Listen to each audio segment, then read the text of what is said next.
The Project Gutenberg ebook of Anne of the Island. This ebook is for the use of anyone anywhere in the United States and most other parts of the world at no cost and with almost no restrictions whatsoever.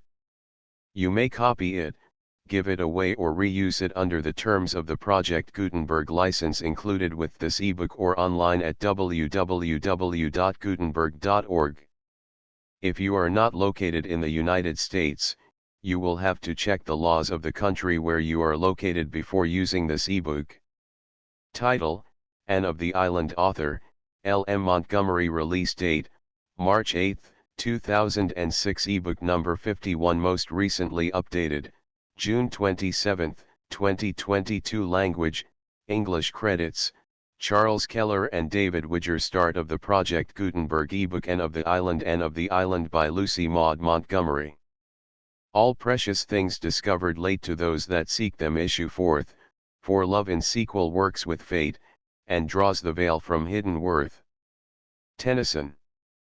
To all the girls all over the world who have wanted more about and contents. Chapter I. The Shadow of Change. Chapter 2. Garlands of Autumn. Chapter 3. Greeting and Farewell. Chapter 4.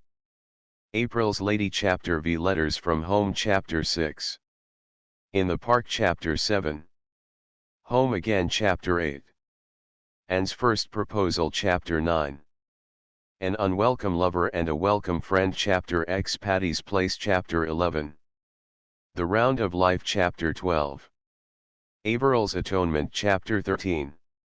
The Way of Transgressors. Chapter 14. The Summons. Chapter 15. A Dream Turned Upside Down. Chapter 16. Adjusted Relationships. Chapter 17. A Letter from Davy. Chapter 18. Miss Josephine Remembers the Anne Girl. Chapter 19. An Interlude. Chapter XX. Gilbert Speaks. Chapter XXI. Roses of Yesterday. Chapter XXII. Spring and Anne Return to Green Gables. Chapter XXIII. Paul Cannot Find the Rock People. Chapter XXIV. Enter Jonas. Chapter XXV. Enter Prince Charming. Chapter XXVI. Enter Christine. Chapter XXVII. Mutual Confidences. Chapter XXVIII. A June Evening. Chapter XXIX. Diana's Wedding. Chapter XXX. Mrs. Skinner's Romance. Chapter XXXI. And to Philippa. Chapter XXXII. Tea with Mrs. Douglas. Chapter XXXIII. He Just Kept Coming and Coming. Chapter XXXV. John Douglas Speaks at Last. Chapter XXXV. The Last Redmond Year Opens. Chapter 30. The Gardener's Call. Chapter XXXVII. Full-Fledged B.A.S. Chapter 38. False Dawn. Chapter 36. Deals with Weddings. Chapter XL. A Book of Revelation. Chapter XLI. Love Takes Up the Glass of Time. Anne of the Island. Chapter I. The Shadow of Change. Harvest is ended and summer is gone, quoted Anne Shirley, gazing across the shorn fields dreamily. She and Diana Barry had been picking apples in the Green Gables orchard, but were now resting from their labors in a sunny corner, where airy fleets of thistledown drifted by on the wings of a wind that was still summer-sweet with the incense of ferns in the haunted wood. But everything in the landscape around them spoke of autumn. The sea was roaring hollowly in the distance, the fields were bare and sere, scarfed with goldenrod, the brook valley below Green Gables overflowed with asters of ethereal purple, and the lake of shining waters was blue, not the changeful blue of spring, nor the pale azure of summer, but a clear, steadfast, serene blue, as if the water were past all moods and tenses of emotion and had settled down to a tranquility unbroken by fickle dreams. "It has been a nice summer," said Diana, twisting the new ring on her left hand with a smile. "And Miss Lavender's wedding seemed to come as a sort of crown to it. I suppose Mr. and Mrs. Irving are on the Pacific coast now. It seems to me they have been gone long enough to go around the world," sighed Anne. "I can't believe it is only a week since they were married." Everything has changed. Miss Lavender and Mr. and Mrs. Allen gone, how lonely the manse looks with the shutters all closed. I went past it last night, and it made me feel as if everybody in it had died. We'll never get another minister as nice as Mr. Allen, said Diana, with gloomy conviction. I suppose we'll have all kinds of supplies this winter, and half the Sundays no preaching at all. And you and Gilbert gone, it will be awfully dull. Fred will be here, insinuated Anne slyly. When is Mrs. Lindy going to move up? Asked Diana, as if she had not heard Anne's remark. Tomorrow. I'm glad she's coming, but it will be another change. Marilla and I cleared everything out of the spare room yesterday. Do you know, I hated to do it? Of course, it was silly, but it did seem as if we were committing sacrilege. That old spare room has always seemed like a shrine to me. When I was a child I thought it the most wonderful apartment in the world. You remember what a consuming desire I had to sleep in a spare room bed, but not the Green Gables spare room. Oh, no, never there. It would have been too terrible. I couldn't have slept a wink from awe. I never walked through that room when Marilla sent me in on an errand. No, indeed, I tiptoed through it and held my breath, as if I were in church, and felt relieved when I got out of it. The pictures of George Whitefield and the Duke of Wellington hung there, one on each side of the mirror, and frowned so sternly at me all the time I was in, especially if I dared peep in the mirror, which was the only one in the house that didn't twist my face a little. I always wondered how Marilla dared house clean that room. And now it's not only cleaned but stripped bare. George Whitefield and the Duke have been relegated to the upstairs hall. So passes the glory of this world, concluded Anne, with a laugh in which there was a little note of regret. It is never pleasant to have our old shrines desecrated, even when we have outgrown them. I'll be so lonesome when you go, moaned Diana for the 100th time. And to think you go next week. But we're together still, said Anne cheerily. We mustn't let next week rob us of this week's joy. I hate the thought of going myself. Home and I are such good friends. Talk of being lonesome. It's I who should groan. You'll be here with any number of your old friends and Fred. While I shall be alone among strangers, not knowing a soul. Except Gilbert and Charlie Sloane, said Diana, imitating Anne's italics and slyness. Charlie Sloane will be a great comfort, of course, agreed Anne sarcastically, whereupon both those irresponsible damsels laughed. Diana knew exactly what Anne thought of Charlie Sloane, but, despite sundry confidential talks, she did not know just what Anne thought of Gilbert Blythe. To be sure, Anne herself did not know that. The boys may be boarding at the other end of Kingsport, for all I know, Anne went on. I am glad I'm going to Redmond, and I am sure I shall like it after a while. But for the first few weeks I know I won't. I shan't even have the comfort of looking forward to the weekend visit home, as I had when I went to Queens. Christmas will seem like 1,000 years away. Everything is changing or going to change, said Diana sadly. I have a feeling that things will never be the same again, Anne. We have come to a parting of the ways, I suppose, said Anne thoughtfully. We had to come to it. Do you think, Diana, that being grown up is really as nice as we used to imagine it would be when we were children? I don't know, there are some nice things about it, answered Diana, again caressing her ring with that little smile which always had the effect of making Anne feel suddenly left out and inexperienced. But there are so many puzzling things, too. Sometimes I feel as if being grown up just frightened me, and then I would give anything to be a little girl again. I suppose we'll get used to being grown up in time, said Anne cheerfully. There won't be so many unexpected things about it by and by though, after all, I fancy it's the unexpected things that give spice to life. We're 18, Diana. In 2 more years we'll be 20. When I was 10 I thought 20 was a green old age.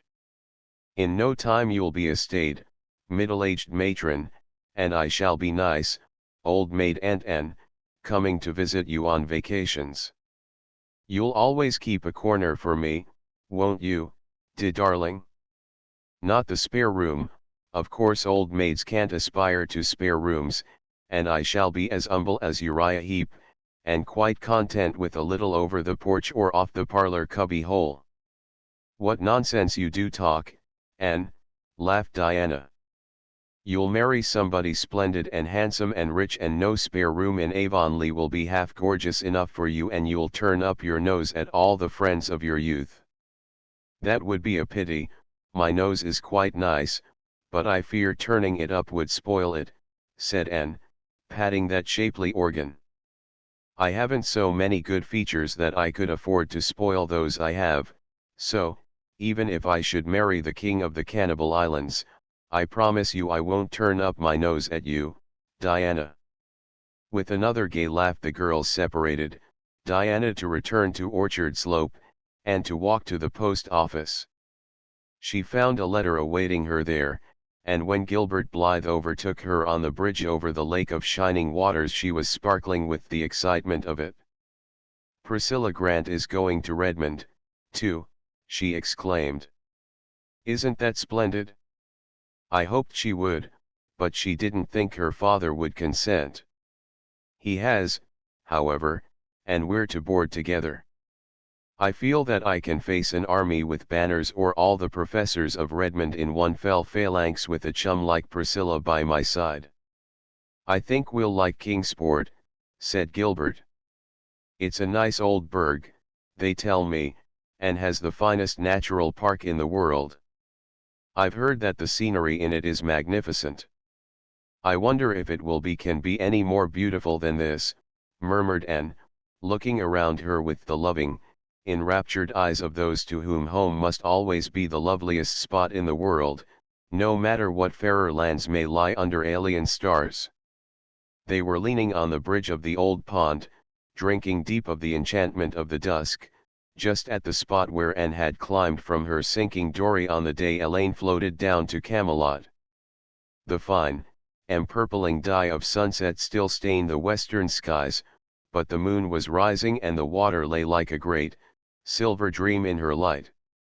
Remembrance wove a sweet and subtle spell over the two young creatures. You are very quiet, Anne, said Gilbert at last. I'm afraid to speak or move for fear all this wonderful beauty will vanish just like a broken silence, breathed Anne. Gilbert suddenly laid his hand over the slender white one lying on the rail of the bridge. His hazel eyes deepened into darkness, his still boyish lips opened to say something of the dream and hope that thrilled his soul. But Anne snatched her hand away and turned quickly. The spell of the dusk was broken for her. I must go home, she exclaimed, with a rather overdone carelessness. Marilla had a headache this afternoon, and I'm sure the twins will be in some dreadful mischief by this time. I really shouldn't have stayed away so long.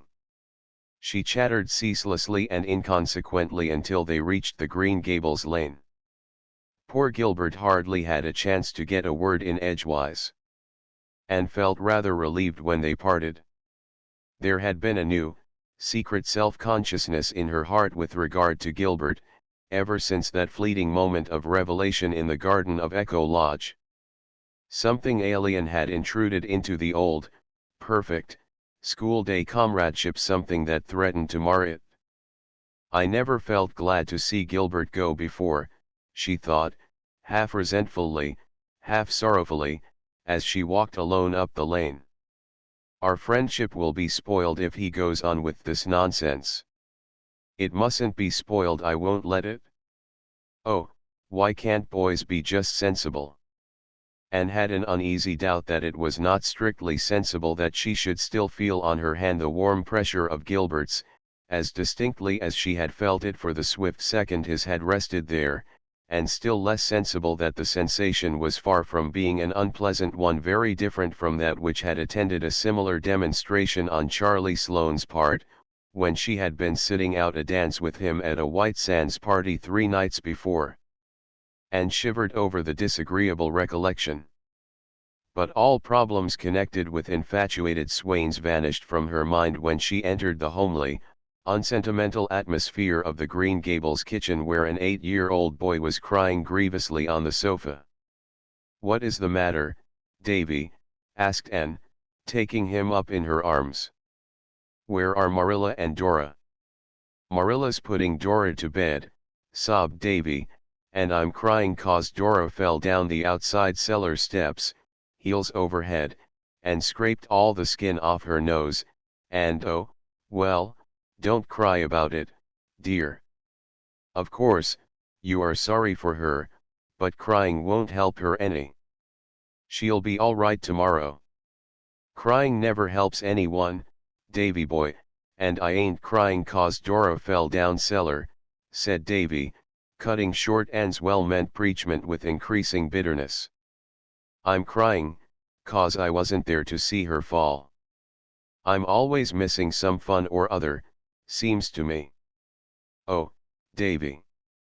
And choked back an unholy shriek of laughter.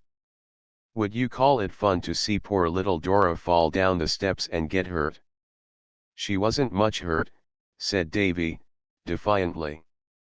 "Course, if she'd been killed I'd have been real sorry, Anne. But the Keiths ain't so easy killed. They're like the Blewetts, I guess. Herb Blewett fell off the hayloft last Wednesday, and rolled right down through the turnip chute into the box stall, where they had a fearful wild, cross horse, and rolled right under his heels. And still he got out alive, with only 3 bones broke. Mrs. Lynde says there are some folks you can't kill with a meat axe. Is Mrs. Lynde coming here tomorrow, Anne?" "Yes, Davy, and I hope you'll be always very nice and good to her." "I'll be nice and good. But will she ever put me to bed at nights, Anne?" "Perhaps." "Why?" "'Cause," said Davy very decidedly, "if she does I won't say my prayers before her like I do before you, Anne." "Why not?" "'Cause I don't think it would be nice to talk to God before strangers, Anne. Dora can say hers to Mrs. Lynde if she likes, but I won't. I'll wait till she's gone and then say 'em. Won't that be all right, Anne?" "Yes, if you are sure you won't forget to say them, Davy boy." "Oh, I won't forget, you bet. I think saying my prayers is great fun. But it won't be as good fun saying them alone as saying them to you. I wish you'd stay home, Anne. I don't see what you want to go away and leave us for." "I don't exactly want to, Davy, but I feel I ought to go." "If you don't want to go you needn't. You're grown up. When I'm grown up I'm not going to do one single thing I don't want to do, Anne. All your life, Davy, you'll find yourself doing things you don't want to do." "I won't," said Davy flatly. "Catch me. I have to do things I don't want to now 'cause you and Marilla'll send me to bed if I don't. But when I grow up you can't do that, and there'll be nobody to tell me not to do things. Won't I have the time?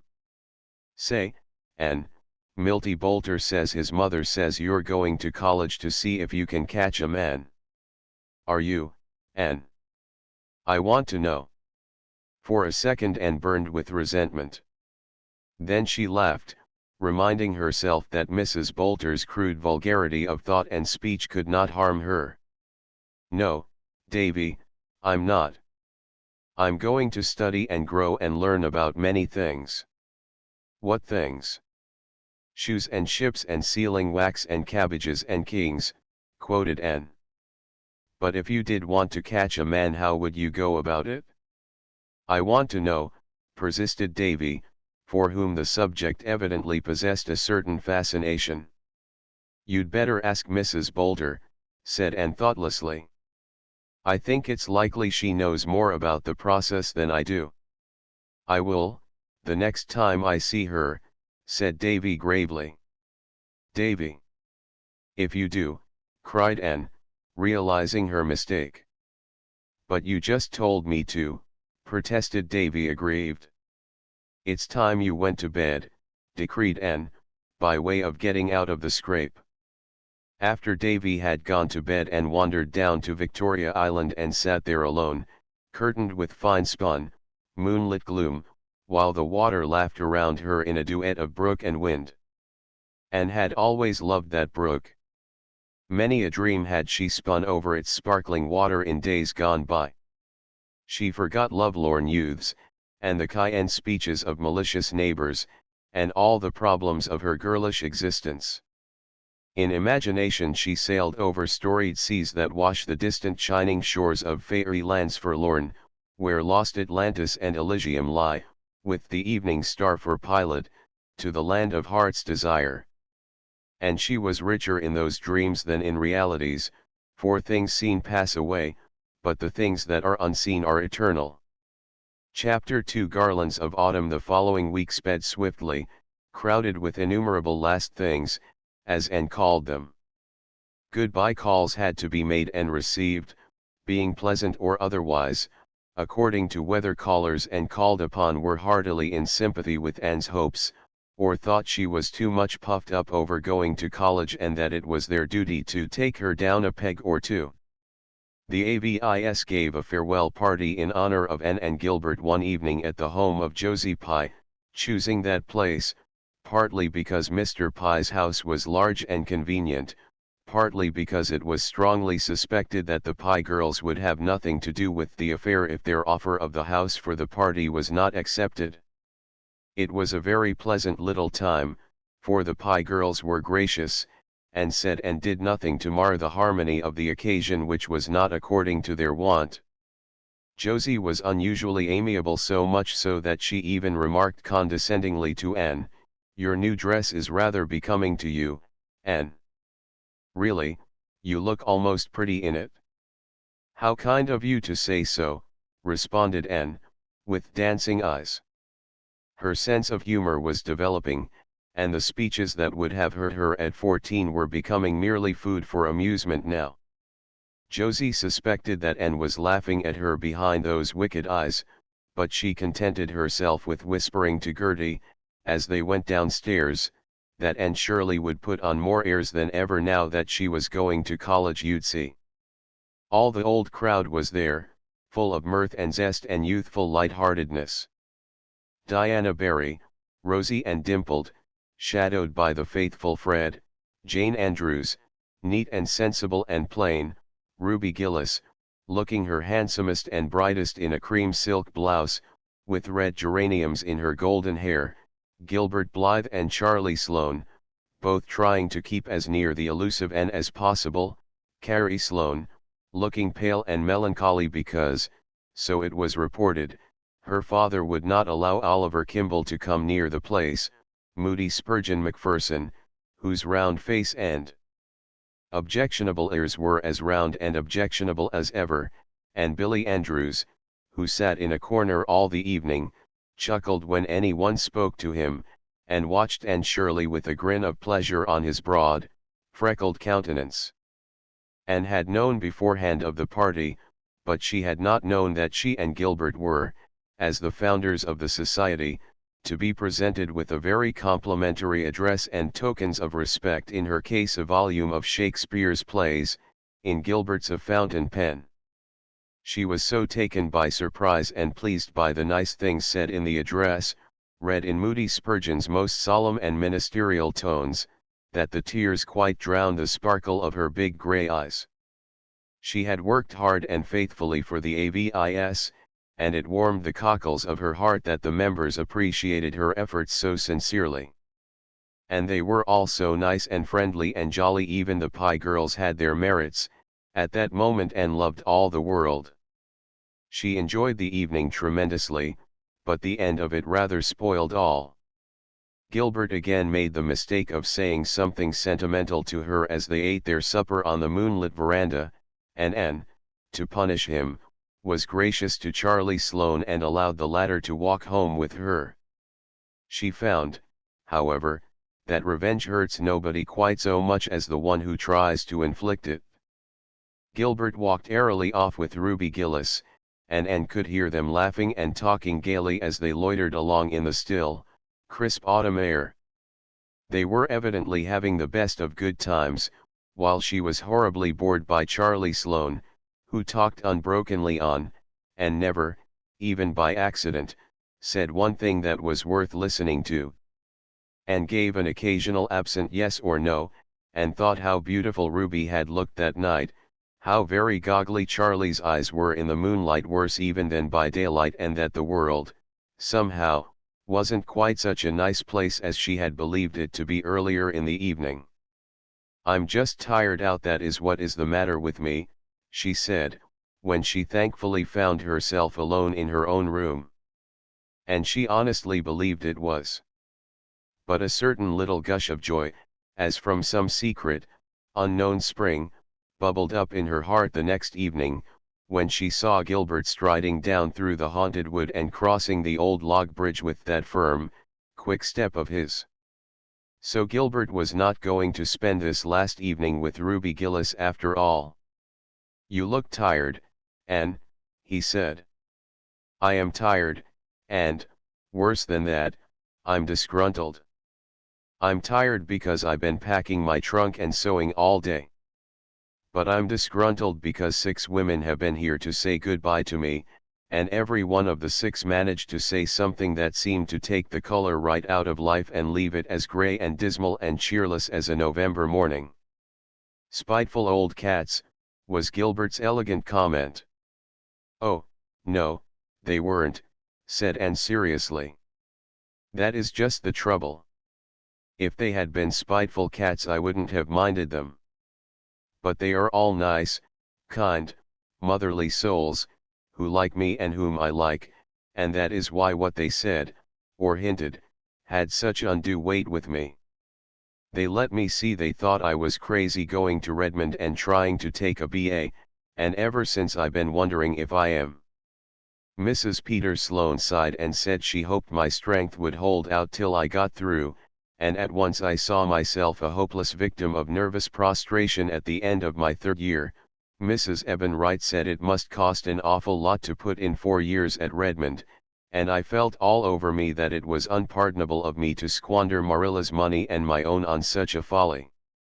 Mrs. Jasper Bell said she hoped I wouldn't let college spoil me, as it did some people, and I felt in my bones that the end of my 4 Redmond years would see me a most insufferable creature, thinking I knew it all, and looking down on everything and everybody in Avonlea.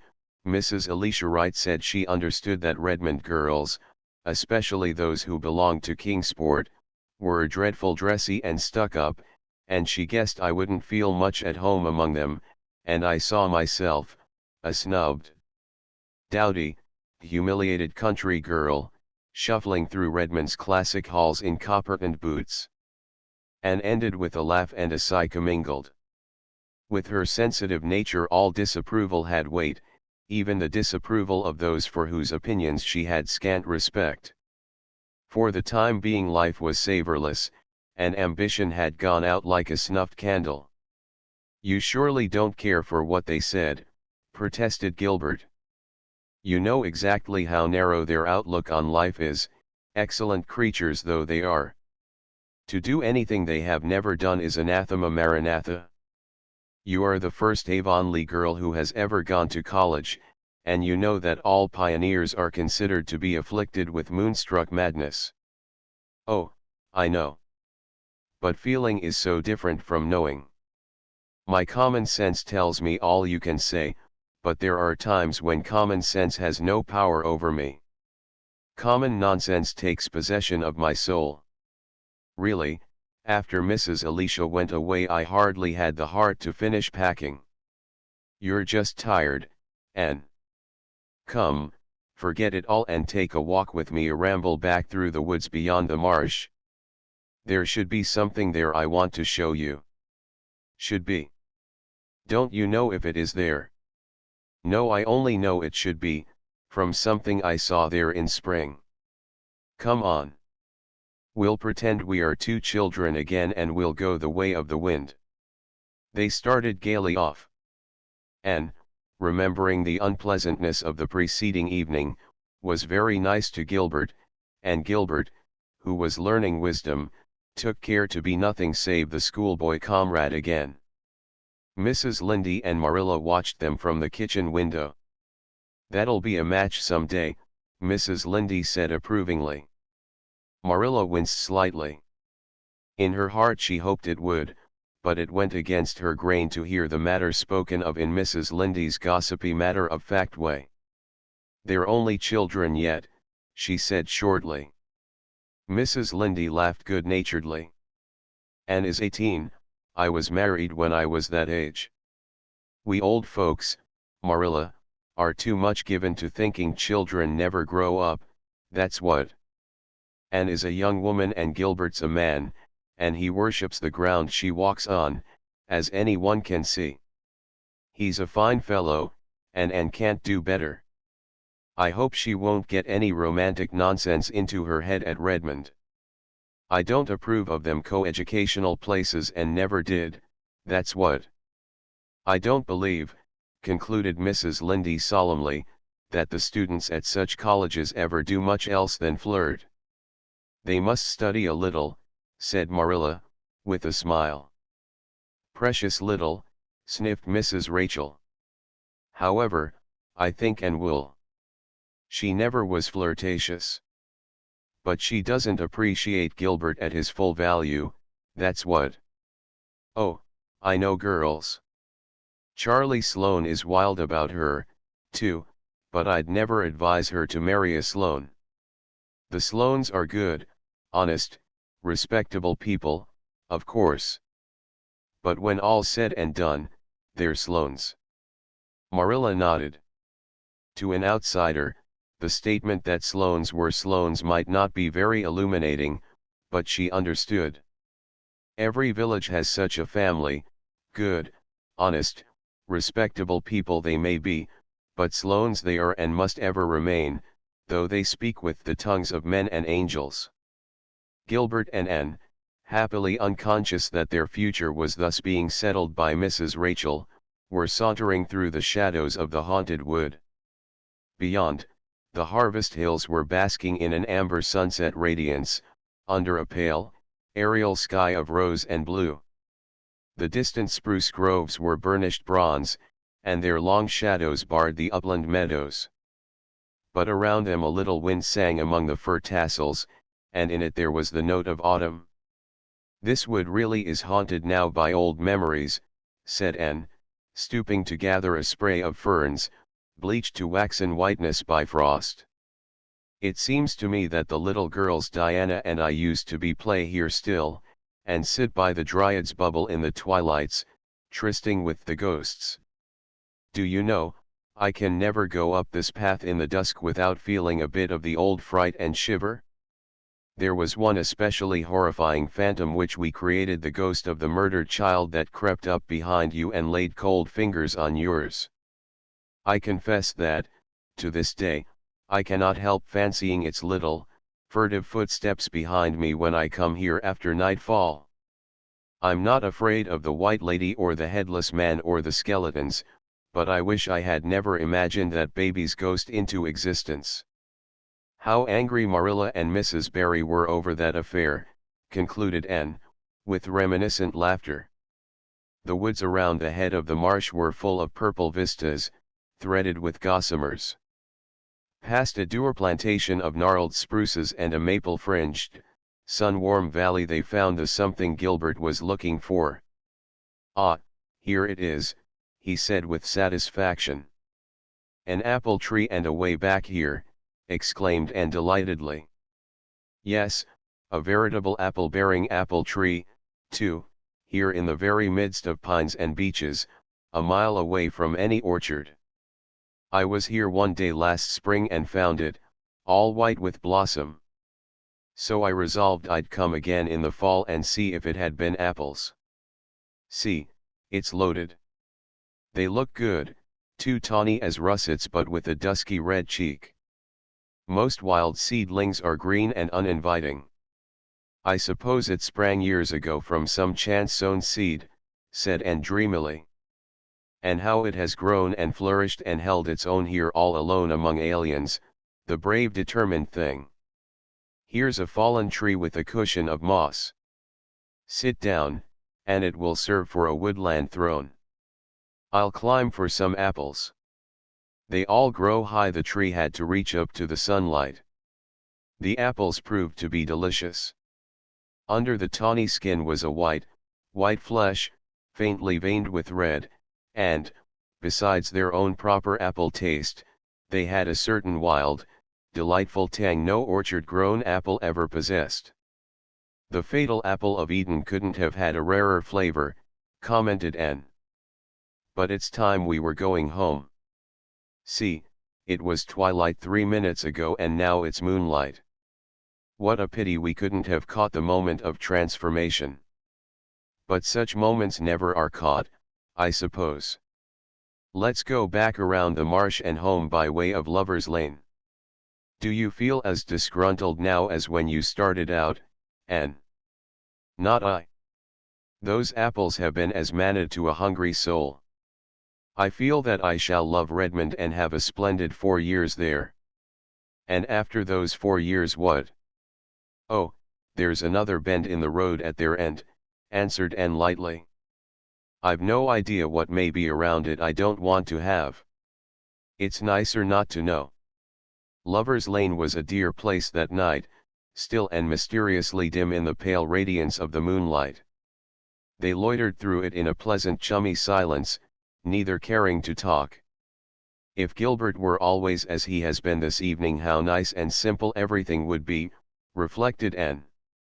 Gilbert was looking at Anne, as she walked along. In her light dress, with her slender delicacy, she made him think of a white iris. I wonder if I can ever make her care for me, he thought, with a pang of self-distrust. Chapter 3 Greeting and Farewell. Charlie Sloane, Gilbert Blythe, and Anne Shirley left Avonlea the following Monday morning. Anne had hoped for a fine day. Diana was to drive her to the station and they wanted this, their last drive together for some time, to be a pleasant one. But when Anne went to bed Sunday night, the east wind was moaning around Green Gables with an ominous prophecy which was fulfilled in the morning. Anne awoke to find raindrops pattering against her window and shadowing the pond's grey surface with widening rings. Hills and sea were hidden in mist, and the whole world seemed dim and dreary. Anne dressed in the cheerless grey dawn, for an early start was necessary to catch the boat train. She struggled against the tears that would well up in her eyes in spite of herself. She was leaving the home that was so dear to her, and something told her that she was leaving it forever, save as a holiday refuge. Things would never be the same again, coming back for vacations would not be living there. And oh, how dear and beloved everything was, that little white porch room, sacred to the dreams of girlhood, the old snow queen at the window, the brook in the hollow, the Dryad's bubble, the haunted woods, and Lover's Lane, all the 1,001 dear spots where memories of the old years bided. Could she ever be really happy anywhere else? Breakfast at Green Gables that morning was a rather doleful meal. Davy, for the first time in his life probably, could not eat, but blubbered shamelessly over his porridge. Nobody else seemed to have much appetite, save Dora, who tucked away her rations comfortably. Dora, like the immortal and most prudent Charlotte, who went on cutting bread and butter when her frenzied lover's body had been carried past on a shutter, was one of those fortunate creatures who are seldom disturbed by anything. Even at 8 it took a great deal to ruffle Dora's placidity. She was sorry Anne was going away, of course, but was that any reason why she should fail to appreciate a poached egg on toast? Not at all. And, seeing that Davy could not eat his, Dora ate it for him. Promptly on time Diana appeared with horse and buggy, her rosy face glowing above her raincoat. The goodbyes had to be said then somehow. Mrs. Lindy came in from her quarters to give Anne a hearty embrace and warn her to be careful of her health, whatever she did.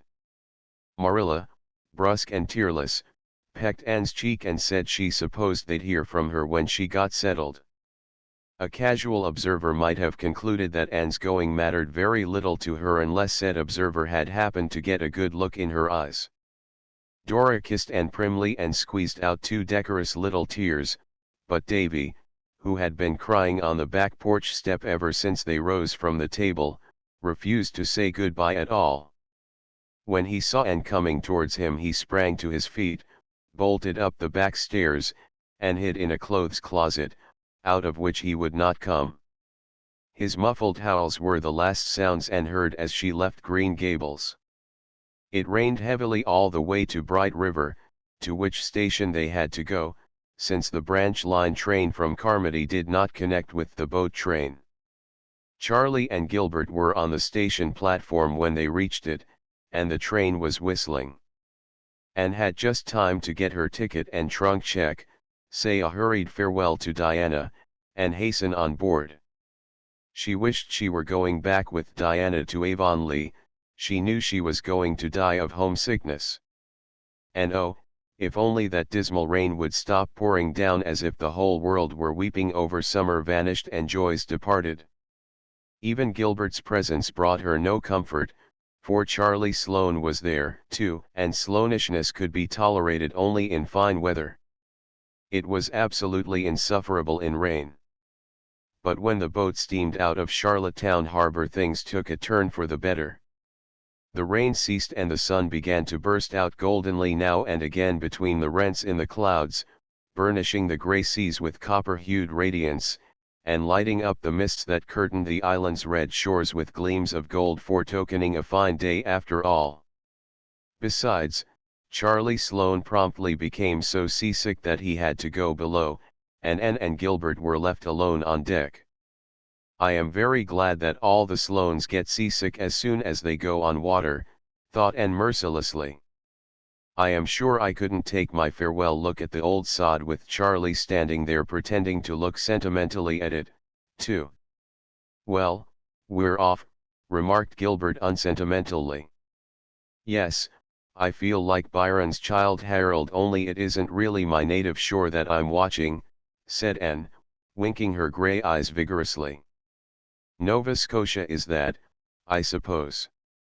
But one's native shore is the land one loves the best, and that's good old PEI for me. I can't believe I didn't always live here. Those 11 years before I came seem like a bad dream. It's 7 years since I crossed on this boat the evening Mrs. Spencer brought me over from Hopetown. I can see myself, in that dreadful old wincey dress and faded sailor hat, exploring decks and cabins with enraptured curiosity. It was a fine evening, and how those red island shores did gleam in the sunshine. Now I'm crossing the strait again. Oh, Gilbert, I do hope I'll like Redmond and Kingsport, but I'm sure I won't. Where's all your philosophy gone, Anne? It's all submerged under a great, swamping wave of loneliness and homesickness. I've longed for 3 years to go to Redmond and now I'm going and I wish I weren't. Never mind. I shall be cheerful and philosophical again after I have just one good cry. I must have that, as a went, and I'll have to wait until I get into my boarding house bed tonight, wherever it may be, before I can have it. Then Anne will be herself again. I wonder if Davy has come out of the closet yet. It was 9 that night when their train reached Kingsport, and they found themselves in the blue-white glare of the crowded station. Anne felt horribly bewildered, but a moment later she was seized by Priscilla Grant, who had come to Kingsport on Saturday. Here you are, beloved. And I suppose you're as tired as I was when I got here Saturday night. Tired? Priscilla, don't talk of it. I'm tired, and green, and provincial, and only about 10 years old. For pity's sake take your poor, broken down chum to some place where she can hear herself think. I'll take you right up to our boarding house. I've a cab ready outside.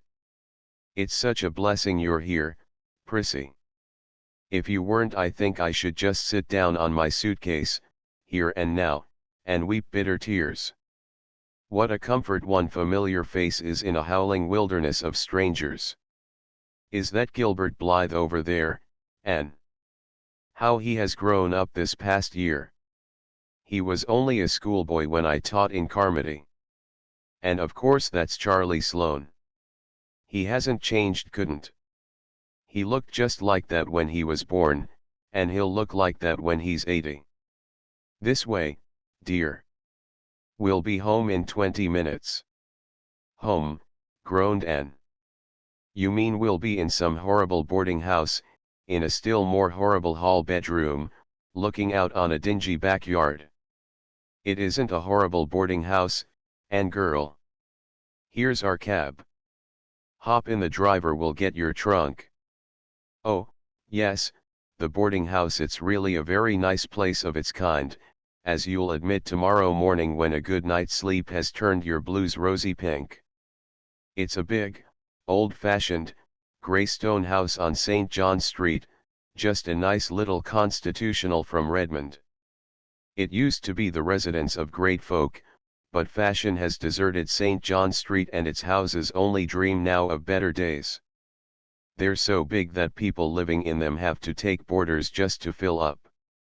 At least, that is the reason our landladies are very anxious to impress on us. They're delicious, and our landladies, I mean.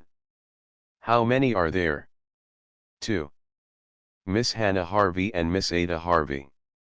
They were born twins about 50 years ago. I can't get away from twins, it seems, smiled Anne. Wherever I go they confront me. Oh, they're not twins now, dear. After they reached the age of 30 they never were twins again. Miss Hannah has grown old, not too gracefully, and Miss Ada has stayed 30, less gracefully still. I don't know whether Miss Hannah can smile or not, I've never caught her at it so far, but Miss Ada smiles all the time and that's worse. However, they're nice, kind souls, and they take 2 boarders every year because Miss Hannah's economical soul cannot bear to waste room space, not because they need to or have to, as Miss Ada has told me 7 times since Saturday night. As for our rooms, I admit they are hall bedrooms, and mine does look out on the backyard. Your room is a front one and looks out on Old St. John's graveyard, which is just across the street. That sounds gruesome, shivered Anne. I think I'd rather have the backyard view. Oh, no, you wouldn't. Wait and see.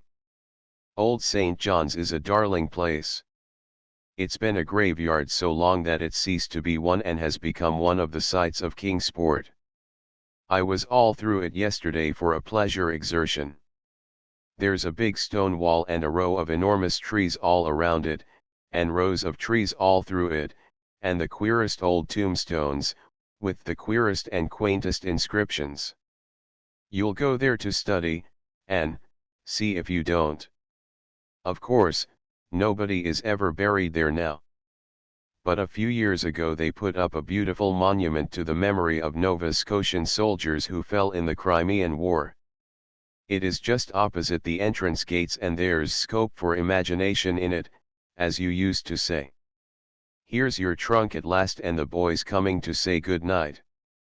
Must I really shake hands with Charlie Sloane, Anne? His hands are always so cold and fishy feeling. We must ask them to call occasionally. Miss Hannah gravely told me we could have young gentlemen callers 2 evenings in the week, if they went away at a reasonable hour, and Miss Ada asked me, smiling, please to be sure they didn't sit on her beautiful cushions. I promised to see to it, but goodness knows where else they can sit, unless they sit on the floor, for there are cushions on everything.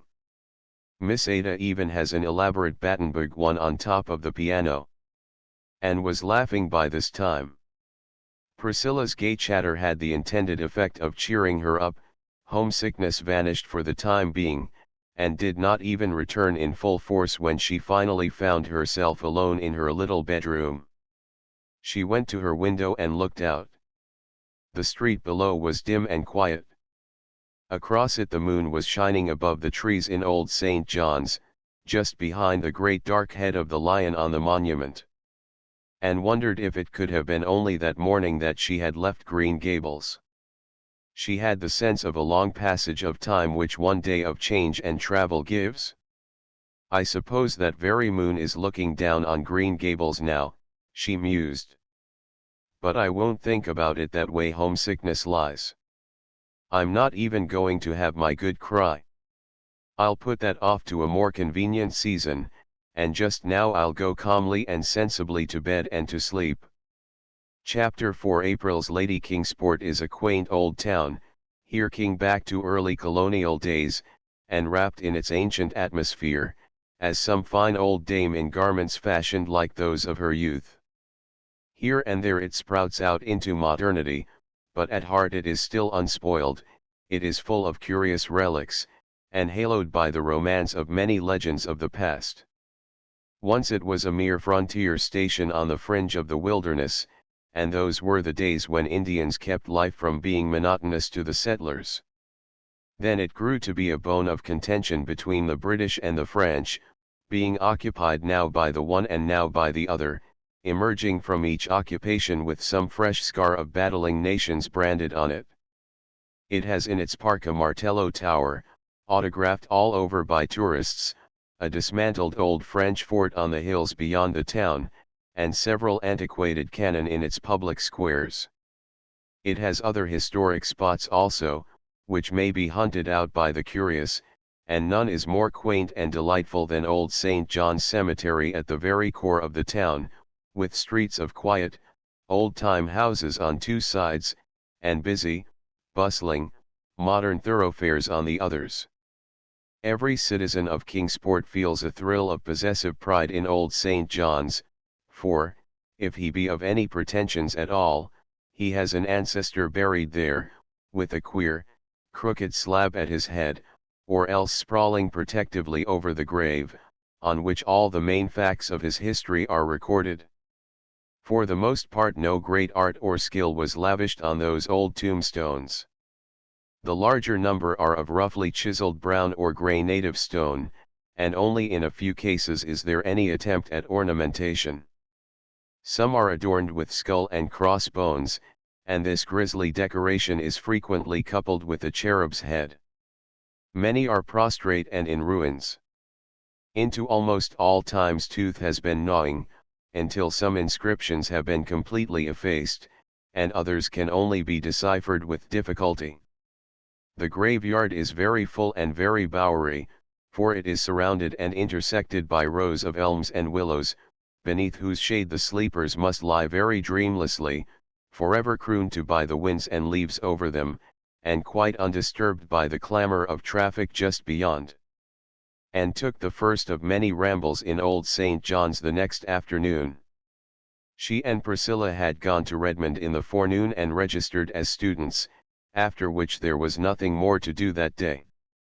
The girls gladly made their escape, for it was not exhilarating to be surrounded by crowds of strangers, most of whom had a rather alien appearance, as if not quite sure where they belonged. The freshettes stood about in detached groups of 2 or 3, looking askance at each other. The freshies, wiser in their day and generation, had banded themselves together on the big staircase of the entrance hall, where they were shouting out glees with all the vigor of youthful lungs, as a species of defiance to their traditional enemies, the sophomores, a few of whom were prowling loftily about, looking properly disdainful of the unlicked cubs on the stairs. Gilbert and Charlie were nowhere to be seen. "Little did I think the day would ever come when I'd be glad of the sight of a Sloane," said Priscilla, as they crossed the campus, "but I'd welcome Charlie's goggle eyes almost ecstatically. At least, they'd be familiar eyes." "Oh," sighed Anne. "I can't describe how I felt when I was standing there, waiting my turn to be registered as insignificant as the teeniest drop in a most enormous bucket. It's bad enough to feel insignificant, but it's unbearable to have it grained into your soul that you will never, can never, be anything but insignificant, and that is how I did feel, as if I were invisible to the naked eye and some of those sophs might step on me. I knew I would go down to my grave unwept, unhonored and unsung. Wait till next year, comforted Priscilla. Then we'll be able to look as bored and sophisticated as any sophomore of them all. No doubt it is rather dreadful to feel insignificant, but I think it's better than to feel as big and awkward as I did, as if I were sprawled all over Redmond. That's how I felt, I suppose, because I was a good 2 inches taller than anyone else in the crowd. I wasn't afraid a soph might walk over me, I was afraid they'd take me for an elephant, or an overgrown sample of a potato-fed islander. I suppose the trouble is we can't forgive Big Redmond for not being Little Queens, said Anne, gathering about her the shreds of her old cheerful philosophy to cover her nakedness of spirit. When we left Queens we knew everybody and had a place of our own. I suppose we have been unconsciously expecting to take life up at Redmond just where we left off at Queens, and now we feel as if the ground had slipped from under our feet. I'm thankful that neither Mrs. Lindy nor Mrs. Alicia Wright know, or ever will know, my state of mind at present. They would exult in saying I told you so, and be convinced it was the beginning of the end. Whereas it is just the end of the beginning. Exactly. That sounds more Annish. In a little while we'll be acclimated and acquainted, and all will be well. And, did you notice the girl who stood alone just outside the door of the co-ed's dressing room all the morning, the pretty one with the brown eyes and crooked mouth? Yes, I did. I noticed her particularly because she seemed the only creature there who looked as lonely and friendless as I felt. I had you, but she had no one. I think she felt pretty all by herselfish, too. Several times I saw her make a motion as if to cross over to us, but she never did it, too shy, I suppose. I wished she would come. If I hadn't felt so much like the aforesaid elephant I'd have gone to her. But I couldn't lumber across that big hall with all those boys howling on the stairs. She was the prettiest freshette I saw today, but probably favor is deceitful and even beauty is vain on your first day at Redmond, concluded Priscilla with a laugh.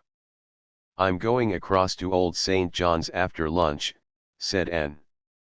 I don't know that a graveyard is a very good place to go to get cheered up, but it seems the only get-at-able place where there are trees, and trees I must have. I'll sit on one of those old slabs and shut my eyes and imagine I'm in the Avonlea woods. Anne did not do that, however, for she found enough of interest in Old St. John's to keep her eyes wide open. They went in by the entrance gates, past the simple, massive, stone arch surmounted by the great Lion of England. And on Inkerman yet the wild bramble is gory, and those bleak heights henceforth shall be famous in story, quoted Anne, looking at it with a thrill. They found themselves in a dim, cool, green place where winds were fond of purring. Up and down the long grassy aisles they wandered, reading the quaint, voluminous epitaphs, carved in an age that had more leisure than our own. Here lieth the body of Albert Crawford, Esq., read, and from a worn, grey slab, for many years Keeper of His Majesty's Ordnance at Kingsport. He served in the army till the peace of 1763, when he retired from bad health. He was a brave officer, the best of husbands, the best of fathers, the best of friends. He died October 29, 1792, aged 84 years. There's an epitaph for you, Prissy. There is certainly some scope for imagination in it. How full such a life must have been of adventure. And as for his personal qualities, I'm sure human eulogy couldn't go further. I wonder if they told him he was all those best things while he was alive. Here's another, said Priscilla. Listen to the memory of Alexander Ross, who died on the 22nd of September, 1840, aged 43 years. This is raised as a tribute of affection by one whom he served so faithfully for 27 years that he was regarded as a friend, deserving the fullest confidence and attachment. A very good epitaph, commented Anne thoughtfully. I wouldn't wish a better. We are all servants of some sort, and if the fact that we are faithful can be truthfully inscribed on our tombstones, nothing more need be added. Here's a sorrowful little grey stone, Prissy, to the memory of a favorite child. And here is another erected to the memory of one who is buried elsewhere. I wonder where that unknown grave is. Really, the graveyards of today will never be as interesting as this. You were right, I shall come here often. I love it already. I see we're not alone here, there's a girl down at the end of this avenue. Yes, and I believe it's the very girl we saw at Redmond this morning. I've been watching her for 5 minutes. She has started to come up the avenue exactly half a dozen times, and half a dozen times has she turned and gone back. Either she's dreadfully shy or she has got something on her conscience. Let's go and meet her. It's easier to get acquainted in a graveyard than at Redmond, I believe. They walked down the long grassy arcade towards the stranger, who was sitting on a grey slab under an enormous willow. She was certainly very pretty, with a vivid, irregular, bewitching type of prettiness. There was a gloss as of brown nuts on her satin-smooth hair and a soft, ripe glow on her round cheeks. Her eyes were big and brown and velvety, under oddly pointed black brows, and her crooked mouth was rose-red. She wore a smart brown suit, with 2 very modish little shoes peeping from beneath it, and her hat of dull pink straw, wreathed with golden brown poppies, had the indefinable, unmistakable air which pertains to the creation of an artist in millinery. Priscilla had a sudden stinging consciousness that her own hat had been trimmed by her village store milliner, and Anne wondered uncomfortably if the blouse she had made herself, and which Mrs. Lindy had fitted, looked very countrified and homemade besides the stranger's smart attire. For a moment both girls felt like turning back.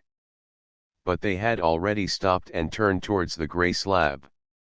It was too late to retreat, for the brown-eyed girl had evidently concluded that they were coming to speak to her.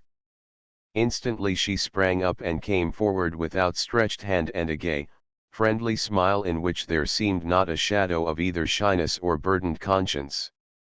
"Oh, I want to know who you 2 girls are," she exclaimed eagerly.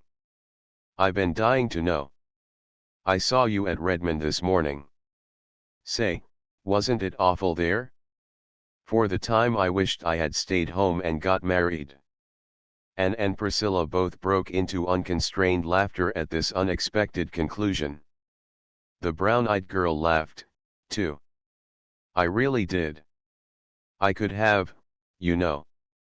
Come, let's all sit down on this gravestone and get acquainted. It won't be hard. I know we're going to adore each other. I knew it as soon as I saw you at Redmond this morning. I wanted so much to go right over and hug you both." "Why didn't you?" asked Priscilla. "Because I simply couldn't make up my mind to do it. I never can make up my mind about anything myself. I'm always afflicted with indecision. Just as soon as I decide to do something I feel in my bones that another course would be the correct one. It's a dreadful misfortune, but I was born that way, and there is no use in blaming me for it, as some people do. So I couldn't make up my mind to go and speak to you, much as I wanted to." "We thought you were too shy," said Anne. No, dear. Shyness isn't among the many failings or virtues of Philippa Gordon, Phil for short. Do call me Phil right off. Now, what are your handles?" "She's Priscilla Grant," said Anne, pointing. "And she's Anne Shirley," said Priscilla, pointing in turn. And we're from the island, said both together. I hail from Bolingbroke, Nova Scotia, said Philippa. Bolingbroke, exclaimed Anne. Why, that is where I was born. Do you really mean it? Why, that makes you a Bluenose after all. No, it doesn't, retorted Anne. Wasn't it Dan O'Connell who said that if a man was born in a stable it didn't make him a horse?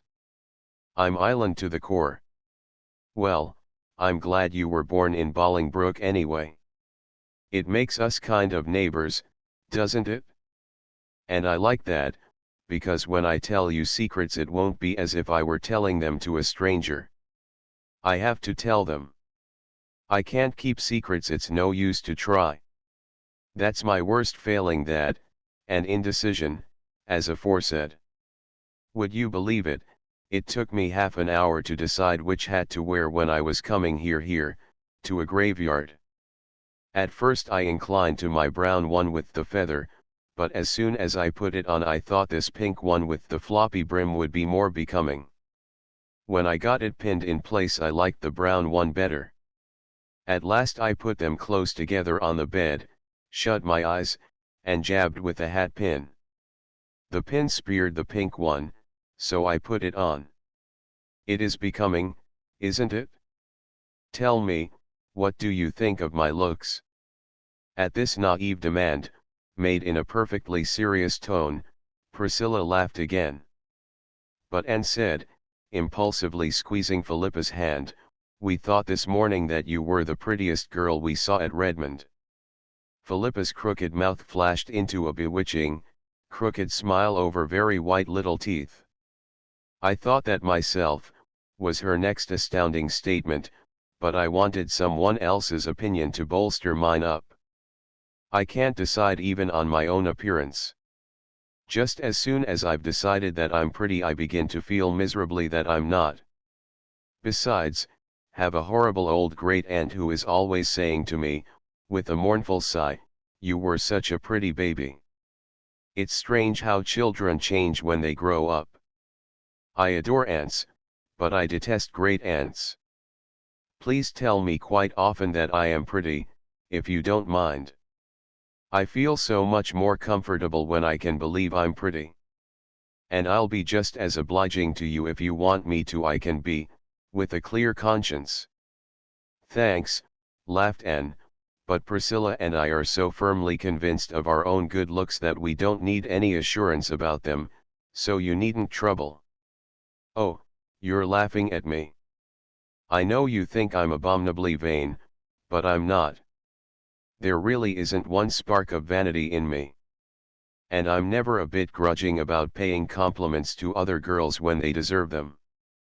I'm so glad I know you folks. I came up on Saturday and I've nearly died of homesickness ever since. It's a horrible feeling, isn't it?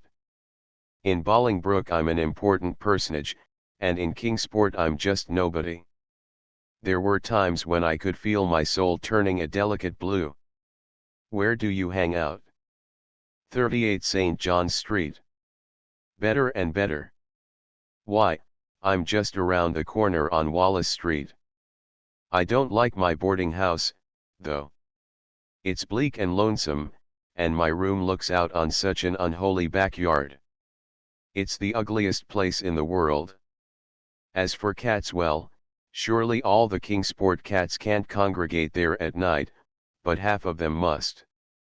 I adore cats on hearth rugs, snoozing before nice, friendly fires, but cats in backyards at midnight are totally different animals. The first night I was here I cried all night, and so did the cats. You should have seen my nose in the morning. How I wished I had never left home. I don't know how you managed to make up your mind to come to Redmond at all, if you are really such an undecided person, said amused Priscilla. Bless your heart, honey, I didn't. It was father who wanted me to come here. His heart was set on it. Why, I don't know. It seems perfectly ridiculous to think of me studying for a BA degree, doesn't it? Not but what I can do it, all right. I have heaps of brains. Oh, said Priscilla vaguely. Yes. But it's such hard work to use them. And B.A.S are such learned, dignified, wise, solemn creatures they must be. No, I didn't want to come to Redmond. I did it just to oblige father. He is such a duck. Besides, I knew if I stayed home I'd have to get married. Mother wanted it decidedly. Mother has plenty of decision. But I really hated the thought of being married for a few years yet. I want to have heaps of fun before I settle down. And, ridiculous as the idea of my being a BA is, the idea of my being an old married woman is still more absurd, isn't it? I'm only 18. No, I concluded I would rather come to Redmond than be married. Besides, how could I ever have made up my mind which man to marry? Were there so many? Laughed Anne. Heaps. The boys like me awfully, they really do. But there were only two that mattered. The rest were all too young and too poor. I must marry a rich man, you know. Why must you? Honey, you couldn't imagine me being a poor man's wife, could you? I can't do a single useful thing, and I am very extravagant. Oh, no, my husband must have heaps of money. So that narrowed them down to two. But I couldn't decide between two any easier than between 200. I knew perfectly well that whichever one I chose I'd regret all my life that I hadn't married the other. Didn't you love either of them? Asked Anne, a little hesitatingly. It was not easy for her to speak to a stranger of the great mystery and transformation of life. Goodness, no. I couldn't love anybody. It isn't in me. Besides, I wouldn't want to. Being in love makes you a perfect slave, I think. And it would give a man such power to hurt you. I'd be afraid. No, no, Alec and Alonzo are two dear boys, and I like them both so much that I really don't know which I like the better. That is the trouble. Alec is the best looking, of course, and I simply couldn't marry a man who wasn't handsome. He is good-tempered too, and has lovely, curly, black hair. He's rather too perfect. I don't believe I'd like a perfect husband, somebody I could never find fault with. Then why not marry Alonzo? Asked Priscilla gravely. Think of marrying a name like Alonzo, said Phil dolefully. I don't believe I could endure it. But he has a classic nose, and it would be a comfort to have a nose in the family that could be depended on. I can't depend on mine. So far, it takes after the Gordon pattern, but I'm so afraid it will develop burn tendencies as I grow older. I examine it every day anxiously to make sure it's still Gordon. Mother was a burn and has the burn nose in the burnest degree. Wait till you see it. I adore nice noses. Your nose is awfully nice, and Shirley. Alonzo's nose nearly turned the balance in his favor. But Alonzo. No, I couldn't decide. If I could have done as I did with the hat, stood them both up together, shut my eyes, and jabbed with the hatpin, it would have been quite easy. What did Alec and Alonzo feel like when you came away? Queried Priscilla. Oh, they still have hope. I told them they'd have to wait till I could make up my mind. They're quite willing to wait. They both worship me, you know. Meanwhile, I intend to have a good time. I expect I shall have heaps of beaux at Redmond. I can't be happy unless I have, you know. But don't you think the freshmen are fearfully homely? I saw only one really handsome fellow among them. He went away before you came. I heard his chum call him Gilbert.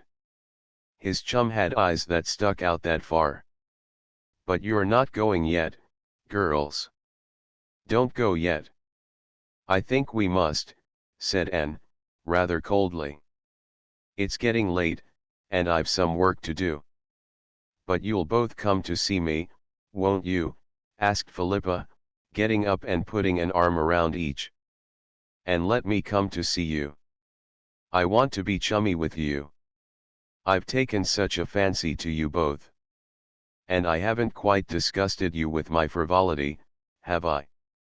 Not quite, laughed Anne, responding to Phil's squeeze, with a return of cordiality. Because I'm not half so silly as I seem on the surface, you know. You just accept Philippa Gordon, as the Lord made her, with all her faults, and I believe you'll come to like her. Isn't this graveyard a sweet place? I'd love to be buried here. Here's a grave I didn't see before this one in the iron railing. Oh, girls, look, see the stone says it's the grave of a Midday who was killed in the fight between the Shannon and the Chesapeake. Just fancy. Anne paused by the railing and looked at the worn stone, her pulses thrilling with sudden excitement. The old graveyard, with its overarching trees and long aisles of shadows, faded from her sight. Instead, she saw the Kingsport harbor of nearly a century agone. Out of the mist came slowly a great frigate, brilliant with the meteor flag of England. Behind her was another, with a still, heroic form, wrapped in his own starry flag, lying on the quarter-deck, the gallant Lawrence. Time's finger had turned back his pages, and that was the Shannon sailing triumphant up the bay with the Chesapeake as her prize. Come back, and surely come back, laughed Philippa, pulling her arm. You're 100 years away from us. Come back. And came back with a sigh, her eyes were shining softly. I've always loved that old story, she said, and although the English won that victory, I think it was because of the brave, defeated commander. I love it. This grave seems to bring it so near and make it so real. This poor little Midday was only 18. He died of desperate wounds received in gallant action, so reads his epitaph. It is such as a soldier might wish for. Before she turned away, Anne unpinned a little cluster of purple pansies she wore and dropped it softly on the grave of the boy who had perished in the great sea duel. Well, what do you think of our new friend? Asked Priscilla, when Phil had left them. I like her. There is something very lovable about her, in spite of all her nonsense. I believe, as she says herself, that she isn't half as silly as she sounds. She's a dear, kissable baby, and I don't know that she'll ever really grow up. I like her, too, said Priscilla, decidedly. She talks as much about boys as Ruby Gillis does. But it always enrages or sickens me to hear Ruby, whereas I just wanted to laugh good-naturedly at Phil. Now, what is the why of that? There is a difference, said Anne meditatively. I think it's because Ruby is really so conscious of boys. She plays at love and love-making. Besides, you feel, when she is boasting of her beaux, that she is doing it to rub it well into you that you haven't half so many. Now, when Phil talks of her beaux, it sounds as if she was just speaking of chums. She really looks upon boys as good comrades, and she is pleased when she has dozens of them tagging round, simply because she likes to be popular and to be thought popular. Even Alex and Alonzo, I'll never be able to think of those two names separately after this, are to her just two playfellows who want her to play with them all their lives. I'm glad we met her, and I'm glad we went to Old St. John's. I believe I put forth a tiny soul root into Kingsport soil this afternoon. I hope so. I hate to feel transplanted. Chapter V. Letters from home. For the next 3 weeks Anne and Priscilla continued to feel as strangers in a strange land. Then, suddenly, everything seemed to fall into focus. Redmond, professors, classes, students, studies, social doings. Life became homogeneous again, instead of being made up of detached fragments. The freshmen, instead of being a collection of unrelated individuals, found themselves a class, with a class spirit, a class yell, class interests, class antipathies, and class ambitions. They won the day in the annual arts rush against the sophomores, and thereby gained the respect of all the classes, and an enormous, confidence-giving opinion of themselves. For 3 years the sophomores had won in the rush. That the victory of this year perched upon the freshmen's banner was attributed to the strategic generalship of Gilbert Blythe, who marshaled the campaign and originated certain new tactics, which demoralized the sophs and swept the freshmen to triumph. As a reward of merit he was elected president of the freshman class, a position of honor and responsibility from a fresh point of view, at least coveted by many. He was also invited to join the Lambs Redmondies for Lambda Theta, a compliment rarely paid to a freshman. As a preparatory initiation ordeal he had to parade the principal business streets of Kingsport for a whole day wearing a sunbonnet and a voluminous kitchen apron of gaudily flowered calico. This he did cheerfully, doffing his sunbonnet with courtly grace when he met ladies of his acquaintance. Charlie Sloane, who had not been asked to join the Lambs, told Anne he did not see how Blythe could do it, and he, for his part, could never humiliate himself so. "Fancy Charlie Sloane in a caliker apron and a sunbonnet," giggled Priscilla. "He'd look exactly like his old grandmother Sloane." Gilbert, now, looked as much like a man in them as in his own proper habiliments. Anne and Priscilla found themselves in the thick of the social life of Redmond. That this came about so speedily was due in great measure to Philippa Gordon. Philippa was the daughter of a rich and well-known man, and belonged to an old and exclusive Bluenose family. This, combined with her beauty and charm, a charm acknowledged by all who met her, promptly opened the gates of all cliques, clubs, and classes in Redmond to her, and where she went Anne and Priscilla went, too. Phil adored Anne and Priscilla, especially Anne. She was a loyal little soul, crystal free from any form of snobbishness. "Love me, love my friends" seemed to be her unconscious motto.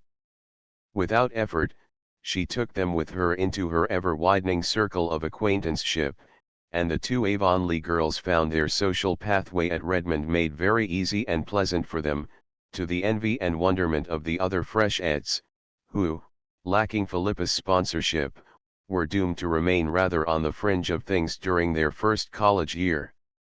To Anne and Priscilla, with their more serious views of life, Phil remained the amusing, lovable baby she had seemed on their first meeting. Yet, as she said herself, she had heaps of brains.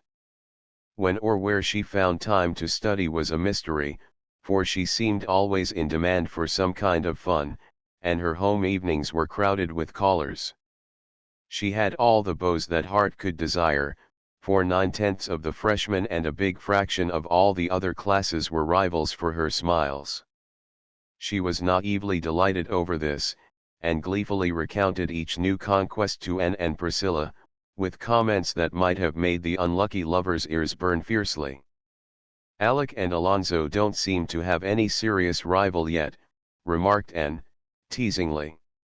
"Not one," agreed Philippa. "I write them both every week and tell them all about my young men here. I'm sure it must amuse them. But, of course, the one I like best I can't get. Gilbert Blythe won't take any notice of me, except to look at me as if I were a nice little kitten he'd like to pat. Too well I know the reason. I owe you a grudge, Queen Anne. I really ought to hate you, and instead I love you madly, and I'm miserable if I don't see you every day. You're different from any girl I ever knew before. When you look at me in a certain way I feel what an insignificant, frivolous little beast I am, and I long to be better and wiser and stronger.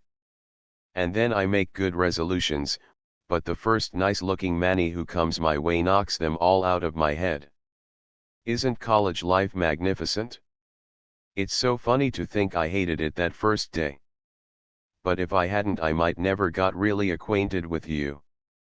Anne, please tell me over again that you like me a little bit. I yearn to hear it. I like you a big bit and I think you're a dear, sweet, adorable, velvety, clawless, little kitten, laughed Anne, but I don't see when you ever get time to learn your lessons.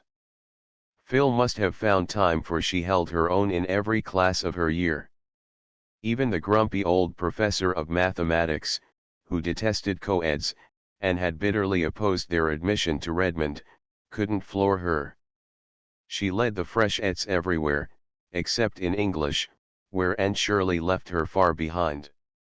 Anne herself found the studies of her freshman year very easy, thanks in great part to the steady work she and Gilbert had put in during those 2 past years in Avonlea. This left her more time for a social life which she thoroughly enjoyed. But never for a moment did she forget Avonlea and the friends there. To her, the happiest moments in each week were those in which letters came from home. It was not until she had got her first letters that she began to think she could ever like Kingsport or feel at home there. Before they came, Avonlea had seemed thousands of miles away. Those letters brought it near and linked the old life to the new so closely that they began to seem one and the same, instead of 2 hopelessly segregated existences. The first batch contained 6 letters, from Jane Andrews, Ruby Gillis, Diana Barry, Marilla, Mrs. Lindy, and Davy. Jane's was a copperplate production, with every T nicely crossed and every I precisely dotted, and not an interesting sentence in it. She never mentioned the school, concerning which Anne was avid to hear. She never answered one of the questions Anne had asked in her letter.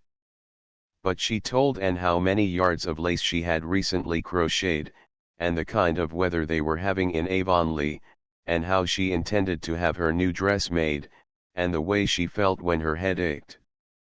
Ruby Gillis wrote a gushing epistle deploring Anne's absence, assuring her she was horribly missed in everything, asking what the Redmond fellows were like, and filling the rest with accounts of her own harrowing experiences with her numerous admirers. It was a silly, harmless letter, and Anne would have laughed over it had it not been for the postscript. Gilbert seems to be enjoying Redmond, judging from his letters, wrote Ruby. I don't think Charlie is so stuck on it. So Gilbert was writing to Ruby. Very well. He had a perfect right to, of course. Only. Anne did not know that Ruby had written the first letter and that Gilbert had answered it from mere courtesy. She tossed Ruby's letter aside contemptuously. But it took all Diana's breezy, newsy, delightful epistle to banish the sting of Ruby's postscript. Diana's letter contained a little too much Fred, but was otherwise crowded and crossed with items of interest, and Anne almost felt herself back in Avonlea while reading it. Marilla's was a rather prim and colorless epistle, severely innocent of gossip or emotion. Yet somehow it conveyed to Anne a whiff of the wholesome, simple life at Green Gables, with its savor of ancient peace, and the steadfast abiding love that was there for her. Mrs. Lindy's letter was full of church news. Having broken up housekeeping, Mrs. Lindy had more time than ever to devote to church affairs and had flung herself into them heart and soul. She was at present much worked up over the poor supplies they were having in the vacant Avonlea pulpit. I don't believe any but fools enter the ministry nowadays, she wrote bitterly. Such candidates as they have sent us, and such stuff as they preach. Half of it ain't true, and, what's worse, it ain't sound doctrine. The one we have now is the worst of the lot. He mostly takes a text and preaches about something else. And he says he doesn't believe all the heathen will be eternally lost. The idea. If they won't, all the money we've been giving to foreign missions will be clean wasted, that's what. Last Sunday night he announced that next Sunday he'd preach on the axe head that swam. I think he'd better confine himself to the Bible and leave sensational subjects alone. Things have come to a pretty pass if a minister can't find enough in Holy Writ to preach about, that's what. What church do you attend, Anne? I hope you go regularly. People are apt to get so careless about church going away from home, and I understand college students are great sinners in this respect. I'm told many of them actually study their lessons on Sunday. I hope you'll never sink that low, and remember how you were brought up. And be very careful what friends you make. You never know what sort of creatures are in them colleges. Outwardly they may be as whited sepulchres and inwardly as ravening wolves, that's what. You'd better not have anything to say to any young man who isn't from the island. I forgot to tell you what happened the day the minister called here. It was the funniest thing I ever saw. I said to Marilla, if Anne had been here wouldn't she have had a laugh? Even Marilla laughed. You know he's a very short, fat little man with bow legs. Well, that old pig of Mr. Harrison's, the big, tall one, had wandered over here that day again and broke into the yard, and it got into the back porch, unbeknownst to us, and it was there when the minister appeared in the doorway. It made one wild bolt to get out, but there was nowhere to bolt to except between them bow legs. So there it went, and, being as it was so big and the minister so little, it took him clean off his feet and carried him away. His hat went one way and his cane another, just as Marilla and I got to the door. I'll never forget the look of him. And that poor pig was near scared to death. I'll never be able to read that account in the Bible of the swine that rushed madly down the steep place into the sea without seeing Mr. Harrison's pig careering down the hill with that minister. I guess the pig thought he had the old boy on his back instead of inside of him. I was thankful the twins weren't about. It wouldn't have been the right thing for them to have seen a minister in such an undignified predicament. Just before they got to the brook the minister jumped off or fell off. The pig rushed through the brook like mad and up through the woods. Marilla and I run down and helped the minister get up and brush his coat. He wasn't hurt, but he was mad. He seemed to hold Marilla and me responsible for it all, though we told him the pig didn't belong to us, and had been pestering us all summer. Besides, what did he come to the back door for? You'd never have caught Mr. Allen doing that. It'll be a long time before we get a man like Mr. Allen. But it's an ill wind that blows no good. We've never seen hoof or hair of that pig since, and it's my belief we never will. Things is pretty quiet in Avonlea. I don't find Green Gables as lonesome as I expected. I think I'll start another cotton warp quilt this winter. Mrs. Silas Sloane has a handsome new apple leaf pattern. When I feel that I must have some excitement I read the murder trials in that Boston paper my niece sends me. I never used to do it, but they're real interesting. The States must be an awful place. I hope you'll never go there, Anne. But the way girls roam over the earth now is something terrible. It always makes me think of Satan in the book of Job, going to and fro and walking up and down. I don't believe the Lord ever intended it, that's what. Davy has been pretty good since you went away. One day he was bad and Marilla punished him by making him wear Dora's apron all day, and then he went and cut all Dora's aprons up. I spanked him for that and then he went and chased my rooster to death. The McPhersons have moved down to my place. She's a great housekeeper and very particular. She's rooted all my June lilies up because she says they make a garden look so untidy. Thomas set them lilies out when we were married. Her husband seems a nice sort of a man, but she can't get over being an old maid, that's what. Don't study too hard, and be sure and put your winter underclothes on as soon as the weather gets cool. Marilla worries a lot about you, but I tell her you've got a lot more sense than I ever thought you would have at one time, and that you'll be all right. Davy's letter plunged into a grievance at the start. Dear Anne, please write and tell Marilla not to tie me to the rowel of the bridge when I go fishing. The boys make fun of me when she does. It's awful lonesome here without you, but great fun in school. Jane Andrews is crosser than you. I scared Mrs. Lindy with a jack-o'-lantern last night. She was awful mad, and she was mad 'cause I chased her old rooster round the yard till he fell down dead. I didn't mean to make him fall down dead. What made him die, and, I want to know. Mrs. Lindy threw him into the pig pen. She might have sold him to Mr. Blair. Mr. Blair is giving 50 cents apiece for good dead roosters now. I heard Mrs. Lindy asking the minister to pray for her. What did she do that was so bad, and, I want to know. I've got a kite with a magnificent tail, and Milty Boulter told me a great story in school yesterday. It is true. Old Joe Mosey and Leon were playing cards one night last week in the woods.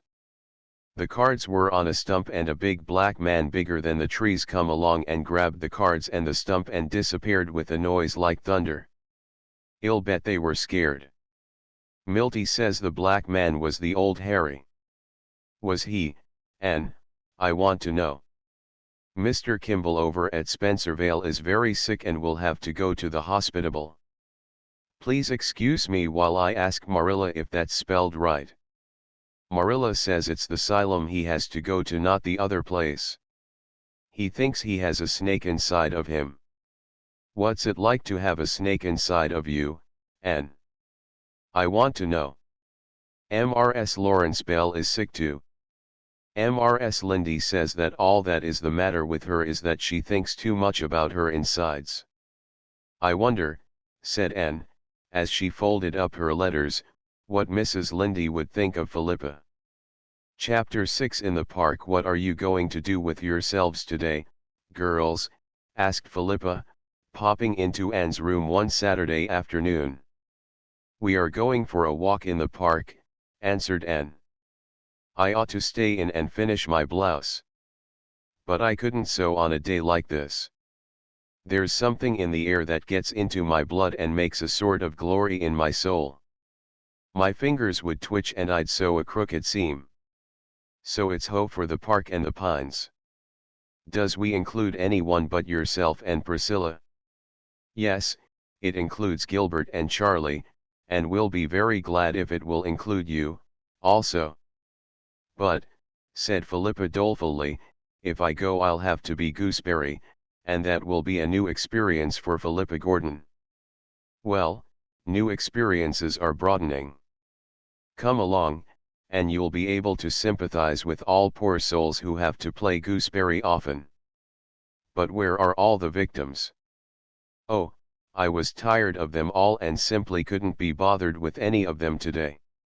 Besides, I've been feeling a little blue, just a pale, elusive azure. It isn't serious enough for anything darker. I wrote Alec and Alonzo last week.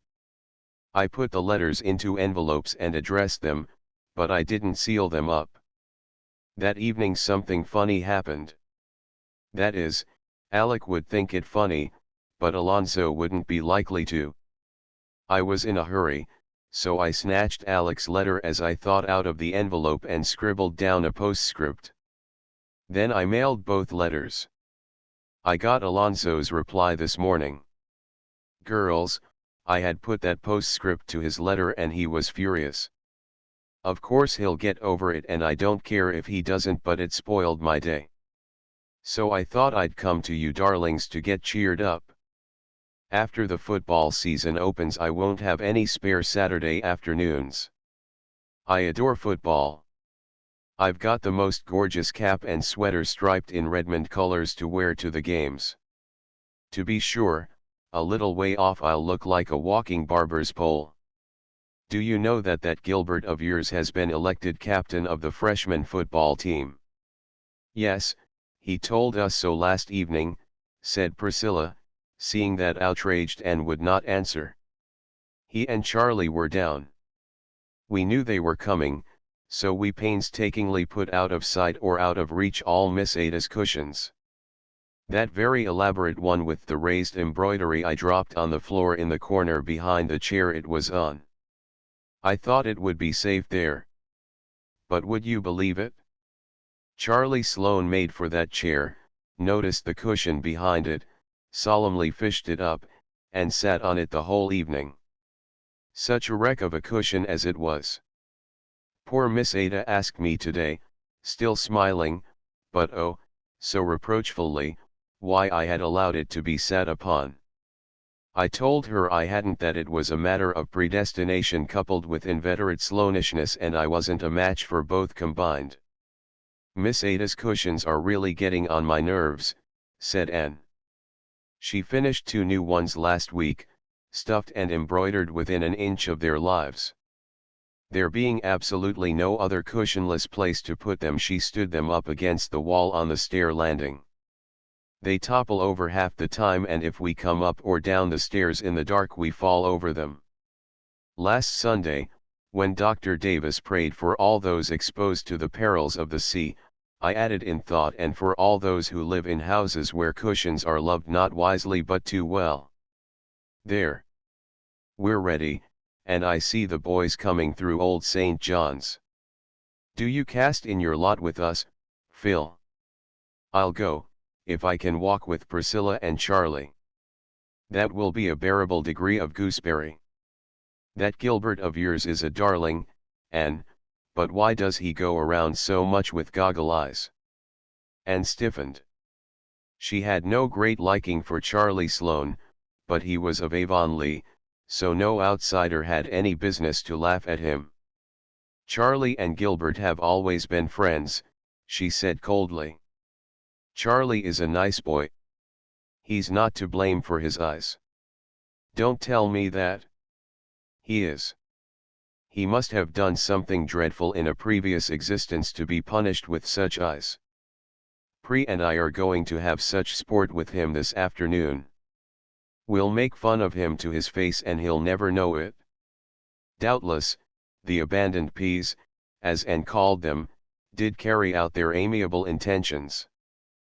But Sloane was blissfully ignorant.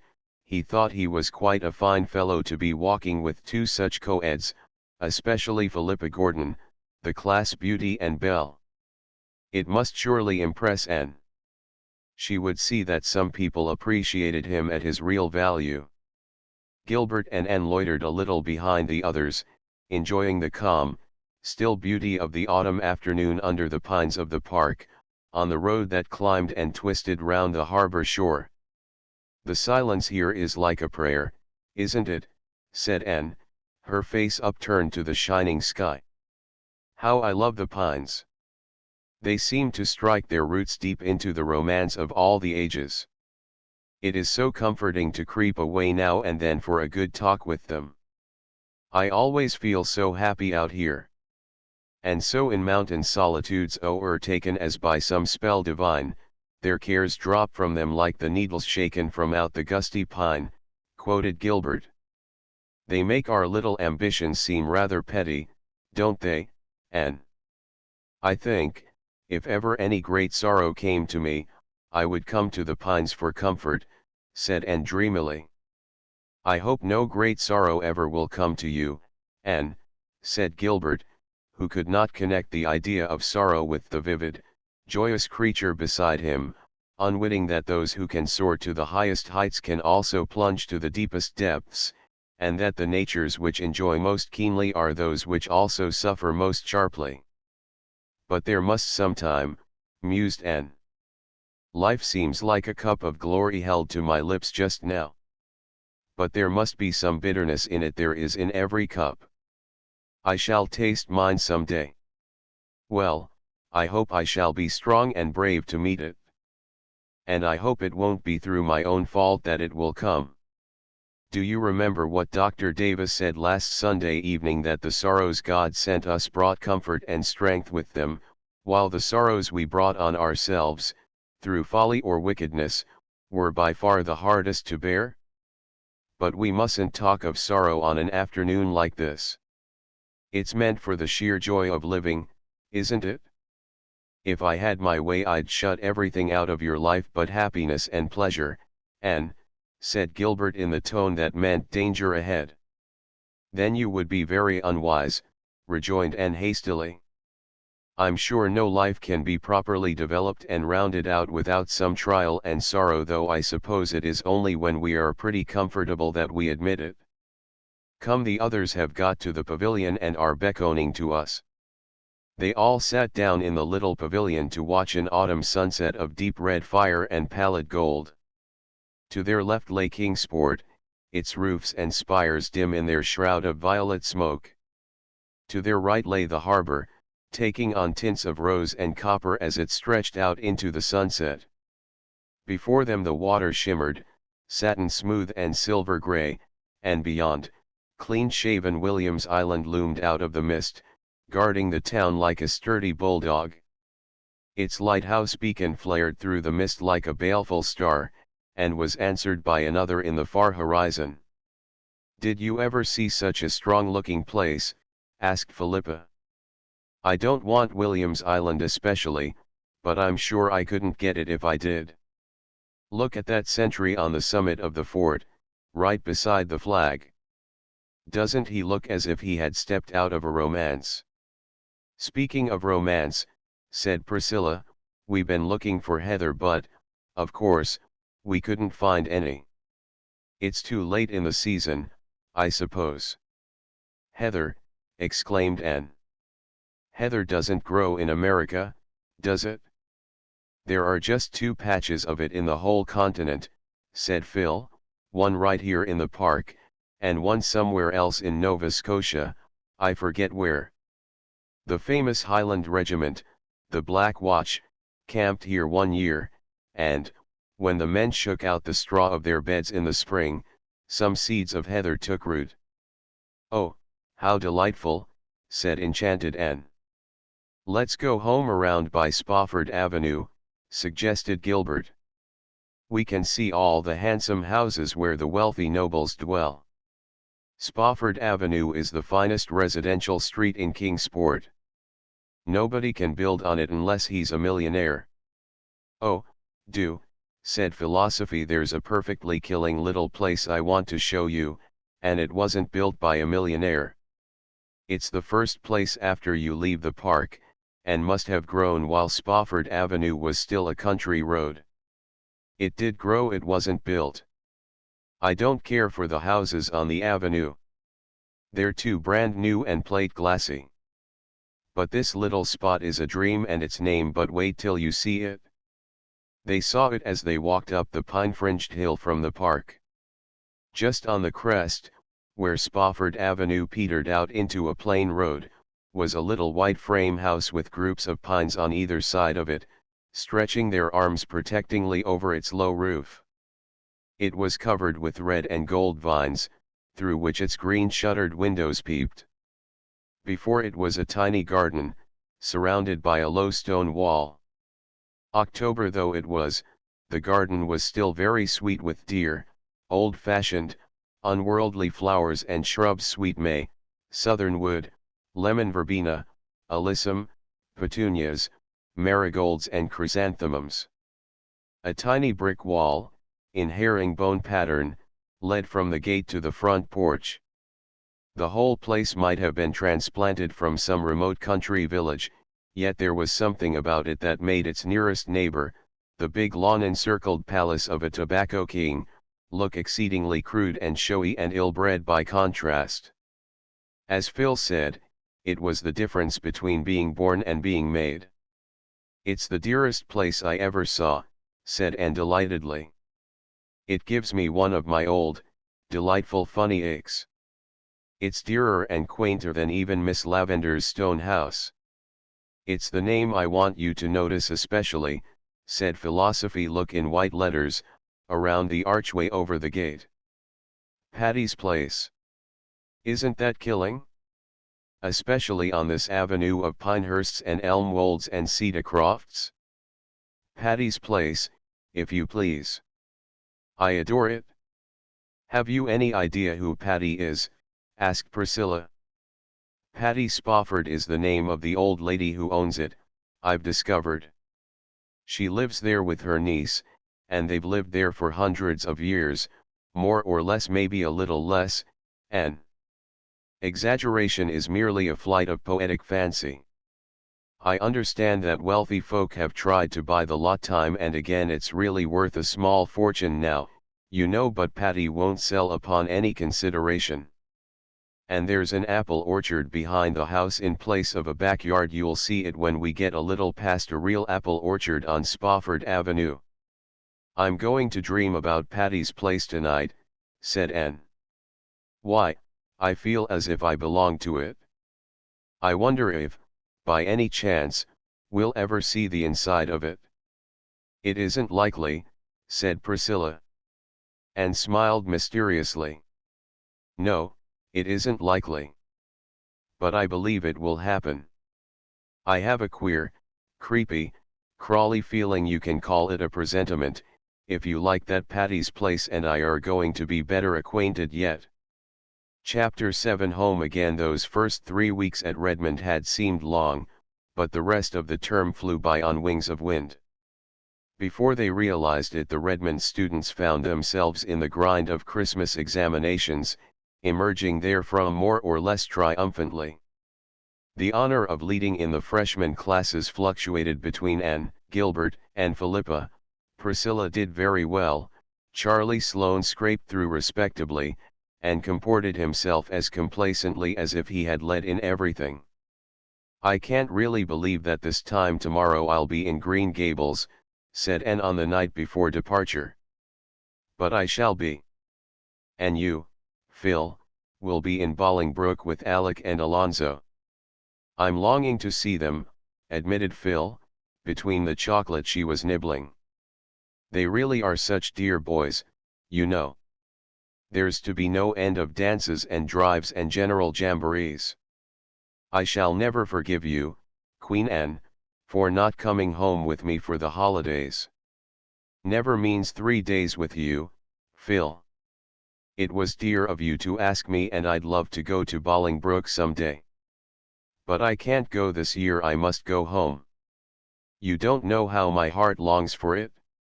You won't have much of a time, said Phil scornfully. There'll be 1 or 2 quilting parties, I suppose, and all the old gossips will talk you over to your face and behind your back. You'll die of lonesomeness, child. In Avonlea, said Anne, highly amused. Now, if you'd come with me you'd have a perfectly gorgeous time. Bolingbroke would go wild over you, Queen, and your hair and your style and, oh, everything. You're so different. You'd be such a success and I would bask in reflected glory, not the rose but near the rose. Do come, after all, Anne. Your picture of social triumphs is quite fascinating, Phil, but I'll paint one to offset it. I'm going home to an old country farmhouse, once green, rather faded now, set among leafless apple orchards. There is a brook below and a December fir wood beyond, where I've heard harps swept by the fingers of rain and wind. There is a pond nearby that will be grey and brooding now. There will be 2 oldish ladies in the house, one tall and thin, one short and fat, and there will be 2 twins, one a perfect model, the other what Mrs. Lindy calls a holy terror. There will be a little room upstairs over the porch, where old dreams hang thick, and a big, fat, glorious feather bed which will almost seem the height of luxury after a boarding house mattress. How do you like my picture, Phil? It seems a very dull one, said Phil, with a grimace. Oh, but I've left out the transforming thing, said Anne softly. There'll be love there, Phil, faithful, tender love, such as I'll never find anywhere else in the world, love that's waiting for me. That makes my picture a masterpiece, doesn't it, even if the colors are not very brilliant? Phil silently got up, tossed her box of chocolates away, went up to Anne, and put her arms about her. Anne, I wish I was like you, she said soberly. Diana met Anne at the Carmody station the next night, and they drove home together under silent, star-sown depths of sky. Green Gables had a very festal appearance as they drove up the lane. There was a light in every window, the glow breaking out through the darkness like flame-red blossoms swung against the dark background of the haunted wood. And in the yard was a brave bonfire with two gay little figures dancing around it, one of which gave an unearthly yell as the buggy turned in under the poplars. "Davy means that for an Indian war whoop," said Diana. "Mr. Harrison's hired boy taught it to him, and he's been practicing it up to welcome you with. Mrs. Lindy says it has worn her nerves to a frazzle. He creeps up behind her, you know, and then lets go. He was determined to have a bonfire for you, too. He's been piling up branches for a fortnight and pestering Marilla to be let pour some kerosene oil over it before setting it on fire. I guess she did, by the smell, though Mrs. Lindy said up to the last that Davy would blow himself and everybody else up if he was let. Anne was out of the buggy by this time, and Davy was rapturously hugging her knees, while even Dora was clinging to her hand. Isn't that a bully bonfire, Anne? Just let me show you how to poke it. See the sparks? I did it for you, Anne, 'cause I was so glad you were coming home." The kitchen door opened and Marilla's spare form darkened against the inner light. She preferred to meet Anne in the shadows, for she was horribly afraid that she was going to cry with joy. She, stern, repressed Marilla, who thought all display of deep emotion unseemly. Mrs. Lindy was behind her, sonsy, kindly, matronly, as of yore. The love that Anne had told Phil was waiting for her surrounded her and enfolded her with its blessing and its sweetness. Nothing, after all, could compare with old ties, old friends, and old Green Gables. How starry Anne's eyes were as they sat down to the loaded supper table, how pink her cheeks, how silver clear her laughter. And Diana was going to stay all night, too. How like the dear old times it was. And the rosebud tea set graced the table. With Marilla the force of nature could no further go. "I suppose you and Diana will now proceed to talk all night," said Marilla sarcastically, as the girls went upstairs. Marilla was always sarcastic after any self-betrayal. "Yes," agreed Anne gaily, "but I'm going to put Davy to bed first. He insists on that." "You bet," said Davy, as they went along the hall. "I want somebody to say my prayers to again. It's no fun saying them alone." "You don't say them alone, Davy. God is always with you to hear you." "Well, I can't see him," objected Davy. "I want to pray to somebody I can see, but I won't say them to Mrs. Lindy or Marilla, there now." Nevertheless, when Davy was garbed in his gray flannel nightie, he did not seem in a hurry to begin. He stood before Anne, shuffling one bare foot over the other, and looked undecided. "Come, dear, kneel down," said Anne. Davy came and buried his head in Anne's lap, but he did not kneel down. "Anne," he said in a muffled voice, "I don't feel like praying after all. I haven't felt like it for a week now. I didn't pray last night nor the night before." "Why not, Davy?" asked Anne gently. You won't be mad if I tell you," implored Davy. Anne lifted the little gray flannelled body on her knee and cuddled his head on her arm. "Do I ever get mad when you tell me things, Davy?" "No, oh, you never do. But you get sorry, and that's worse. You'll be awful sorry when I tell you this, and you'll be shamed of me, I suppose. Have you done something naughty, Davy, and is that why you can't say your prayers?" "No, I haven't done anything naughty yet.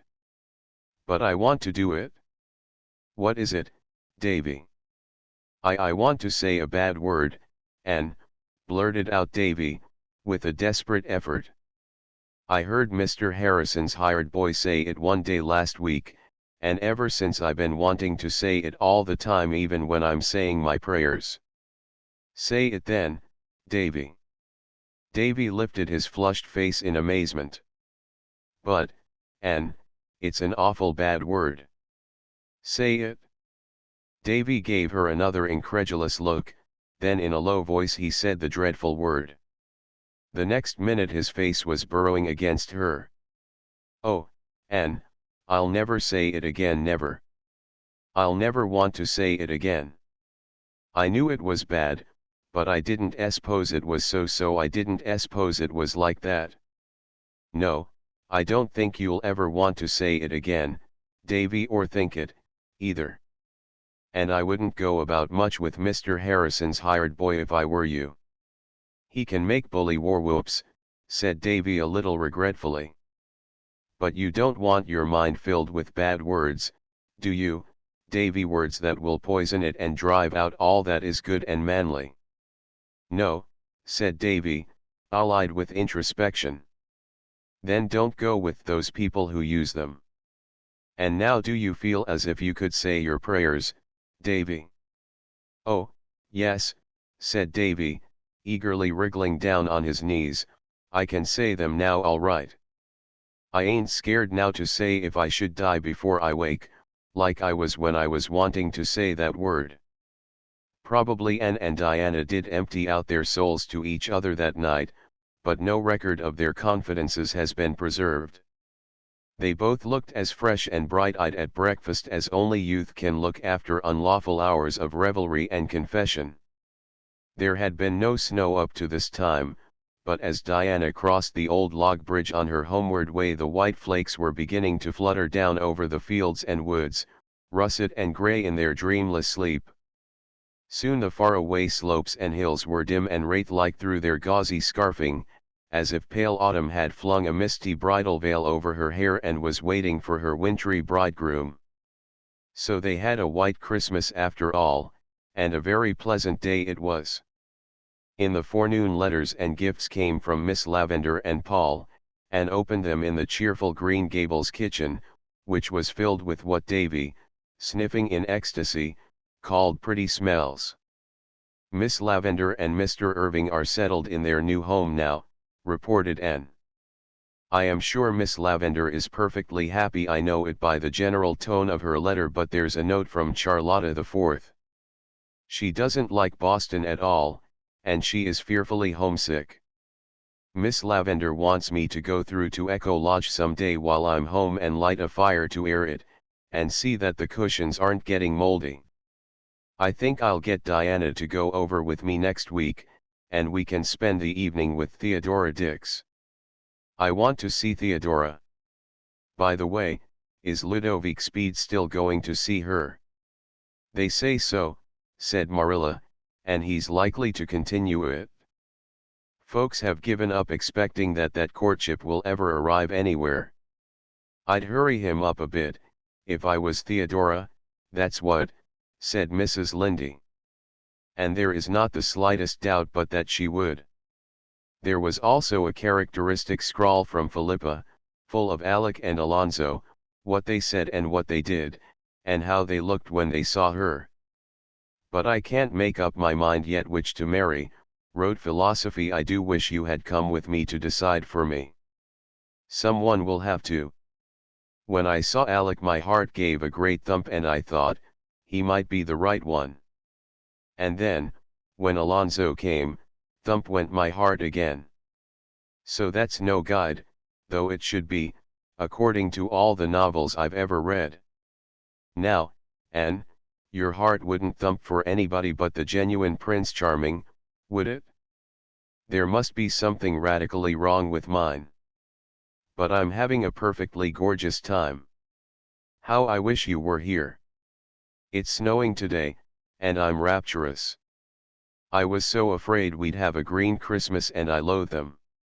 You know, when Christmas is a dirty grey browny affair, looking as if it had been left over 100 years ago and had been in soak ever since, it is called a green Christmas. Don't ask me why. As Lord Dundreary says, there are things no fellow can understand. And, did you ever get on a streetcar and then discover that you hadn't any money with you to pay your fare? I did, the other day. It's quite awful. I had a nickel with me when I got on the car. I thought it was in the left pocket of my coat. When I got settled down comfortably I felt for it. It wasn't there. I had a cold chill. I felt in the other pocket. Not there. I had another chill. Then I felt in a little inside pocket. All in vain. I had two chills at once. I took off my gloves, laid them on the seat, and went over all my pockets again. It was not there. I stood up and shook myself, and then looked on the floor.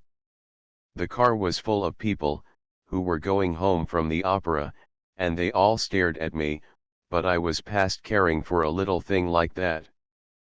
But I could not find my fare. I concluded I must have put it in my mouth and swallowed it inadvertently. I didn't know what to do. Would the conductor, I wondered, stop the car and put me off in ignominy and shame? Was it possible that I could convince him that I was merely the victim of my own absent-mindedness, and not an unprincipled creature trying to obtain a ride upon false pretenses? How I wished that Alec or Alonzo were there. But they weren't because I wanted them. If I hadn't wanted them they would have been there by the dozen. And I couldn't decide what to say to the conductor when he came around. As soon as I got one sentence of explanation mapped out in my mind I felt nobody could believe it and I must compose another. It seemed there was nothing to do but trust in Providence, and for all the comfort that gave me I might as well have been the old lady who, when told by the captain during a storm that she must put her trust in the Almighty, exclaimed, "Oh, Captain, is it as bad as that?" Just at the conventional moment, when all hope had fled, and the conductor was holding out his box to the passenger next to me, I suddenly remembered where I had put that wretched coin of the realm. I hadn't swallowed it after all. I meekly fished it out of the index finger of my glove and poked it in the box. I smiled at everybody and felt that it was a beautiful world. The visit to Echo Lodge was not the least pleasant of many pleasant holiday outings. Anne and Diana went back to it by the old way of the beech woods, carrying a lunch basket with them. Echo Lodge, which had been closed ever since Miss Lavender's wedding, was briefly thrown open to wind and sunshine once more, and firelight glimmered again in the little rooms. The perfume of Miss Lavender's rose bowl still filled the air.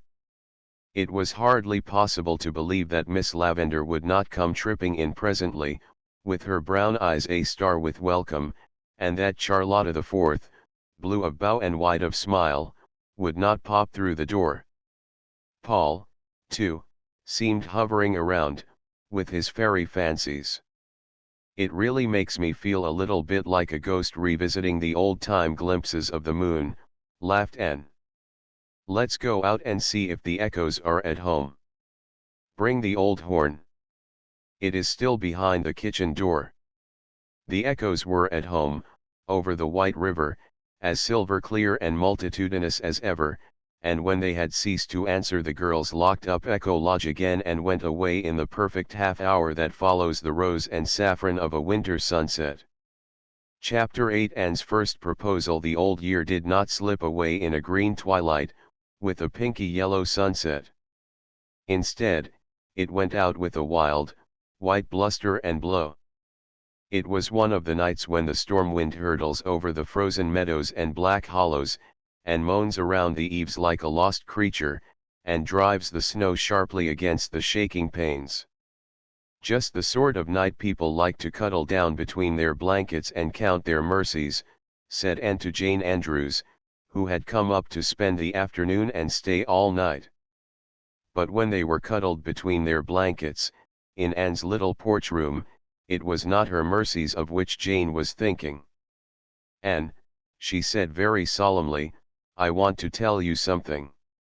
May I? Anne was feeling rather sleepy after the party Ruby Gillis had given the night before. She would much rather have gone to sleep than listen to Jane's confidences, which she was sure would bore her.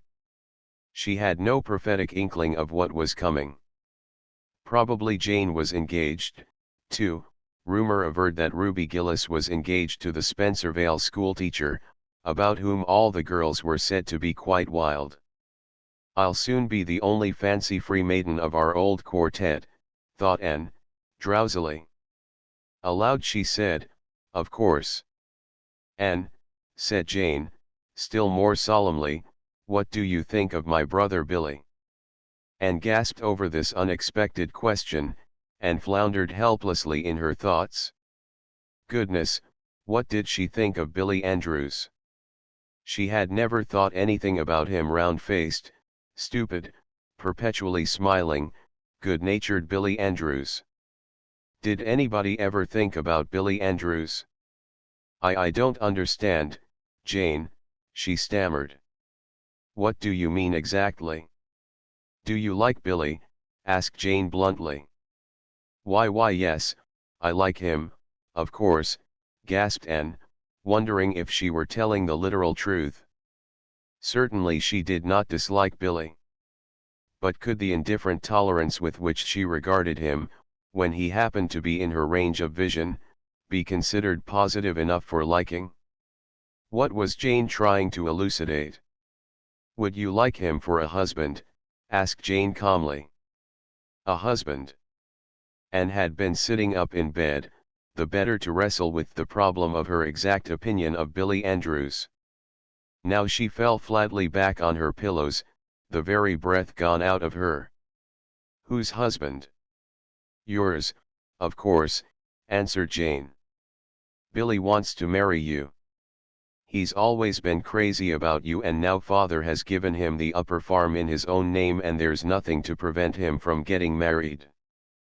But he's so shy he couldn't ask you himself if you'd have him, so he got me to do it.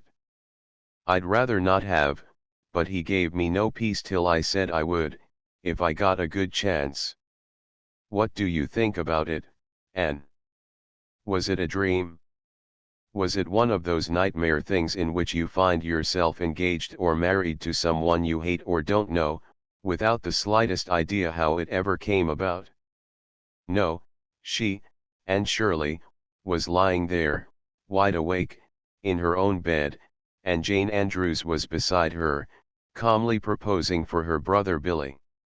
Anne did not know whether she wanted to writhe or laugh, but she could do neither, for Jane's feelings must not be hurt. I couldn't marry Bill, you know, Jane," she managed to gasp. "Why, such an idea never occurred to me, never." "I don't suppose it did," agreed Jane. "Billy has always been far too shy to think of courting. But you might think it over, Anne. Billy is a good fellow. I must say that, if he is my brother. He has no bad habits and he's a great worker, and you can depend on him. A bird in the hand is worth two in the bush. He told me to tell you he'd be quite willing to wait till you got through college, if you insisted, though he'd rather get married this spring before the planting begins. He'd always be very good to you, I'm sure, and you know, Anne, I'd love to have you for a sister." "I can't marry Billy," said Anne decidedly. She had recovered her wits, and was even feeling a little angry. It was all so ridiculous. "There is no use thinking of it, Jane. I don't care anything for him in that way, and you must tell him so." "Well, I didn't suppose you would," said Jane with a resigned sigh, feeling that she had done her best. "I told Billy I didn't believe it was a bit of use to ask you, but he insisted." "Well, you've made your decision, Anne, and I hope you won't regret it." Jane spoke rather coldly. She had been perfectly sure that the enamored Billy had no chance at all of inducing Anne to marry him. Nevertheless, she felt a little resentment that Anne Shirley, who was, after all, merely an adopted orphan, without kith or kin, should refuse her brother one of the Avonlea Andrews. Well, pride sometimes goes before a fall, Jane reflected ominously. Anne permitted herself to smile in the darkness over the idea that she might ever regret not marrying Billy Andrews. I hope Billy won't feel very badly over it, she said nicely. Jane made a movement as if she were tossing her head on her pillow. Oh, he won't break his heart. Billy has too much good sense for that. He likes Nettie Blewett pretty well, too, and mother would rather he married her than anyone. She's such a good manager and saver. I think, when Billy is once sure you won't have him, he'll take Nettie. Please don't mention this to anyone, will you, Anne? Certainly not, said Anne, who had no desire whatever to publish abroad the fact that Billy Andrews wanted to marry her, preferring her, when all was said and done, to Nettie Blewett. Nettie Blewett? And now I suppose we'd better go to sleep, suggested Jane. To sleep went Jane easily and speedily, but, though very unlike Macbeth in most respects, she had certainly contrived to murder sleep for Anne. That proposed to damsel lay on a wakeful pillow until the wee smas, but her meditations were far from being romantic. It was not, however, until the next morning that she had an opportunity to indulge in a good laugh over the whole affair. When Jane had gone home still with a hint of frost in voice and manner because Anne had declined so ungratefully and decidedly the honor of an alliance with the house of Andrews and retreated to the porch room, shut the door, and had her laugh out at last. If I could only share the joke with someone, she thought. But I can't. Diana is the only one I'd want to tell, and, even if I hadn't sworn secrecy to Jane, I can't tell Diana things now. She tells everything to Fred, I know she does. Well, I've had my first proposal. I supposed it would come someday, but I certainly never thought it would be by proxy. It's awfully funny, and yet there's a sting in it, too, somehow. Anne knew quite well wherein the sting consisted, though she did not put it into words. She had had her secret dreams of the first time someone should ask her the great question. And it had, in those dreams, always been very romantic and beautiful, and the someone was to be very handsome and dark-eyed and distinguished-looking and eloquent, whether he were Prince Charming to be enraptured with, yes, or one to whom a regretful, beautifully worded, but hopeless refusal must be given. If the latter, the refusal was to be expressed so delicately that it would be next best thing to acceptance, and he would go away, after kissing her hand, assuring her of his unalterable, lifelong devotion. And it would always be a beautiful memory, to be proud of and a little sad about, also. And now, this thrilling experience had turned out to be merely grotesque. Billy Andrews had got his sister to propose for him because his father had given him the upper farm, and if Anne wouldn't have him, Nettie Blewett would. There was romance for you, with a vengeance. Anne laughed and then sighed. The bloom had been brushed from one little maiden dream. Would the painful process go on until everything became prosaic and humdrum? Chapter 9. An unwelcome lover and a welcome friend. The second term at Redmond sped as quickly as had the first actually whizzed away, Philippa said. Anne enjoyed it thoroughly in all its phases: the stimulating class rivalry, the making and deepening of new and helpful friendships, the gay little social stunts, the doings of the various societies of which she was a member, the widening of horizons and interests. She studied hard, for she had made up her mind to win the Thorburn Scholarship in English. This being won, meant that she could come back to Redmond the next year without trenching on Marilla's small savings, something Anne was determined she would not do. Gilbert, too, was in full chase after a scholarship, but found plenty of time for frequent calls at 38, St. John's. He was Anne's escort at nearly all the college affairs, and she knew that their names were coupled in Redmond gossip. Anne raged over this but was helpless. She could not cast an old friend like Gilbert aside, especially when he had grown suddenly wise and wary, as behooved him in the dangerous proximity of more than one Redmond youth who would gladly have taken his place by the side of the slender, red-haired co-ed, whose grey eyes were as alluring as stars of evening. Anne was never attended by the crowd of willing victims who hovered around Philippa's conquering march through her freshman year, but there was a lanky, brainy freshie, a jolly, little, round sophomore, and a tall, learned junior who all liked to call at 38, St. John's, and talk over ologies and isms, as well as lighter subjects, with Anne, in the becushioned parlor of that domicile. Gilbert did not love any of them, and he was exceedingly careful to give none of them the advantage over him by any untimely display of his real feelings and ward. To her he had become again the boy comrade of Avonlea days, and as such could hold his own against any smitten swain who had so far entered the lists against him.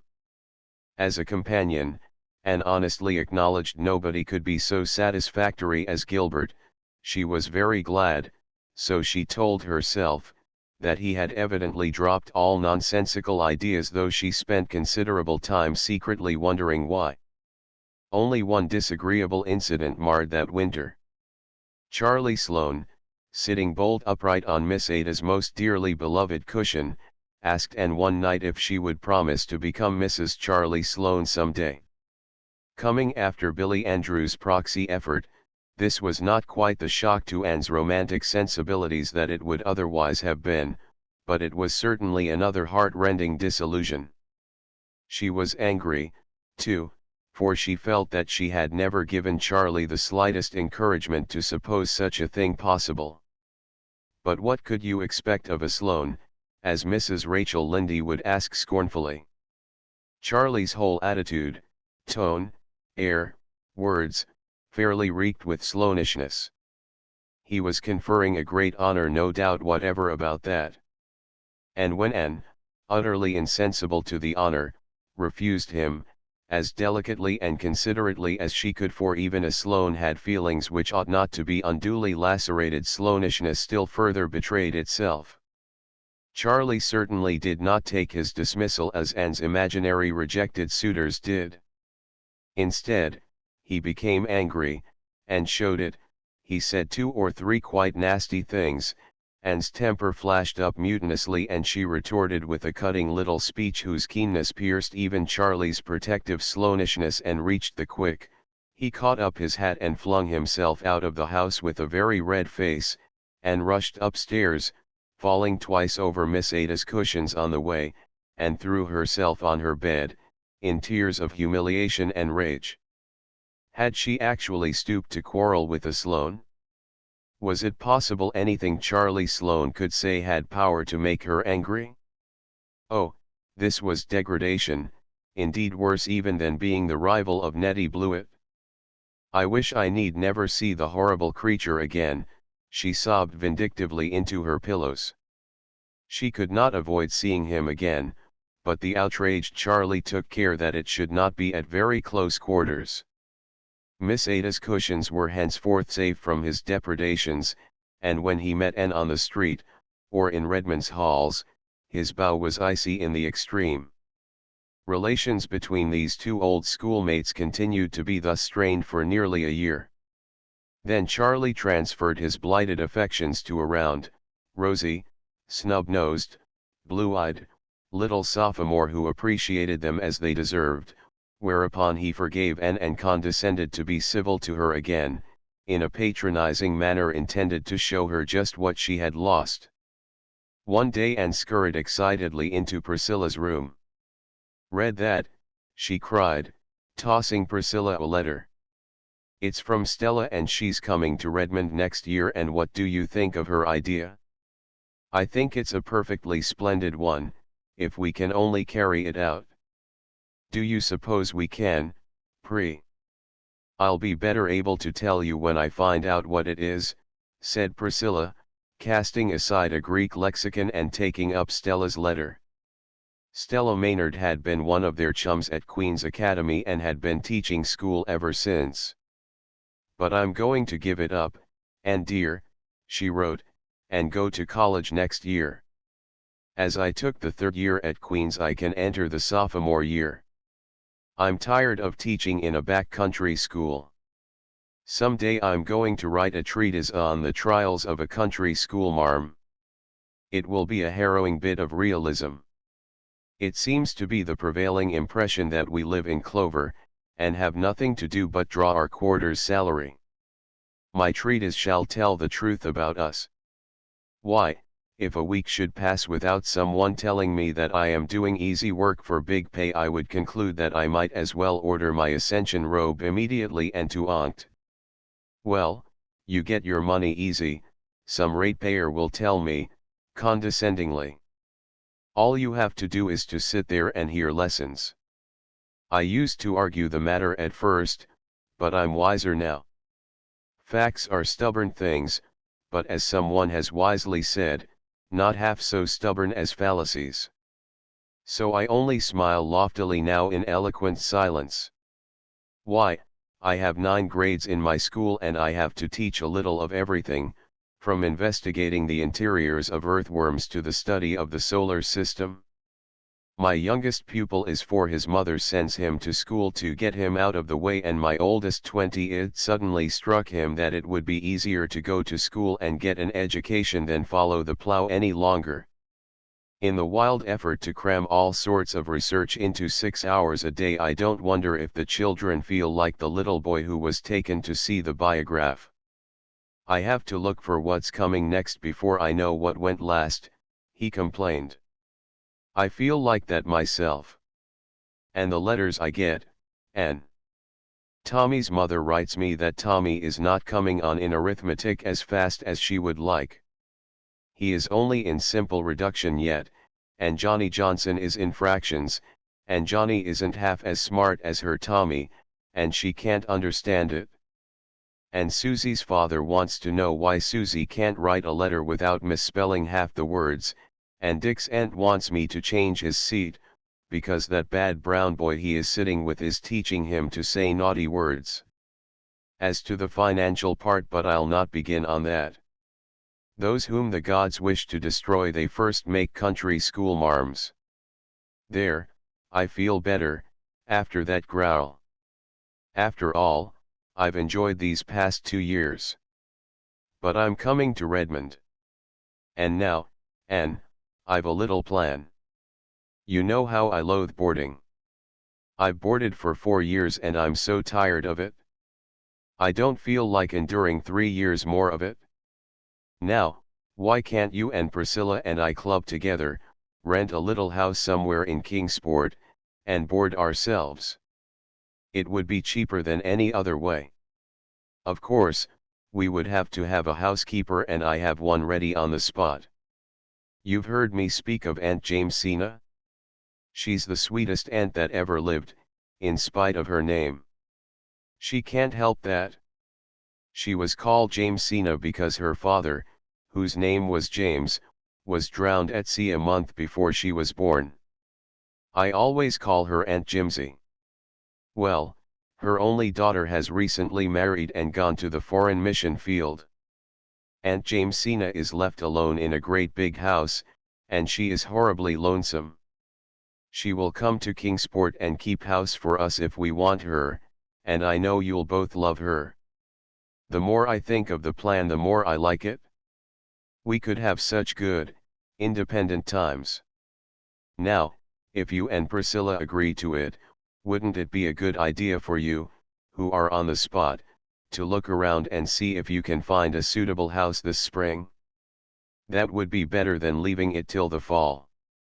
If you could get a furnished one, so much the better, but if not, we can scare up a few sticks of furniture between us and old family friends with attics.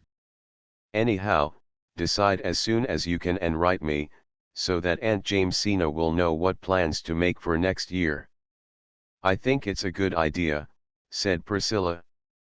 So do I, agreed Anne delightedly. Of course, we have a nice boarding house here, but, when all's said and done, a boarding house isn't home. So let's go house hunting at once, before exams come on. I'm afraid it will be hard enough to get a really suitable house, warned Priscilla. Don't expect too much, Anne. Nice houses in nice localities will probably be a way beyond our means. We'll likely have to content ourselves with a shabby little place on some street whereon live people whom to know is to be unknown, and make life inside compensate for the outside. Accordingly they went house hunting, but to find just what they wanted proved even harder than Priscilla had feared. Houses there were galore, furnished and unfurnished, but one was too big, another too small, this one too expensive, that one too far from Redmond. Exams were on and over, the last week of the term came and still their house o' dreams, as Anne called it, remained a castle in the air.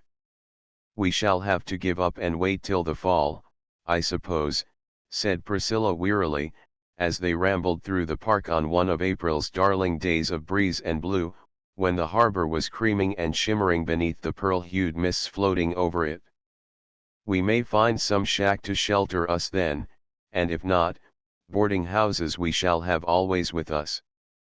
I'm not going to worry about it just now, anyway, and spoil this lovely afternoon, said Anne, gazing around her with delight. The fresh chill air was faintly charged with the aroma of pine balsam, and the sky above was crystal clear and blue, a great inverted cup of blessing. Spring is singing in my blood today, and the lure of April is abroad on the air. I'm seeing visions and dreaming dreams, Pri. That's because the wind is from the west. I do love the west wind. It sings of hope and gladness, doesn't it? When the east wind blows I always think of sorrowful rain on the eaves and sad waves on a grey shore. When I get old I shall have rheumatism when the wind is east. And isn't it jolly when you discard furs and winter garments for the first time and sally forth, like this, in spring attire, laughed Priscilla.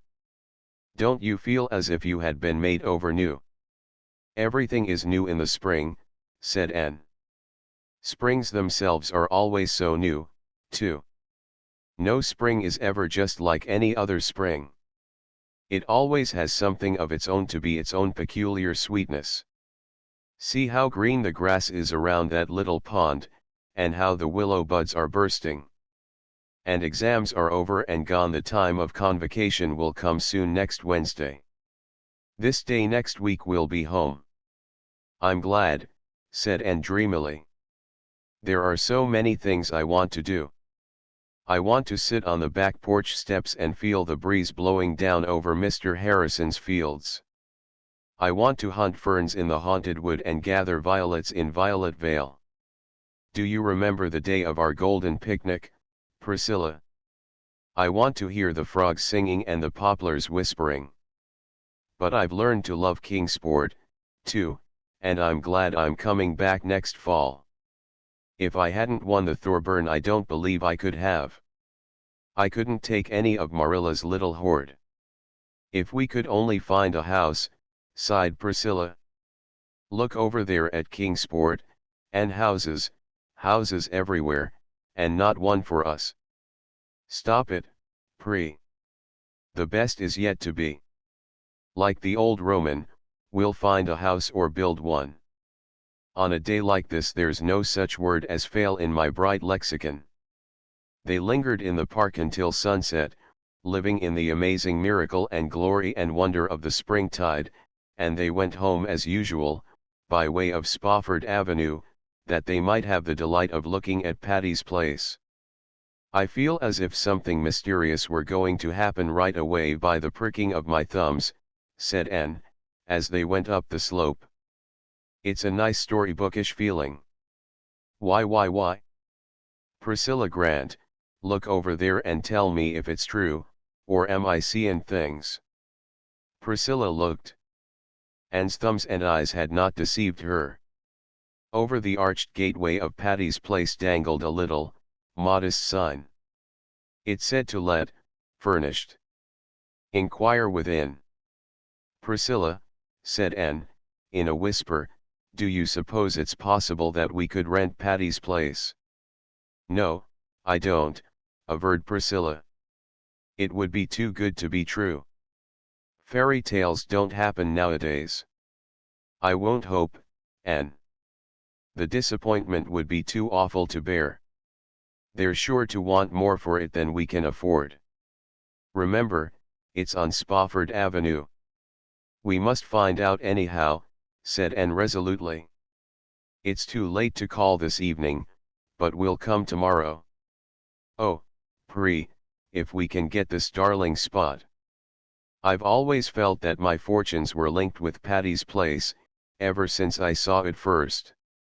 Chapter X. Patty's Place the next evening found them treading resolutely the herringbone walk through the tiny garden. The April wind was filling the pine trees with its roundelay, and the grove was alive with robins, great, plump, saucy fellows, strutting along the paths. The girls rang rather timidly, and were admitted by a grim and ancient handmaiden. The door opened directly into a large living room, where by a cheery little fire sat two other ladies, both of whom were also grim and ancient. Except that one looked to be about 70 and the other 50, there seemed little difference between them. Each had amazingly big, light blue eyes behind steel-rimmed spectacles, each wore a cap and a grey shawl, each was knitting without haste and without rest, each rocked placidly and looked at the girls without speaking, and just behind each sat a large white china dog, with round green spots all over it, a green nose and green ears. Those dogs captured Anne's fancy on the spot. They seemed like the twin guardian deities of Patty's Place. For a few minutes nobody spoke. The girls were too nervous to find words, and neither the ancient ladies nor the china dogs seemed conversationally inclined. Anne glanced about the room. What a dear place it was. Another door opened out of it directly into the pine grove, and the robins came boldly up on the very step. The floor was spotted with round, braided mats, such as Murillo made at Green Gables, but which were considered out of date everywhere else, even in Avonlea. And yet here they were on Spofford Avenue. A big, polished grandfather's clock ticked loudly and solemnly in a corner. There were delightful little cupboards over the mantelpiece, behind whose glass doors gleamed quaint bits of china. The walls were hung with old prints and silhouettes. In one corner the stairs went up, and at the first low turn was a long window with an inviting seat. It was all just as Anne had known it must be. By this time the silence had grown too dreadful, and Priscilla nudged Anne to intimate that she must speak. We saw by your sign that this house is to let," said Anne faintly, addressing the older lady, who was evidently Miss Patty Spofford. "Oh, yes," said Miss Patty. "I intended to take that sign down today." Then we are too late," said Anne sorrowfully. "You've let it to someone else." "No, but we have decided not to let it at all." "Oh, I'm so sorry," exclaimed Anne impulsively. "I love this place so.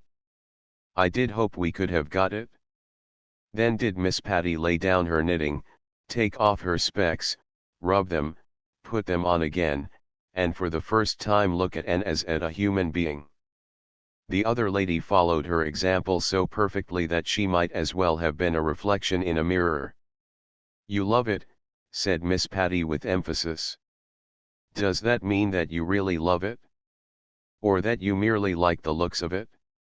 The girls nowadays indulge in such exaggerated statements that one never can tell what they do mean. It wasn't so in my young days. Then a girl did not say she loved turnips, in just the same tone as she might have said she loved her mother or her savior.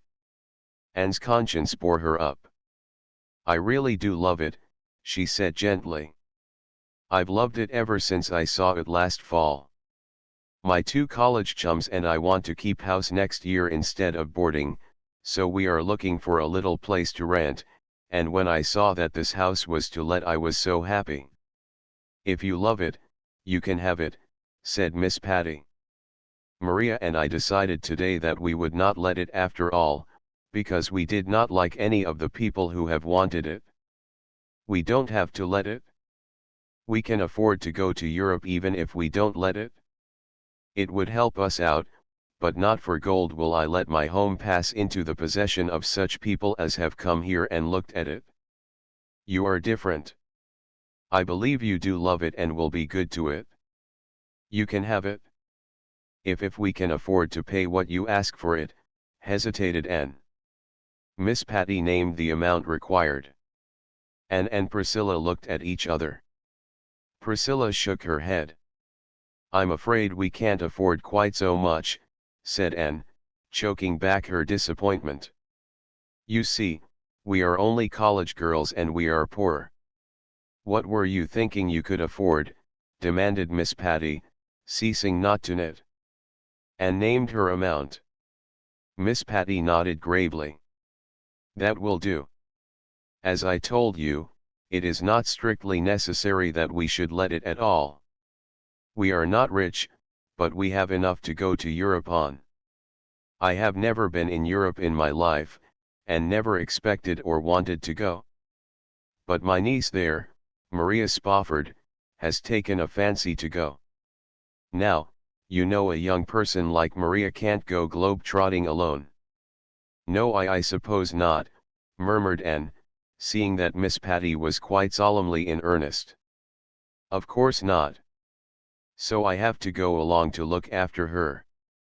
I expect to enjoy it, too. I'm 70 years old, but I'm not tired of living yet. I dare say I'd have gone to Europe before if the idea had occurred to me. We shall be away for 2 years, perhaps 3. We sail in June and we shall send you the key, and leave all in order for you to take possession when you choose. We shall pack away a few things we prize especially, but all the rest will be left. Will you leave the china dogs? Asked Anne timidly. Would you like me to? Oh, indeed, yes. They are delightful. A pleased expression came into Miss Patty's face. I think a great deal of those dogs, she said proudly. They are over 100 years old, and they have sat on either side of this fireplace ever since my brother Aaron brought them from London 50 years ago. Spofford Avenue was called after my brother Aaron. A fine man he was, said Miss Maria, speaking for the first time. Ah, you don't see the like of him nowadays. He was a good uncle to you, Maria, said Miss Patty, with evident emotion. You do well to remember him. I shall always remember him, said Miss Maria solemnly. I can see him, this minute, standing there before that fire, with his hands under his coat tails, beaming on us. Miss Maria took out her handkerchief and wiped her eyes, but Miss Patty came resolutely back from the regions of sentiment to those of business. I shall leave the dogs where they are, if you will promise to be very careful of them, she said. Their names are Gog and Magog. Gog looks to the right and Magog to the left. And there's just one thing more. You don't object, I hope, to this house being called Patty's Place. No, indeed. We think that is one of the nicest things about it. You have sense, I see, said Miss Patty in a tone of great satisfaction. Would you believe it? All the people who came here to rent the house wanted to know if they couldn't take the name off the gate during their occupation of it. I told them roundly that the name went with the house. This has been Patty's Place ever since my brother Aaron left it to me in his will, and Patty's Place it shall remain until I die and Maria dies. After that happens the next possessor can call it any fool name he likes, concluded Miss Patty, much as she might have said, after that the deluge. And now, wouldn't you like to go over the house and see it all before we consider the bargain made? Further exploration still further delighted the girls. Besides the big living room, there was a kitchen and a small bedroom downstairs. Upstairs were 3 rooms, 1 large and 2 small. Anne took an especial fancy to one of the small ones, looking out into the big pines, and hoped it would be hers. It was papered in pale blue and had a little, old-timey toilet table with sconces for candles. There was a diamond-paned window with a seat under the blue muslin frills that would be a satisfying spot for studying or dreaming. It's all so delicious that I know we are going to wake up and find it a fleeting vision of the night, said Priscilla as they went away. Miss Patty and Miss Maria are hardly such stuff as dreams are made of, laughed Anne. Can you fancy them globe-trotting, especially in those shawls and caps? I suppose they'll take them off when they really begin to trot, said Priscilla, but I know they'll take their knitting with them everywhere. They simply couldn't be parted from it. They will walk about Westminster Abbey and knit, I feel sure. Meanwhile, Anne, we shall be living in Patty's Place and on Spofford Avenue. I feel like a millionairess even now. I feel like one of the morning stars that sang for joy, said Anne. Phil Gordon crept into 38, St. John's, that night and flung herself on Anne's bed. Girls, dear, I'm tired to death. I feel like the man without a country, or was it without a shadow? I forget which. Anyway, I've been packing up. And I suppose you are worn out because you couldn't decide which things to pack first, or where to put them, laughed Priscilla. Exactly. And when I had got everything jammed in somehow, and my landlady and her maid had both sat on it while I locked it, I discovered I had packed a whole lot of things I wanted for convocation at the very bottom. I had to unlock the old thing and poke and dive into it for an hour before I fished out what I wanted. I would get hold of something that felt like what I was looking for, and I'd yank it up, and it would be something else. No, Anne, I did not swear. I didn't say you did. Well, you looked it. But I admit my thoughts verged on the profane. And I have such a cold in the head I can do nothing but sniffle, sigh and sneeze. Isn't that alliterative agony for you? Queen Anne, do say something to cheer me up. Remember that next Thursday night, you'll be back in the land of Alec and Alonzo, suggested Anne. Phil shook her head dolefully. More alliteration. No, I don't want Alec and Alonzo when I have a cold in the head. But what has happened you two?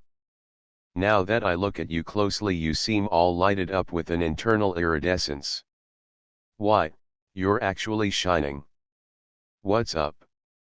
We are going to live in Patty's Place next winter, said Anne triumphantly. Live, mark you, not bored. We've rented it, and Stella Maynard is coming, and her aunt is going to keep house for us. Phil bounced up, wiped her nose, and fell on her knees before Anne. Girls, let me come, too. Oh, I'll be so good. If there's no room for me, I'll sleep in the little doghouse in the orchard, I've seen it. Only let me come. Get up, you goose. I won't stir off my marrow bones till you tell me I can live with you next winter. Anne and Priscilla looked at each other. Then Anne said slowly, Phil dear, we'd love to have you. But we may as well speak plainly. I'm poor, Pre is poor, Stella Maynard is poor, our housekeeping will have to be very simple and our table plain. You'd have to live as we would. Now, you are rich and your boarding house fare attests the fact. Oh, what do I care for that, demanded Phil tragically.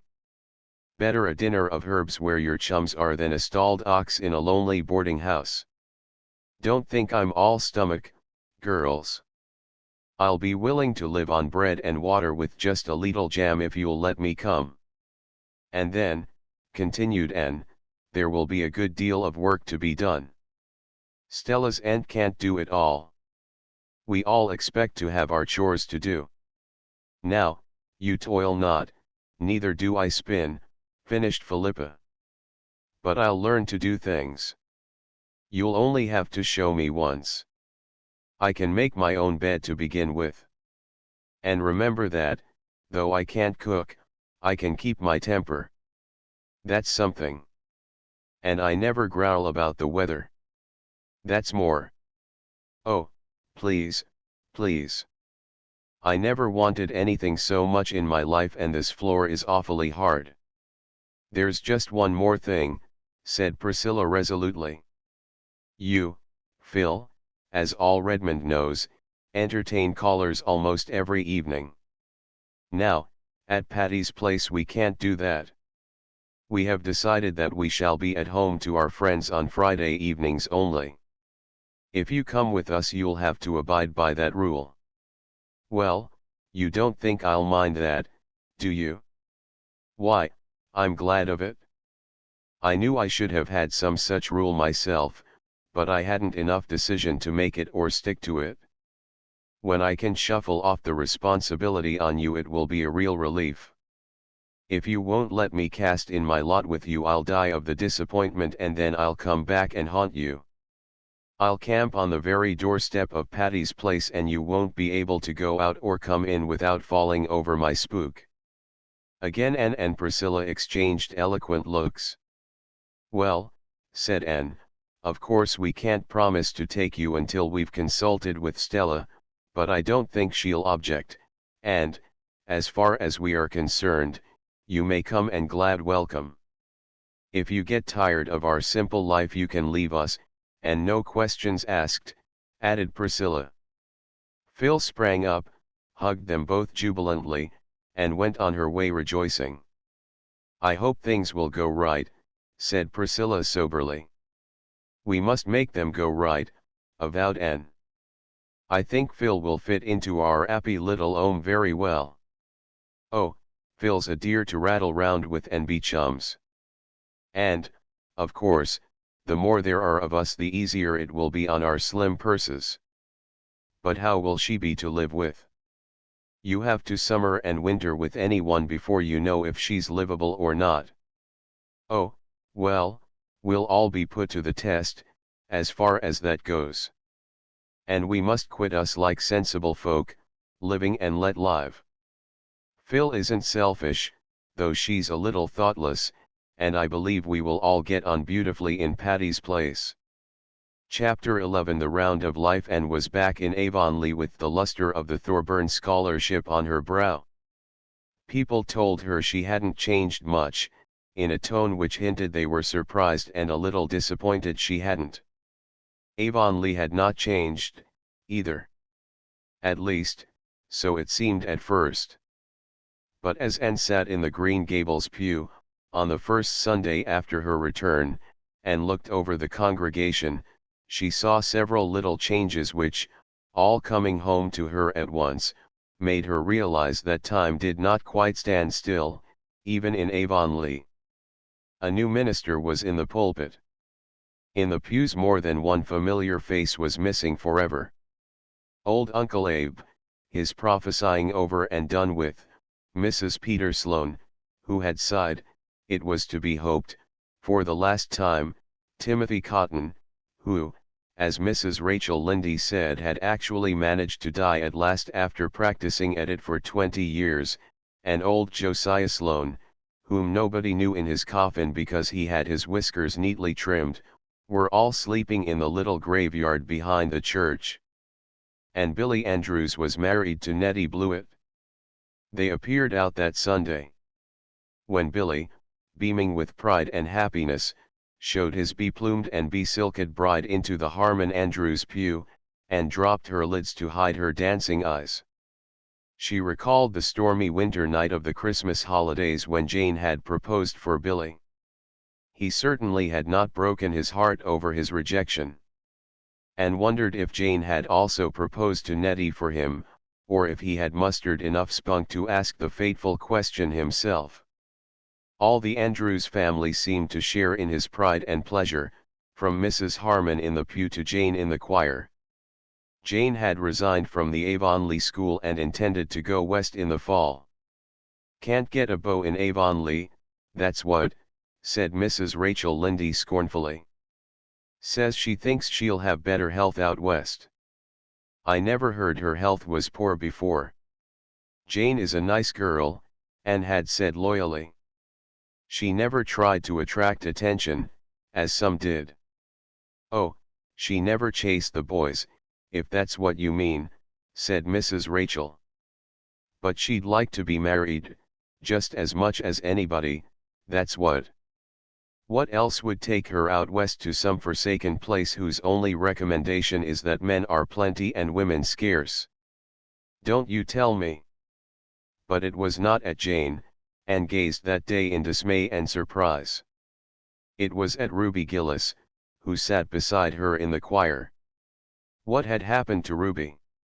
She was even handsomer than ever, but her blue eyes were too bright and lustrous, and the color of her cheeks was hectically brilliant. Besides, she was very thin, the hands that held her hymn book were almost transparent in their delicacy. "Is Ruby Gillis ill?" Anne asked of Mrs. Lynde, as they went home from church. "Ruby Gillis is dying of galloping consumption," said Mrs. Lynde bluntly. "Everybody knows it except herself and her family. They won't give in. If you ask them, she's perfectly well. She hasn't been able to teach since she had that attack of congestion in the winter, but she says she's going to teach again in the fall, and she's after the White Sands School. She'll be in her grave, poor girl, when White Sands School opens, that's what." Anne listened in shocked silence. Ruby Gillis, her old school chum, dying. Could it be possible? Of late years they had grown apart, but the old tie of schoolgirl intimacy was there, and made itself felt sharply in the tug the news gave at Anne's heartstrings. Ruby, the brilliant, the merry, the coquettish. It was impossible to associate the thought of her with anything like death. She had greeted Anne with gay cordiality after church, and urged her to come up the next evening. "I'll be away Tuesday and Wednesday evenings," she had whispered triumphantly.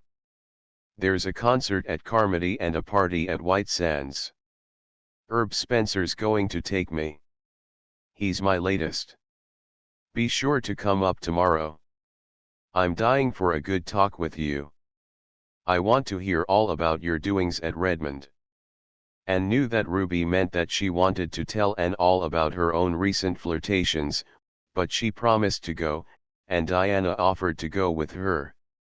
"I've been wanting to go to see Ruby for a long while," she told Anne, when they left Green Gables the next evening, "but I really couldn't go alone. It's so awful to hear Ruby rattling on as she does, and pretending there is nothing the matter with her, even when she can hardly speak for coughing. She's fighting so hard for her life, and yet she hasn't any chance at all, they say." The girls walked silently down the red, twilit road. The robins were singing vespers in the high tree tops, filling the golden air with their jubilant voices.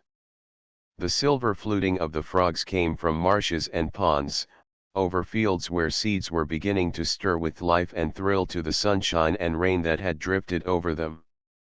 The air was fragrant with the wild, sweet, wholesome smell of young raspberry copses. White mists were hovering in the silent hollows and violet stars were shining bluely on the brooklands. "What a beautiful sunset," said Diana. "Look, Anne, it's just like a land in itself, isn't it? That long, low back of purple cloud is the shore, and the clear sky further on is like a golden sea. If we could sail to it in the moonshine boat Paul wrote of in his old composition, you remember, how nice it would be," said Anne, rousing from her reverie.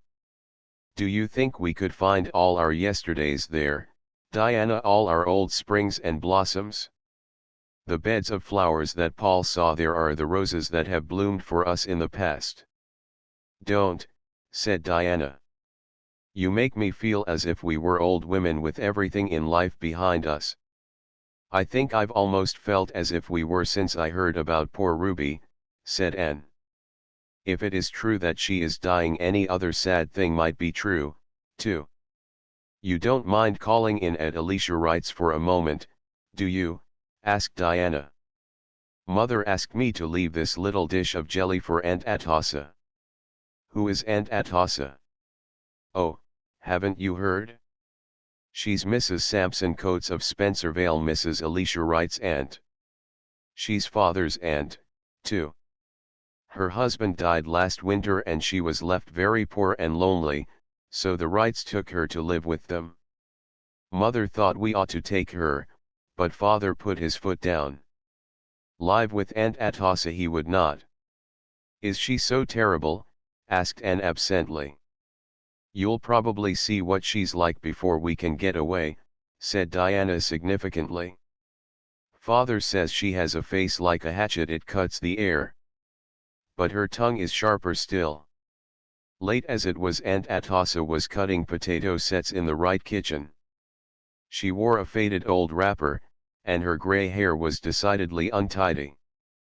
Aunt Atossa did not like being caught in a kilter, so she went out of her way to be disagreeable. "Oh, so you're Anne Shirley," she said, when Diana introduced Anne. "I've heard of you." Her tone implied that she had heard nothing good. "Mrs. Andrews was telling me you were home. She said you had improved a good deal." There was no doubt Aunt Atossa thought there was plenty of room for further improvement. She ceased not from cutting sets with much energy. "Is it any use to ask you to sit down?" she inquired sarcastically. "Of course, there's nothing very entertaining here for you. The rest are all away." "Mother sent you this little pot of rhubarb jelly," said Diana pleasantly. "She made it today and thought you might like some." "Oh, thanks," said Aunt Atossa sourly. "I never fancy your mother's jelly, she always makes it too sweet. However, I'll try to worry some down. My appetite's been dreadful poor this spring." "I'm far from well," continued Aunt Atossa solemnly, "but still I keep a-doing. People who can't work aren't wanted here. If it isn't too much trouble, will you be condescending enough to set the jelly in the pantry? I'm in a hurry to get these spuds done tonight. I suppose you two ladies never do anything like this. You'd be afraid of spoiling your hands." "I used to cut potato sets before we rented the farm," smiled Anne. "I do it yet," laughed Diana. "I cut sets 3 days last week. Of course," she added teasingly, "I did my hands up in lemon juice and kid gloves every night after it." Aunt Atossa sniffed. "I suppose you got that notion out of some of those silly magazines you read so many of. I wonder your mother allows you. But she always spoiled you. We all thought when George married her she wouldn't be a suitable wife for him." Aunt Atossa sighed heavily, as if all forebodings upon the occasion of George Barry's marriage had been amply and darkly fulfilled. "Going, are you?" she inquired, as the girls rose. "Well, I suppose you can't find much amusement talking to an old woman like me. It's such a pity the boys ain't home. We want to run in and see Ruby Gillis a little while," explained Diana. "Oh, anything does for an excuse, of course," said Aunt Atossa, amiably. "Just whip in and whip out before you have time to say how-do decently. It's college airs, I suppose. You'd be wiser to keep away from Ruby Gillis. The doctors say consumption's catching. I always knew Ruby'd get something, gadding off to Boston last fall for a visit. People who ain't content to stay home always catch something. People who don't go visiting catch things, too. Sometimes they even die," said Diana solemnly. "Then they don't have themselves to blame for it," retorted Aunt Atossa triumphantly. "I hear you are to be married in June, Diana." "There is no truth in that report," said Diana, blushing. "Well, don't put it off too long," said Aunt Atossa significantly. "You'll fade soon, you're all complexion and hair. And the Wrights are terrible fickle. You ought to wear a hat, Miss Shirley. Your nose is freckling scandalous. My, but you are red-headed. Well, I suppose we're all as the Lord made us. Give Marilla Cuthbert my respects. She's never been to see me since I come to Avonlea, but I suppose I oughtn't to complain. The Cuthberts always did think themselves a cut higher than anyone else round here. Oh, isn't she dreadful, gasped Diana, as they escaped down the lane. She's worse than Miss Eliza Andrews, said Anne. But then think of living all your life with a name like Atossa. Wouldn't it sour almost anyone? She should have tried to imagine her name was Cordelia. It might have helped her a great deal. It certainly helped me in the days when I didn't like Anne. Josie Pye will be just like her when she grows up, said Diana. Josie's mother and Aunt Atossa are cousins, you know. Oh, dear, I'm glad that's over. She's so malicious, she seems to put a bad flavor in everything. Father tells such a funny story about her. One time they had a minister in Spencervale who was a very good, spiritual man but very deaf. He couldn't hear any ordinary conversation at all. Well, they used to have a prayer meeting on Sunday evenings, and all the church members present would get up and pray in turn, or say a few words on some Bible verse.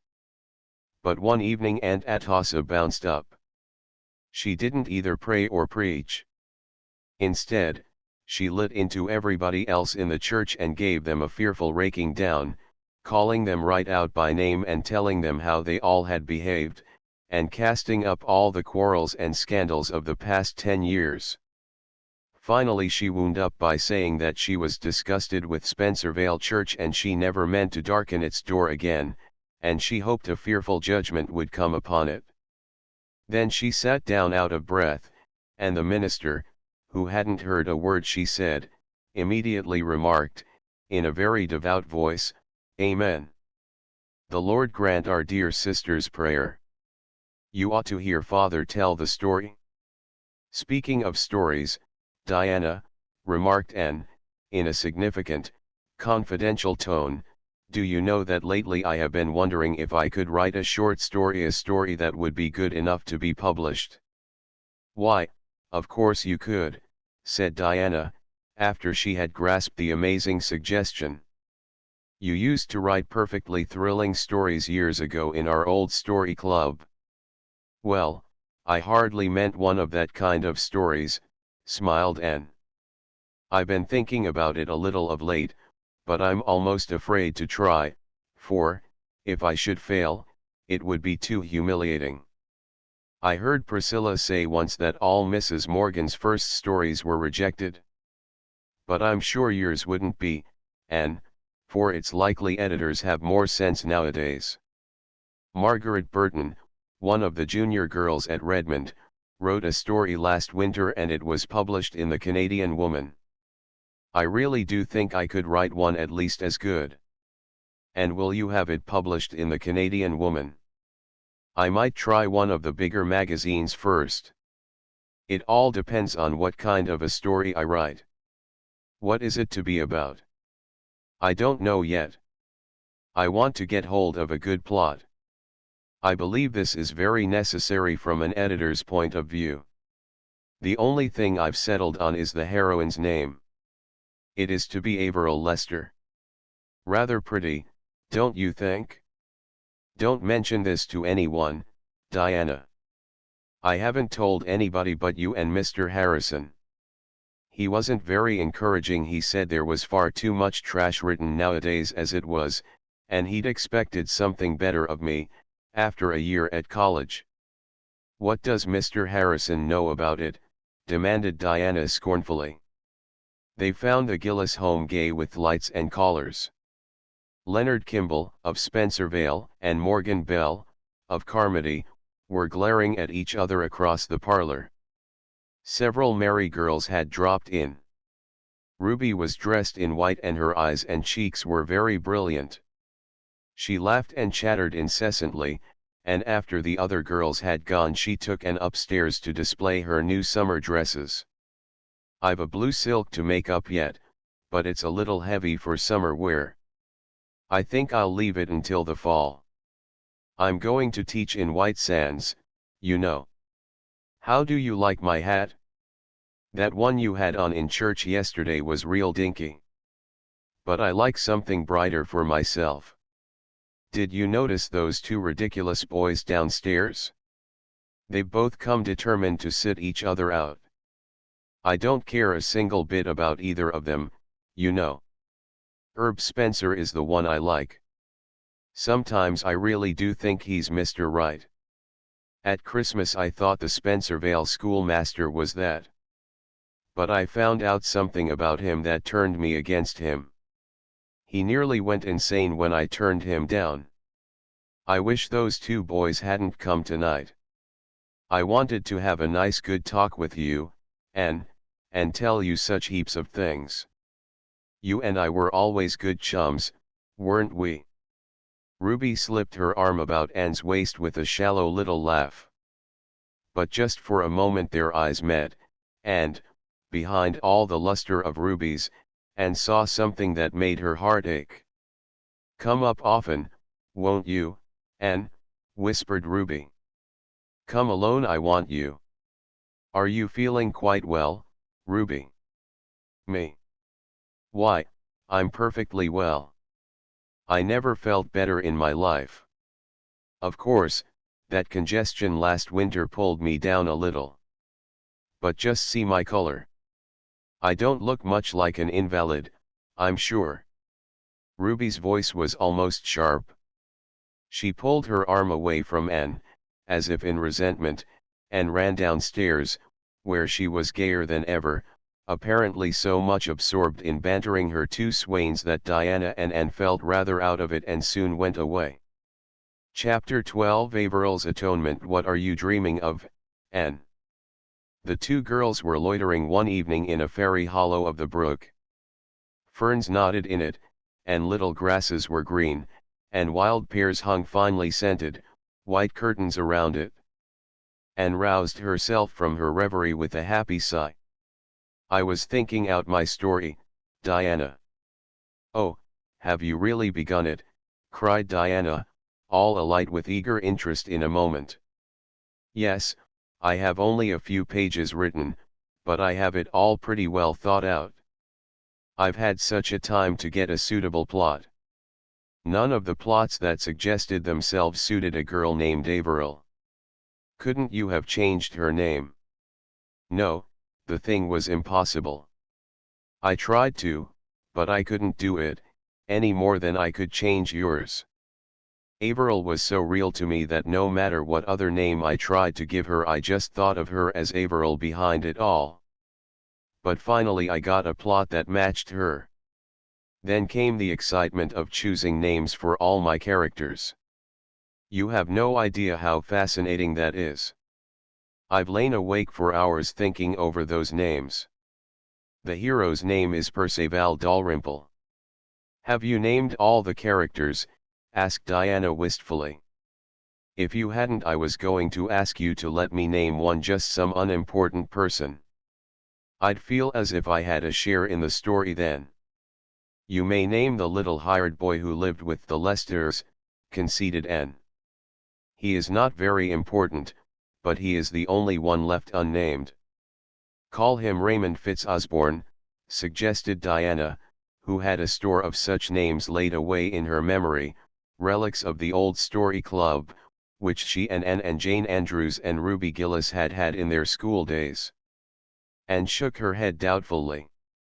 "I'm afraid that is too aristocratic a name for a chore boy, Diana. I couldn't imagine a Fitzosborne feeding pigs and picking up chips, could you?" Diana didn't see why, if you had an imagination at all, you couldn't stretch it to that extent, but probably Anne knew best, and the chore boy was finally christened Robert Ray, to be called Bobby should occasion require. "How much do you suppose you'll get for it?" asked Diana. But Anne had not thought about this at all.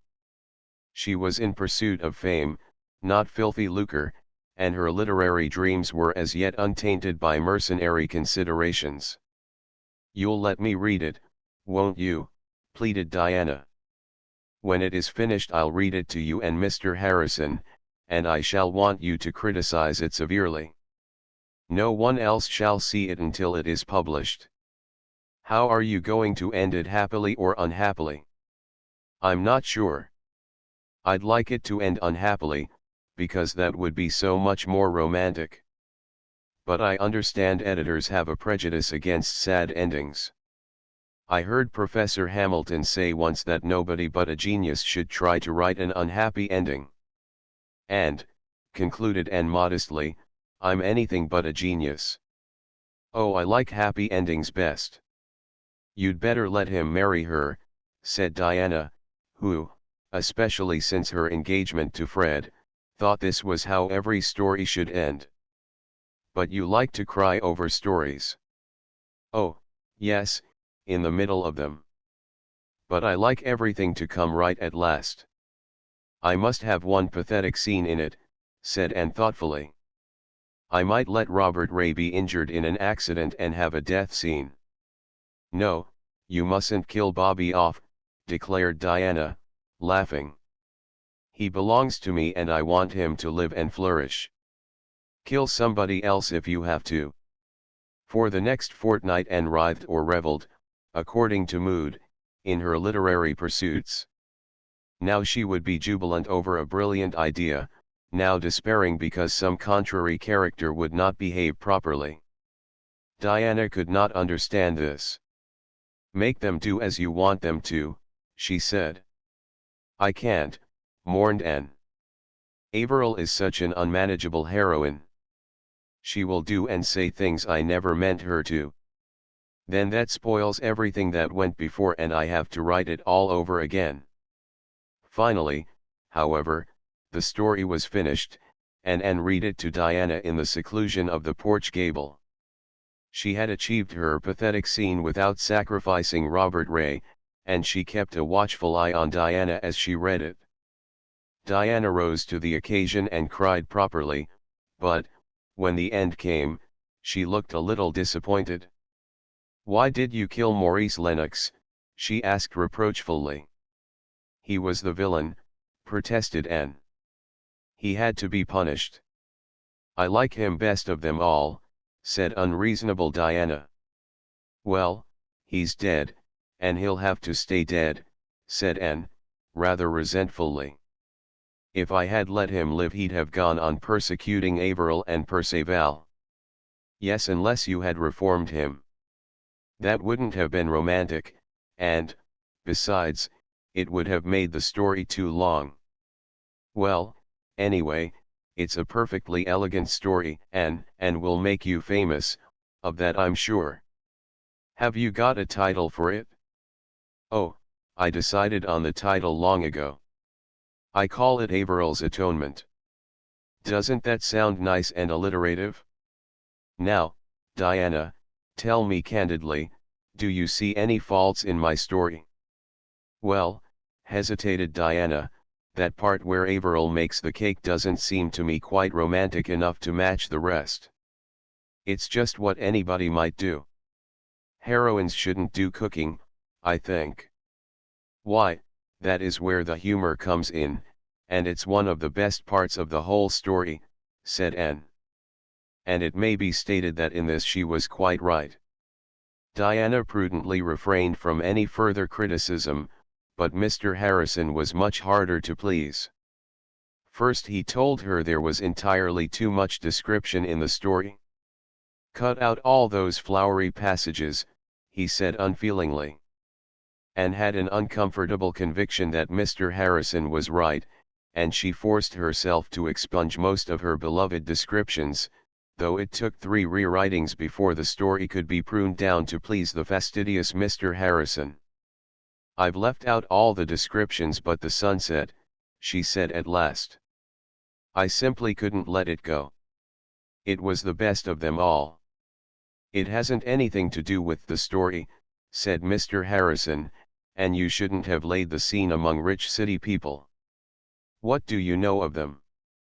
Why didn't you lay it right here in Avonlea, changing the name, of course, or else Mrs. Rachel Lynde would probably think she was the heroine. Oh, that would never have done, protested Anne. Avonlea is the dearest place in the world, but it isn't quite romantic enough for the scene of a story. I dare say there's been many a romance in Avonlea and many a tragedy, too, said Mr. Harrison drily. But your folks ain't like real folks anywhere. They talk too much and use too high-flown language. There's one place where that Dalrymple chap talks even on for 2 pages, and never lets the girl get a word in edgewise. If he'd done that in real life she'd have pitched him. I don't believe it, said Anne flatly. In her secret soul she thought that the beautiful, poetical things said to Averill would win any girl's heart completely. Besides, it was gruesome to hear of Averill, the stately, queen-like Averill, pitching anyone. Averill declined her suitors. Anyhow, resumed the merciless Mr. Harrison, I don't see why Maurice Lennox didn't get her. He was twice the man the other is. He did bad things, but he did them. Perceval hadn't time for anything but mooning. Mooning. That was even worse than pitching. Maurice Lennox was the villain, said Anne indignantly. I don't see why everyone likes him better than Perceval. Perceval is too good. He's aggravating. Next time you write about a hero put a little spice of human nature in him. Averill couldn't have married Maurice. He was bad. She'd have reformed him. You can reform a man, you can't reform a jellyfish, of course. Your story isn't bad, it's kind of interesting, I'll admit. But you're too young to write a story that would be worthwhile. Wait 10 years. Anne made up her mind that the next time she wrote a story she wouldn't ask anybody to criticize it. It was too discouraging. She would not read the story to Gilbert, although she told him about it. If it is a success you'll see it when it is published, Gilbert, but if it is a failure nobody shall ever see it. Marilla knew nothing about the venture. In imagination Anne saw herself reading a story out of a magazine to Marilla, entrapping her into praise of it, for in imagination all things are possible, and then triumphantly announcing herself the author. One day Anne took to the post office a long, bulky envelope, addressed, with the delightful confidence of youth and inexperience, to the very biggest of the big magazines. Diana was as excited over it as Anne herself. How long do you suppose it will be before you hear from it? She asked. It shouldn't be longer than a fortnight. Oh, how happy and proud I shall be if it is accepted. Of course it will be accepted, and they will likely ask you to send them more. You may be as famous as Mrs. Morgan some day, Anne, and then how proud I'll be of knowing you, said Diana, who possessed, at least, the striking merit of an unselfish admiration of the gifts and graces of her friends. A week of delightful dreaming followed, and then came a bitter awakening. One evening Diana found Anne in the porch gable, with suspicious-looking eyes. On the table lay a long envelope and a crumpled manuscript. Anne, your story hasn't come back, cried Diana incredulously. Yes, it has, said Anne shortly. Well, that editor must be crazy. What reason did he give? No reason at all. There is just a printed slip saying that it wasn't found acceptable. I never thought much of that magazine, anyway, said Diana hotly. The stories in it are not half as interesting as those in the Canadian Woman, although it costs so much more. I suppose the editor is prejudiced against anyone who isn't a Yankee. Don't be discouraged, Anne. Remember how Mrs. Morgan's stories came back. Send yours to the Canadian Woman. I believe I will, said Anne, plucking up heart. And if it is published I'll send that American editor a marked copy. But I'll cut the sunset out. I believe Mr. Harrison was right. Out came the sunset, but in spite of this heroic mutilation the editor of the Canadian Woman sent Averill's atonement back so promptly that the indignant Diana declared that it couldn't have been read at all, and vowed she was going to stop her subscription immediately. and took this second rejection with the calmness of despair. She locked the story away in the garret trunk where the old story club tales reposed, but first she yielded to Diana's entreaties and gave her a copy. "This is the end of my literary ambitions," she said bitterly. She never mentioned the matter to Mr. Harrison, but one evening he asked her bluntly if her story had been accepted. "No, the editor wouldn't take it," she answered briefly. Mr. Harrison looked sidewise at the flushed, delicate profile. "Well, I suppose you'll keep on writing them," he said encouragingly. "No, I shall never try to write a story again," declared Anne, with the hopeless finality of 19 when a door is shut in its face. "I wouldn't give up altogether," said Mr. Harrison reflectively. "I'd write a story once in a while, but I wouldn't pester editors with it. I'd write of people and places like I knew, and I'd make my characters talk everyday English, and I'd let the sun rise and set in the usual quiet way without much fuss over the fact. If I had to have villains at all, I'd give them a chance, and I'd give them a chance. There are some terrible bad men in the world, I suppose, but you'd have to go a long piece to find them, though Mrs. Lindy believes we're all bad. But most of us have got a little decency somewhere in us. Keep on writing, Anne." "No.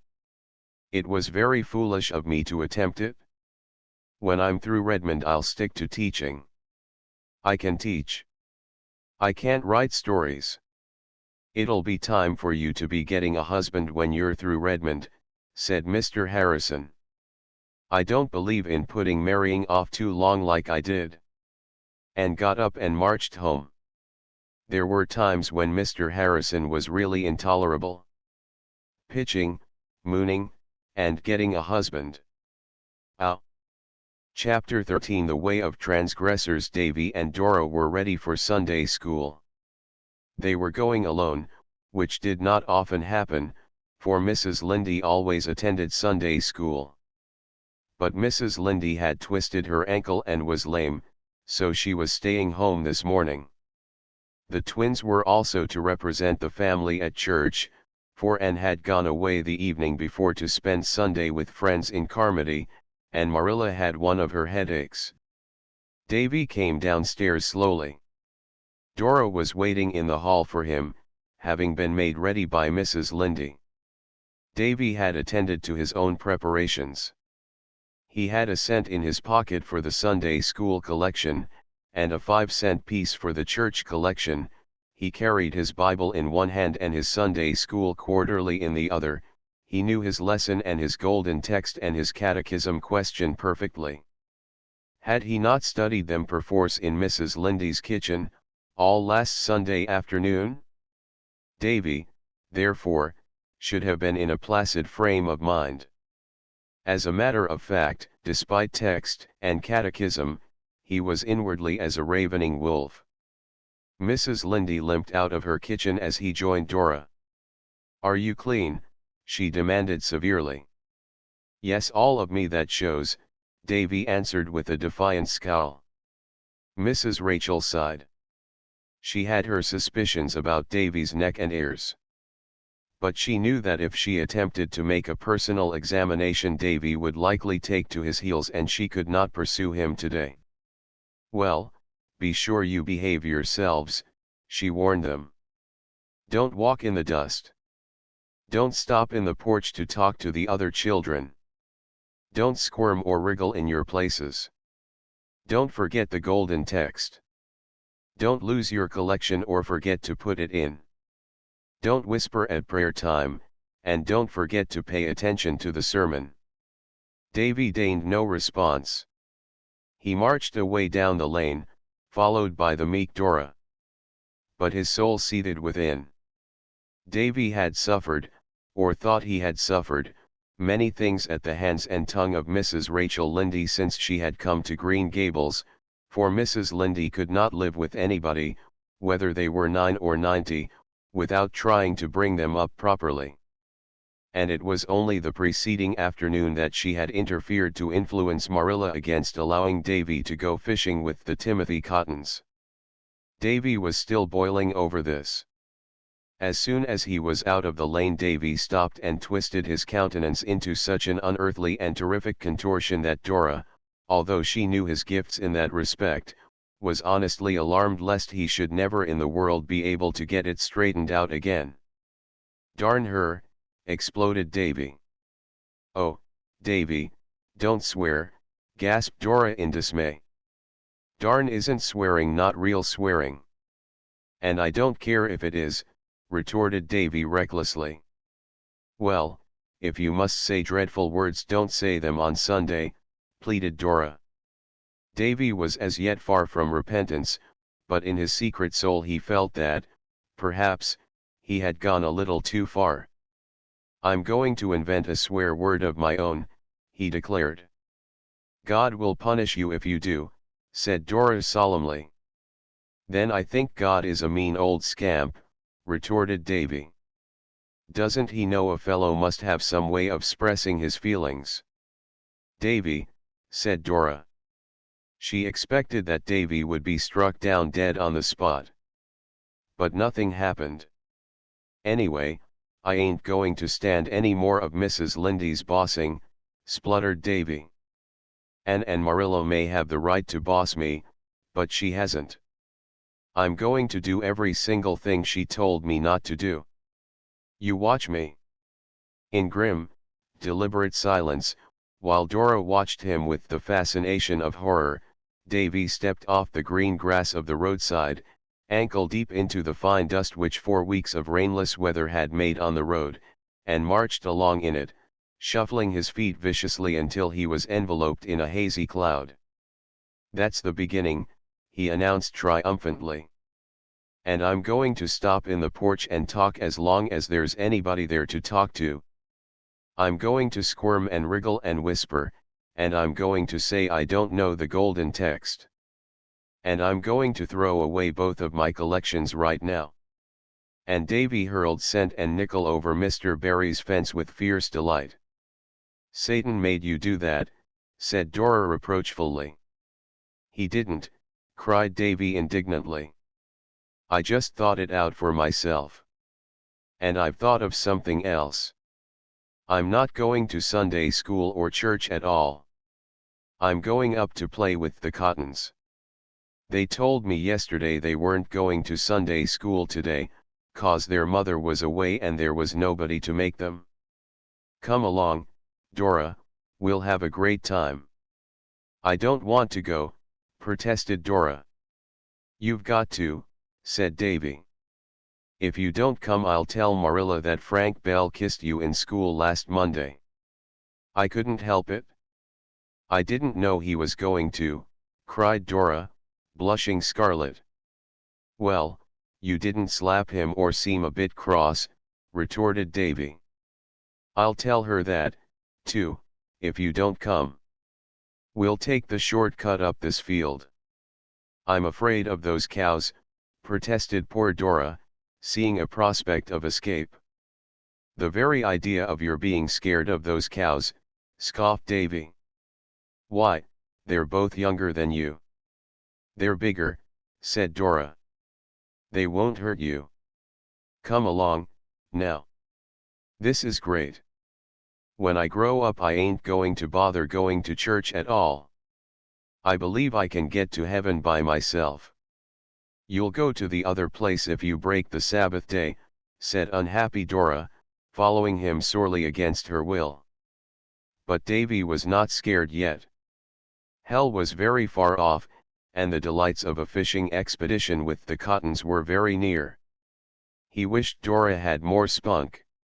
She kept looking back as if she were going to cry every minute, and that spoiled a fellow's fun. Hang girls, anyway. Davy did not say darn this time, even in thought. He was not sorry yet that he had said it once, but it might be as well not to tempt the unknown powers too far on one day. The small Cottons were playing in their backyard, and hailed Davy's appearance with whoops of delight. Pete, Tommy, Adolphus, and Mirabelle Cotton were all alone. Their mother and older sisters were away. Dora was thankful Mirabelle was there, at least. She had been afraid she would be alone in a crowd of boys. Mirabelle was almost as bad as a boy, she was so noisy and sunburned and reckless. But at least she wore dresses. "We've come to go fishing," announced Davy. "Whoop!" yelled the Cottons. They rushed away to dig worms at once, Mirabelle leading the van with a tin can. Dora could have sat down and cried. Oh, if only that hateful Frank Bell had never kissed her.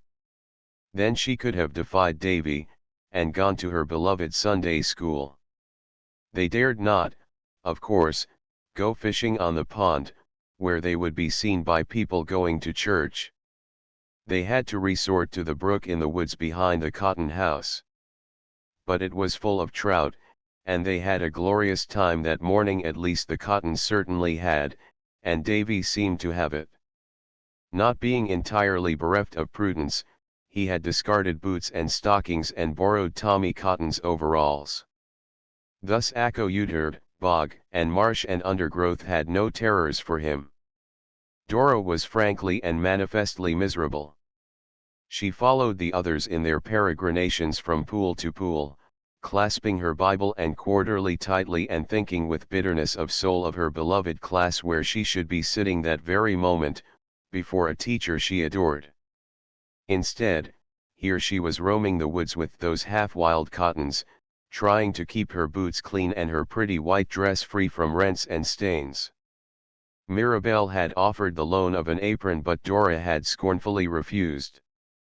The trout bit as they always do on Sundays.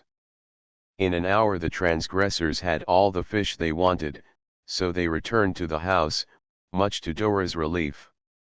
She sat primly on a hencoop in the yard while the others played an uproarious game of tag, and then they all climbed to the top of the pig house roof and cut their initials on the saddle board. The flat-roofed henhouse and a pile of straw beneath gave Davy another inspiration. They spent a splendid half-hour climbing on the roof and diving off into the straw with whoops and yells. But even unlawful pleasures must come to an end. When the rumble of wheels over the pond bridge told that people were going home from church, Davy knew they must go. He discarded Tommy's overalls, resumed his own rightful attire, and turned away from his string of trout with a sigh. No use to think of taking them home.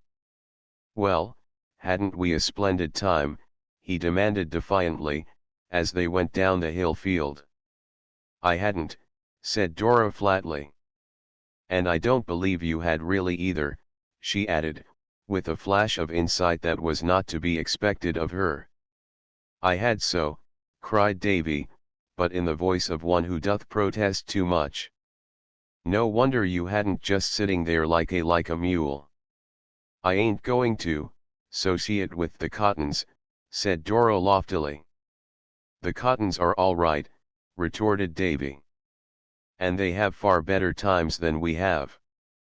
They do just as they please and say just what they like before everybody. I'm going to do that, too, after this." "There are lots of things you wouldn't dare say before everybody," averred Dora. "No, there isn't." "There is, too." "Would you," demanded Dora gravely, "would you say tomcat before the minister?" This was a staggerer. Davy was not prepared for such a concrete example of the freedom of speech. But one did not have to be consistent with Dora. "Of course not," he admitted sulkily. "Tomcat isn't a holy word.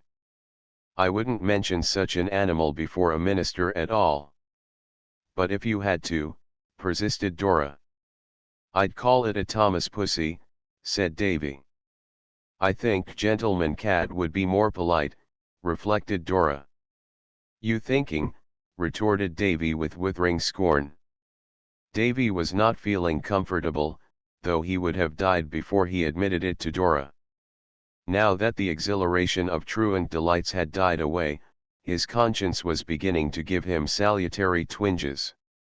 After all, Perhaps it would have been better to have gone to Sunday school and church. Mrs. Lindy might be bossy, but there was always a box of cookies in her kitchen cupboard and she was not stingy. At this inconvenient moment Davy remembered that when he had torn his new school pants the week before, Mrs. Lindy had mended them beautifully and never said a word to Marilla about them. But Davy's cup of iniquity was not yet full. He was to discover that one sin demands another to cover it. They had dinner with Mrs. Lindy that day, and the first thing she asked Davy was, "Were all your class in Sunday school today?" "Yes'm," said Davy with a gulp. "All were there 'cept one." "Did you say your golden text and catechism?" "Yes'm." "Did you put your collection in?" "Yes'm." "Was Mrs. Malcolm MacPherson in church?" "I don't know." This, at least, was the truth, thought wretched Davy. "Was the ladies' aid announced for next week?" "Yes'm," quakingly. "Was prayer meeting?" I don't know." "You should know. You should listen more attentively to the announcements." "What was Mr. Harvey's text?" Davy took a frantic gulp of water and swallowed it and the last protest of conscience together. He glibly recited an old golden text learned several weeks ago. Fortunately Mrs. Lindy now stopped questioning him, but Davy did not enjoy his dinner. He could only eat one helping of pudding. "What's the matter with you?" demanded justly astonished Mrs. Lindy. "Are you sick?" "No," muttered Davy. "You look pale." "You'd better keep out of the sun this afternoon," admonished Mrs. Lindy. "Do you know how many lies you told Mrs. Lindy?" asked Dora reproachfully, as soon as they were alone after dinner. Davy, goaded to desperation, turned fiercely. "I don't know and I don't care," he said. "You just shut up, Dora Keith." Then poor Davy betook himself to a secluded retreat behind the woodpile to think over the way of transgressors. Green Gables was wrapped in darkness and silence when Anne reached home. She lost no time going to bed, for she was very tired and sleepy. There had been several Avonlea jollifications the preceding week, involving rather late hours. Anne's head was hardly on her pillow before she was half asleep, but just then her door was softly opened and a pleading voice said, "Anne." Anne sat up drowsily. "Davy, is that you? What is the matter?" A white-clad figure flung itself across the floor and onto the bed. "Anne," sobbed Davy, getting his arms about her neck. "I'm awful glad you're home. I couldn't go to sleep till I'd told somebody." "Told somebody what?" "How miserable I am." "Why are you miserable, dear?" "'Cause I was so bad today, Anne." "Oh, I was awful bad, badder 'n I've ever been yet." "What did you do?" "Oh, I'm afraid to tell you." "You'll never like me again, Anne." "I couldn't say my prayers tonight. I couldn't tell God what I'd done. I was shamed to have him know." "But he knew anyway, Davy." "That's what Dora said. But I thought perhaps he mightn't have noticed just at the time. Anyway, I'd rather tell you first." "What is it you did?" Out it all came in a rush. "I run away from Sunday school and went fishing with the Cottons and I told ever so many whoppers to Mrs. Lindy, oh, most half a dozen, and I said a swear word, and a pretty near swear word, anyhow, and I called God names." There was silence. Davy didn't know what to make of it. Was Anne so shocked that she never would speak to him again? "Anne, what are you going to do to me?" he whispered. "Nothing, dear. You've been punished already, I think." "No, I haven't. Nothing's been done to me." "You've been very unhappy ever since you did wrong, haven't you?" "You bet," said Davy emphatically. "That was your conscience punishing you, Davy." What's my conscience? I want to know. It's something in you, Davy, that always tells you when you are doing wrong and makes you unhappy if you persist in doing it. Haven't you noticed that? Yes, but I didn't know what it was. I wish I didn't have it. I'd have lots more fun. Where is my conscience, Anne? I want to know. Is it in my stomach? No, it's in your soul, answered Anne, thankful for the darkness, since gravity must be preserved in serious matters. I suppose I can't get clear of it then, said Davy with a sigh. Are you going to tell Marilla and Mrs. Lynde on me, Anne? No, dear, I'm not going to tell anyone. You are sorry you were naughty, aren't you? You bet. And you'll never be bad like that again. No, but added Davy cautiously, I might be bad some other way. You won't say naughty words, or run away on Sundays, or tell falsehoods to cover up your sins. No. It doesn't pay, said Davy. Well, Davy, just tell God you are sorry and ask him to forgive you. Have you forgiven me, Anne? Yes, dear. Then, said Davy joyously, I don't care much whether God does or not. Davy. Oh, I'll ask him, said Davy quickly, scrambling off the bed, convinced by Anne's tone that he must have said something dreadful. I don't mind asking him, and please, God, I'm awful sorry I behaved bad today and I'll try to be good on Sundays always and please forgive me there now, Anne. Well, now, run off to bed like a good boy. All right. Say, I don't feel miserable anymore. I feel fine. Good night. Good night. And slipped down on her pillows with a sigh of relief. Oh, how sleepy she was. In another second Davy was back again by her bed. Anne dragged her eyes open. What is it now, dear? She asked, trying to keep a note of impatience out of her voice. Anne, have you ever noticed how Mr. Harrison spits? Do you suppose, if I practice hard, I can learn to spit just like him? Anne sat up. Davy Keith, she said, go straight to your bed and don't let me catch you out of it again tonight. Go, now. Davy went, and stood not upon the order of his going. Chapter 14 The summons. Anne was sitting with Ruby Gillis in the Gillis garden after the day had crept lingeringly through it and was gone. It had been a warm, smoky summer afternoon. The world was in a splendor of outflowering. The idle valleys were full of hazes. The woodways were pranked with shadows and the fields with the purple of the asters.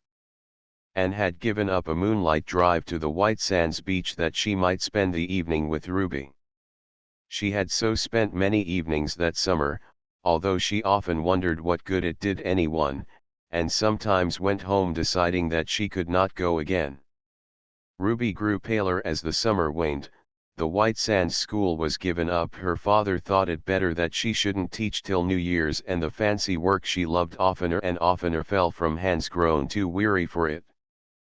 But she was always gay, always hopeful, always chattering and whispering of her beaux, and their rivalries and despairs. It was this that made Anne's visits hard for her. What had once been silly or amusing was gruesome, now, it was death peering through a wilful mask of life. Yet Ruby seemed to cling to her, and never let her go until she had promised to come again soon. Mrs. Lynde grumbled about Anne's frequent visits, and declared she would catch consumption. Even Marilla was dubious. Every time you go to see Ruby you come home looking tired out, she said. It's so very sad and dreadful, said Anne in a low tone. Ruby doesn't seem to realize her condition in the least. And yet I somehow feel she needs help, craves it, and I want to give it to her and can't. All the time I'm with her I feel as if I were watching her struggle with an invisible foe trying to push it back with such feeble resistance as she has. That is why I come home tired. But tonight Anne did not feel this so keenly. Ruby was strangely quiet. She said not a word about parties and drives and dresses and fellows. She lay in the hammock, with her untouched work beside her, and a white shawl wrapped about her thin shoulders. Her long yellow braids of hair, how Anne had envied those beautiful braids in old school days, lay on either side of her. She had taken the pins out, they made her head ache, she said. The hectic flush was gone for the time, leaving her pale and childlike. The moon rose in the silvery sky, empurling the clouds around her. Below, the pond shimmered in its hazy radiance. Just beyond the Gillis homestead was the church, with the old graveyard beside it. The moonlight shone on the white stones, bringing them out in clear-cut relief against the dark trees behind. "How strange the graveyard looks by moonlight," said Ruby suddenly. "How ghostly," she shuddered. "And, it won't be long now before I'll be lying over there. You and Diana and all the rest will be going about, full of life, and I'll be there in the old graveyard dead." The surprise of it bewildered Anne. For a few moments she could not speak. "You know it's so, don't you?" said Ruby insistently. "Yes, I know," answered Anne in a low tone. "Dear Ruby, I know." "Everybody knows it," said Ruby bitterly. "I know it, I've known it all summer, though I wouldn't give in. And, oh," and she reached out and caught Anne's hand pleadingly, impulsively, "I don't want to die. I'm afraid to die." "Why should you be afraid, Ruby?" asked Anne quietly. Because oh, I'm not afraid but that I'll go to heaven, Anne. I'm a church member. But it'll be all so different. I think and I get so frightened and homesick. Heaven must be very beautiful, of course, the Bible says so, but, Anne, it won't be what we've been used to." Through Anne's mind drifted an intrusive recollection of a funny story she had heard Philippa Gordon tell, the story of some old man who had said very much the same thing about the world to come. It had sounded funny then, she remembered how she and Priscilla had laughed over it. But it did not seem in the least humorous now, coming from Ruby's pale, trembling lips. It was sad, tragic, and true. Heaven could not be what Ruby had been used to. There had been nothing in her gay, frivolous life, her shallow ideals and aspirations, to fit her for that great change, or make the life to come seem to her anything but alien and unreal and undesirable. And wondered helplessly what she could say that would help her. Could she say anything? "I think, Ruby," she began hesitatingly, for it was difficult for Anne to speak to any one of the deepest thoughts of her heart, or the new ideas that had vaguely begun to shape themselves in her mind, concerning the great mysteries of life here and hereafter, superseding her old childish conceptions, and it was hardest of all to speak of them to such as Ruby Gillis. "I think, perhaps, we have very mistaken ideas about heaven, what it is and what it holds for us. I don't think it can be so very different from life here as most people seem to think. I believe we'll just go on living, a good deal as we live here, and be ourselves just the same, only it will be easier to be good and to follow the highest. All the hindrances and perplexities will be taken away, and we shall see clearly. Don't be afraid, Ruby." "I can't help it," said Ruby pitifully. "Even if what you say about heaven is true, and you can't be sure, it may be only that imagination of yours, it won't be just the same. It can't be. I want to go on living here. I'm so young, Anne. I haven't had my life. I've fought so hard to live, and it isn't any use. I have to die and leave everything I care for." Anne sat in a pain that was almost intolerable. She could not tell comforting falsehoods, and all that Ruby said was so horribly true. She was leaving everything she cared for.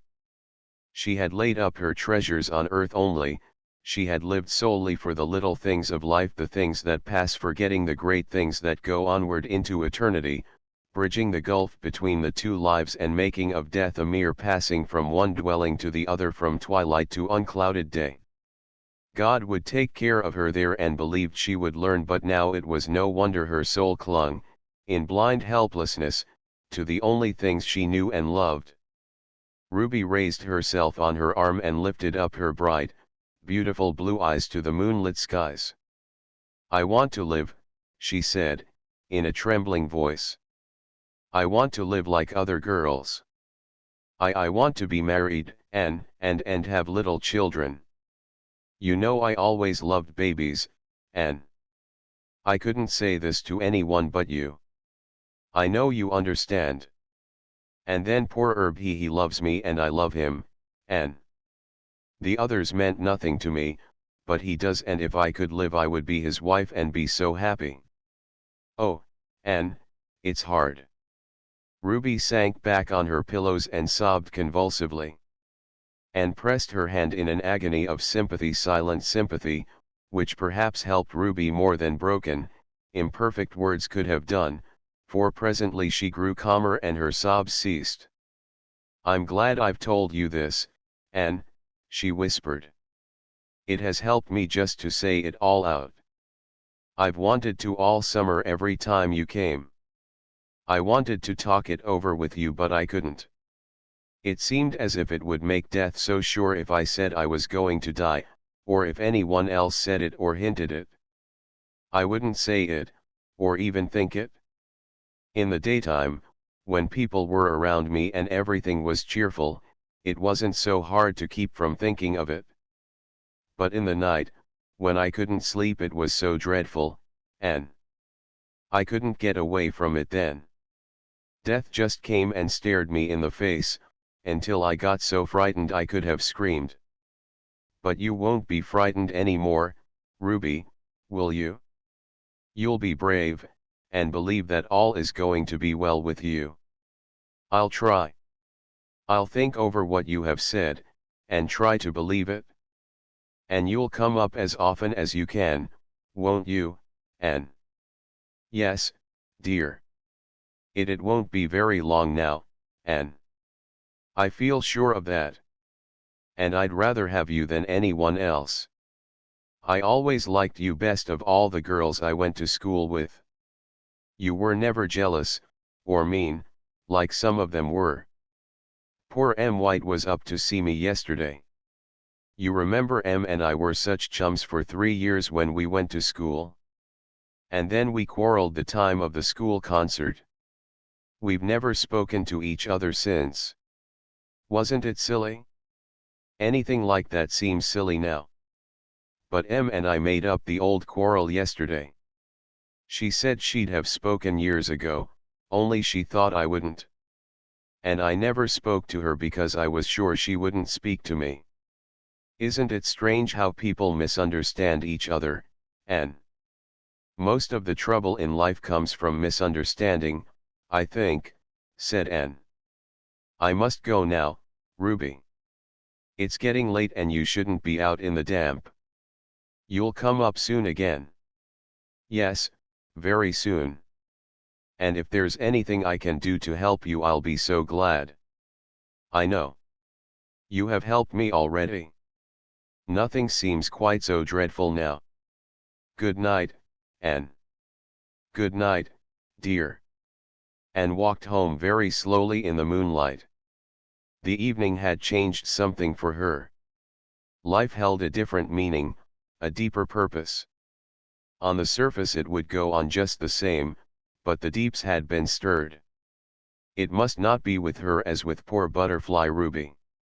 When she came to the end of one life, it must not be to face the next with the shrinking terror of something wholly different, something for which accustomed thought and ideal and aspiration had unfit her. The little things of life, sweet and excellent in their place, must not be the things lived for, the highest must be sought and followed, the life of heaven must be begun here on earth. That good night in the garden was for all time. Anne never saw Ruby in life again. The next night the AVIS gave a farewell party to Jane Andrews before her departure for the West. And, while light feet danced and bright eyes laughed and merry tongues chattered, there came a summons to a soul in Avonlea that might not be disregarded or evaded. The next morning the word went from house to house that Ruby Gillis was dead. She had died in her sleep, painlessly and calmly, and on her face was a smile as if, after all, death had come as a kindly friend to lead her over the threshold, instead of the grisly phantom she had dreaded. Mrs. Rachel Lynde said emphatically after the funeral that Ruby Gillis was the handsomest corpse she ever laid eyes on. Her loveliness, as she lay, white-clad, among the delicate flowers that Anne had placed about her, was remembered and talked of for years in Avonlea. Ruby had always been beautiful, but her beauty had been of the earth, earthy. It had had a certain insolent quality in it, as if it flaunted itself in the beholder's eye. Spirit had never shone through it, intellect had never refined it. But death had touched it and consecrated it, bringing out delicate modellings and purity of outline never seen before, doing what life and love and great sorrow and deep womanhood joys might have done for Ruby. And, looking down through a mist of tears, at her old playfellow, thought she saw the face God had meant Ruby to have, and remembered it so always. Mrs. Gillis called Anne aside into a vacant room before the funeral procession left the house, and gave her a small packet. "I want you to have this," she sobbed. "Ruby would have liked you to have it. It's the embroidered centerpiece she was working at. It isn't quite finished, the needle is sticking in it just where her poor little fingers put it the last time she laid it down, the afternoon before she died. There's always a piece of unfinished work left," said Mrs. Lynde, with tears in her eyes. "But I suppose there's always someone to finish it. How difficult it is to realize that one we have always known can really be dead," said Anne, as she and Diana walked home. "Ruby is the first of our schoolmates to go. One by one, sooner or later, all the rest of us must follow." "Yes, I suppose so," said Diana uncomfortably. She did not want to talk of that. She would have preferred to have discussed the details of the funeral, the splendid white velvet casket Mr. Gillis had insisted on having for Ruby. "The Gillises must always make a splurge, even at funerals," quoth Mrs. Rachel Lynde. Herb Spencer's sad face, the uncontrolled, hysteric grief of one of Ruby's sisters, but Anne would not talk of these things. She seemed wrapped in a reverie in which Diana felt lonesomely that she had neither lot nor part. "Ruby Gillis was a great girl to laugh," said Davy suddenly. "Will she laugh as much in heaven as she did in Avonlea, Anne? I want to know." "Yes, I think she will," said Anne. "Oh, Anne," protested Diana, with a rather shocked smile. "Well, why not, Diana?" asked Anne seriously. "Do you think we'll never laugh in heaven?" "Oh, I don't know," floundered Diana. "It doesn't seem just right, somehow. You know it's rather dreadful to laugh in church." "But heaven won't be like church all the time," said Anne. "I hope it ain't," said Davy emphatically. "If it is, I don't want to go. Church is awful dull. Anyway, I don't mean to go for ever so long. I mean to live to be 100 years old, like Mr. Thomas Blewett of White Sands. He says he's lived so long 'cause he always smoked tobacco and it killed all the germs. Can I smoke tobacco pretty soon, Anne?" "No, Davy, I hope you'll never use tobacco," said Anne absently. "What'll you feel like if the germs kill me then?" demanded Davy. Chapter 15. A dream turned upside down. "Just one more week and we go back to Redmond," said Anne. She was happy at the thought of returning to work, classes and Redmond friends. Pleasing visions were also being woven around Patty's Place. There was a warm, pleasant sense of home in the thought of it, even though she had never lived there. But the summer had been a very happy one, too, a time of glad living with summer suns and skies, a time of keen delight in wholesome things, a time of renewing and deepening of old friendships, a time in which she had learned to live more nobly, to work more patiently, to play more heartily. All life lessons are not learned at college, she thought. Life teaches them everywhere. But alas, the final week of that pleasant vacation was spoiled for Anne, by one of those impish happenings which are like a dream turned upside down. "Been writing any more stories lately?" inquired Mr. Harrison genially one evening when Anne was taking tea with him and Mrs. Harrison. "No," answered Anne, rather crisply. "Well, no offense meant.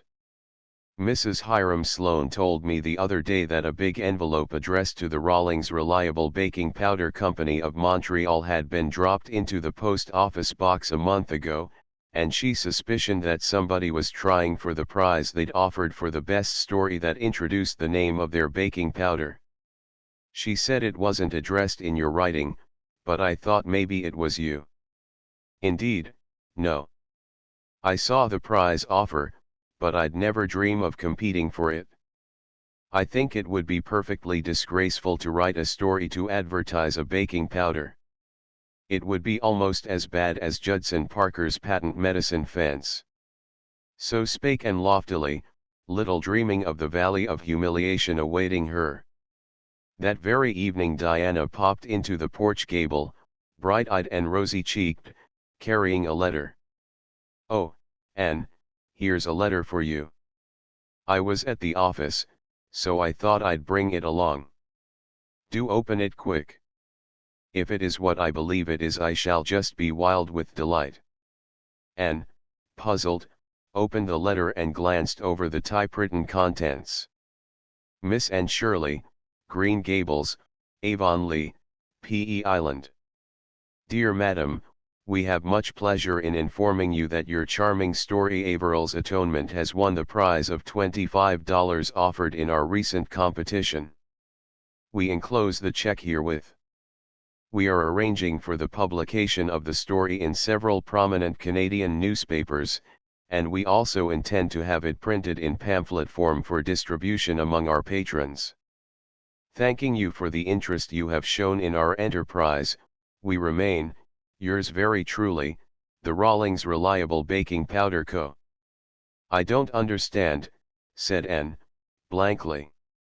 Diana clapped her hands. "Oh, I knew it would win the prize, I was sure of it. I sent your story into the competition, Anne." "Diana Barry." "Yes, I did," said Diana gleefully, perching herself on the bed. "When I saw the offer I thought of your story in a minute, and at first I thought I'd ask you to send it in. But then I was afraid you wouldn't, you had so little faith left in it. So I just decided I'd send the copy you gave me, and say nothing about it. Then, if it didn't win the prize, you'd never know and you wouldn't feel badly over it, because the stories that failed were not to be returned, and if it did you'd have such a delightful surprise." Diana was not the most discerning of mortals, but just at this moment it struck her that Anne was not looking exactly overjoyed. The surprise was there, beyond doubt, but where was the delight? "Why, Anne, you don't seem a bit pleased," she exclaimed. Anne instantly manufactured a smile and put it on. "Of course I couldn't be anything but pleased over your unselfish wish to give me pleasure," she said slowly. "But you know I'm so amazed I can't realize it, and I don't understand. There wasn't a word in my story about," and choked a little over the word baking powder. "Oh, I put that in," said Diana, reassured. "It was as easy as wink, and of course my experience in our old story club helped me. You know the scene where Averil makes the cake? Well, I just stated that she used the Rawlings Reliable in it, and that was why it turned out so well, and then, in the last paragraph, where Perceval clasps Averil in his arms and says, 'Sweetheart, the beautiful coming years will bring us the fulfillment of our home of dreams, I added, in which we will never use any baking powder except Rawlings Reliable. Oh, gasped poor Anne, as if someone had dashed cold water on her. And you've won the $25, continued Diana jubilantly. Why, I heard Priscilla say once that the Canadian woman only pays $5 for a story. Anne held out the hateful pink slip in shaking fingers. I can't take it, it's yours by right, Diana. You sent the story in and made the alterations. I would certainly never have sent it. So you must take the check. I'd like to see myself, said Diana scornfully. Why, what I did wasn't any trouble. The honor of being a friend of the prize winner is enough for me. Well, I must go.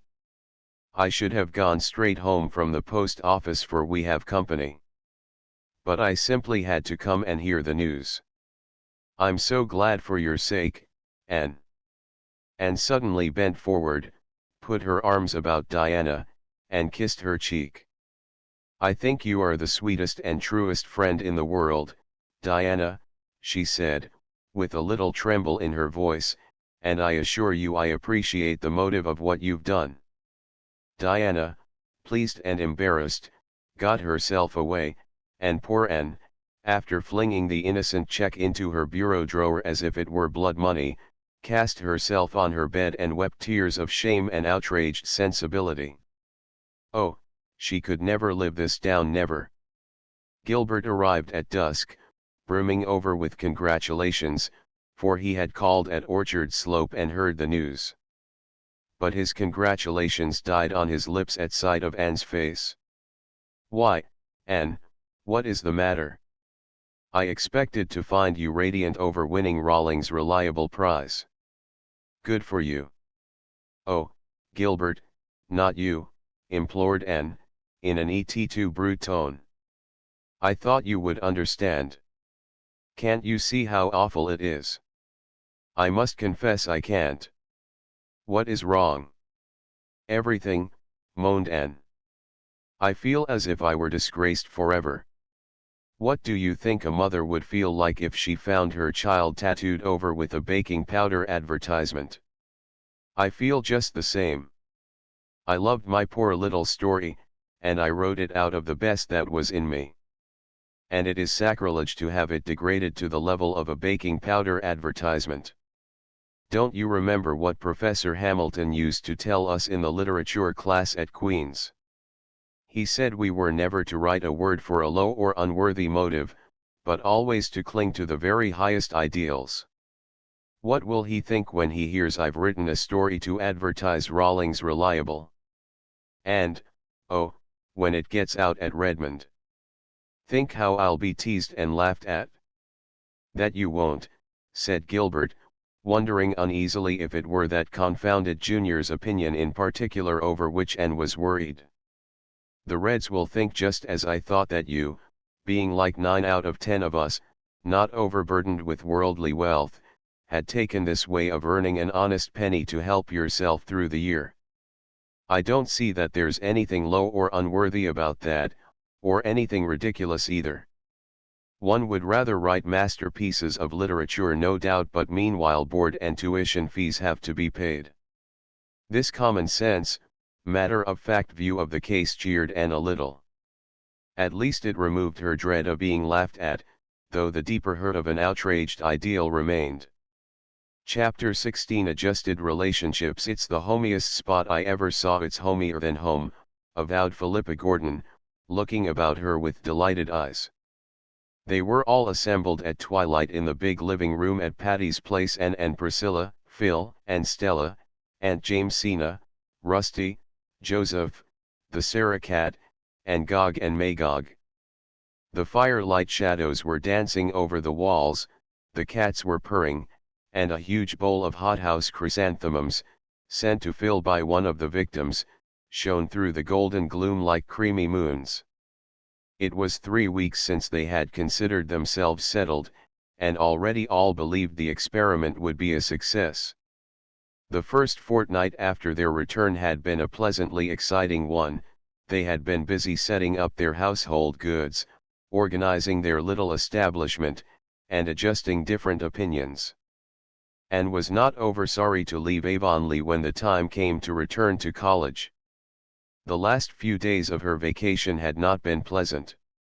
Her prize story had been published in the island papers, and Mr. William Blair had, upon the counter of his store, a huge pile of pink, green, and yellow pamphlets, containing it, one of which he gave to every customer. He sent a complimentary bundle to Anne, who promptly dropped them all in the kitchen stove. Her humiliation was the consequence of her own ideals only, for Avonlea folks thought it quite splendid that she should have won the prize. Her many friends regarded her with honest admiration, her few foes with scornful envy. Josie Pye said she believed Anne Shirley had just copied the story. She was sure she remembered reading it in a paper years before. The Sloanes, who had found out or guessed that Charlie had been turned down, said they didn't think it was much to be proud of. Almost anyone could have done it, if she tried. Aunt Atossa told Anne she was very sorry to hear she had taken to writing novels. Nobody born and bred in Avonlea would do it. That was what came of adopting orphans from goodness knew where, with goodness knew what kind of parents. Even Mrs. Rachel Lynde was darkly dubious about the propriety of writing fiction, though she was almost reconciled to it by that $25 check. "It is perfectly amazing, the price they pay for such lies, that's what," she said, half proudly, half severely. All things considered, it was a relief when going away time came.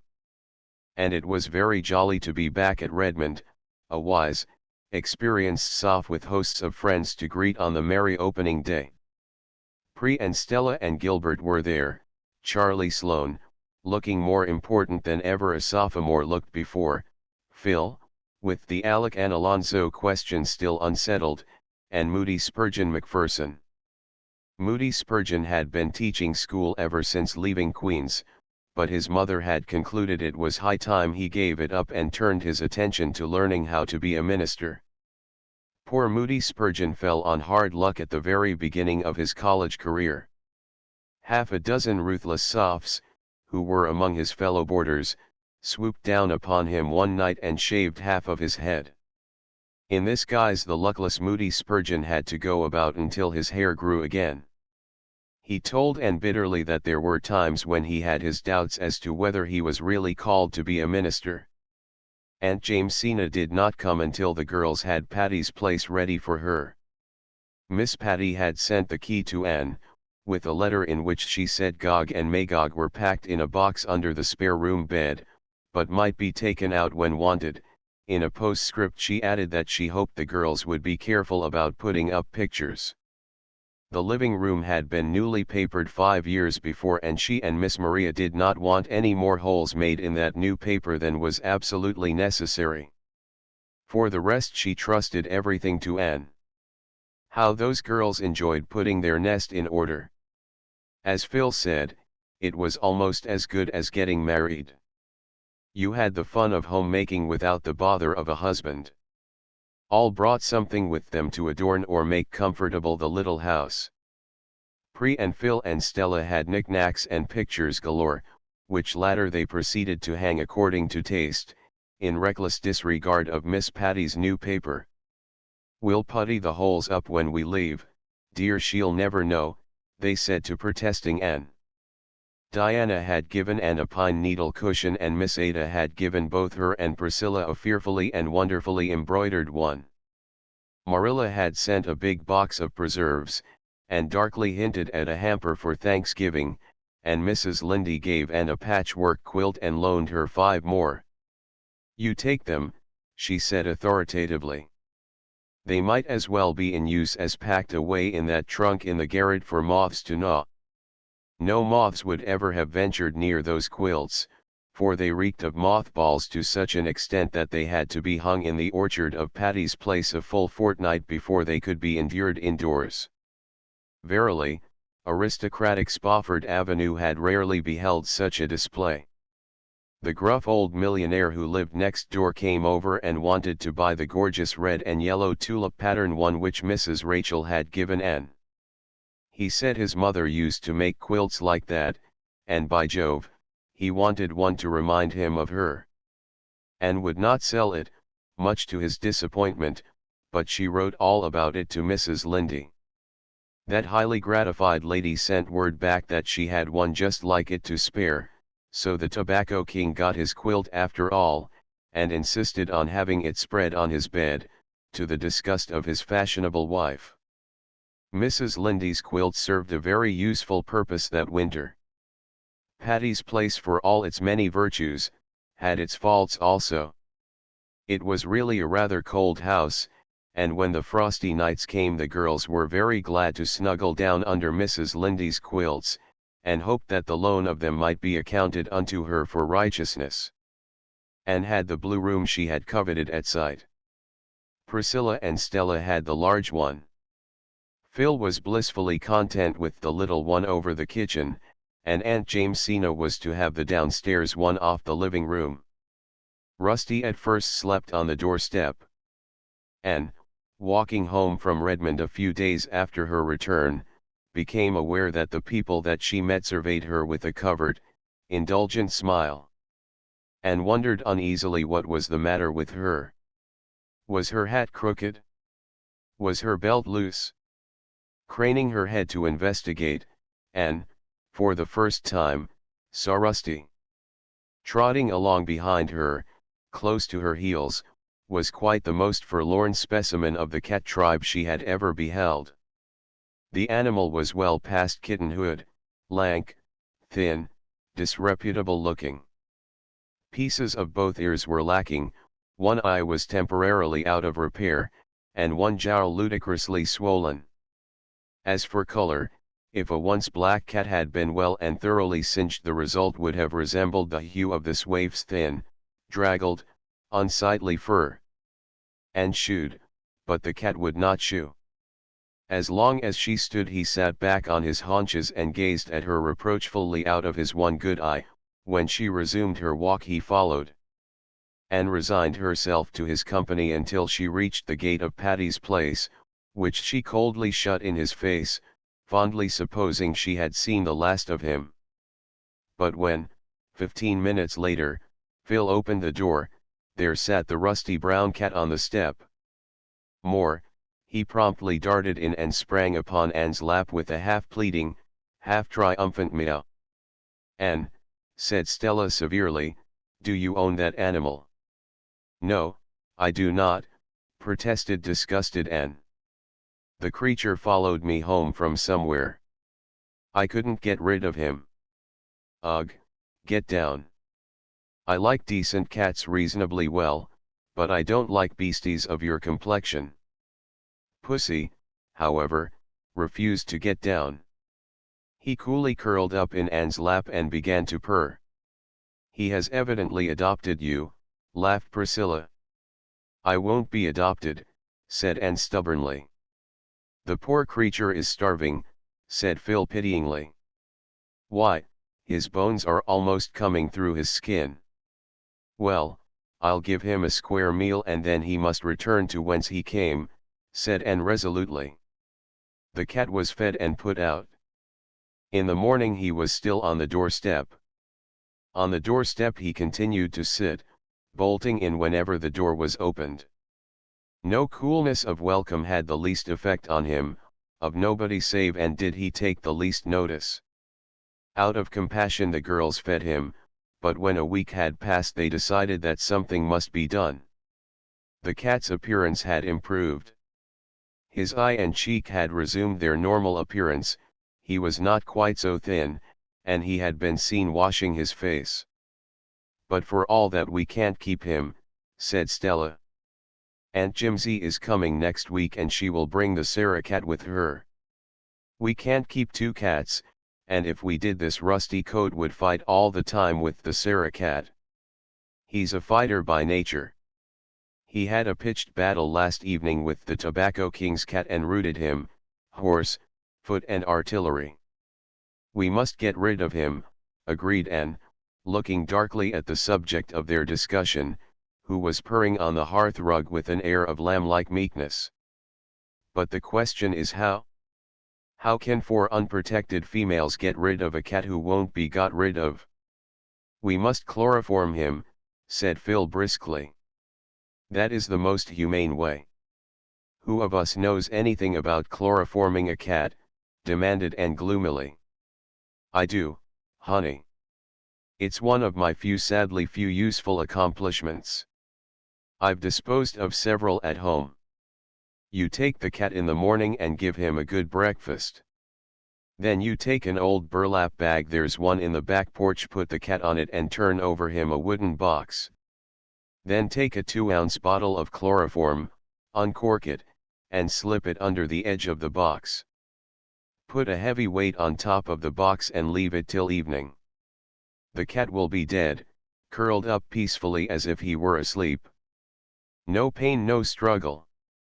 It sounds easy, said Anne dubiously. It is easy. Just leave it to me. I'll see to it, said Phil reassuringly. Accordingly the chloroform was procured, and the next morning Rusty was lured to his doom. He ate his breakfast, licked his chops, and climbed into Anne's lap. Anne's heart misgave her. This poor creature loved her, trusted her. How could she be a party to this destruction? Here, take him, she said hastily to Philosophy. I feel like a murderess. He won't suffer, you know, comforted Phil, but Anne had fled. The fatal deed was done in the back porch. Nobody went near it that day. But at dusk Phil declared that Rusty must be buried. Pre and Stella must dig his grave in the orchard, declared Phil, and Anne must come with me to lift the box off. That's the part I always hate. The 2 conspirators tiptoed reluctantly to the back porch. Phil gingerly lifted the stone she had put on the box. Suddenly, faint but distinct, sounded an unmistakable mew under the box. He isn't dead, gasped Anne, sitting blankly down on the kitchen doorstep. He must be, said Phil incredulously. Another tiny mew proved that he wasn't. The 2 girls stared at each other. What will we do? Questioned Anne. Why in the world don't you come? Demanded Stella, appearing in the doorway. We've got the grave ready. What silent still and silent all, she quoted teasingly. Oh, no, the voices of the dead sound like the distant torrent's fall, promptly counter-quoted Anne, pointing solemnly to the box. A burst of laughter broke the tension. We must leave him here till morning, said Phil, replacing the stone. He hasn't mewed for 5 minutes. Perhaps the mews we heard were his dying groan. Or perhaps we merely imagined them, under the strain of our guilty consciences. But, when the box was lifted in the morning, Rusty bounded at one gay leap to Anne's shoulder, where he began to lick her face affectionately. Never was there a cat more decidedly alive. Here's a knothole in the box, groaned Philosophy. I never saw it. That's why he didn't die. Now, we've got to do it all over again. No, we haven't, declared Anne suddenly. Rusty isn't going to be killed again. He's my cat and you've just got to make the best of it. Oh, well, if you'll settle with Aunt Jimsy and the Sarah cat, said Stella, with the air of one washing her hands of the whole affair. From that time Rusty was one of the family. He slept o' nights on the scrubbing cushion in the back porch and lived on the fat of the land. By the time Aunt Jamesina came he was plump and glossy and tolerably respectable. But, like Kipling's cat, he walked by himself. His paw was against every cat, and every cat's paw against him. One by one he vanquished the aristocratic felines of Spofford Avenue. As for human beings, he loved Anne and Anne alone. Nobody else even dared stroke him. An angry spit and something that sounded much like very improper language greeted anyone who did. "The airs that cat puts on are perfectly intolerable," declared Stella. "Him was a nice old puissance, him was," vowed Anne, cuddling her pet defiantly. "Well, I don't know how he and the Sarah cat will ever make out to live together," said Stella pessimistically. "Catfights in the orchard o' nights are bad enough, but catfights here in the living room are unthinkable." In due time Aunt Jamesina arrived. Anne and Priscilla and Phil had awaited her advent rather dubiously, but when Aunt Jamesina was enthroned in the rocking chair before the open fire they figuratively bowed down and worshipped her. Aunt Jamesina was a tiny old woman with a little, softly triangular face, and large, soft blue eyes that were alight with unquenchable youth, and as full of hopes as a girl's. She had pink cheeks and snow-white hair which she wore in quaint little puffs over her ears. "It's a very old-fashioned way," she said, knitting industriously at something as dainty and pink as a sunset cloud. "But I am old-fashioned. My clothes are, and it stands to reason my opinions are, too. I don't say they're any the better of that, mind you. In fact, I dare say they're a good deal the worse. But they've worn nice and easy. New shoes are smarter than old ones, but the old ones are more comfortable. I'm old enough to indulge myself in the matter of shoes and opinions. I mean to take it real easy here. I know you expect me to look after you and keep you proper, but I'm not going to do it. You're old enough to know how to behave if you're ever going to be. So, as far as I am concerned," concluded Aunt Jamesina, with a twinkle in her young eyes, "you can all go to destruction in your own way." "Oh, will somebody separate those cats?" pleaded Stella, shudderingly. Aunt Jamesina had brought with her not only the Sarah cat but Joseph. Joseph, she explained, had belonged to a dear friend of hers who had gone to live in Vancouver. She couldn't take Joseph with her, so she begged me to take him. I really couldn't refuse. He's a beautiful cat, that is, his disposition is beautiful. She called him Joseph because his coat is of many colors. It certainly was. Joseph, as the disgusted Stella said, looked like a walking rag bag. It was impossible to say what his ground color was. His legs were white with black spots on them. His back was gray with a huge patch of yellow on one side and a black patch on the other. His tail was yellow with a gray tip. One ear was black and one yellow. A black patch over one eye gave him a fearfully rakish look. In reality he was meek and inoffensive, of a sociable disposition. In one respect, if in no other, Joseph was like a lily of the field. He toiled not, neither did he spin or catch mice. Yet Solomon in all his glory slept not on softer cushions, or feasted more fully on fat things. Joseph and the Sarah cat arrived by express in separate boxes.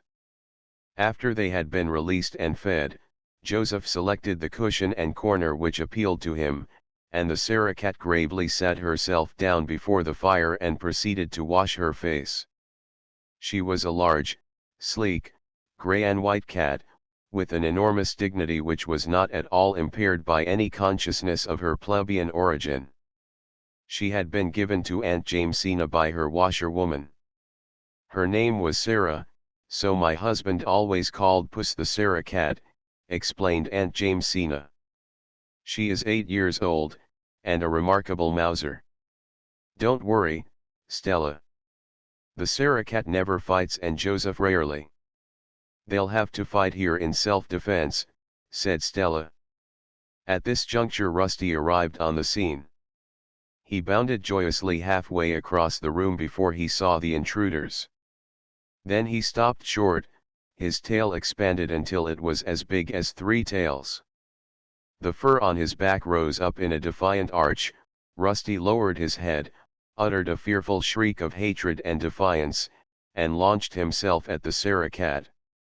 The stately animal had stopped washing her face and was looking at him curiously. She met his onslaught with one contemptuous sweep of her capable paw.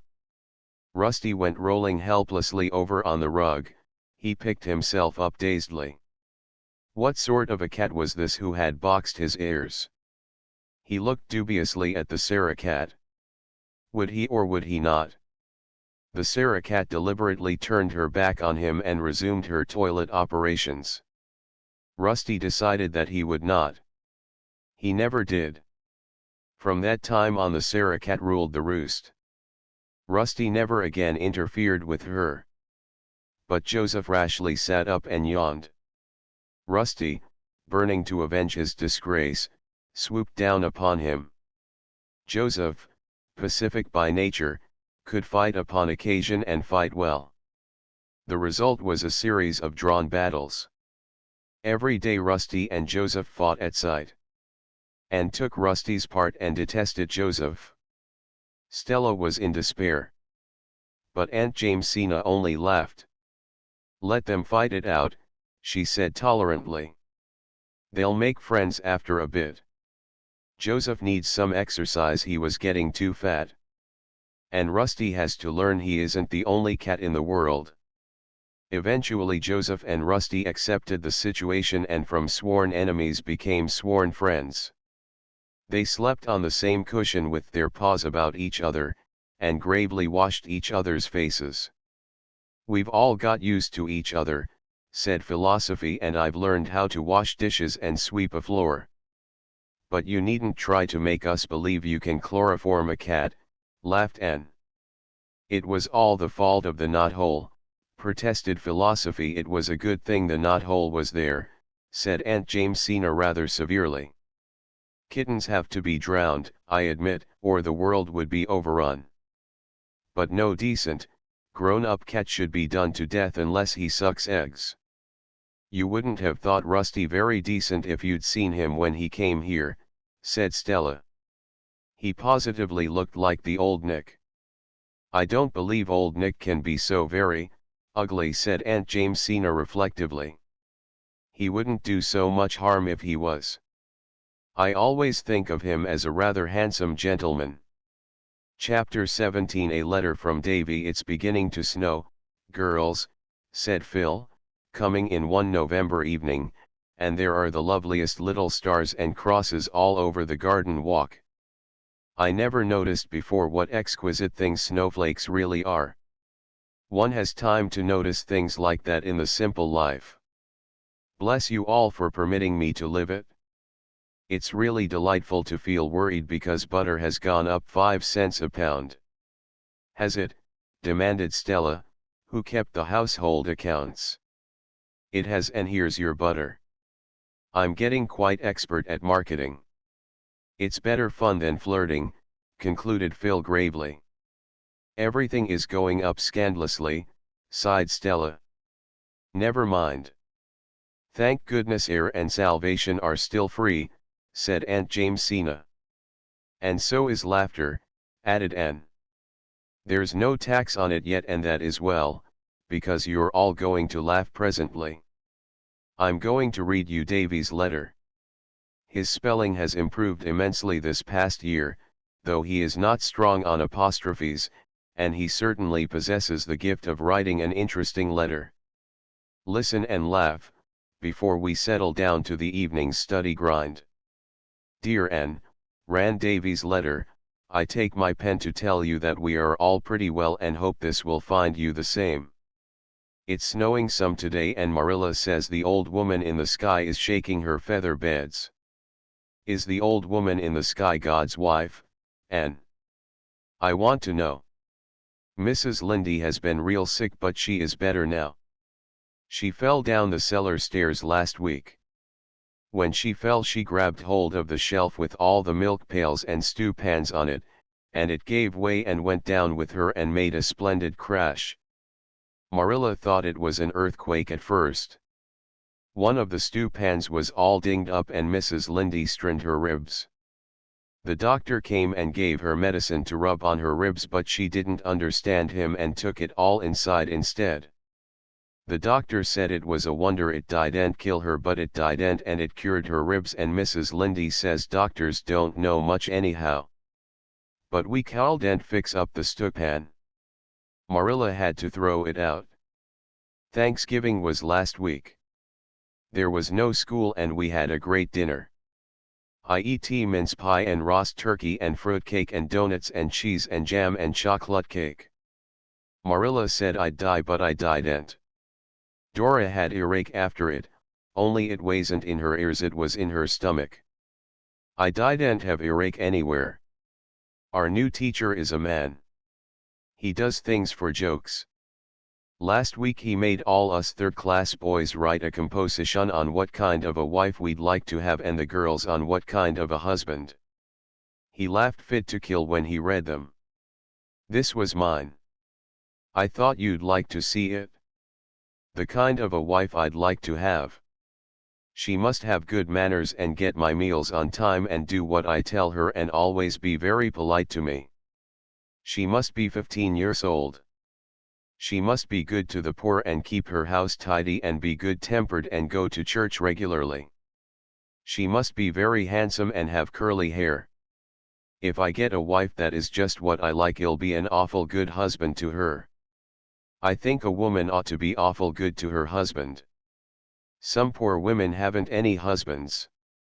The end. I was at Mrs. Isaac Wright's funeral at White Sands last week. The husband of the corpse felt real sorry. Mrs. Lindy says Mrs. Wright's grandfather stole a sheep, but Marilla says we mustn't speak ill of the dead. Why mustn't we, Anne? I want to know. It's pretty safe, ain't it? Mrs. Lindy was awful mad the other day because I asked her if she was alive in Noah's time. I didn't mean to hurt her feelings. I just wanted to know. Was she, Anne? Mr. Harrison wanted to get rid of his dog. So he hunged him once, but he come to life and scooted for the barn while Mr. Harrison was digging the grave, so he hunged him again and he stayed dead that time. Mr. Harrison has a new man working for him. He's awful awkward. Mr. Harrison says he is left-handed in both his feet. Mr. Barry's hired man is lazy. Mrs. Barry says that, but Mr. Barry says he ain't lazy exactly, only he thinks it easier to pray for things than to work for them. Mrs. Harmon Andrews' prize pig that she talked so much of died in a fit. Mrs. Lindy says it was a judgment on her for pride. But I think it was hard on the pig. Milty Boulter has been sick. The doctor gave him medicine and it tasted horrid. I offered to take it for him for a quarter, but the Boulters are so mean. Milty says he'd rather take it himself and save his money. I asked Mrs. Boulter how a person would go about catching a man, and she got awful mad and said she didn't know, she'd never chased men. The AVIS is going to paint the hall again. They're tired of having it blue. The new minister was here to tea last night. He took 3 pieces of pie. If I did that, Mrs. Lindy would call me piggy. And he eat tea fast and took big bites, and Marilla is always telling me not to do that. Why can ministers do what boys can't? I want to know. I haven't any more news. Here are 6 kisses. XXXXXX. Dora sends one. Hey, race hers. X. Your loving friend David Keith P.SN, who was the devil's father. I want to know. Chapter 18. Miss Josephine remembers the Ann girl. When Christmas holidays came, the girls of Patty's Place scattered to their respective homes, but Aunt Jamesina elected to stay where she was. I couldn't go to any of the places I've been invited and take those 3 cats, she said. And I'm not going to leave the poor creatures here alone for nearly 3 weeks. If we had any decent neighbors who would feed them, I might, but there's nothing except millionaires on this street. So I'll stay here and keep Patty's Place warm for you. And went home with the usual joyous anticipations which were not wholly fulfilled. She found Avonlea in the grip of such an early, cold, and stormy winter as even the oldest inhabitant could not recall. Green Gables was literally hemmed in by huge drifts. Almost every day of that ill-starred vacation it stormed fiercely, and even on fine days it drifted unceasingly. No sooner were the roads broken than they filled in again. It was almost impossible to stir out. The AVIS tried, on 3 evenings, to have a party in honor of the college students, and on each evening the storm was so wild that nobody could go, so they gave up the attempt in despair. Anne, despite her love of and loyalty to Green Gables, could not help thinking longingly of Patty's Place, its cozy open fire, Aunt Jamesina's mirthful eyes, the 3 cats, the merry chatter of the girls, the pleasantness of Friday evenings when college friends dropped in to talk of grave and gay. Anne was lonely. Diana, during the whole of the holidays, was imprisoned at home with a bad attack of bronchitis. She could not come to Green Gables, and it was rarely Anne could get to Orchard Slope, for the old way through the haunted wood was impassable with drifts, and the long way over the frozen lake of shining waters was almost as bad. Ruby Gillis was sleeping in the white-heaped graveyard. Jane Andrews was teaching a school on western prairies. Gilbert, to be sure, was still faithful, and waded up to Green Gables every possible evening. But Gilbert's visits were not what they once were. Anne almost dreaded them. It was very disconcerting to look up in the midst of a sudden silence and find Gilbert's hazel eyes fixed upon her with a quite unmistakable expression in their grave depths, and it was still more disconcerting to find herself blushing hotly and uncomfortably under his gaze, just as if well, it was very embarrassing. Anne wished herself back at Patty's Place, where there was always somebody else about to take the edge off a delicate situation. At Green Gables Marilla went promptly to Mrs. Lindy's domain when Gilbert came and insisted on taking the twins with her. The significance of this was unmistakable, and Anne was in a helpless fury over it. Davy, however, was perfectly happy. He reveled in getting out in the morning and shoveling out the paths to the well and henhouse. He gloried in the Christmas-tide delicacies which Marilla and Mrs. Lindy vied with each other in preparing for Anne, and he was reading an enthralling tale, in a school library book, of a wonderful hero who seemed blessed with a miraculous faculty for getting into scrapes from which he was usually delivered by an earthquake or a volcanic explosion, which blew him high and dry out of his troubles, landed him in a fortune, and closed the story with proper eclat. "I tell you it's a bully story, Anne," he said ecstatically. "I'd ever so much rather read it than the Bible." "Would you?" smiled Anne. Davy peered curiously at her. "You don't seem a bit shocked, Anne." "Mrs. Lindy was awful shocked when I said it to her." "No, I'm not shocked, Davy. I think it's quite natural that a 9-year-old boy would sooner read an adventure story than the Bible. But when you are older, I hope and think that you will realize what a wonderful book the Bible is." "Oh, I think some parts of it are fine," conceded Davy. "That story about Joseph, now it's bully. But if I'd been Joseph, I wouldn't have forgive the brothers. No, siree, Anne. I'd have cut all their heads off. Mrs. Lindy was awful mad when I said that, and shut the Bible up and said she'd never read me any more of it if I talked like that. So I don't talk now when she reads it Sunday afternoons. I just think things and say them to Milty Boulter next day in school. I told Milty the story about Alicia and the bears, and it scared him so he's never made fun of Mr. Harrison's bald head once. Are there any bears on P.E. Island, Anne? I want to know." "Not nowadays," said Anne, absently, as the wind blew a scud of snow against the window. "Oh, dear, will it ever stop storming?"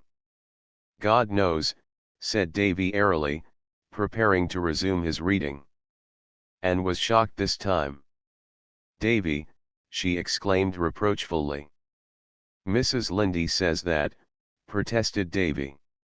One night last week Marilla said, "Will Ludovic Speed and Theodora Dix ever get married?" And Mrs. Lynde said, "God knows," just like that. "Well, it wasn't right for her to say it," said Anne, promptly deciding upon which horn of this dilemma to impale herself. "It isn't right for anybody to take that name in vain or speak it lightly, Davy. Don't ever do it again." "Not if I say it slow and solemn, like the minister," queried Davy gravely. "No, not even then." "Well, I won't. Ludovic Speed and Theodora Dix live in Middle Grafton and Mrs. Rachel says he has been courting her for 100 years. Won't they soon be too old to get married, Anne? I hope Gilbert won't court you that long. When are you going to be married, Anne?" "Mrs. Lynde says it's a sure thing." "Mrs. Lynde is a," began Anne hotly, then stopped. "Awful old gossip," completed Davy calmly. "That's what everyone calls her." "But is it a sure thing, Anne? I want to know." "You're a very silly little boy, Davy," said Anne, stalking haughtily out of the room. The kitchen was deserted and she sat down by the window in the fast-falling wintry twilight. The sun had set and the wind had died down. A pale chilly moon looked out behind a bank of purple clouds in the west. The sky faded out, but the strip of yellow along the western horizon grew brighter and fiercer, as if all the stray gleams of light were concentrating in one spot. The distant hills, rimmed with priest-like firs, stood out in dark distinctness against it. Anne looked across the still, white fields, cold and lifeless in the harsh light of that grim sunset, and sighed. She was very lonely, and she was sad at heart, for she was wondering if she would be able to return to Redmond next year. It did not seem likely. The only scholarship possible in the sophomore year was a very small affair. She would not take Marilla's money, and there seemed little prospect of being able to earn enough in the summer vacation.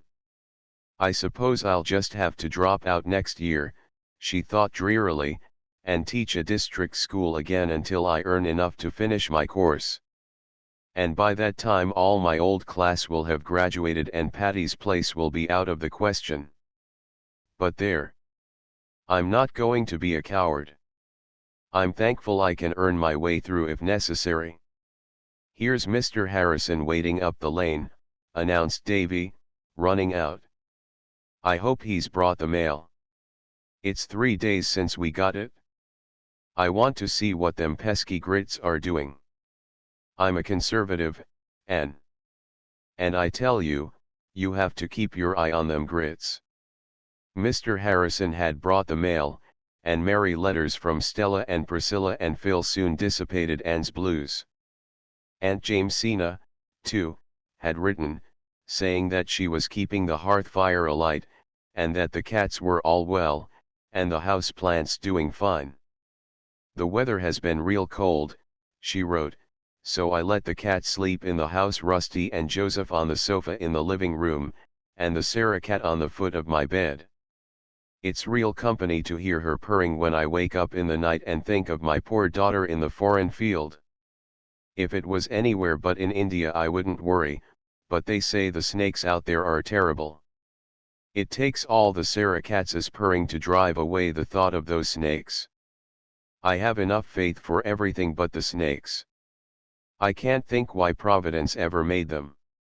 Sometimes I don't think he did. I'm inclined to believe the old Harry had a hand in making them."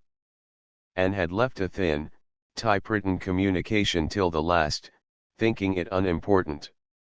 When she had read it she sat very still, with tears in her eyes. "What is the matter, Anne?" asked Marilla.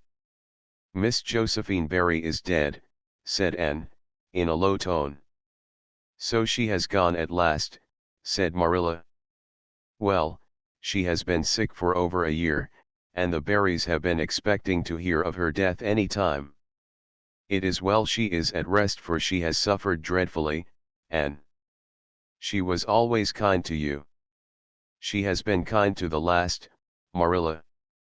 This letter is from her lawyer. She has left me $1,000 in her will.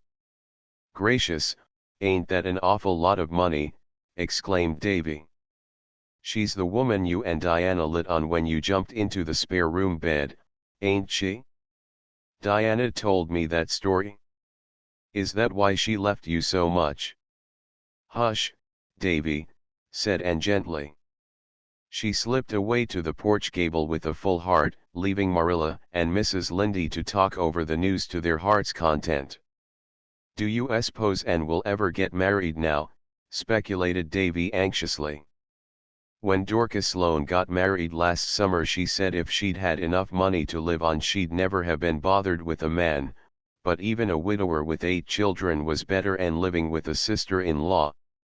Davy Keith, do hold your tongue, said Mrs. Rachel severely. The way you talk is scandalous for a small boy, that's what. Chapter 19 An interlude. To think that this is my 20th birthday, and that I've left my teens behind me forever, said Anne, who was curled up on the hearth rug with Rusty in her lap, to Aunt Jamesina who was reading in her pet chair. They were alone in the living room. Stella and Priscilla had gone to a committee meeting and Phil was upstairs adorning herself for a party. I suppose you feel kind of sorry, said Aunt Jamesina. The teens are such a nice part of life. I'm glad I've never gone out of them myself. Anne laughed. You never will, Auntie. You'll be 18 when you should be 100. Yes, I'm sorry, and a little dissatisfied as well. Miss Stacy told me long ago that by the time I was 20 my character would be formed, for good or evil. I don't feel that it's what it should be. It's full of flaws. So's everybody's, said Aunt Jamesina cheerfully. Mine's cracked in 100 places. Your Miss Stacy likely meant that when you are 20 your character would have got its permanent bent in one direction or t'other, and would go on developing in that line. Don't worry over it, Anne. Do your duty by God and your neighbor and yourself, and have a good time. That's my philosophy and it's always worked pretty well. Where's Phil off to tonight? She's going to a dance, and she's got the sweetest dress for it, creamy yellow silk and cobwebby lace. It just suits those brown tints of hers. There's magic in the word silk and lace, isn't there? Said Aunt Jamesina. The very sound of them makes me feel like skipping off to a dance. And yellow silk. It makes one think of a dress of sunshine. I always wanted a yellow silk dress, but first my mother and then my husband wouldn't hear of it. The very first thing I'm going to do when I get to heaven is to get a yellow silk dress. Amid Anne's peal of laughter Phil came downstairs, trailing clouds of glory, and surveyed herself in the long oval mirror on the wall. A flattering looking glass is a promoter of amiability, she said. The one in my room does certainly make me green. Do I look pretty nice, Anne? Do you really know how pretty you are, Phil? Asked Anne, in honest admiration. Of course I do. What are looking glasses and men for? That wasn't what I meant. Are all my ends tucked in? Is my skirt straight? And would this rose look better lower down? I'm afraid it's too high, it will make me look lopsided. But I hate things tickling my ears. Everything is just right, and that southwest dimple of yours is lovely. And, there's one thing in particular I like about you, you're so ungrudging. There isn't a particle of envy in you. Why should she be envious? Demanded Aunt Jamesina. She's not quite as good looking as you, maybe, but she's got a far handsomer nose. I know it, conceded Philosophy. My nose always has been a great comfort to me, confessed Anne. And I love the way your hair grows on your forehead, Anne. And that one wee curl, always looking as if it were going to drop, but never dropping, is delicious. But as for noses, Mine is a dreadful worry to me. I know by the time I'm 40 it will be Bernie. What do you think I'll look like when I'm 40, Anne? Like an old, matronly, married woman, teased Anne. I won't, said Phil, sitting down comfortably to wait for her escort. Joseph, you calico beastie, don't you dare jump on my lap. I won't go to a dance all over cat hairs. No, Anne, I won't look matronly. But no doubt I'll be married. To Alec or Alonzo, asked Anne. To one of them, I suppose, sighed Phil, if I can ever decide which. It shouldn't be hard to decide, scolded Aunt Jamesina. I was born a seesaw auntie, and nothing can ever prevent me from teetering. You ought to be more level-headed, Philippa. It's best to be level-headed, of course, agreed Philippa, but you miss lots of fun. As for Alec and Alonzo, if you knew them you'd understand why it's difficult to choose between them. They're equally nice. Then take somebody who is nicer, suggested Aunt Jamesina. There's that senior who is so devoted to you, Will Leslie. He has such nice, large, mild eyes. They're a little bit too large and too mild like a cow's, said Phil cruelly. What do you say about George Parker? There's nothing to say about him except that he always looks as if he had just been starched and ironed. Mar Holworthy then. You can't find a fault with him. No, he would do if he wasn't poor. I must marry a rich man, Aunt Jamesina. That and good looks is an indispensable qualification. I'd marry Gilbert Blythe if he were rich. Oh, would you, said Anne, rather viciously. We don't like that idea a little bit, although we don't want Gilbert ourselves. Oh, no, mocked Philosophy, but don't let's talk of disagreeable subjects. I'll have to marry sometime, I suppose, but I shall put off the evil day as long as I can. You mustn't marry anybody you don't love, Phil, when all's said and done, said Aunt Jamesina. Oh, hearts that loved in the good old way have been out o' the fashion this many a day, trilled Phil mockingly. There's the carriage. I fly bye-bye, you two old-fashioned darlings. When Phil had gone, Aunt Jamesina looked solemnly at Anne. That girl is pretty and sweet and good-hearted, but do you think she is quite right in her mind, by spells, Anne? Oh, I don't think there's anything the matter with Phil's mind, said Anne, hiding a smile. It's just her way of talking. Aunt Jamesina shook her head. Well, I hope so, Anne.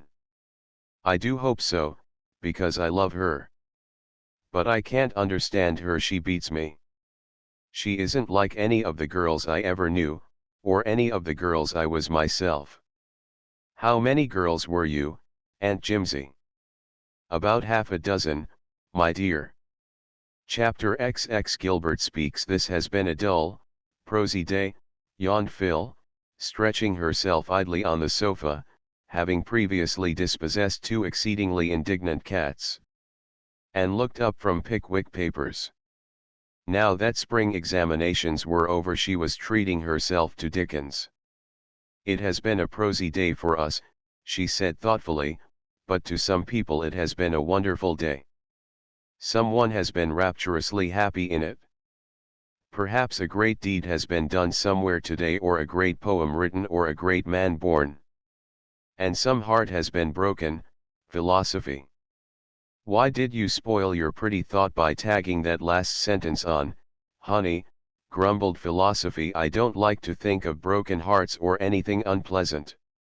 Do you think you'll be able to shirk unpleasant things all your life, Phil? Dear me, no. Am I not up against them now? You don't call Alec and Alonzo pleasant things, do you, when they simply plague my life out? You never take anything seriously, Philosophy. Why should I? There are enough folks who do. The world needs people like me, and, just to amuse it. It would be a terrible place if everybody were intellectual and serious and in deep, deadly earnest. My mission is, as Josiah Allen says, to charm and allure. Confess now. Hasn't life at Patty's place been really much brighter and pleasanter this past winter because I've been here to lovin' you? Yes, it has, owned Ann. And you all love me, even Aunt Jamesina, who thinks I'm stark mad. So why should I try to be different? Oh, dear, I'm so sleepy. I was awake until 1 last night, reading a harrowing ghost story. I read it in bed, and after I had finished it, do you suppose I could get out of bed to put the light out? No. And if Stella had not fortunately come in late, that lamp would have burned good and bright till morning. When I heard Stella, I called her in, explained my predicament, and got her to put out the light. If I had got out myself to do it, I knew something would grab me by the feet when I was getting in again. By the way, Ann, has Aunt Jamesina decided what to do this summer? Yes, she's going to stay here. I know she's doing it for the sake of those blessed cats, although she says it's too much trouble to open her own house, and she hates visiting. What are you reading? Pickwick. That's a book that always makes me hungry, said Philosophy. There's so much good eating in it. The characters seem always to be reveling on ham and eggs and milk punch. I generally go on a cupboard rummage after reading Pickwick. The mere thought reminds me that I'm starving. Is there any tidbit in the pantry, Queen Anne? I made a lemon pie this morning. You may have a piece of it. Phil dashed out to the pantry, and Anne betook herself to the orchard in company with Rusty. It was a moist, pleasantly odorous night in early spring. The snow was not quite all gone from the park. A little dingy bank of it yet lay under the pines of the harbor road, screened from the influence of April suns. It kept the harbor road muddy, and chilled the evening air. But grass was growing green in sheltered spots, and Gilbert had found some pale, sweet arbutus in a hidden corner. He came up from the park, his hands full of it, and was sitting on the big gray boulder in the orchard looking at the poem of a bare, birchen bough hanging against the pale red sunset with the very perfection of grace. She was building a castle in air, a wondrous mansion whose sunlit courts and stately halls were steeped in Araby's perfume, and where she reigned queen and chatelaine. She frowned as she saw Gilbert coming through the orchard. Of late she had managed not to be left alone with Gilbert. But he had caught her fairly now, and even Rusty had deserted her. Gilbert sat down beside her on the boulder and held out his mayflowers. Don't these remind you of home and our old school-day picnics, Anne? Anne took them and buried her face in them. I'm in Mr. Silas Sloane's barrens this very minute, she said rapturously. I suppose you will be there in reality in a few days. No, not for a fortnight. I'm going to visit with Phil in Bolingbroke before I go home. You'll be in Avonlea before I will. No, I shall not be in Avonlea at all this summer, Anne. I've been offered a job in the Daily News office and I'm going to take it. Oh, said Anne vaguely. She wondered what a whole Avonlea summer would be like without Gilbert. Somehow she did not like the prospect. Well, she concluded flatly, it is a good thing for you, of course. Yes, I've been hoping I would get it. It will help me out next year. You mustn't work too hard, said Anne, without any very clear idea of what she was saying. She wished desperately that Phil would come out. You've studied very constantly this winter. Isn't this a delightful evening? Do you know, I found a cluster of white violets under that old twisted tree over there today. I felt as if I had discovered a gold mine. You are always discovering gold mines, said Gilbert also absently. Let us go and see if we can find some more, suggested Anne eagerly. I'll call Phil and never mind Phil and the violets just now, Anne, said Gilbert quietly, taking her hand in a clasp from which she could not free it. There is something I want to say to you. Oh, don't say it, cried Anne, pleadingly. Don't please, Gilbert. I must. Things can't go on like this any longer. Anne, I love you. You know I do. I can't tell you how much. Will you promise me that someday you'll be my wife? I can't, said Anne miserably. Oh, Gilbert, you've spoiled everything. Don't you care for me at all? Gilbert asked after a very dreadful pause, during which Anne had not dared to look up. Not in that way. I do care a great deal for you as a friend. But I don't love you, Gilbert. But can't you give me some hope that you will yet? No, I can't, exclaimed Anne desperately.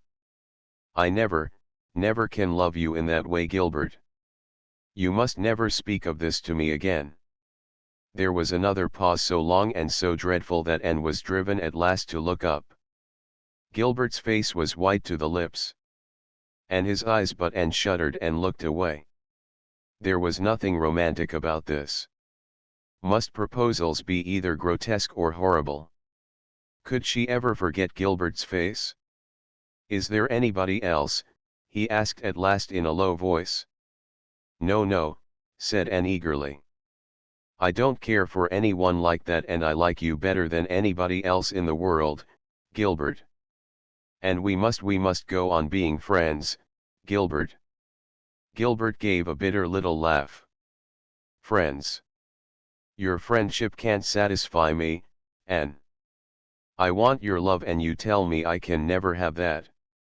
I'm sorry. Forgive me, Gilbert, was all Anne could say. Where were all the gracious and graceful speeches wherewith, in imagination, she had been wont to dismiss rejected suitors? Gilbert released her hand gently. There isn't anything to forgive. There have been times when I thought you did care. I've deceived myself, that's all. Goodbye, Anne. Anne got herself to her room, sat down on her window seat behind the pines, and cried bitterly. She felt as if something incalculably precious had gone out of her life. It was Gilbert's friendship, of course. Oh, why must she lose it after this fashion? What is the matter, honey? Asked Phil, coming in through the moonlit gloom. Anne did not answer. At that moment she wished Phil were 1,000 miles away. I suppose you've gone and refused Gilbert Blythe. You are an idiot, Anne Shirley. Do you call it idiotic to refuse to marry a man I don't love? Said Anne coldly, goaded to reply. You don't know love when you see it. You've tricked something out with your imagination that you think love, and you expect the real thing to look like that. There, that's the first sensible thing I've ever said in my life. I wonder how I managed it? Phil, pleaded Anne, please go away and leave me alone for a little while. My world has tumbled into pieces. I want to reconstruct it. Without any Gilbert in it, said Phil, going. A world without any Gilbert in it. Anne repeated the words drearily. Would it not be a very lonely, forlorn place? Well, it was all Gilbert's fault. He had spoiled their beautiful comradeship. She must just learn to live without it. Chapter XXI Roses of yesterday. The fortnight Anne spent in Bolingbroke was a very pleasant one, with a little undercurrent of vague pain and dissatisfaction running through it whenever she thought about Gilbert. There was not, however, much time to think about him. Mount Holly, the beautiful old Gordon homestead, was a very gay place, overrun by Phil's friends of both sexes. There was quite a bewildering succession of drives, dances, picnics and boating parties, all expressively lumped together by Phil under the head of jamborees, Alec and Alonzo were so constantly on hand that Anne wondered if they ever did anything but dance attendance on that will-o'-the-wisp of a Phil. They were both nice, manly fellows, but Anne would not be drawn into any opinion as to which was the nicer. "And I depended so on you to help me make up my mind which of them I should promise to marry," mourned Philosophy. "You must do that for yourself. You are quite expert at making up your mind as to whom other people should marry," retorted Anne, rather caustically. "Oh, that's a very different thing," said Phil, "truly." But the sweetest incident of Anne's sojourn in Bolingbroke was the visit to her birthplace, the little shabby yellow house in an out-of-the-way street she had so often dreamed about. She looked at it with delighted eyes, as she and Phil turned in at the gate. "It's almost exactly as I pictured it," she said. "There is no honeysuckle over the windows, but there is a lilac tree by the gate, and yes, there are the muslin curtains in the windows. How glad I am it is still painted yellow." A very tall, very thin woman opened the door. "Yes, the Shirleys lived here 20 years ago," she said, in answer to Anne's question. "They had it rented. I remember 'em. They both died of fever at Onct. It was terrible sad. They left a baby. I guess it's dead long ago. It was a sickly thing. Old Thomas and his wife took it as if they hadn't enough of their own." "It didn't die," said Anne, smiling. "I was that baby." "You don't say so. Why, you have grown," exclaimed the woman, as if she were much surprised that Anne was not still a baby. "Come to look at you, I see the resemblance. You're complex like your pa. He had red hair. But you favor your ma in your eyes and mouth. She was a nice little thing. My darter went to school to her and was nigh crazy about her. They was buried in the one grave and the school board put up a tombstone to them as a reward for faithful service. Will you come in? Will you let me go all over the house?" asked Anne eagerly. "Laws, yes, you can if you like. Tun't take you long, there ain't much of it. I keep at my man to build a new kitchen, but he ain't one of your hustlers. The parlor's in there and there's 2 rooms upstairs. Just prowl about yourselves. I've got to see to the baby. The east room was the one you were born in. I remember your ma saying she loved to see the sun rise, and I mind hearing that you was born just as the sun was rising and its light on your face was the first thing your ma saw." And went up the narrow stairs and into that little east room with a full heart. It was as a shrine to her. Here her mother had dreamed the exquisite, happy dreams of anticipated motherhood, here that red sunrise light had fallen over them both in the sacred hour of birth, here her mother had died. Anne looked about her reverently, her eyes with tears. It was for her one of the jeweled hours of life that gleam out radiantly forever in memory. "Just to think of it, mother was younger than I am now when I was born," she whispered. When Anne went downstairs, the lady of the house met her in the hall. She held out a dusty little packet tied with faded blue ribbon. "Here's a bundle of old letters I found in that closet upstairs when I came here," she said. "I dunno what they are, I never bothered to look in 'em, but the address on the top one is Miss Bertha Willis, and that was your ma's maiden name. You can take 'em if you'd care to have 'em." "Oh, thank you," cried Anne, clasping the packet rapturously. "That was all that was in the house," said her hostess. "The furniture was all sold to pay the doctor bills, and Mrs. Thomas got your ma's clothes and little things. I reckon they didn't last long among that drove of Thomas youngsters. They was destructive young animals, as I mind 'em. I haven't one thing that belonged to my mother," said Anne, chokily. I can never thank you enough for these letters." "You're quite welcome. Laws, but your eyes is like your ma's." She could just about talk with hers. Your father was sorter homely but awful nice. I mind hearing folks say when they was married that there never was two people more in love with each other, poor creatures. They didn't live much longer, but they was awful happy while they was alive, and I s'pose that counts for a good deal. And longed to get home to read her precious letters, but she made one little pilgrimage first. She went alone to the green corner of the old Bolingbroke cemetery where her father and mother were buried, and left on their grave the white flowers she carried. Then she hastened back to Mount Holly, shut herself up in her room, and read the letters. Some were written by her father, some by her mother. There were not many, only a dozen in all, for Walter and Bertha Shirley had not been often separated during their courtship. The letters were yellow and faded and dim, blurred with the touch of passing years. No profound words of wisdom were traced on the stained and wrinkled pages, but only lines of love and trust. The sweetness of forgotten things clung to them, the far-off, fond imaginings of those long-dead lovers. Bertha Shirley had possessed the gift of writing letters which embodied the charming personality of the writer in words and thoughts that retained their beauty and fragrance after the lapse of time. The letters were tender, intimate, sacred. To Anne, the sweetest of all was the one written after her birth to the father on a brief absence.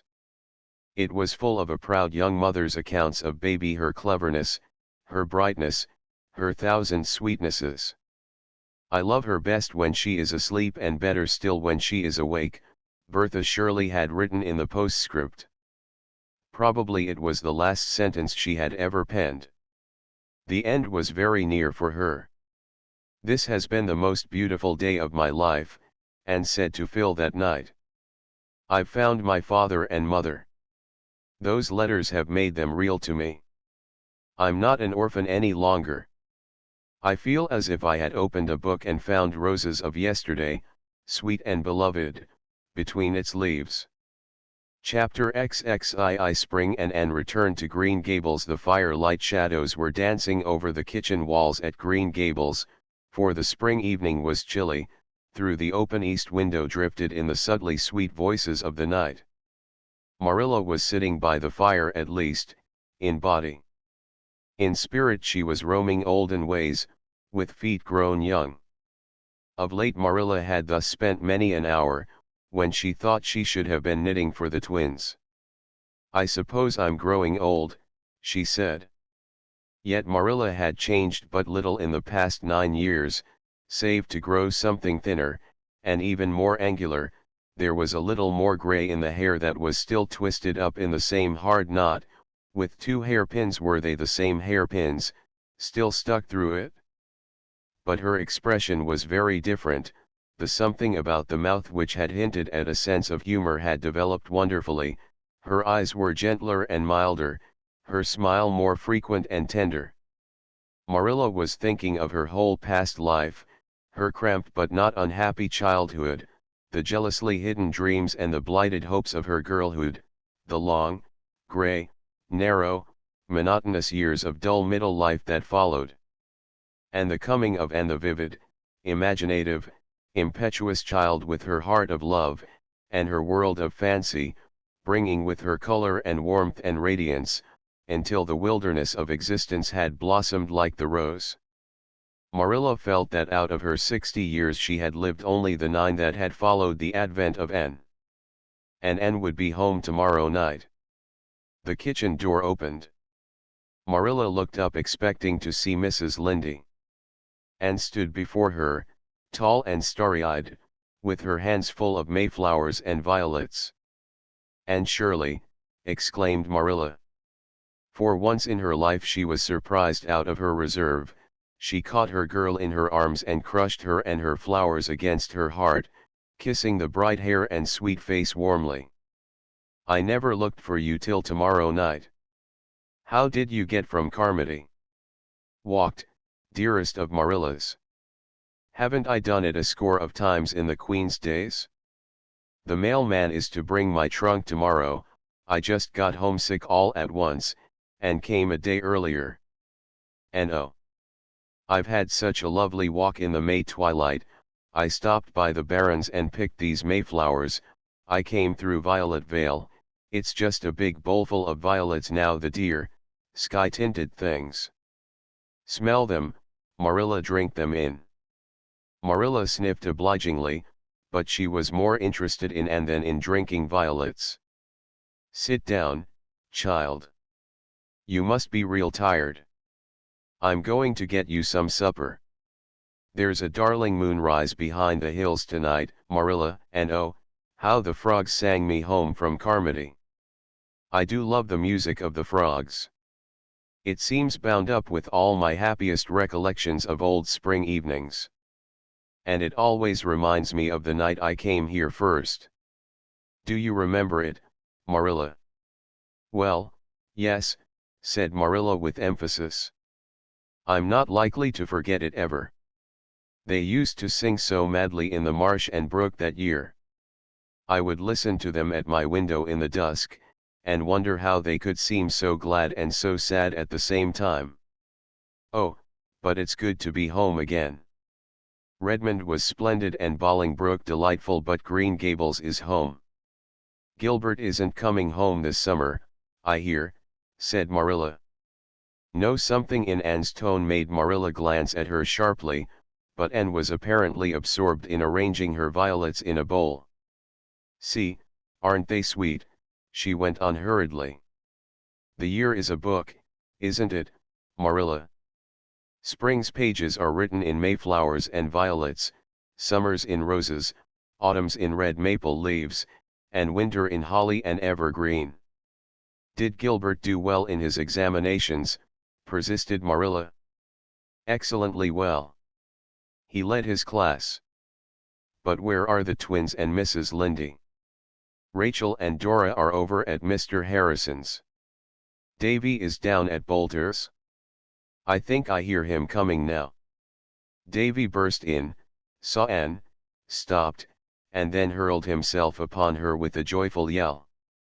Oh, Anne, ain't I glad to see you. Say, Anne, I've grown 2 inches since last fall. Mrs. Lynde measured me with her tape today, and say, Anne, see my front tooth. It's gone. Mrs. Lynde tied one end of a string to it and the other end to the door, and then shut the door. I sold it to Milty for 2 cents. Milty's collecting teeth. What in the world does he want teeth for? Asked Marilla. To make a necklace for playing Indian chief, explained Davy, climbing upon Anne's lap. He's got 15 already, and everybody's else's promised, so there's no use in the rest of us starting to collect, too. I tell you, the Bolters are great business people. Were you a good boy at Mrs. Bolter's? Asked Marilla severely. Yes, but say, Marilla, I'm tired of being good. You'd get tired of being bad much sooner, Davy boy, said Anne. Well, it'd be fun while it lasted, wouldn't it? Persisted Davy. I could be sorry for it afterwards, couldn't I? Being sorry wouldn't do away with the consequences of being bad, Davy. Don't you remember the Sunday last summer when you ran away from Sunday school? You told me then that being bad wasn't worthwhile. What were you and Milty doing today? Oh, we fished and chased the cat, and hunted for eggs, and yelled at the echo. There's a great echo in the bush behind the Bolter barn. Say, what is Echo, Anne? I want to know. Echo is a beautiful nymph, Davy, living far away in the woods, and laughing at the world from among the hills. What does she look like? Her hair and eyes are dark, but her neck and arms are white as snow. No mortal can ever see how fair she is. She is fleeter than a deer, and that mocking voice of hers is all we can know of her. You can hear her calling at night, you can hear her laughing under the stars. But you can never see her. She flies afar if you follow her, and laughs at you always just over the next hill. Is that true, Anne? Or is it a whopper? Demanded Davy, staring.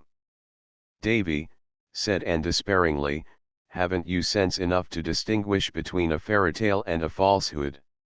Then what is it that sassy's back from the bolter bush? I want to know, insisted Davy. When you are a little older, Davy, I'll explain it all to you. The mention of age evidently gave a new turn to Davy's thoughts, for after a few moments of reflection, he whispered solemnly, Anne, I'm going to be married. When? Asked Anne with equal solemnity. Oh, not until I'm grown up, of course. Well, that's a relief, Davy. Who is the lady? Stella Fletcher, she's in my class at school. And say, Anne, she's the prettiest girl you ever saw. If I die before I grow up, you'll keep an eye on her, won't you? Davy Keith, do stop talking such nonsense, said Marilla severely. Tisn't nonsense, protested Davy in an injured tone. She's my promised wife, and if I was to die she'd be my promised widow, wouldn't she? And she hasn't got a soul to look after her except her old grandmother. Come and have your supper, Anne, said Marilla, and don't encourage that child in his absurd talk.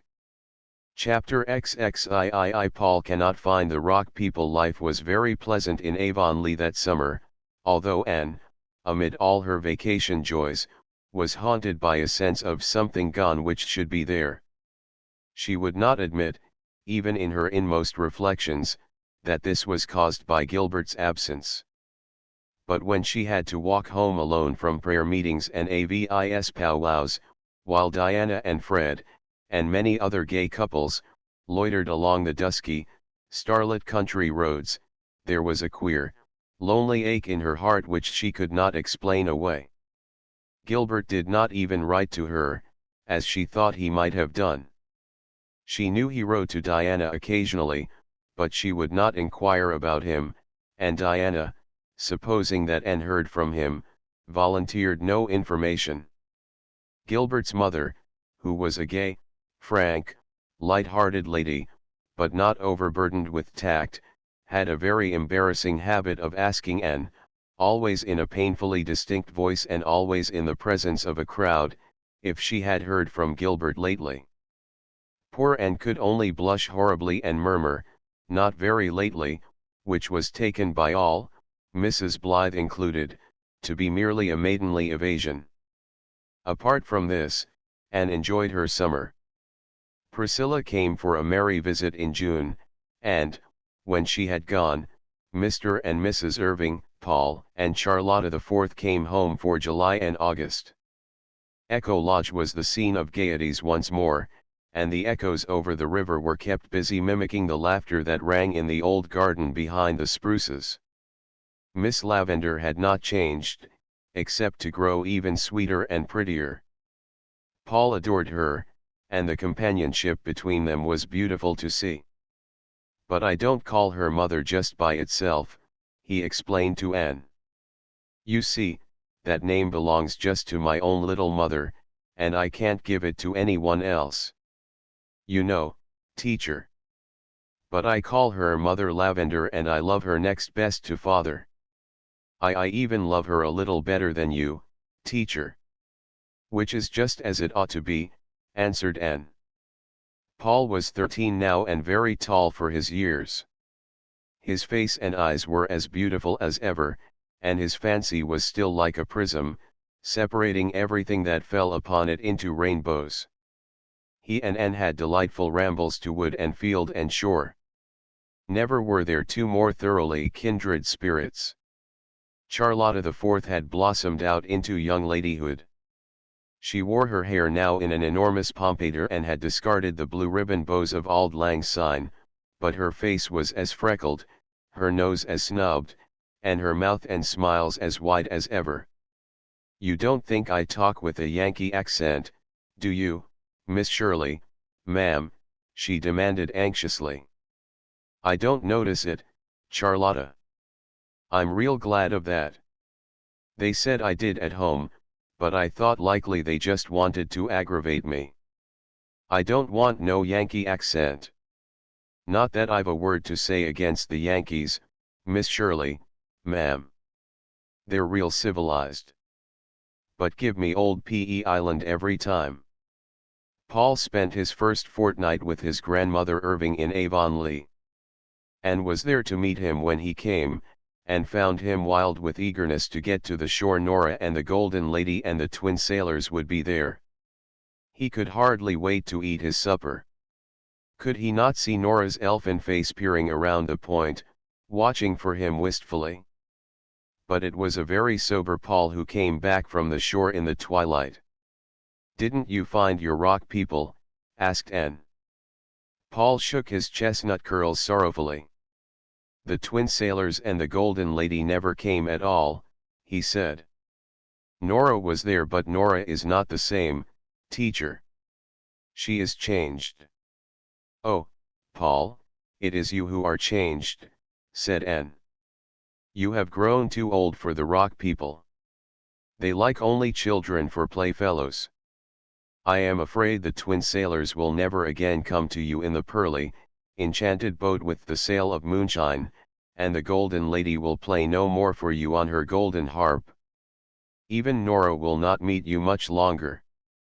You must pay the penalty of growing up, Paul. You must leave fairyland behind you." "You two talk as much foolishness as ever you did," said old Mrs. Irving, half indulgently, half reprovingly. "Oh, no, we don't," said Anne, shaking her head gravely. "We are getting very, very wise, and it is such a pity. We are never half so interesting when we have learned that language is given us to enable us to conceal our thoughts." "But it isn't, it is given us to exchange our thoughts," said Mrs. Irving seriously. She had never heard of Talleyrand and did not understand epigrams. And spent a fortnight of halcyon days at Echo Lodge in the golden prime of August. While there she incidentally contrived to hurry Ludovic Speed in his leisurely courting of Theodora Dix, as related duly in another chronicle of her history. 1. Arnold Sherman, an elderly friend of the Irvings, was there at the same time, and added not a little to the general pleasantness of life. 1 Chronicles of Avonlea. "What a nice playtime this has been," said Anne. "I feel like a giant refreshed. And it's only a fortnight more till I go back to Kingsport, and Redmond, and Patty's Place. Patty's Place is the dearest spot, Miss Lavender. I feel as if I had two homes, one at Green Gables and one at Patty's Place. But where has the summer gone? It doesn't seem a day since I came home that spring evening with the Mayflowers. When I was little I couldn't see from one end of the summer to the other. It stretched before me like an unending season. Now, 'tis a handbreadth, 'tis a tale.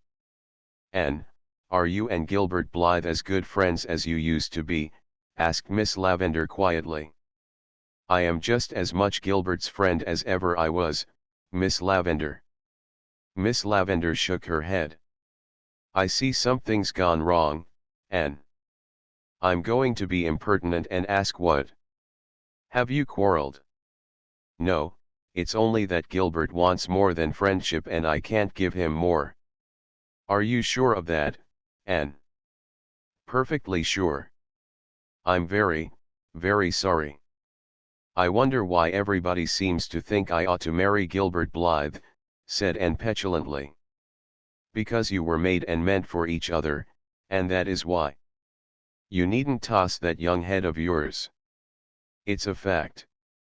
Chapter XXIV. Enter Jonas Prospect Point, August 20th. "Dear," and spelled with an E, wrote Phil, "I must prop my eyelids open long enough to write you. I've neglected you shamefully this summer, honey, but all my other correspondents have been neglected, too. I have a huge pile of letters to answer, so I must gird up the loins of my mind and hoe in. Excuse my mixed metaphors. I'm fearfully sleepy. Last night Cousin Emily and I were calling at a neighbor's. There were several other callers there, and as soon as those unfortunate creatures left, Our hostess and her 3 daughters picked them all to pieces. I knew they would begin on Cousin Emily and me as soon as the door shut behind us. When we came home, Mrs. Lily informed us that the aforesaid neighbor's hired boy was supposed to be down with scarlet fever. You can always trust Mrs. Lily to tell you cheerful things like that. I have a horror of scarlet fever. I couldn't sleep when I went to bed for thinking of it. I tossed and tumbled about, dreaming fearful dreams when I did snooze for a minute, and at 3 I wakened up with a high fever, a sore throat, and a raging headache. I knew I had scarlet fever. I got up in a panic and hunted up Cousin Emily's doctor book to read up the symptoms. And I had them all. So I went back to bed, and knowing the worst, slept like a top the rest of the night. Though why a top should sleep sounder than anything else I never could understand. But this morning I was quite well, so it couldn't have been the fever. I suppose if I did catch it last night it couldn't have developed so soon. I can remember that in daytime, but at 3 o'clock at night I never can be logical. I suppose you wonder what I'm doing at Prospect Point. Well, I always like to spend a month of summer at the shore, and Father insists that I come to his second cousin Emily's select boarding house at Prospect Point. So a fortnight ago I came as usual. And as usual old Uncle Mark Miller brought me from the station with his ancient buggy and what he calls his generous purpose horse. He is a nice old man and gave me a handful of pink peppermints. Peppermints always seemed to me such a religious sort of candy, I suppose because when I was a little girl Grandmother Gordon always gave them to me in church. Once I asked, referring to the smell of peppermints, is that the odor of sanctity? I didn't like to eat Uncle Mark's peppermints because he just fished them loose out of his pocket, and had to pick some rusty nails and other things from among them before he gave them to me. But I wouldn't hurt his dear old feelings for anything, so I carefully sowed them along the road at intervals. When the last one was gone, Uncle Mark said, a little rebukingly, "Ya shouldn't eat all them candies to aunt, Miss Phil. You'll likely have the stomachache. Cousin Emily has only 5 boarders besides myself, 4 old ladies and 1 young man. My right-hand neighbor is Mrs. Lily. She is one of those people who seem to take a gruesome pleasure in detailing all their many aches and pains and sicknesses. You cannot mention any ailment but she says, shaking her head, "Ah, I know too well what that is," and then you get all the details. Jonas declares he once spoke of locomotor ataxia in hearing and she said she knew too well what that was. She suffered from it for 10 years and was finally cured by a traveling doctor. Who is Jonas? Just wait, and surely you'll hear all about Jonas in the proper time and place. He is not to be mixed up with estimable old ladies. My left-hand neighbor at the table is Mrs. Finney. She always speaks with a wailing, dolorous voice. You are nervously expecting her to burst into tears every moment. She gives you the impression that life to her is indeed a vale of tears, and that a smile, never to speak of a laugh, is a frivolity truly reprehensible. She has a worse opinion of me than Aunt Jamesina, and she doesn't love me hard to atone for it, as Auntie J does, either. Miss Maria Grimsby sits cotty corner from me. The first day I came I remarked to Miss Maria that it looked a little like rain and Miss Maria laughed. I said the road from the station was very pretty and Miss Maria laughed. I said there seemed to be a few mosquitoes left yet and Miss Maria laughed. I said that Prospect Point was as beautiful as ever and Miss Maria laughed. If I were to say to Miss Maria, my father has hanged himself, my mother has taken poison, my brother is in the penitentiary, and I am in the last stages of consumption, Miss Maria would laugh. She can't help it, she was born so, but is very sad and awful. The 5th old lady is Mrs. Grant. She is a sweet old thing, but she never says anything but good of anybody and so she is a very uninteresting conversationalist. And now for Jonas, N. That first day I came I saw a young man sitting opposite me at the table, smiling at me as if he had known me from my cradle. I knew, for Uncle Mark had told me, that his name was Jonas Blake, that he was a theological student from St. Columbia, and that he had taken charge of the Point Prospect Mission Church for the summer. He is a very ugly young man, really, the ugliest young man I've ever seen. He has a big, loose-jointed figure with absurdly long legs. His hair is tow color and lank, his eyes are green, and his mouth is big, and his ears, but I never think about his ears if I can help it. He has a lovely voice if you shut your eyes. He is adorable, and he certainly has a beautiful soul and disposition. We were good chums right way. Of course he is a graduate of Redmond, and that is a link between us. We fished and boated together, and we walked on the sands by moonlight. He didn't look so homely by moonlight, and oh, he was nice. Niceness fairly exhaled from him. The old ladies except Mrs. Grant don't approve of Jonas, because he laughs and jokes and because he evidently likes the society of frivolous me better than theirs. Somehow, and I don't want him to think me frivolous. This is ridiculous. Why should I care what a tow-haired person called Jonas, whom I never saw before, thinks of me? Last Sunday Jonas preached in the village church. I went, of course, but I couldn't realize that Jonas was going to preach. The fact that he was a minister or going to be one persisted in seeming a huge joke to me. Well, Jonas preached. And, by the time he had preached 10 minutes, I felt so small and insignificant that I thought I must be invisible to the naked eye. Jonas never said a word about women, and he never looked at me. But I realized then and there what a pitiful, frivolous, small-souled little butterfly I was, and how horribly different I must be from Jonas' ideal woman. She would be grand and strong and noble. He was so earnest and tender and true. He was everything a minister ought to be. I wondered how I could ever have thought him ugly, but he really is, with those inspired eyes and that intellectual brow which the roughly falling hair hid on weekdays. It was a splendid sermon, and I could have listened to it forever, and it made me feel utterly wretched. Oh, I wish I was like you, Anne. He caught up with me on the road home, and grinned as cheerfully as usual.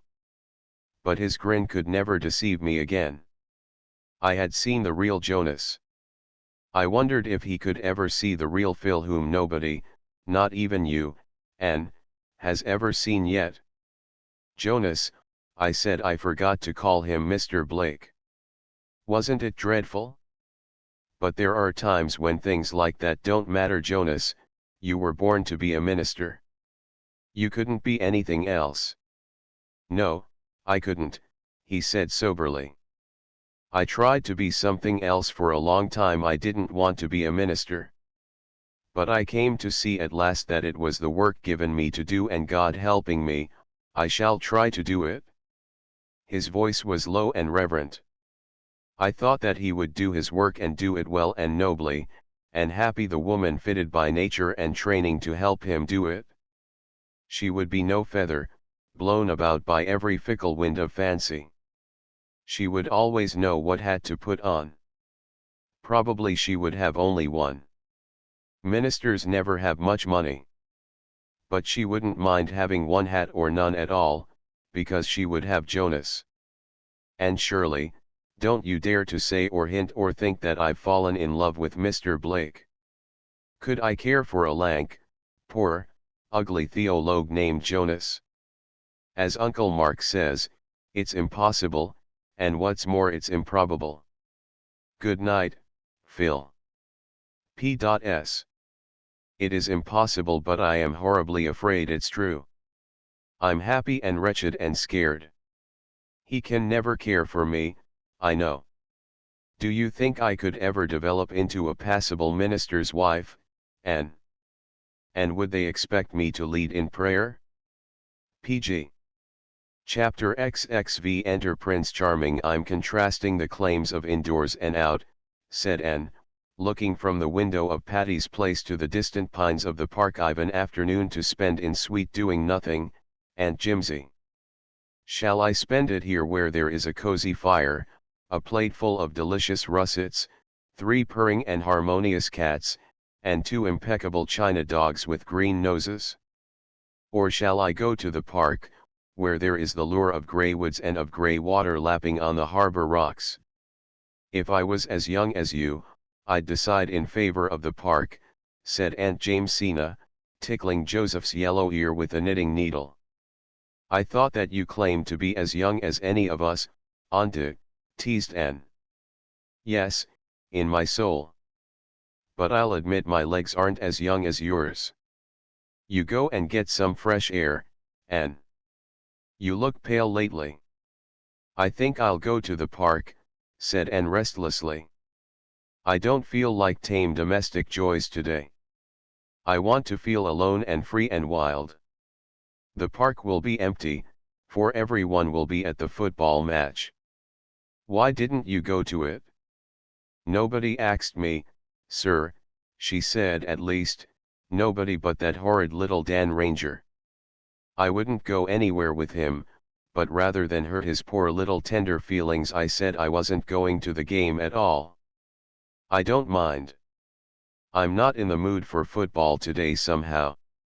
You go and get some fresh air, repeated Aunt Jamesina, but take your umbrella, for I believe it's going to rain. I've rheumatism in my leg. Only old people should have rheumatism, Auntie. Anybody is liable to rheumatism in her legs, Anne. It's only old people who should have rheumatism in their souls, though. Thank goodness, I never have. When you get rheumatism in your soul you might as well go and pick out your coffin. It was November, the month of crimson sunsets, parting birds, deep, sad hymns of the sea, passionate wind songs in the pines. Anne roamed through the pineland alleys in the park and, as she said, let that great sweeping wind blow the fogs out of her soul. Anne was not wont to be troubled with soul fog. But, somehow, since her return to Redmond for this 3rd year, life had not mirrored her spirit back to her with its old, perfect, sparkling clearness. Outwardly, existence at Patty's place was the same pleasant round of work and study and recreation that it had always been. On Friday evenings the big, fire-lighted living room was crowded by callers and echoed to endless jest and laughter, while Aunt Jamesina smiled beamingly on them all. The Jonas of Phil's letter came often, running up from St. Columbia on the early train and departing on the late. He was a general favorite at Patty's place, though Aunt Jamesina shook her head and opined that divinity students were not what they used to be. He's very nice, my dear, she told Phil, but ministers ought to be graver and more dignified. Can't a man laugh and be a Christian still? Demanded Philosophy. Oh, men, yes. But I was speaking of ministers, my dear, said Aunt Jamesina rebukingly. And you shouldn't flirt so with Mr. Blake, you really shouldn't. I'm not flirting with him, protested Philosophy. Nobody believed her, except Anne. The others thought she was amusing herself as usual, and told her roundly that she was behaving very badly. Mr. Blake isn't of the Alec and Alonzo type, Phil, said Stella severely. He takes things seriously. You may break his heart. Do you really think I could? Asked Philosophy. I'd love to think so. Philippa Gordon. I never thought you were utterly unfeeling. The idea of you saying you'd love to break a man's heart. I didn't say so, honey. Quote me correctly. I said I'd like to think I could break it. I would like to know I had the power to do it. I don't understand you, Phil. You are leading that man on deliberately and you know you don't mean anything by it. I mean to make him ask me to marry him if I can, said Phil calmly. I give you up, said Stella hopelessly. Gilbert came occasionally on Friday evenings. He seemed always in good spirits, and held his own in the jests and repartee that flew about. He neither sought nor avoided Anne. When circumstances brought them in contact, he talked to her pleasantly and courteously, as to any newly made acquaintance. The old camaraderie was gone entirely. Anne felt it keenly, but she told herself she was very glad and thankful that Gilbert had got so completely over his disappointment in regard to her. She had really been afraid, that April evening in the orchard, that she had hurt him terribly and that the wound would be long in healing. Now she saw that she need not have worried. Men have died and the worms have eaten them, but not for love. Gilbert evidently was in no danger of immediate dissolution. He was enjoying life, and he was full of ambition and zest. For him there was to be no wasting in despair because a woman was fair and cold. And, as she listened to the ceaseless badinage that went on between him and Phil, wondered if she had only imagined that look in his eyes when she had told him she could never care for him. There were not lacking those who would gladly have stepped into Gilbert's vacant place. But Anne snubbed them without fear and without reproach. If the real Prince Charming was never to come, she would have none of a substitute. So she sternly told herself that grey day in the windy park. Suddenly the rain of Aunt Jamesina's prophecy came with a swish and rush. Anne put up her umbrella and hurried down the slope. As she turned out on the harbour road, a savage gust of wind tore along it. Instantly her umbrella turned wrong side out. Anne clutched at it in despair. And then there came a voice close to her. "Pardon me, may I offer you the shelter of my umbrella?" Anne looked up. Tall and handsome and distinguished looking, dark, melancholy, inscrutable eyes melting, musical, sympathetic voice, yes, the very hero of her dreams stood before her in the flesh. He could not have more closely resembled her ideal if he had been made to order. "Thank you," she said confusedly. "We'd better hurry over to that little pavilion on the point," suggested the unknown. "We can wait there until this shower is over. It is not likely to rain so heavily very long." The words were very commonplace, but oh, the tone! And the smile which accompanied them! Anne felt her heart beating strangely. Together they scurried to the pavilion and sat breathlessly down under its friendly roof. Anne laughingly held up her false umbrella. "It is when my umbrella turns inside out that I am convinced of the total depravity of inanimate things," she said gaily. The raindrops sparkled on her shining hair, its loosened rings curled around her neck and forehead. Her cheeks were flushed, her eyes big and starry. Her companion looked down at her admiringly. She felt herself blushing under his gaze. Who could he be? Why, there was a bit of the Redmond white and scarlet pinned to his coat lapel. Yet she had thought she knew, by sight at least, all the Redmond students except the freshman. And this courtly youth surely was no freshman. "We are schoolmates, I see," he said, smiling at Anne's colors. "That ought to be sufficient introduction. My name is Royal Gardner. And you are the Miss Shirley who read the Tennyson paper at the Philomathic the other evening, aren't you?" "Yes, but I cannot place you at all," said Anne, frankly. "Please, where do you belong?" "I feel as if I didn't belong anywhere yet. I put in my freshman and sophomore years at Redmond 2 years ago. I've been in Europe ever since. Now I've come back to finish my arts course. This is my junior year, too," said Anne. "So we are classmates as well as college mates. I am reconciled to the loss of the years that the locust has eaten," said her companion, with a world of meaning in those wonderful eyes of his. The rain came steadily down for the best part of an hour. But the time seemed really very short.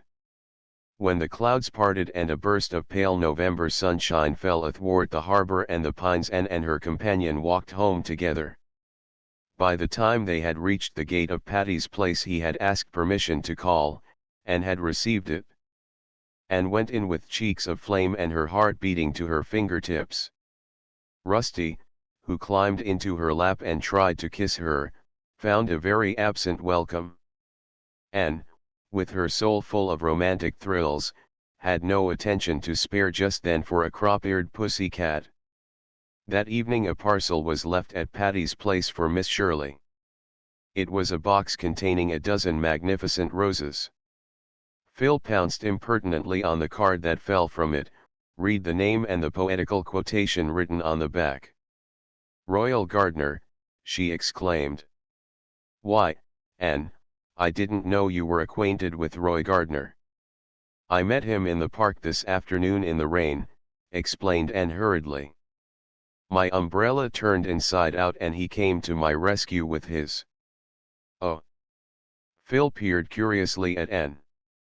"And is that exceedingly commonplace incident any reason why he should send us long-stemmed roses by the dozen, with a very sentimental rhyme? Or why we should blush divinest rosy red when we look at his card? Anne, thy face betrayeth thee. Don't talk nonsense, Phil. Do you know Mr. Gardner? I've met his two sisters, and I know of him. So does everybody worthwhile in Kingsport. The Gardners are among the richest, bluest, of blue noses. Roy is adorably handsome and clever. 2 years ago his mother's health failed and he had to leave college and go abroad with her. His father is dead.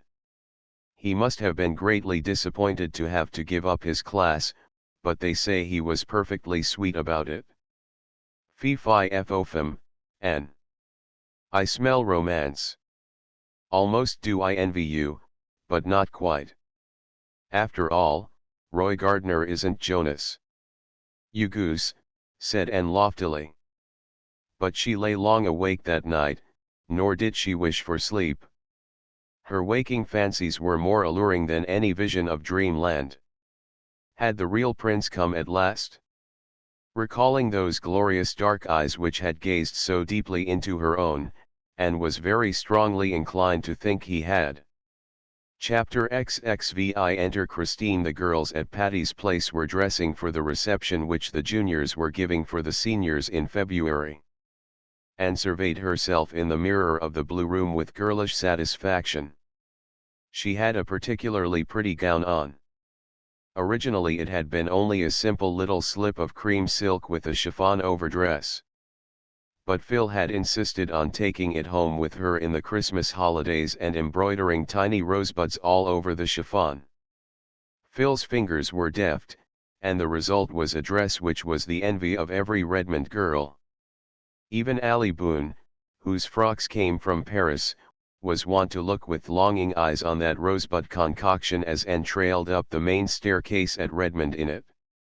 Anne was trying the effect of a white orchid in her hair. Roy Gardner had sent her white orchids for the reception, and she knew no other Redmond girl would have them that night when Phil came in with admiring gaze. "Anne, this is certainly your night for looking handsome. 9 nights out of 10 I can easily outshine you. The 10th you blossom out suddenly into something that eclipses me altogether. How do you manage it?" "It's the dress, dear. Fine feathers. 'Tisn't. The last evening you flamed out into beauty you wore your old blue flannel shirtwaist that Mrs. Lindy made you. If Roy hadn't already lost head and heart about you he certainly would tonight. But I don't like orchids on you, Anne. No, it isn't jealousy. Orchids don't seem to belong to you. They're too exotic, too tropical, too insolent. Don't put them in your hair, anyway." "Well, I won't. I admit I'm not fond of orchids myself. I don't think they're related to me.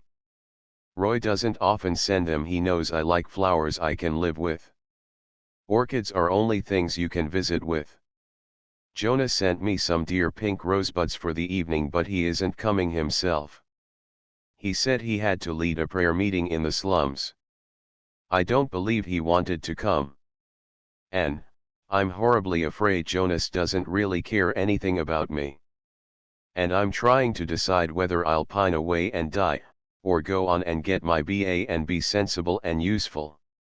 You couldn't possibly be sensible and useful, Phil, so you'd better pine away and die, said Anne cruelly. Heartless Anne. Silly Phil. You know quite well that Jonas loves you. But he won't tell me so. And I can't make him. He looks it, I'll admit. But speak to me only with thine eyes isn't a really reliable reason for embroidering doilies and hem-stitching tablecloths. I don't want to begin such work until I'm really engaged.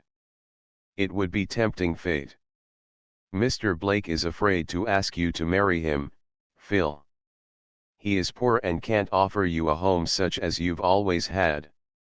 You know that is the only reason he hasn't spoken long ago. I suppose so, agreed Phil dolefully. Well, brightening up, if he won't ask me to marry him, I'll ask him, that's all. So it's bound to come right. I won't worry. By the way, Gilbert Blythe is going about constantly with Christine Stewart. Did you know? Anne was trying to fasten a little gold chain about her throat. She suddenly found the clasp difficult to manage. What was the matter with it or with her fingers? No, she said carelessly. Who is Christine Stewart? Ronald Stewart's sister. She's in Kingsport this winter studying music. I haven't seen her, but they say she's very pretty and that Gilbert is quite crazy over her. How angry I was when you refused Gilbert, Anne. But Roy Gardner was foreordained for you. I can see that now. You were right, after all. Anne did not blush, as she usually did when the girls assumed that her eventual marriage to Roy Gardner was a settled thing. All at once she felt rather dull. Phil's chatter seemed trivial and the reception a bore.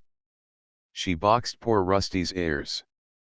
Get off that cushion instantly, you cat, you. Why don't you stay down where you belong?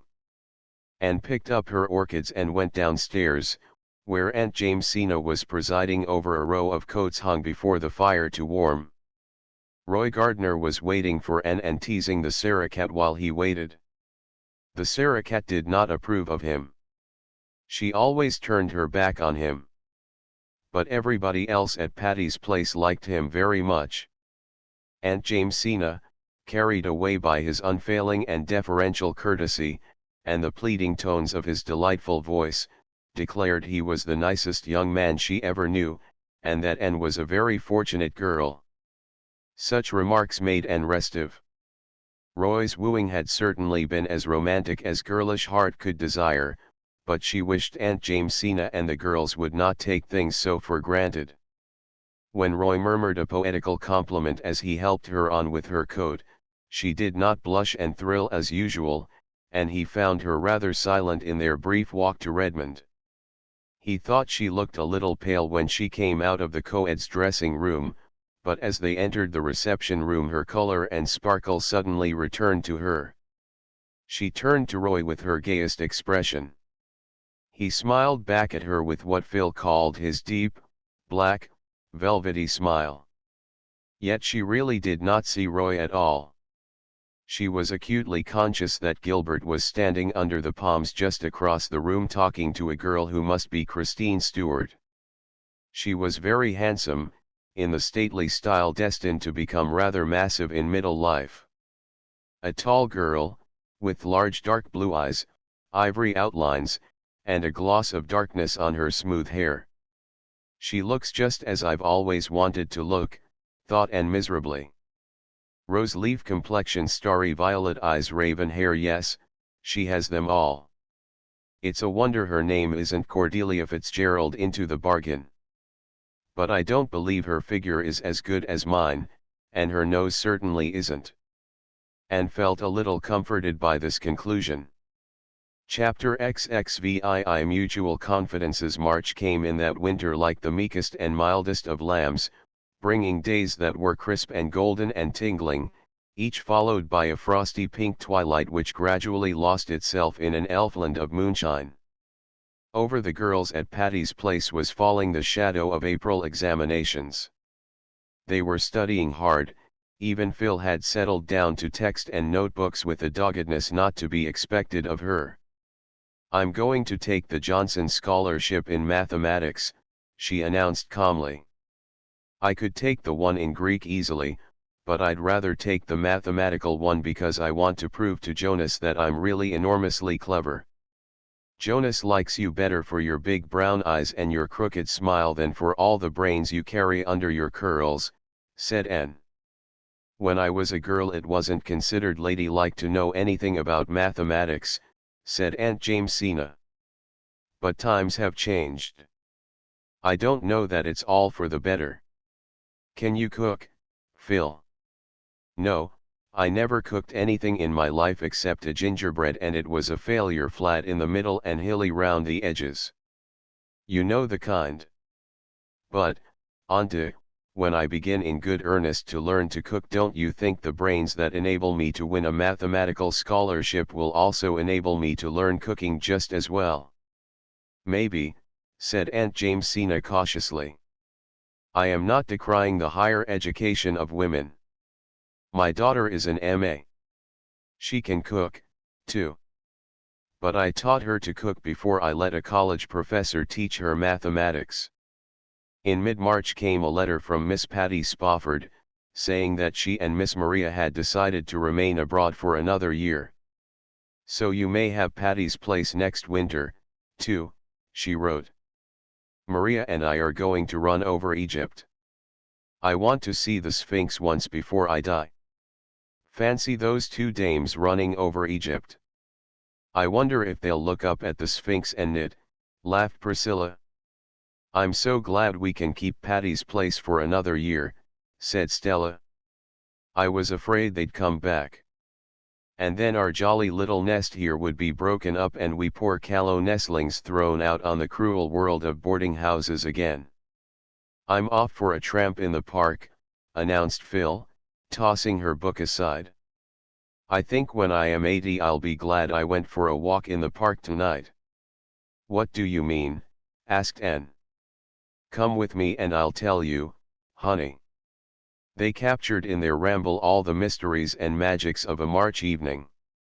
Very still and mild it was, wrapped in a great, white, brooding silence, a silence which was yet threaded through with many little silvery sounds which you could hear if you hearkened as much with your soul as your ears.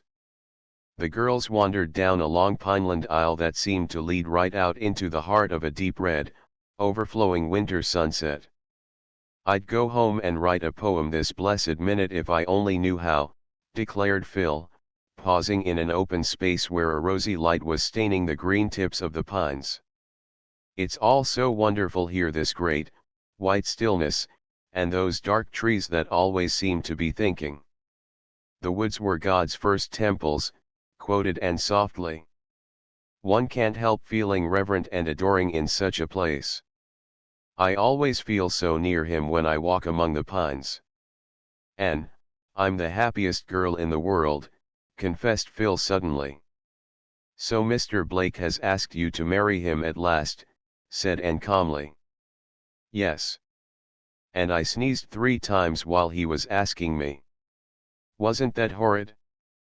But I said yes almost before he finished. I was so afraid he might change his mind and stop. I'm besottedly happy. I couldn't really believe before that Jonas would ever care for frivolous me." "Phil, you're not really frivolous," said Anne gravely.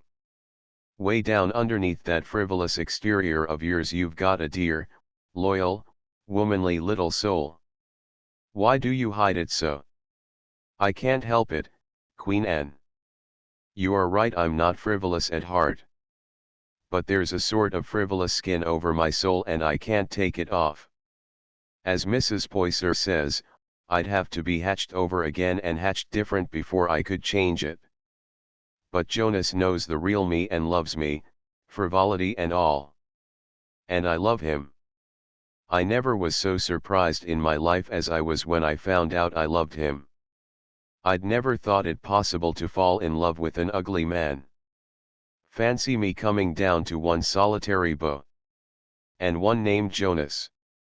But I mean to call him Joe. That's such a nice, crisp little name. I couldn't nickname Alonzo. What about Alec and Alonzo? Oh, I told them at Christmas that I never could marry either of them. It seems so funny now to remember that I ever thought it possible that I might. They felt so badly I just cried over both of them, howled. But I knew there was only one man in the world I could ever marry. I had made up my own mind for once, and it was real easy, too. It's very delightful to feel so sure, and know it's your own sureness and not somebody else's. Do you suppose you'll be able to keep it up? Making up my mind, you mean? I don't know, but Joe has given me a splendid rule. He says, when I'm perplexed, just to do what I would wish I had done when I shall be 80. Anyhow, Joe can make up his mind quickly enough, and it would be uncomfortable to have too much mind in the same house. What will your father and mother say? Father won't say much. He thinks everything I do right. But mother will talk. Oh, her tongue will be as burny as her nose. But in the end it will be all right. You'll have to give up a good many things you've always had, when you marry Mr. Blake, philosophy. But I'll have him. I won't miss the other things. We're to be married a year from next June. Joe graduates from St. Columbia this spring, you know. Then he's going to take a little mission church down on Patterson Street in the slums. Fancy me in the slums. But I'd go there or to Greenland's icy mountains with him. And this is the girl who would never marry a man who wasn't rich, commented Anne to a young pine tree. Oh, don't cast up the follies of my youth to me. I shall be poor as gaily as I've been rich. You'll see. I'm going to learn how to cook and make over dresses. I've learned how to market since I've lived at Patty's place, and once I taught a Sunday school class for a whole summer. Aunt Jamesina says I'll ruin Joe's career if I marry him. But I won't. I know I haven't much sense or sobriety, but I've got what is ever so much better, the knack of making people like me. There is a man in Bolingbroke who lisps and always testifies in prayer meeting. He says, if you can't dine like an electric star, dine like a candlestick. I'll be Joe's little candlestick. Phil, you're incorrigible. Well, I love you so much that I can't make nice, light, congratulatory little speeches. But I'm heart glad of your happiness. I know. Those big gray eyes of yours are brimming over with real friendship, and someday I'll look the same way at you.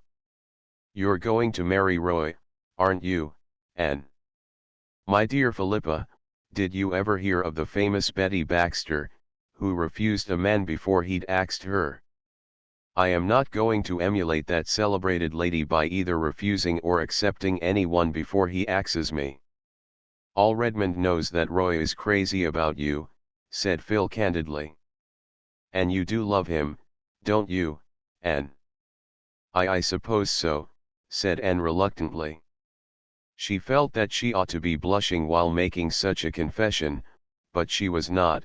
On the other hand, she always blushed hotly when anyone said anything about Gilbert Blythe or Christine Stewart in her hearing. Gilbert Blythe and Christine Stewart were nothing to her, absolutely nothing. But Anne had given up trying to analyze the reason of her blushes.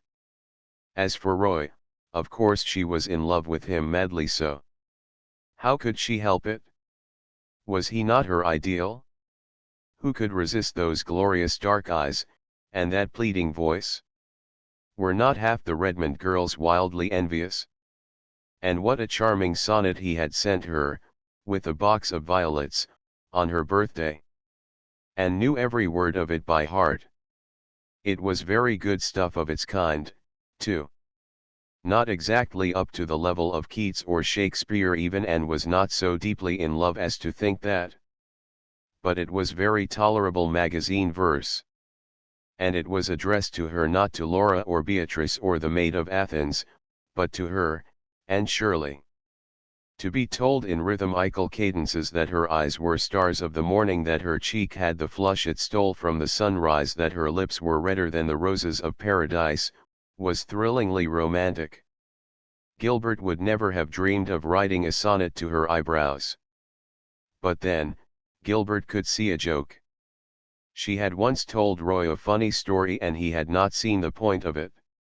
She recalled the chummy laugh she and Gilbert had had together over it, and wondered uneasily if life with a man who had no sense of humor might not be somewhat uninteresting in the long run. But who could expect a melancholy, inscrutable hero to see the humorous side of things? It would be flatly unreasonable. Chapter XXVIII. June evening. I wonder what it would be like to live in a world where it was always June, said Anne, as she came through the spice and bloom of the twilit orchard to the front door steps, where Marilla and Mrs. Rachel were sitting, talking over Mrs. Sampson Coates' funeral, which they had attended that day. Dora sat between them, diligently studying her lessons, but Davy was sitting tailor fashion on the grass, looking as gloomy and depressed as his single dimple would let him. "You'd get tired of it," said Marilla, with a sigh. "I dare say, but just now I feel that it would take me a long time to get tired of it, if it were all as charming as today.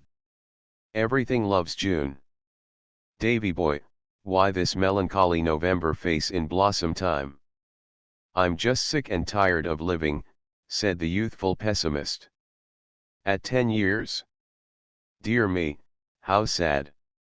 "I'm not making fun," said Davy with dignity. "I'm discouraged," bringing out the big word with a valiant effort. "Why and wherefore?"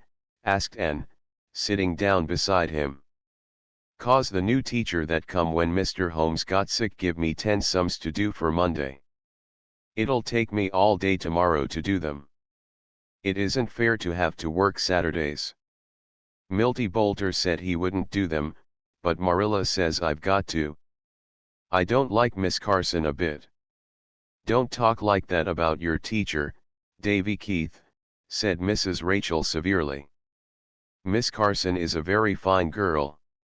There is no nonsense about her." "That doesn't sound very attractive," laughed Anne. "I like people to have a little nonsense about them. But I'm inclined to have a better opinion of Miss Carson than you have. I saw her in prayer meeting last night, and she has a pair of eyes that can't always look sensible. Now, Davy boy, take heart of grace. Tomorrow will bring another day and I'll help you with the sums as far as in me lies. Don't waste this lovely hour twixt light and dark worrying over arithmetic." "Well, I won't," said Davy, brightening up. "If you help me with the sums I'll have 'em done in time to go fishing with Milty. I wish old Aunt Atossa's funeral was tomorrow instead of today. I wanted to go to it 'cause Milty said his mother said Aunt Atossa would be sure to rise up in her coffin and say sarcastic things to the folks that come to see her buried. But Marilla said she didn't." "Poor Atossa laid in her coffin peaceful enough," said Mrs. Lynde solemnly. "I never saw her look so pleasant before, that's what. Well, there weren't many tears shed over her, poor old soul. The Elisharites are thankful to be rid of her, and I can't say I blame them a mite. It seems to me a most dreadful thing to go out of the world and not leave one person behind you who is sorry you are gone," said Anne, shuddering. "Nobody except her parents ever loved poor Atossa, that's certain, not even her husband," averred Mrs. Lynde. "She was his fourth wife. He'd sort of got into the habit of marrying. He only lived a few years after he married her. The doctor said he died of dyspepsia, but I shall always maintain that he died of Atossa's tongue, that's what. Poor soul, she always knew everything about her neighbors, but she never was very well acquainted with herself. Well, she's gone anyhow," and I suppose the next excitement will be Diana's wedding. It seems funny and horrible to think of Diana's being married, sighed Anne, hugging her knees and looking through the gap in the haunted wood to the light that was shining in Diana's room. I don't see what's horrible about it, when she's doing so well, said Mrs. Lindy emphatically. Fred Wright has a fine farm and he is a model young man. He certainly isn't the wild, dashing, wicked, young man Diana once wanted to marry, smiled Anne. Fred is extremely good. That's just what he ought to be. Would you want Diana to marry a wicked man? Or marry one yourself? Oh, no.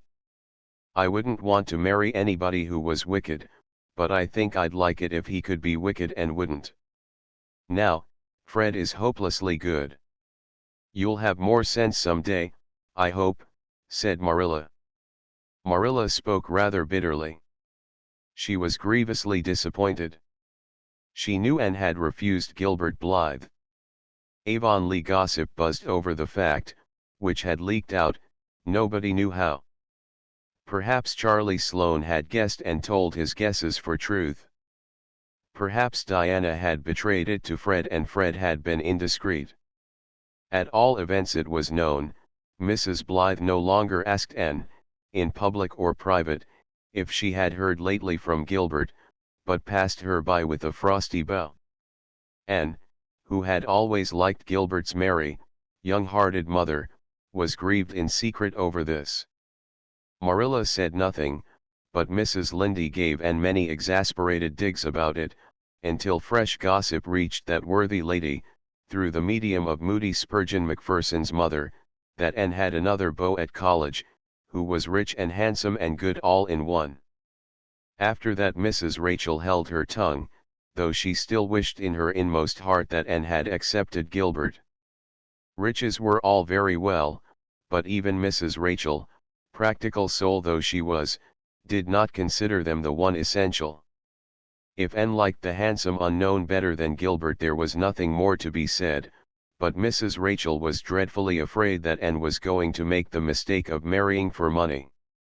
Marilla knew Anne too well to fear this, but she felt that something in the universal scheme of things had gone sadly awry. What is to be, will be, said Mrs. Rachel gloomily, and what isn't to be happens sometimes. I can't help believing it's going to happen in Anne's case, if Providence doesn't interfere, that's what. Mrs. Rachel sighed. She was afraid Providence wouldn't interfere, and she didn't dare to. Anne had wandered down to the Dryad's Bubble and was curled up among the ferns at the root of the big white birch where she and Gilbert had so often sat in summers gone by. He had gone into the newspaper office again when college closed, and Avonlea seemed very dull without him.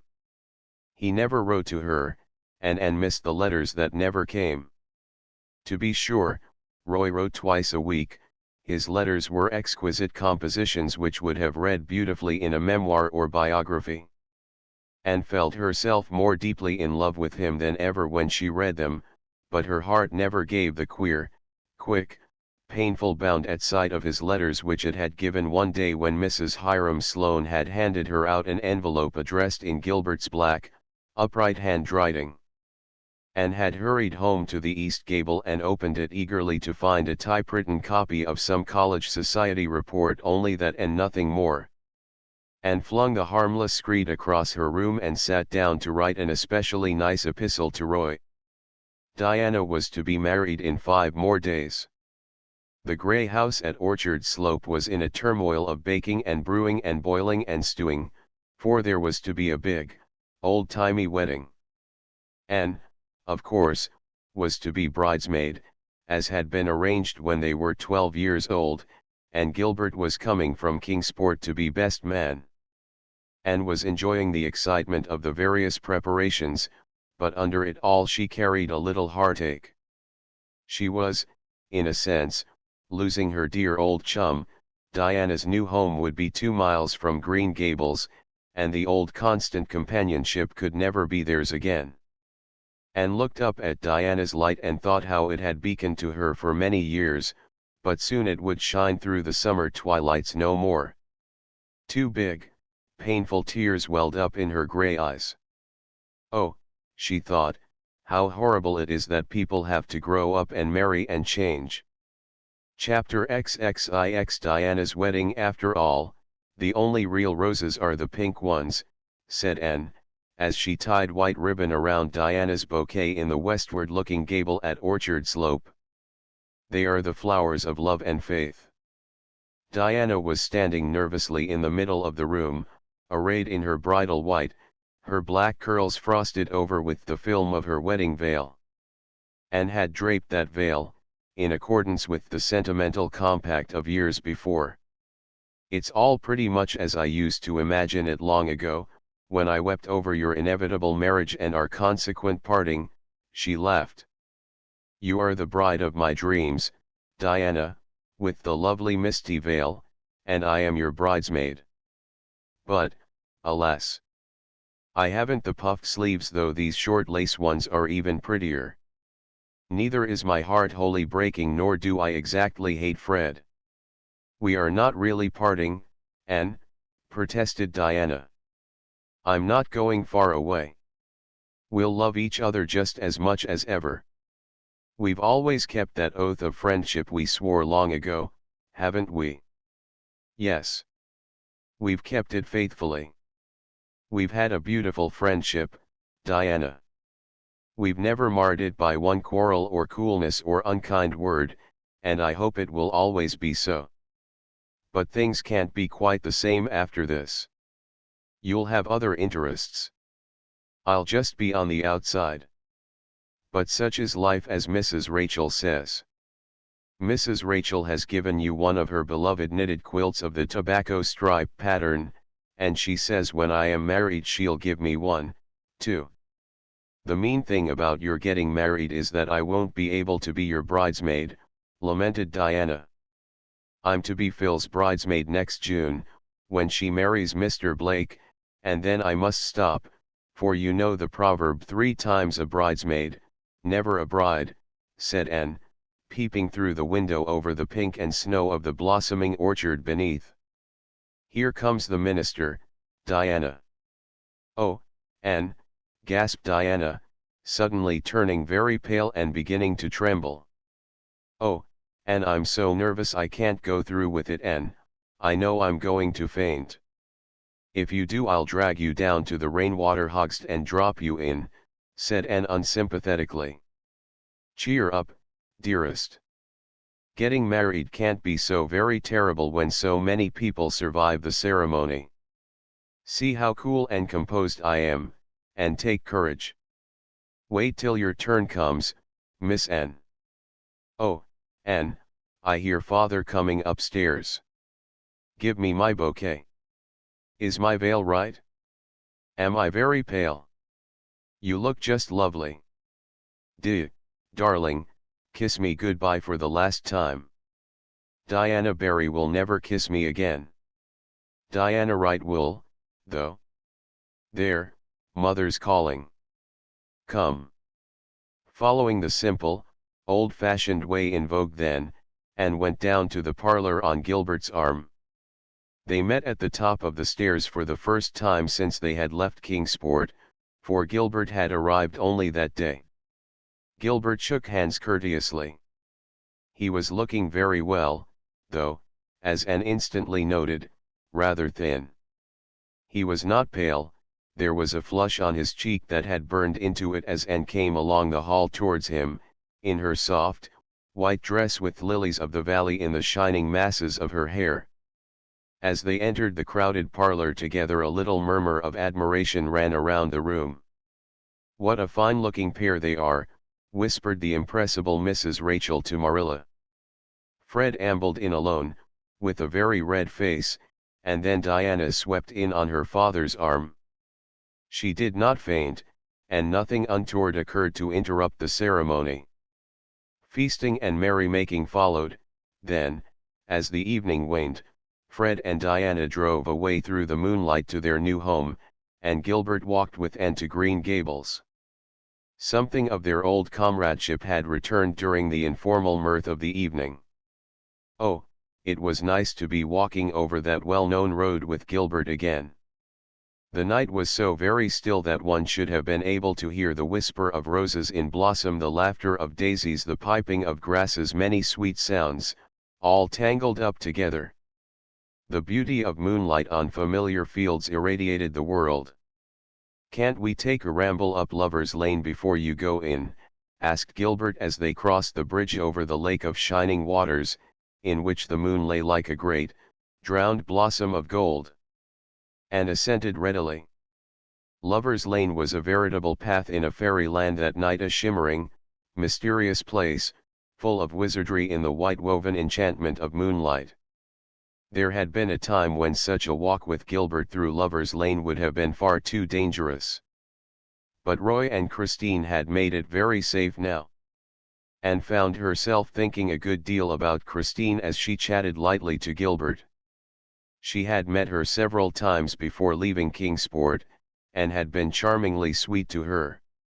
Christine had also been charmingly sweet.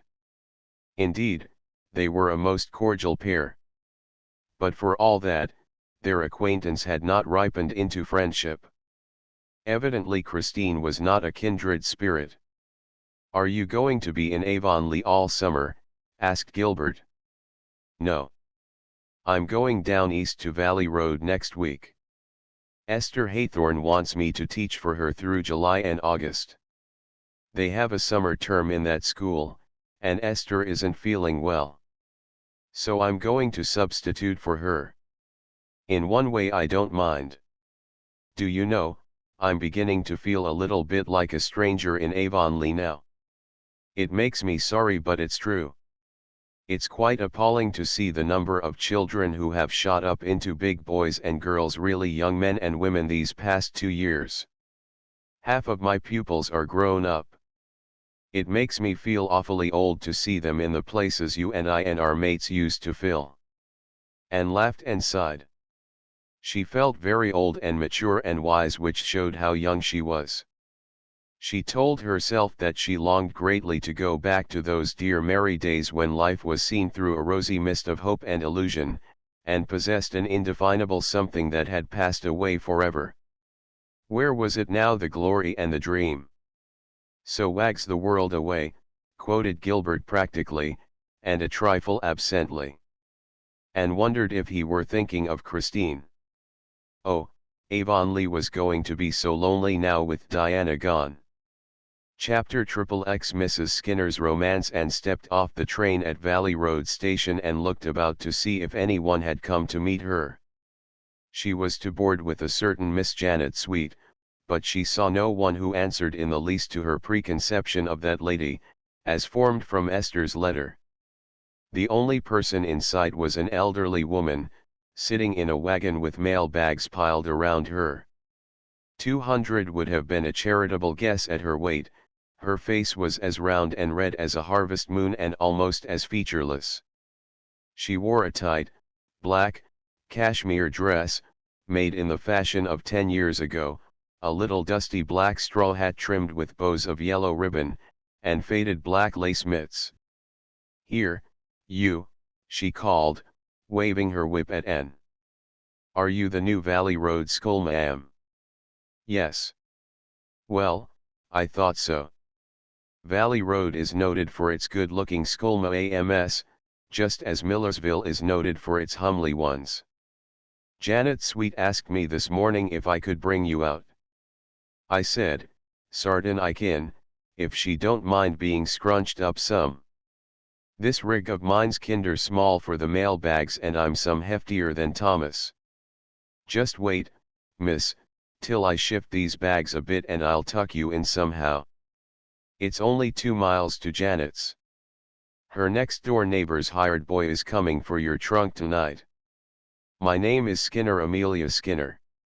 Anne was eventually tucked in, exchanging amused smiles with herself during the process. "Jog along, black mare," commanded Mrs. Skinner, gathering up the reins in her pudgy hands. "This is my first trip on the mail road. Thomas wanted to hoe his turnips today, so he asked me to come. So I just sat down and took a standing up snack and started. I sorter like it. O' course it's rather tedious. Part of the time I sits and thinks and the rest I just sits. Jog along, black mare. I want to get home early. Thomas is terrible lonesome when I'm away. You see, we haven't been married very long. Oh, said Anne politely.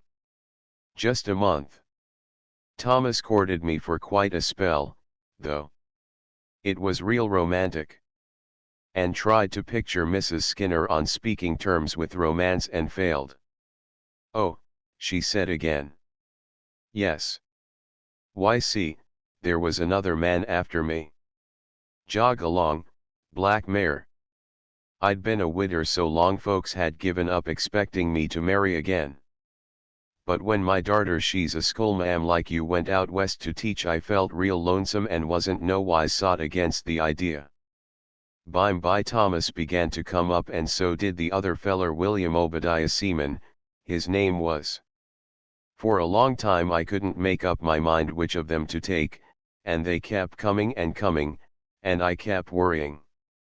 Why see, W.O. was rich, he had a fine place and carried considerable style.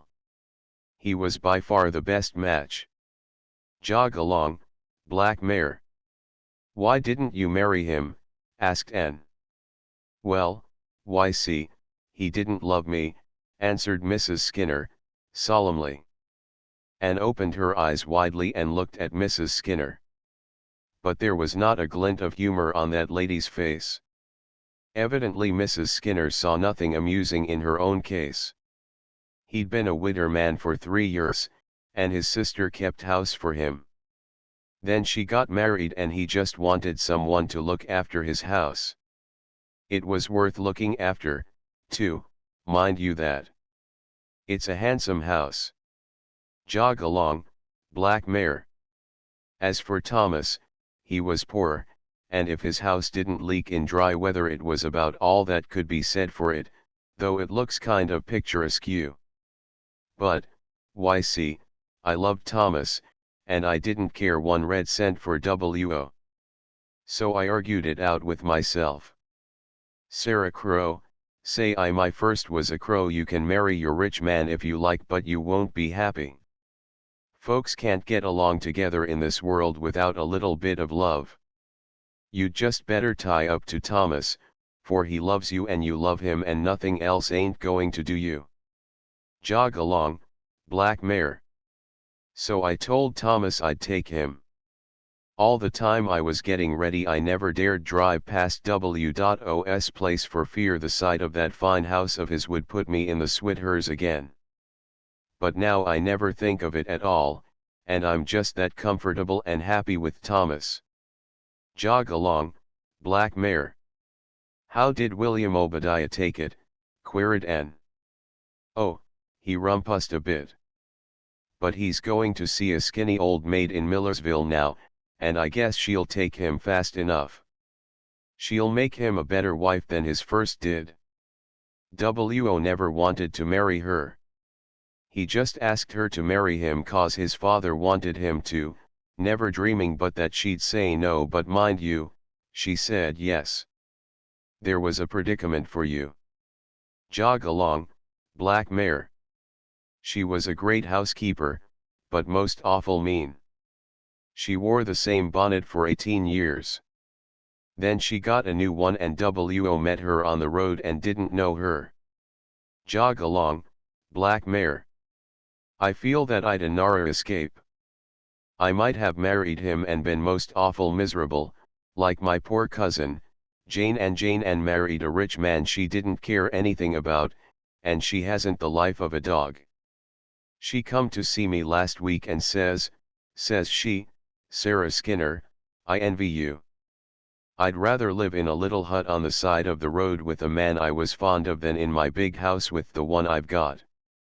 Jane Ann's man ain't such a bad sort, nuther, though he's so contrary that he wears his fur coat when the thermometer's at 90. The only way to get him to do anything is to coax him to do the opposite. but there ain't any love to smooth things down and it's a poor way of living. Jog along, black mare. There's Janet's place in the hollow wayside, she calls it. Quite picturesque, ain't it? I guess you'll be glad to get out of this, with all them mail bags jamming round you. Yes, but I have enjoyed my drive with you very much, said Anne sincerely. Get away now, said Mrs. Skinner, highly flattered. Wait till I tell Thomas that. He always feels dreadful tickled when I get a compliment. Jog along, black mare. Well, here we are. I hope you'll get on well in the school, miss. There's a short cut to it through the sh back of Janet's. If you take that way, be awful careful. If you once got stuck in that black mud, you'd be sucked right down and never seen or heard tell of again till the day of judgment, like Adam Palmer's cow. Jog along, black mare. Chapter XXXI. And to Philippa and Shirley. To Philippa Gordon, greeting. Well, beloved, it's high time I was writing you. Here am I, installed once more as a country schoolma'am at Valley Road, boarding at Wayside, the home of Miss Janet Sweet. Janet is a dear soul and very nice looking, tall, but not over tall, stoutish, yet with a certain restraint of outline suggestive of a thrifty soul who is not going to be over lavish even in the matter of avoirdupois. She has a knot of soft, crimpy, brown hair with a thread of gray in it, a sunny face with rosy cheeks, and big, kind eyes as blue as forget-me-nots. Moreover, she is one of those delightful, old-fashioned cooks who don't care a bit if they ruin your digestion as long as they can give you feasts of fat things. I like her, and she likes me principally, it seems, because she had a sister named Anne who died young. I'm real glad to see you, she said briskly, when I landed in her yard. My, you don't look a mite like I expected. I was sure you'd be dark. My sister Anne was dark. And here you're red-headed. For a few minutes I thought I wasn't going to like Janet as much as I had expected at first sight. Then I reminded myself that I really must be more sensible than to be prejudiced against anyone simply because she called my hair red. Probably the word auburn was not in Janet's vocabulary at all. Wayside is a dear sort of little spot. The house is small and white, set down in a delightful little hollow that drops away from the road. Between road and house is an orchard and flower garden all mixed up together.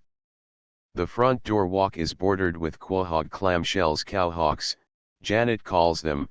There is Virginia creeper over the porch and moss on the roof.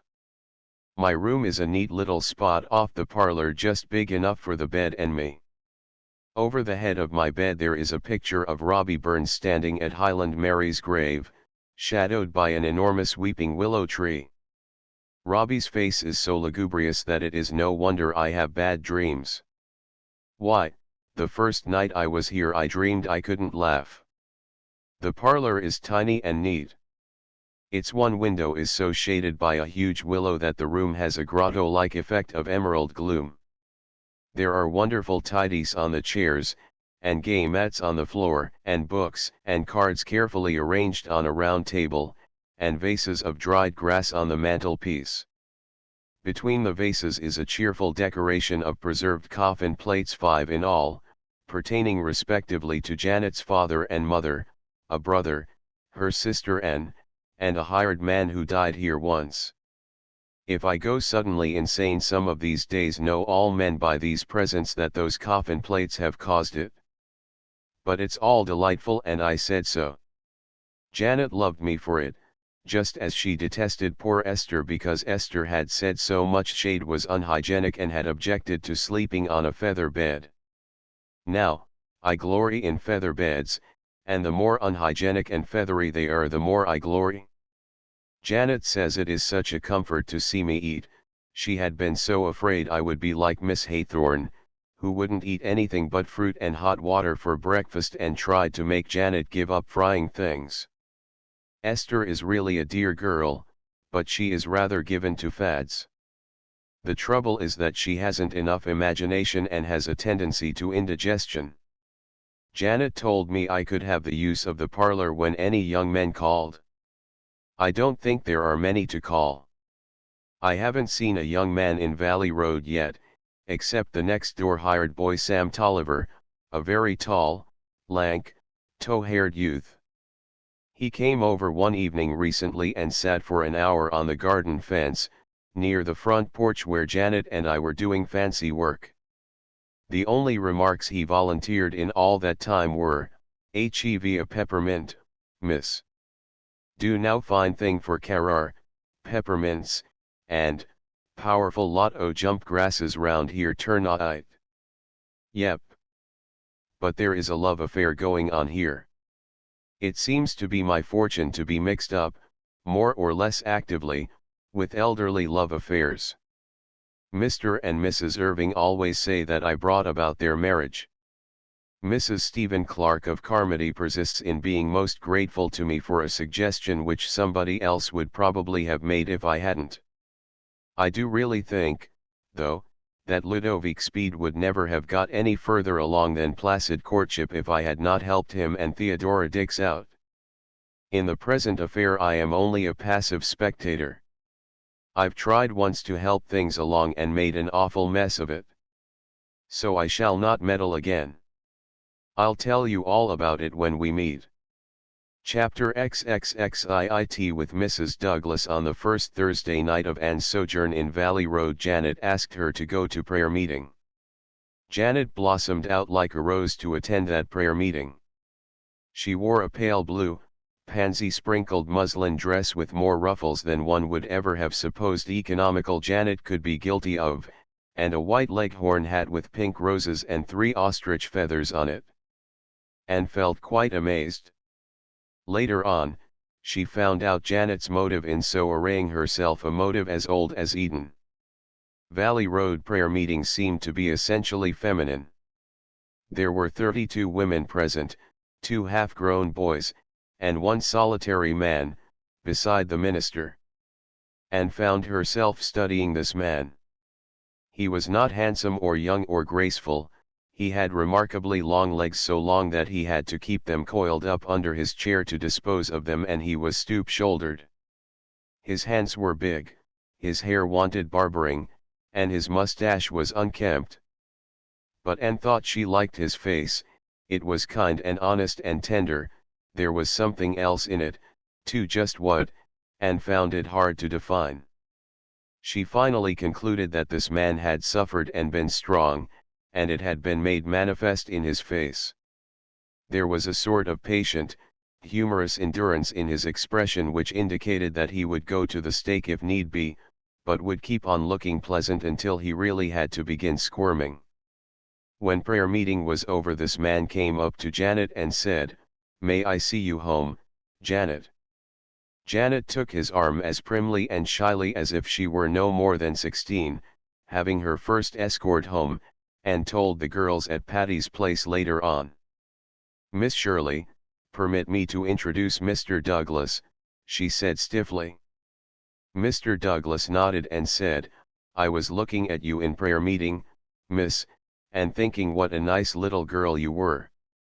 Such a speech from 99 people out of 100 would have annoyed Anne bitterly, but the way in which Mr. Douglas said it made her feel that she had received a very real and pleasing compliment. She smiled appreciatively at him and dropped obligingly behind on the moonlit road. So Janet had a beau. Anne was delighted. Janet would make a paragon of a wife, cheery, economical, tolerant, and a very queen of cooks. It would be a flagrant waste on nature's part to keep her a permanent old maid. "John Douglas asked me to take you up to see his mother," said Janet the next day. "She's bedrid a lot of the time and never goes out of the house. But she's powerful fond of company and always wants to see my boarders. Can you go up this evening?" Anne assented, but later in the day Mr. Douglas called on his mother's behalf to invite them up to tea on Saturday evening. "Oh, why didn't you put on your pretty pansy dress?" asked Anne, when they left home.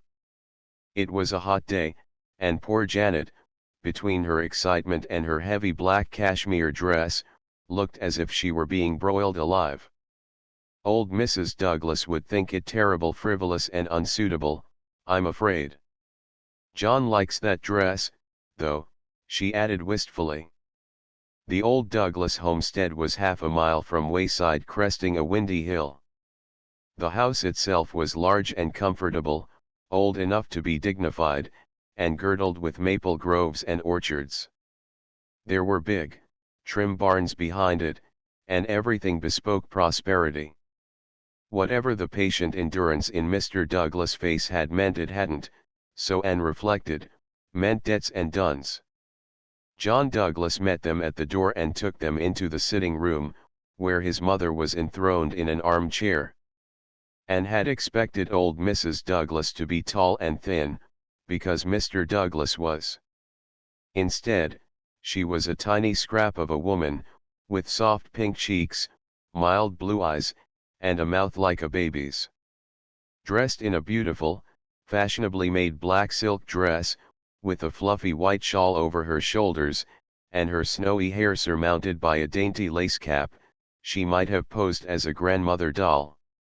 "How do you do, Janet dear?" she said sweetly. "I am so glad to see you again, dear." She put up her pretty old face to be kissed. "And this is our new teacher. I'm delighted to meet you. My son has been singing your praises until I'm half jealous, and I'm sure Janet ought to be wholly so." Poor Janet blushed, and said something polite and conventional, and then everybody sat down and made talk. It was hard work, even for Anne, for nobody seemed at ease except old Mrs. Douglas, who certainly did not find any difficulty in talking. She made Janet sit by her and stroked her hand occasionally. Janet sat and smiled, looking horribly uncomfortable in her hideous dress, and John Douglas sat without smiling. At the tea table Mrs. Douglas gracefully asked Janet to pour the tea. Janet turned redder than ever but did it. And wrote a description of that meal to Stella. "We had cold tongue and chicken and strawberry preserves, lemon pie and tarts and chocolate cake and raisin cookies and pound cake and fruit cake and a few other things, including more pie, caramel pie, I think it was. After I had eaten twice as much as was good for me, Mrs. Douglas sighed and said she feared she had nothing to tempt my appetite. I'm afraid dear Janet's cooking has spoiled you for any other," she said sweetly. "Of course nobody in Valley Road aspires to rival her. Won't you have another piece of pie, Miss Shirley? You haven't eaten anything." "Stella, I had eaten a helping of tongue and one of chicken, 3 biscuits, a generous allowance of preserves, a piece of pie, a tart, and a square of chocolate cake." After tea Mrs. Douglas smiled benevolently and told John to take dear Janet out into the garden and get her some roses. "Miss Shirley will keep me company while you are out, won't you?" she said plaintively. She settled down in her armchair with a sigh. "I am a very frail old woman, Miss Shirley. For over 20 years I've been a great sufferer. For 20 long, weary years I've been dying by inches." "How painful," said Anne, trying to be sympathetic and succeeding only in feeling idiotic. "There have been scores of nights when they've thought I could never live to see the dawn," went on Mrs. Douglas solemnly. "Nobody knows what I've gone through, nobody can know but myself. Well, it can't last very much longer now. My weary pilgrimage will soon be over, Miss Shirley. It is a great comfort to me that John will have such a good wife to look after him when his mother is gone, a great comfort, Miss Shirley." "Janet is a lovely woman," said Anne warmly. "Lovely. A beautiful character," assented Mrs. Douglas. "And a perfect housekeeper, something I never was. My health would not permit it, Miss Shirley. I am indeed thankful that John has made such a wise choice. I hope and believe that he will be happy. He is my only son, Miss Shirley, and his happiness lies very near my heart." "Of course," said Anne stupidly. For the first time in her life she was stupid. Yet she could not imagine why. She seemed to have absolutely nothing to say to this sweet, smiling, angelic old lady who was patting her hand so kindly. "Come and see me soon again, dear Janet," said Mrs. Douglas lovingly, when they left. "You don't come half often enough. But then I suppose John will be bringing you here to stay all the time one of these days." And, happening to glance at John Douglas, as his mother spoke, gave a positive start of dismay. He looked as a tortured man might look when his tormentors gave the rack the last turn of possible endurance. She felt sure he must be ill and hurried poor blushing Janet away. "Isn't old Mrs. Douglas a sweet woman?" asked Janet, as they went down the road. Answered Anne absently. She was wondering why John Douglas had looked so. "She's been a terrible sufferer," said Janet feelingly. "She takes terrible spells. It keeps John all worried up.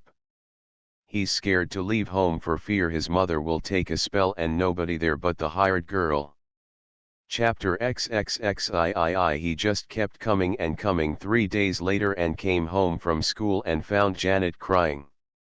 Tears and Janet seemed so incongruous that Anne was honestly alarmed. "Oh, what is the matter?" she cried anxiously. I'm 40 today," sobbed Janet. "Well, you were nearly that yesterday and it didn't hurt," comforted Anne, trying not to smile. But, went on Janet with a big gulp, "John Douglas won't ask me to marry him." "Oh, but he will," said Anne lamely.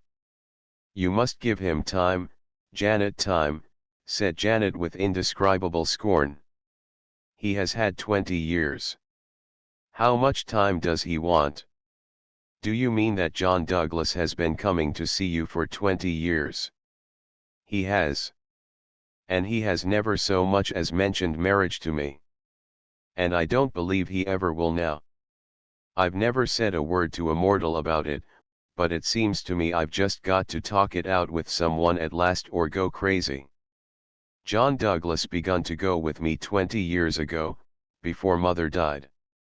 Well, he kept coming and coming, and after a spell I begun making quilts and things, but he never said anything about getting married, only just kept coming and coming. There wasn't anything I could do. Mother died when we'd been going together for 8 years. I thought he maybe would speak out then, seeing as I was left alone in the world. He was real kind and feeling, and did everything he could for me, but he never said marry. And that's the way it has been going on ever since. People blame me for it. They say I won't marry him because his mother is so sickly and I don't want the bother of waiting on her. Why, I'd love to wait on John's mother. But I let them think so. I'd rather they'd blame me than pity me. It's so dreadful humiliating that John won't ask me. And why won't he? Seems to me if I only knew his reason I wouldn't mind it so much." "Perhaps his mother doesn't want him to marry anybody," suggested Anne. "Oh, she does. She's told me time and again that she'd love to see John settled before her time comes. She's always giving him hints, you heard her yourself the other day." I thought I'd ha gone through the floor. "It's beyond me," said Anne helplessly. She thought of Ludovic Speed. But the cases were not parallel. John Douglas was not a man of Ludovic's type. "You should show more spirit, Janet," she went on resolutely. "Why didn't you send him about his business long ago?" "I couldn't," said poor Janet pathetically. "You see, Anne, I've always been awful fond of John. He might just as well keep coming as not, for there was never anybody else I'd want, so it didn't matter." "But it might have made him speak out like a man," urged Anne. Janet shook her head. "No, I guess not. I was afraid to try, anyway, for fear he'd think I meant it and just go. I suppose I'm a poor-spirited creature, but that is how I feel. And I can't help it? Oh, you could help it, Janet. It isn't too late yet. Take a firm stand.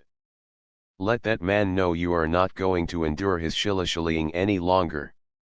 I'll back you up. I dunno, said Janet hopelessly. I dunno if I could ever get up enough spunk. Things have drifted so long. But I'll think it over. And felt that she was disappointed in John Douglas. She had liked him so well, and she had not thought him the sort of man who would play fast and loose with a woman's feelings for 20 years. He certainly should be taught a lesson, and felt vindictively that she would enjoy seeing the process. Therefore she was delighted when Janet told her, as they were going to prayer meeting the next night, that she meant to show some spirit. I'll let John Douglas see I'm not going to be trodden on any longer. You are perfectly right, said Anne emphatically. When prayer meeting was over, John Douglas came up with his usual request. Janet looked frightened but resolute. No, thank you, she said icily. I know the road home pretty well alone. I ought to, seeing I've been traveling it for 40 years. So you needn't trouble yourself, Mr. Douglas. Anne was looking at John Douglas, and, in that brilliant moonlight, she saw the last twist of the rack again. Without a word he turned and strode down the road. Stop! Stop! Anne called wildly after him, not caring in the least for the other dumbfounded onlookers. Mr. Douglas, stop! Come back! John Douglas stopped, but he did not come back.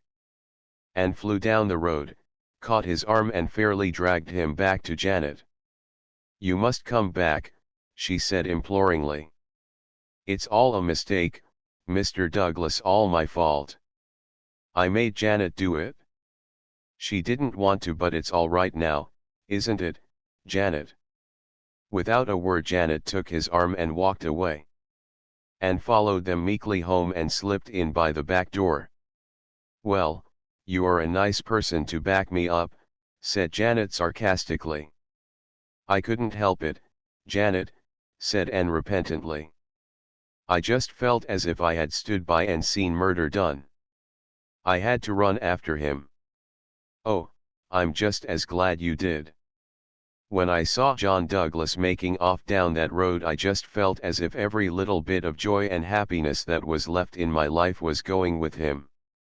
It was an awful feeling. Did he ask you why you did it? Asked Anne. No, he never said a word about it, replied Janet dully.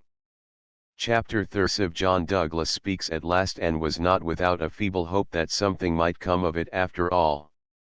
But nothing did. John Douglas came and took Janet driving, and walked home from prayer meeting with her, as he had been doing for 20 years, and as he seemed likely to do for 20 years more. The summer waned. Anne taught her school and wrote letters and studied a little. Her walks to and from school were pleasant. She always went by way of the swamp. It was a lovely place, a boggy soil, green with the greenest of mossy hillocks. A silvery brook meandered through it, and spruces stood erectly, their boughs a trail with grey-green mosses, their roots overgrown with all sorts of woodland lovelinesses. Nevertheless, Anne found life in Valley Road a little monotonous. To be sure, there was one diverting incident. She had not seen the lank, tow-headed Samuel of the Peppermints since the evening of his call, save for chance meetings on the road. But one warm August night he appeared, and solemnly seated himself on the rustic bench by the porch. He wore his usual working habiliments, consisting of vari-patched trousers, a blue jean shirt, out at the elbows, and a ragged straw hat. He was chewing a straw, and he kept on chewing it while he looked solemnly at Anne.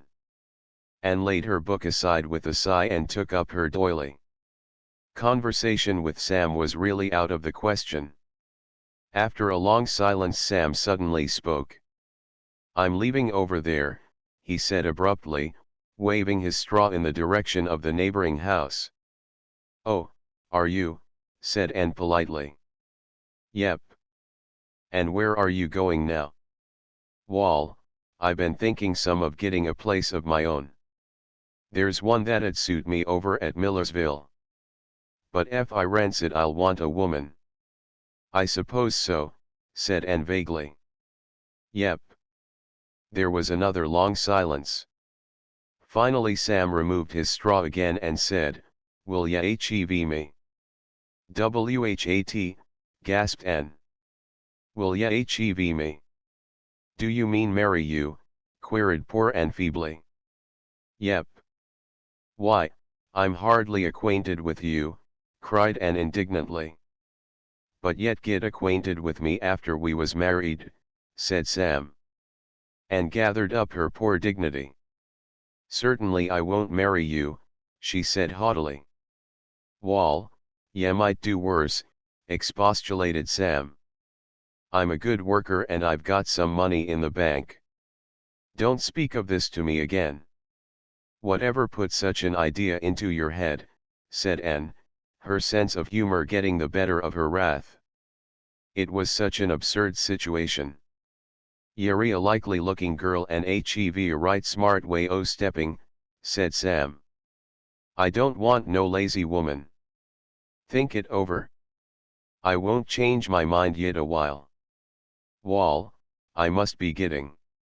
Gotter milk the cows."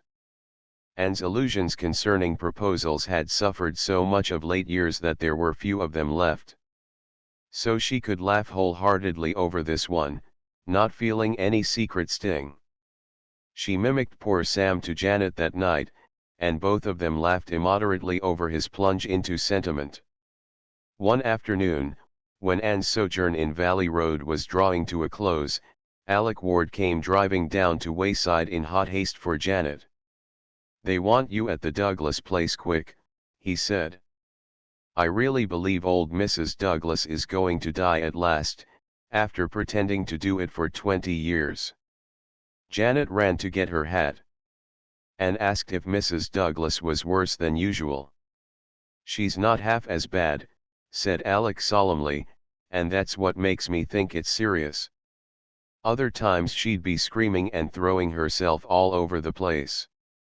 This time she's lying still and mum. When Mrs. Douglas is mum she is pretty sick, you bet." "You don't like old Mrs. Douglas," said Anne curiously. "I like cats as is cats." "I don't like cats as is women," was Alec's cryptic reply. Janet came home in the twilight. "Mrs. Douglas is dead," she said wearily. "She died soon after I got there. She just spoke to me once. 'I suppose you'll marry John now,' she said. It cut me to the heart, and to think John's own mother thought I wouldn't marry him because of her. I couldn't say a word either. There were other women there. I was thankful John had gone out." Janet began to cry drearily. But Anne brewed her a hot drink of ginger tea to her comforting. To be sure, Anne discovered later on that she had used white pepper instead of ginger, but Janet never knew the difference. The evening after the funeral, Janet and Anne were sitting on the front porch steps at sunset. The wind had fallen asleep in the pinelands and lurid sheets of heat lightning flickered across the northern skies. Janet wore her ugly black dress and looked her very worst, her eyes and nose red from crying. They talked little, for Janet seemed faintly to resent Anne's efforts to cheer her up. She plainly preferred to be miserable.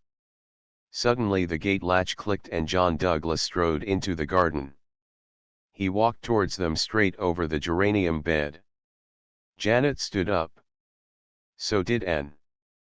Anne was a tall girl and wore a white dress, but John Douglas did not see her. "Janet," he said, "will you marry me?" The words burst out as if they had been wanting to be said for 20 years and must be uttered now, before anything else. Janet's face was so red from crying that it couldn't turn any redder, so it turned a most unbecoming purple. "Why didn't you ask me before?" she said slowly. "I couldn't. She made me promise not to. Mother made me promise not to. 19 years ago she took a terrible spell. We thought she couldn't live through it. She implored me to promise not to ask you to marry me while she was alive. I didn't want to promise such a thing, even though we all thought she couldn't live very long. The doctor only gave her 6 months. But she begged it on her knees, sick and suffering. I had to promise." "What had your mother against me?" cried Janet. "Nothing, nothing. She just didn't want another woman, any woman there while she was living. She said if I didn't promise she'd die right there and I'd have killed her. So I promised.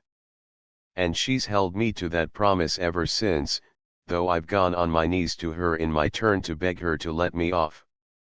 "Why didn't you tell me this?" asked Janet chokingly. "If I'd only known."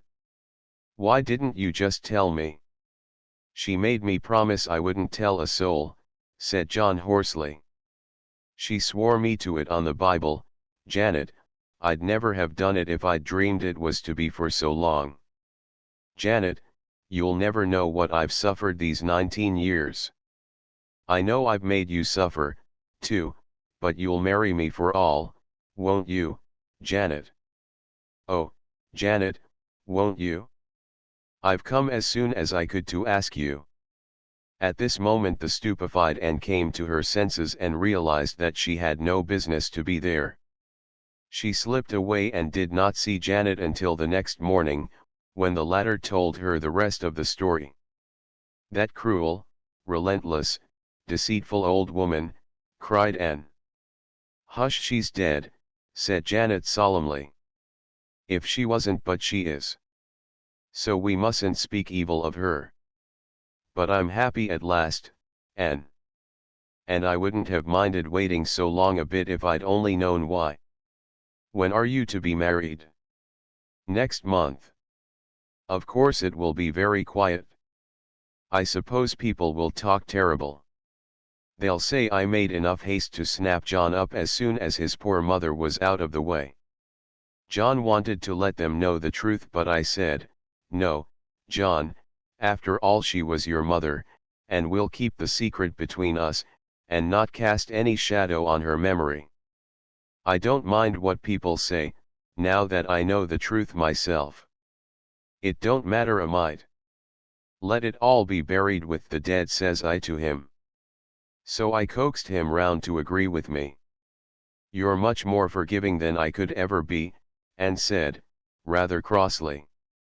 'You'll feel differently about a good many things when you get to be my age,' said Janet tolerantly. 'That's one of the things we learn as we grow older, how to forgive. It comes easier at 40 than it did at 20. Chapter XXXV. The last Redmond year opens. Here we are, all back again, nicely sunburned and rejoicing as a strong man to run a race," said Phil, sitting down on a suitcase with a sigh of pleasure. "Isn't it jolly to see this dear old Patty's Place again, and Auntie and the cats? Rusty has lost another piece of ear, hasn't he? Rusty would be the nicest cat in the world if he had no ears at all," declared Anne loyally from her trunk, while Rusty writhed about her lap in a frenzy of welcome. "Aren't you glad to see us back, Auntie?" demanded Philosophy. "Yes. But I wish you'd tidy things up," said Aunt Jamesina plaintively, looking at the wilderness of trunks and suitcases by which the four laughing, chattering girls were surrounded. "You can talk just as well later on. Work first and then play used to be my motto when I was a girl. Oh, we've just reversed that in this generation, Auntie. Our motto is play your play and then dig in. You can do your work so much better if you've had a good bout of play first. If you are going to marry a minister," said Aunt Jamesina, picking up Joseph and her knitting and resigning herself to the inevitable with the charming grace that made her the queen of house mothers, "you will have to give up such expressions as dig in. Why, moaned Philosophy, oh, why must a minister's wife be supposed to utter only prunes and prisms? I shan't. Everybody on Patterson Street uses slang, that is to say, metaphorical language, and if I didn't they would think me insufferably proud and stuck up. Have you broken the news to your family? Asked Priscilla, feeding the Sarah-cat bits from her lunch basket. Phil nodded. How did they take it? Oh, Mother rampaged. But I stood rock firm, even I, Philippa Gordon, who never before could hold fast to anything. Father was calmer. Father's own daddy was a minister, so you see he has a soft spot in his heart for the cloth. I had Joe up to Mount Holly, after Mother grew calm, and they both loved him. But Mother gave him some frightful hints in every conversation regarding what she had hoped for me.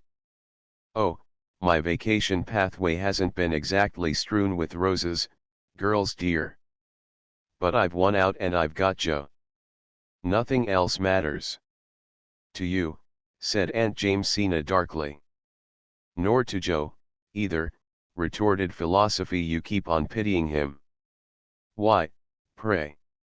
I think he's to be envied. He's getting brains, beauty, and a heart of gold in me. It's well we know how to take your speeches, said Aunt Jamesina patiently. I hope you don't talk like that before strangers. What would they think? Oh, I don't want to know what they think. I don't want to see myself as others see me. I'm sure it would be horribly uncomfortable most of the time. I don't believe Burns was really sincere in that prayer, either. Oh, I dare say we all pray for some things that we really don't want, if we were only honest enough to look into our hearts, owned Aunt Jamesina candidly. I've a notion that such prayers don't rise very far. I used to pray that I might be enabled to forgive a certain person, but I know now I really didn't want to forgive her. When I finally got that I did want to, I forgave her without having to pray about it. I can't picture you as being unforgiving for long, said Stella. Oh, I used to be. But holding spite doesn't seem worthwhile when you get along in years. That reminds me, said Anne, and told the tale of John and Janet. And now tell us about that romantic scene you hinted so darkly at in one of your letters, demanded Philosophy, and acted out Samuel's proposal with great spirit. The girls shrieked with laughter and Aunt Jamesina smiled. It isn't in good taste to make fun of your beaux, she said severely, but, she added calmly, I always did it myself. Tell us about your beaux, Auntie, entreated Philosophy. You must have had any number of them. They're not in the past tense, retorted Aunt Jamesina. I've got them yet. There are 3 old widowers at home who have been casting sheep's eyes at me for some time. You children needn't think you own all the romance in the world. Widowers and sheep's eyes don't sound very romantic, Auntie. Well, no, but young folks aren't always romantic either. Some of my beaux certainly weren't. I used to laugh at them scandalous, poor boys. There was Jim Elwood, he was always in a sort of daydream, never seemed to sense what was going on. He didn't wake up to the fact that I'd said no till a year after I'd said it. When he did get married, his wife fell out of the sleigh one night when they were driving home from church, and he never missed her. Then there was Dan Winston. He knew too much. He knew everything in this world and most of what is in the next. He could give you an answer to any question, even if you asked him when the judgment day was to be. Milton Edwards was real nice and I liked him, but I didn't marry him. For one thing, he took a week to get a joke through his head, and for another he never asked me. Horatio Reeve was the most interesting beau I ever had. But when he told a story he dressed it up so that you couldn't see it for frills. I never could decide whether he was lying or just letting his imagination run loose. And what about the others, Auntie? Go away and unpack, said Aunt Jamesina, waving Joseph at them by mistake for a needle. The others were too nice to make fun of. I shall respect their memory. There's a box of flowers in your room, Anne. They came about an hour ago. After the first week the girls of Patty's Place settled down to a steady grind of study, for this was their last year at Redmond and graduation honors must be fought for persistently. Anne devoted herself to English, Priscilla pored over classics, and Philippa pounded away at mathematics. Sometimes they grew tired, sometimes they felt discouraged, sometimes nothing seemed worth the struggle for it. In one such mood Stella wandered up to the Blue Room one rainy November evening. And sat on the floor in a little circle of light cast by the lamp beside her, amid a surrounding snow of crumpled manuscript. "What in the world are you doing?" "Just looking over some old story club yarns. I wanted something to cheer and inebriate. I'd studied until the world seemed azure. So I came up here and dug these out of my trunk. They are so drenched in tears and tragedy that they are excruciatingly funny. I'm blue and discouraged myself," said Stella, throwing herself on the couch. "Nothing seems worthwhile. My very thoughts are old. I've thought them all before. What is the use of living after all, Anne? Honey, it's just brain fag that makes us feel that way, and the weather. A pouring rainy night like this, coming after a hard day's grind, would squelch anyone but a Mark Tapley. You know it is worthwhile to live." "Oh, I suppose so. But I can't prove it to myself just now. Just think of all the great and noble souls who have lived and worked in the world," said Anne dreamily. "Isn't it worthwhile to come after them and inherit what they won and taught? Isn't it worthwhile to think we can share their inspiration? And then, all the great souls that will come in the future? Isn't it worthwhile to work a little and prepare the way for them, make just one step in their path easier?" "Oh, my mind agrees with you, Anne. But my soul remains doleful and uninspired. I'm always grubby and dingy on rainy nights. Some nights I like the rain, I like to lie in bed and hear it pattering on the roof and drifting through the pines. I like it when it stays on the roof," said Stella. "It doesn't always. I spent a gruesome night in an old country farmhouse last summer. The roof leaked and the rain came pattering down on my bed. There was no poetry in that. I had to get up in the murk midnight and chivvy round to pull the bedstead out of the drip, and it was one of those solid, old-fashioned beds that weigh a ton more or less. And then that drip drop kept up all night until my nerves just went to pieces. You've no idea what an eerie noise a great drop of rain falling with a mushy thud on a bare floor makes in the night. It sounds like ghostly footsteps and all that sort of thing. What are you laughing over, Anne?" "These stories. As Phil would say, they are killing in more senses than one, for everybody died in them. What dazzlingly lovely heroines we had, and how we dressed them. Silks, satins, velvets, jewels, laces, they never wore anything else. Here is one of Jane Andrews' stories depicting her heroine as sleeping in a beautiful white satin night-dress trimmed with seed pearls." "Go on," said Stella. "I begin to feel that life is worth living as long as there's a laugh in it. Here's one I wrote. My heroine is disporting herself at a ball glittering from head to foot with large diamonds of the first water. But what booted beauty or rich attire? The paths of glory lead but to the grave. They must either be murdered or die of a broken heart. There was no escape for them. Let me read some of your stories. Well, here's my masterpiece. Note its cheerful title, My Graves. I shed quarts of tears while writing it, and the other girls shed gallons while I read it. Jane Andrews' mother scolded her frightfully because she had so many handkerchiefs in the wash that week. It's a harrowing tale of the wanderings of a Methodist minister's wife. I made her a Methodist because it was necessary that she should wander. She buried a child every place she lived in. There were 9 of them and their graves were severed far apart, ranging from Newfoundland to Vancouver.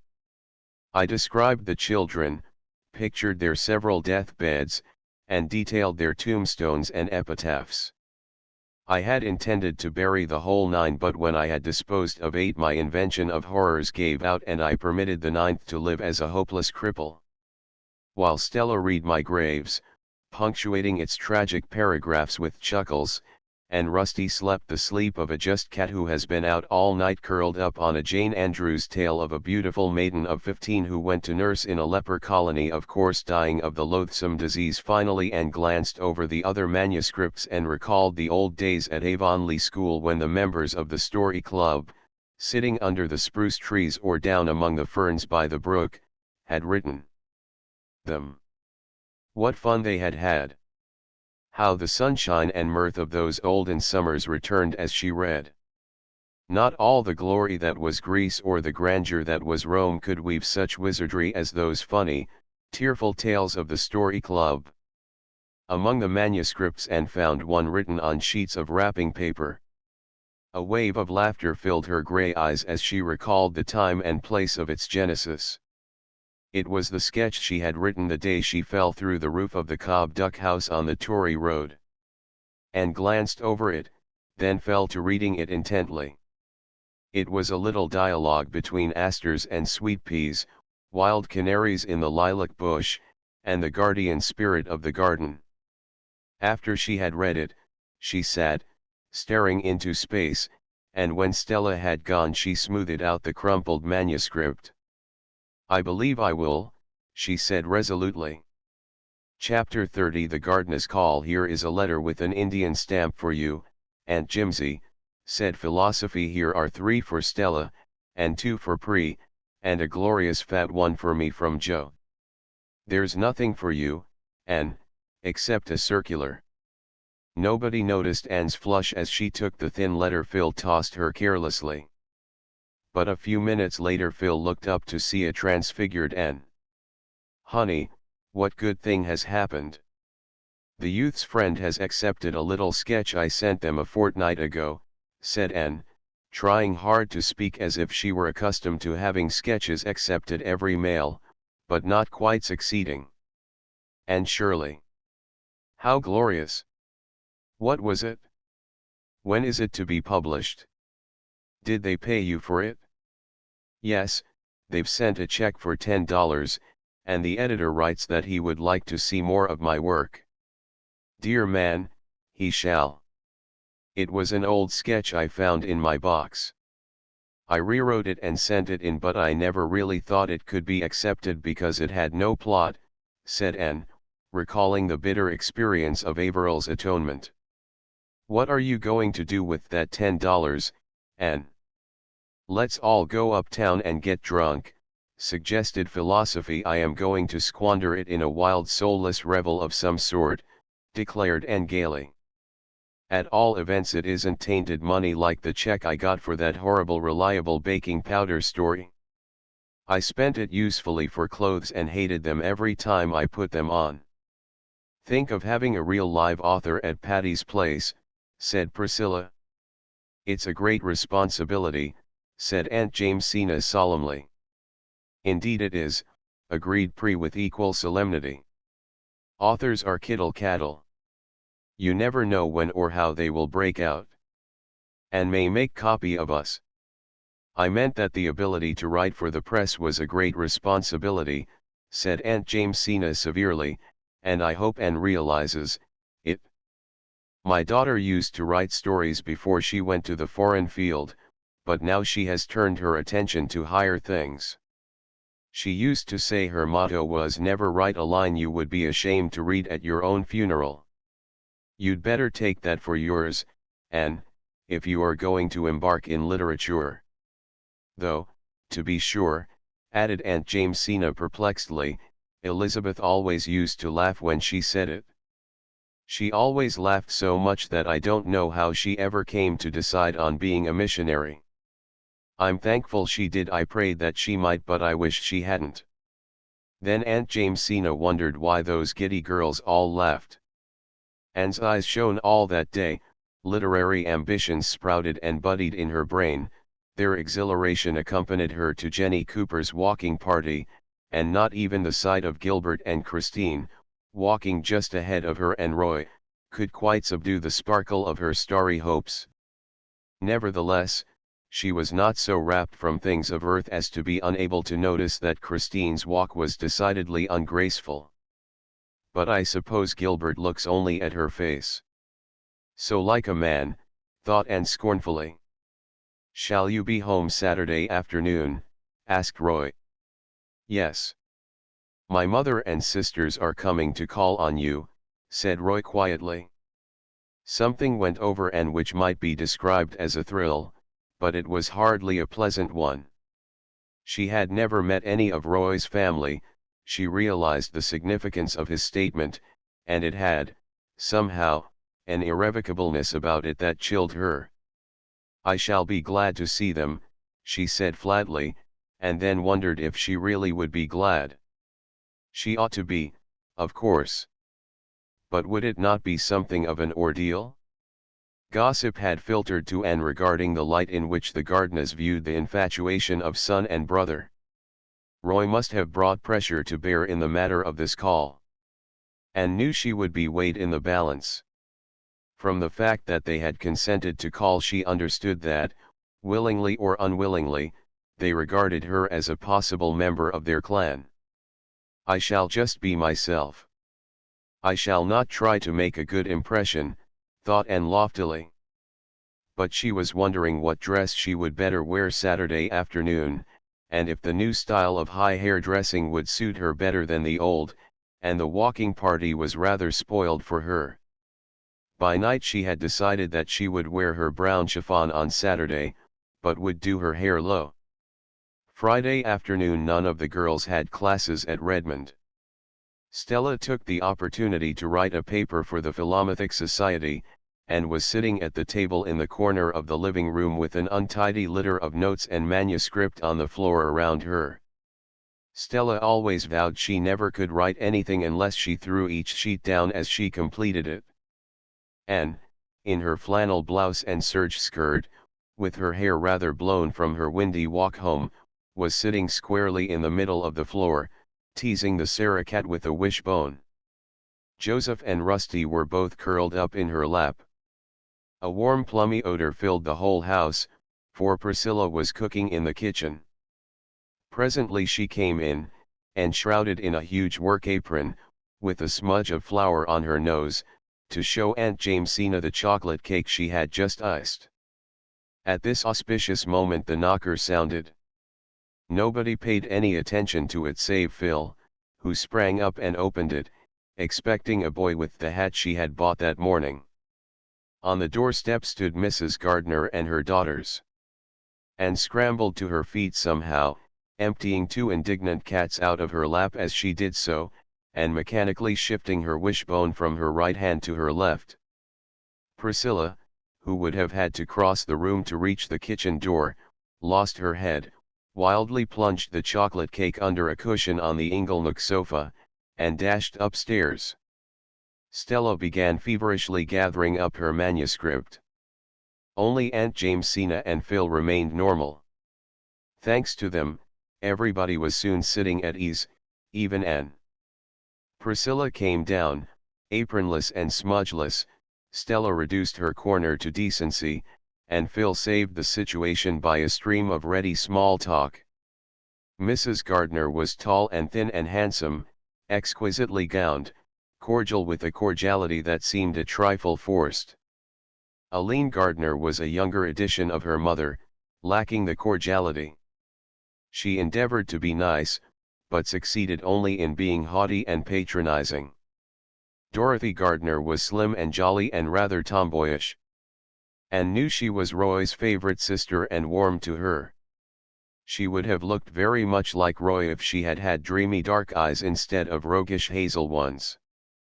Thanks to her and Phil, the call really went off very well, except for a slight sense of strain in the atmosphere and two rather untoward incidents. Rusty and Joseph, left to themselves, began a game of chase, and sprang madly into Mrs. Gardner's silken lap and out of it in their wild career. Mrs. Gardner lifted her lorgnette and gazed after their flying forms as if she had never seen cats before, and Anne, choking back slightly nervous laughter, apologized as best she could. "You are fond of cats," said Mrs. Gardner, with a slight intonation of tolerant wonder. Anne, despite her affection for Rusty, was not especially fond of cats, but Mrs. Gardner's tone annoyed her. Inconsequently she remembered that Mrs. John Blythe was so fond of cats that she kept as many as her husband would allow. "They are adorable animals, aren't they?" she said wickedly. "I have never liked cats," said Mrs. Gardner remotely. "I love them," said Dorothy. "They are so nice and selfish. Dogs are too good and unselfish. They make me feel uncomfortable. But cats are gloriously human. You have two delightful old China dogs there." "May I look at them closely?" said Aline, crossing the room towards the fireplace and thereby becoming the unconscious cause of the other accident. Picking up Magog, she sat down on the cushion under which was secreted Priscilla's chocolate cake. Priscilla and Anne exchanged agonized glances but could do nothing. The stately Aline continued to sit on the cushion and discuss China dogs until the time of departure. Dorothy lingered behind a moment to squeeze Anne's hand and whisper impulsively, "I know you and I are going to be chums. Oh, Roy has told me all about you. I'm the only one of the family he tells things to, poor boy. Nobody could confide in Mama and Aline, you know. What glorious times you girls must have here. Won't you let me come often and have a share in them?" "Come as often as you like," Anne responded heartily, thankful that one of Roy's sisters was likable. She would never like Aline, so much was certain, and Aline would never like her, though Mrs. Gardner might be one. Altogether, Anne sighed with relief when the ordeal was over. "Of all sad words of tongue or pen the saddest are 'it might have been,'" quoted Priscilla tragically, lifting the cushion. "This cake is now what you might call a flat failure. And the cushion is likewise ruined. Never tell me that Friday isn't unlucky. People who send word they are coming on Saturday shouldn't come on Friday," said Aunt Jamesina.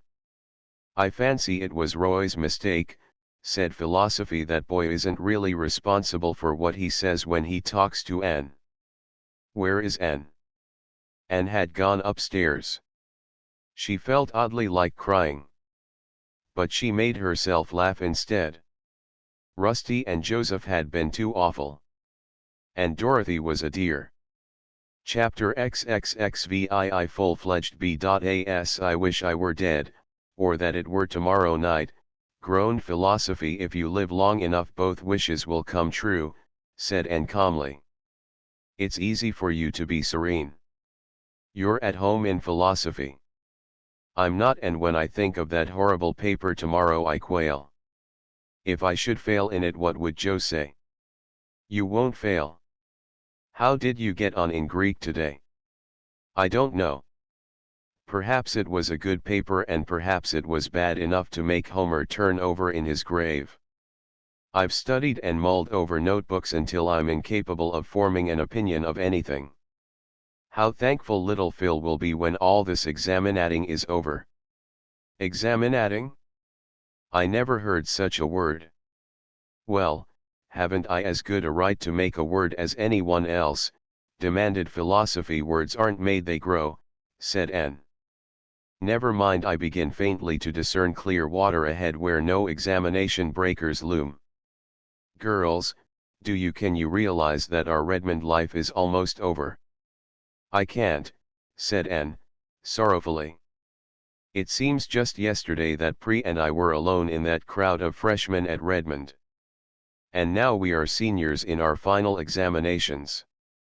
Potent, wise, and reverend seniors," quoted philosophy. Do you suppose we really are any wiser than when we came to Redmond? You don't act as if you were by times, said Aunt Jamesina severely. Oh, Aunt Jimsy, haven't we been pretty good girls? Take us by and large, these 3 winters you've mothered us, pleaded philosophy. You've been 4 of the dearest, sweetest, goodest girls that ever went together through college, averred Aunt Jamesina, who never spoiled a compliment by misplaced economy. But I mistrust you haven't any too much sense yet. It's not to be expected, of course. Experience teaches sense. You can't learn it in a college course. You've been to college 4 years and I never was, but I know heaps more than you do, young ladies. There are lots of things that never go by rule. There's a powerful pile o' knowledge that you never get at college, there are heaps of things you never learn at school, quoted Stella. Have you learned anything at Redmond except dead languages and geometry and such trash? Queried Aunt Jamesina. Oh, yes. I think we have, Auntie, protested Anne. We've learned the truth of what Professor Woodley told us last Philomathic, said philosophy. He said, humor is the spiciest condiment in the feast of existence. Laugh at your mistakes but learn from them, joke over your troubles but gather strength from them, make a jest of your difficulties but overcome them. Isn't that worth learning, Aunt Jimsy? Yes, it is, dearie. When you've learned to laugh at the things that should be laughed at, and not to laugh at those that shouldn't, you've got wisdom and understanding. What have you got out of your Redmond course, Anne? Murmured Priscilla aside. I think, said Anne slowly, that I really have learned to look upon each little hindrance as a jest and each great one as the foreshadowing of victory. Summing up, I think that is what Redmond has given me. I shall have to fall back on another Professor Woodley quotation to express what it has done for me, said Priscilla. You remember that he said in his address, there is so much in the world for us all if we only have the eyes to see it, and the heart to love it, and the hand to gather it to ourselves. So much in men and women, so much in art and literature, so much everywhere in which to delight, and for which to be thankful. I think Redmond has taught me that in some measure, and judging from what you all say, remarked Aunt Jamesina, the sum and substance is that you can learn if you've got natural gumption enough in 4 years at college what it would take about 20 years of living to teach you. Well, that justifies higher education in my opinion. It's a matter I was always dubious about before. But what about people who haven't natural gumption, Aunt Jimsy? People who haven't natural gumption never learn, retorted Aunt Jamesina, neither in college nor life. If they live to be 100 they really don't know anything more than when they were born. It's their misfortune, not their fault, poor souls. But those of us who have some gumption should duly thank the Lord for it. Will you please define what gumption is, Aunt Jimsy? Asked philosophy. No, I won't, young woman. Anyone who has gumption knows what it is, and anyone who hasn't can never know what it is. So there is no need of defining it. The busy days flew by and examinations were over. Anne took high honors in English. Priscilla took honors in classics, and Phil in mathematics. Stella obtained a good all-round showing. Then came convocation. This is what I would once have called an epoch in my life, said Anne, as she took Roy's violets out of their box and gazed at them thoughtfully. She meant to carry them, of course, but her eyes wandered to another box on her table. It was filled with lilies of the valley, as fresh and fragrant as those which bloomed in the Green Gables yard when June came to Avonlea. Gilbert Blythe's card lay beside it. Anne wondered why Gilbert should have sent her flowers for convocation. She had seen very little of him during the past winter. He had come to Patty's Place only one Friday evening since the Christmas holidays, and they rarely met elsewhere. She knew he was studying very hard, aiming at high honors and the Cooper Prize, and he took little part in the social doings of Redmond. Anne's own winter had been quite gay socially. She had seen a good deal of the Gardners, she and Dorothy were very intimate, college circles expected the announcement of her engagement to Roy any day. Anne expected it herself. Yet just before she left Patty's Place for convocation she flung Roy's violets aside and put Gilbert's lilies of the valley in their place. She could not have told why she did it. Somehow, old Avonlea days and dreams and friendships seemed very close to her in this attainment of her long-cherished ambitions. She and Gilbert had once pictured out merrily the day on which they should be capped and gowned graduates in arts. The wonderful day had come and Roy's violets had no place in it. Only her old friend's flowers seemed to belong to this fruition of old blossoming hopes which he had once shared. For years this day had beckoned and allured to her, but when it came the one single, keen, abiding memory it left with her was not that of the breathless moment when the stately president of Redmond gave her cap and diploma and hailed her B.A., it was not of the flash in Gilbert's eyes when he saw her lilies, nor the puzzled pained glance Roy gave her as he passed her on the platform. It was not of Aline Gardner's condescending congratulations, or Dorothy's ardent, impulsive good wishes. It was of one strange, unaccountable pang that spoiled this long-expected day for her and left in it a certain faint but enduring flavor of bitterness. The arts graduates gave a graduation dance that night. When Anne dressed for it she tossed aside the pearl beads she usually wore and took from her trunk the small box that had come to Green Gables on Christmas Day. In it was a thread-like gold chain with a tiny pink enamel heart as a pendant. On the accompanying card was written, "With all good wishes from your old chum, Gilbert." And, laughing over the memory the enamel heart conjured up the fatal day when Gilbert had called her carrots and vainly tried to make his peace with a pink candy heart, had written him a nice little note of thanks. But she had never worn the trinket. Tonight she fastened it about her white throat with a dreamy smile. She and Phil walked to Redmond together. Anne walked in silence, Phil chattered of many things. Suddenly she said, "I heard today that Gilbert Blythe's engagement to Christine Stewart was to be announced as soon as convocation was over. Did you hear anything of it?" "No," said Anne.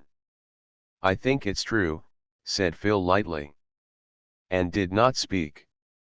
In the darkness she felt her face burning. She slipped her hand inside her collar and caught at the gold chain. One energetic twist and it gave way.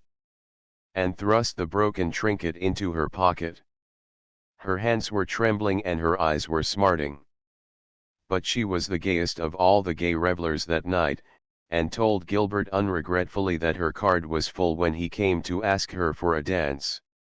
Afterwards, when she sat with the girls before the dying embers at Patty's Place, removing the spring chilliness from their satin skins, none chatted more blithely than she of the day's events. "Moody Spurgeon Macpherson called here tonight after you left," said Aunt Jamesina, who had sat up to keep the fire on. "He didn't know about the graduation dance. That boy ought to sleep with a rubber band around his head to train his ears not to stick out. I had a beau once who did that and it improved him immensely. It was I who suggested it to him and he took my advice, but he never forgave me for it. Moody Spurgeon is a very serious young man," yawned Priscilla. "He is concerned with graver matters than his airs. He is going to be a minister, you know."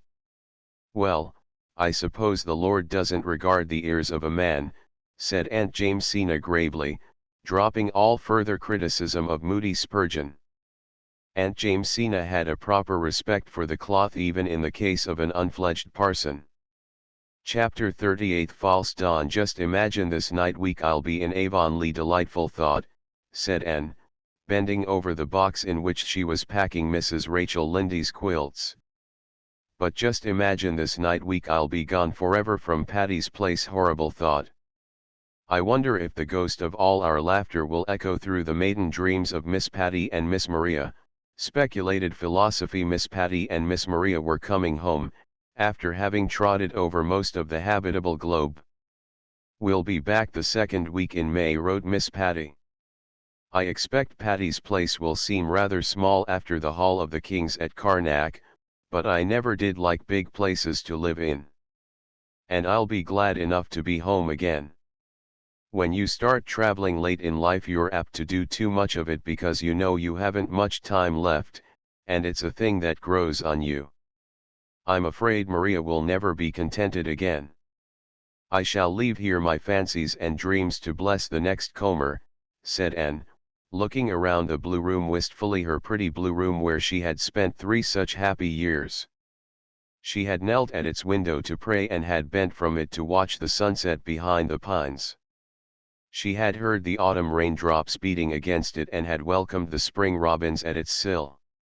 She wondered if old dreams could haunt rooms, if, when one left forever the room where she had joyed and suffered and laughed and wept, something of her, intangible and invisible, yet none the less real, did not remain behind like a voiceful memory.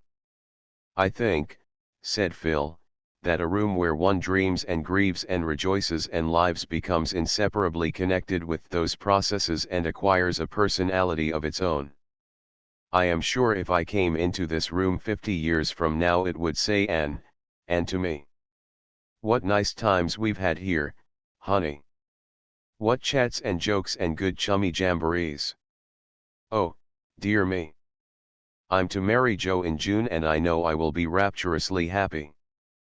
But just now I feel as if I wanted this lovely Redmond life to go on forever. I'm unreasonable enough just now to wish that, too," admitted Anne. "No matter what deeper joys may come to us later on, we'll never again have just the same delightful, irresponsible existence we've had here. It's over forever, philosophy." "What are you going to do with Rusty?" asked Phil, as that privileged pussy padded into the room. "I am going to take him home with me and Joseph and the Sarah cat," announced Aunt Jamesina, following Rusty. "It would be a shame to separate those cats now that they have learned to live together. It's a hard lesson for cats and humans to learn." "I'm sorry to part with Rusty," said Anne regretfully, "but it would be no use to take him to Green Gables. Marilla detests cats, and Davy would tease his life out. Besides, I don't suppose I'll be home very long. I've been offered the principalship of the Summerside High School." "Are you going to accept it?" asked Philosophy. I haven't decided yet," answered Anne, with a confused flush. Phil nodded understandingly. Naturally Anne's plans could not be settled until Roy had spoken. He would soon, there was no doubt of that. And there was no doubt that Anne would say yes when he said, "Will you please?" Anne herself regarded the state of affairs with a seldom ruffled complacency. She was deeply in love with Roy. True, it was not just what she had imagined love to be. But was anything in life, Anne asked herself wearily, like one's imagination of it? It was the old diamond disillusion of childhood, repeated, the same disappointment she had felt when she had first seen the chill sparkle instead of the purple splendor she had anticipated. "That's not my idea of a diamond," she had said. But Roy was a dear fellow and they would be very happy together, even if some indefinable zest was missing out of life. When Roy came down that evening and asked Anne to walk in the park, everyone at Patty's Place knew what he had come to say, and everyone knew, or thought they knew, what Anne's answer would be. "Anne is a very fortunate girl," said Aunt Jamesina. "I suppose so," said Stella, shrugging her shoulders. "Roy is a nice fellow and all that. But there's really nothing in him." "That sounds very like a jealous remark, Stella Maynard," said Aunt Jamesina rebukingly. "It does, but I am not jealous," said Stella calmly. "I love Anne and I like Roy. Everybody says she is making a brilliant match, and even Mrs. Gardner thinks her charming now. It all sounds as if it were made in heaven, but I have my doubts. Make the most of that," Aunt Jamesina. Roy asked Anne to marry him in the little pavilion on the harbor shore where they had talked on the rainy day of their first meeting. Anne thought it very romantic that he should have chosen that spot. And his proposal was as beautifully worded as if he had copied it, as one of Ruby Gillis' lovers had done, out of a deportment of courtship and marriage. The whole effect was quite flawless. And it was also sincere. There was no doubt that Roy meant what he said. There was no false note to jar the symphony. Anne felt that she ought to be thrilling from head to foot. But she wasn't, she was horribly cool. When Roy paused for his answer, she opened her lips to say her fateful yes. And then she found herself trembling as if she were reeling back from a precipice. To her came one of those moments when we realize, as by a blinding flash of illumination, more than all our previous years have taught us. She pulled her hand from Roy's. "Oh, I can't marry you, I can't," she cried, wildly. Roy turned pale and also looked rather foolish. He had small blame to him, felt very sure. "What do you mean?" he stammered. "I mean that I can't marry you," repeated Anne desperately. "I thought I could, but I can't." "Why can't you?" Roy asked more calmly. "Because I don't care enough for you." A crimson streak came into Roy's face. "So you've just been amusing yourself these 2 years," he said slowly. No, I haven't," gasped poor Anne. Oh, how could she explain? She couldn't explain. There are some things that cannot be explained. "I did think I cared, truly I did, but I know now I don't." "You have ruined my life," said Roy bitterly. "Forgive me," pleaded Anne miserably, with hot cheeks and stinging eyes. Roy turned away and stood for a few minutes looking out seaward. When he came back to Anne, he was very pale again. "You can give me no hope," he said. Anne shook her head mutely. "Then goodbye," said Roy. "I can't understand it, I can't believe you are not the woman I believed you to be. But reproaches are idle between us. You are the only woman I can ever love. I thank you for your friendship, at least. Goodbye, Anne." "Goodbye," faltered Anne. When Roy had gone, she sat for a long time in the pavilion, watching a white mist creeping subtly and remorselessly landward up the harbor. It was her hour of humiliation and self-contempt and shame. Their waves went over her. And yet, underneath it all, was a queer sense of recovered freedom. She slipped into Patty's place in the dusk and escaped to her room. But Phil was there on the window seat. "Wait," said Anne, flushing to anticipate the scene. "Wait till you hear what I have to say. Phil, Roy asked me to marry him and I refused." You refused him," said Phil blankly. "Yes. And Shirley, are you in your senses?" "I think so," said Anne wearily. "Oh, Phil, don't scold me. You don't understand." "I certainly don't understand. You've encouraged Roy Gardner in every way for 2 years and now you tell me you've refused him. Then you've just been flirting scandalously with him." "Anne, I couldn't have believed it of you. I wasn't flirting with him, I honestly thought I cared up to the last minute and then well, I just knew I never could marry him." "I suppose," said Phil cruelly, "that you intended to marry him for his money, and then your better self rose up and prevented you." "I didn't. I never thought about his money." "Oh, I can't explain it to you any more than I could to him." "Well, I certainly think you have treated Roy shamefully," said Phil in exasperation. "He's handsome and clever and rich and good. What more do you want?" "I want someone who belongs in my life." "He doesn't." I was swept off my feet at first by his good looks and knack of paying romantic compliments, and later on I thought I must be in love because he was my dark-eyed ideal. I am bad enough for not knowing my own mind, but you are worse, said Philosophy. I do know my own mind, protested Anne. The trouble is, my mind changes and then I have to get acquainted with it all over again. Well, I suppose there is no use in saying anything to you. There is no need, Phil. I'm in the dust. This has spoiled everything backwards. I can never think of Redmond days without recalling the humiliation of this evening.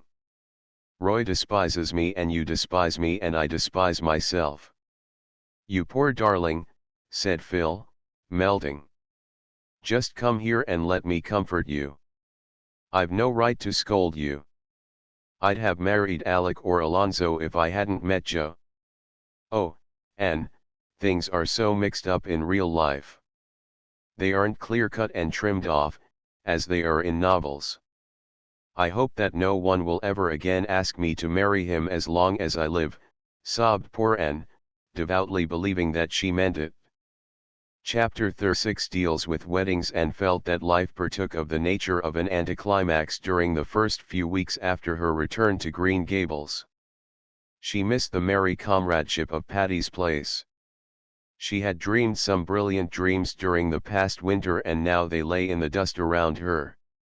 In her present mood of self-disgust, she could not immediately begin dreaming again. And she discovered that, while solitude with dreams is glorious, solitude without them has few charms. She had not seen Roy again after their painful parting in the park pavilion, but Dorothy came to see her before she left Kingsport. I'm awfully sorry you won't marry Roy, she said. I did want you for a sister. But you are quite right. He would bore you to death. I love him, and he is a dear sweet boy, but really he isn't a bit interesting. He looks as if he ought to be, but he isn't. This won't spoil our friendship, will it, Dorothy? Anne had asked wistfully. No, indeed. You're too good to lose. If I can't have you for a sister, I mean to keep you as a chum anyway. And don't fret over Roy. He is feeling terribly just now. I have to listen to his outpourings every day, but he'll get over it. He always does. Oh, always, said Anne with a slight change of voice. So he has got over it before. Dear me, yes, said Dorothy frankly. Twice before. And he raved to me just the same both times. Not that the others actually refused him, they simply announced their engagements to someone else.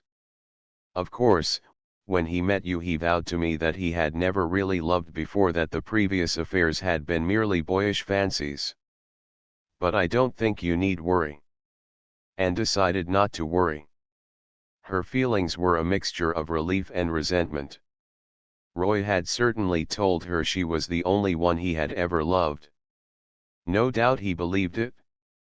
But it was a comfort to feel that she had not, in all likelihood, ruined his life. There were other goddesses, and Roy, according to Dorothy, must needs be worshipping at some shrine. Nevertheless, life was stripped of several more illusions, and Anne began to think drearily that it seemed rather bare. She came down from the porch gable on the evening of her return with a sorrowful face. What has happened to the old Snow Queen, Marilla? Oh, I knew you'd feel bad over that, said Marilla. I felt bad myself. That tree was there ever since I was a young girl. It blew down in the big gale we had in March. It was rotten at the core. I'll miss it so, grieved Anne. The porch gable doesn't seem the same room without it. I'll never look from its window again without a sense of loss. And oh, I never came home to Green Gables before that Diana wasn't here to welcome me. Diana has something else to think of just now, said Mrs. Lynde significantly. Well, tell me all the Avonlea news, said Anne, sitting down on the porch steps, where the evening sunshine fell over her hair in a fine golden rain. There isn't much news except what we've wrote you, said Mrs. Lynde. I suppose you haven't heard that Simon Fletcher broke his leg last week. It's a great thing for his family. They're getting 100 things done that they've always wanted to do but couldn't as long as he was about, the old crank. He came of an aggravating family, remarked Marilla. Aggravating? Well, rather. His mother used to get up in prayer meeting and tell all her children's shortcomings and ask prayers for them. Course it made them mad, and worse than ever. You haven't told Anne the news about Jane, suggested Marilla. Oh, Jane, sniffed Mrs. Lynde. Well, she conceded grudgingly, Jane Andrews is home from the West, came last week, and she's going to be married to a Winnipeg millionaire. You may be sure Mrs. Harmon lost no time in telling it far and wide. Dear old Jane, I'm so glad, said Anne heartily.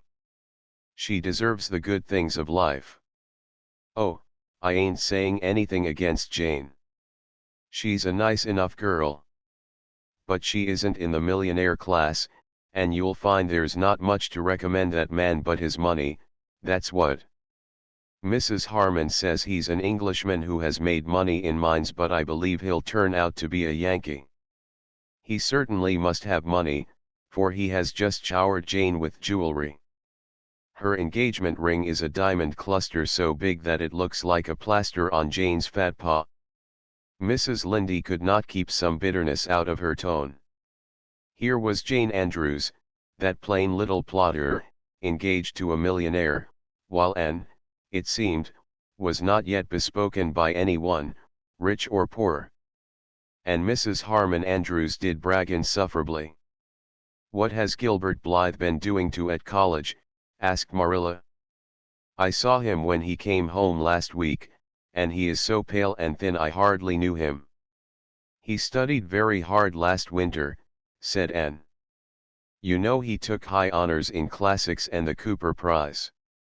It hasn't been taken for 5 years. So I think he's rather run down.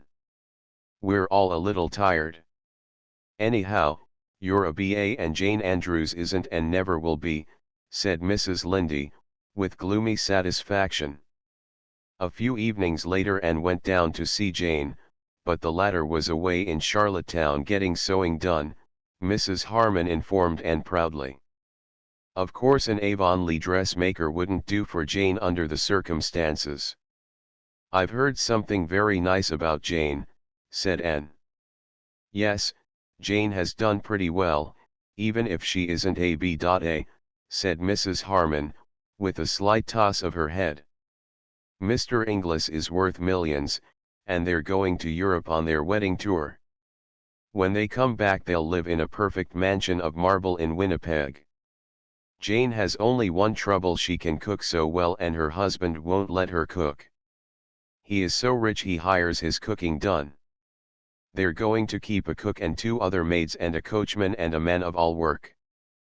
But what about you, Anne?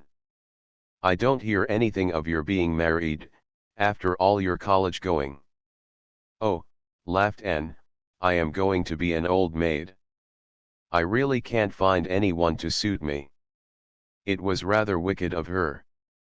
She deliberately meant to remind Mrs. Andrews that if she became an old maid it was not because she had not had at least one chance of marriage.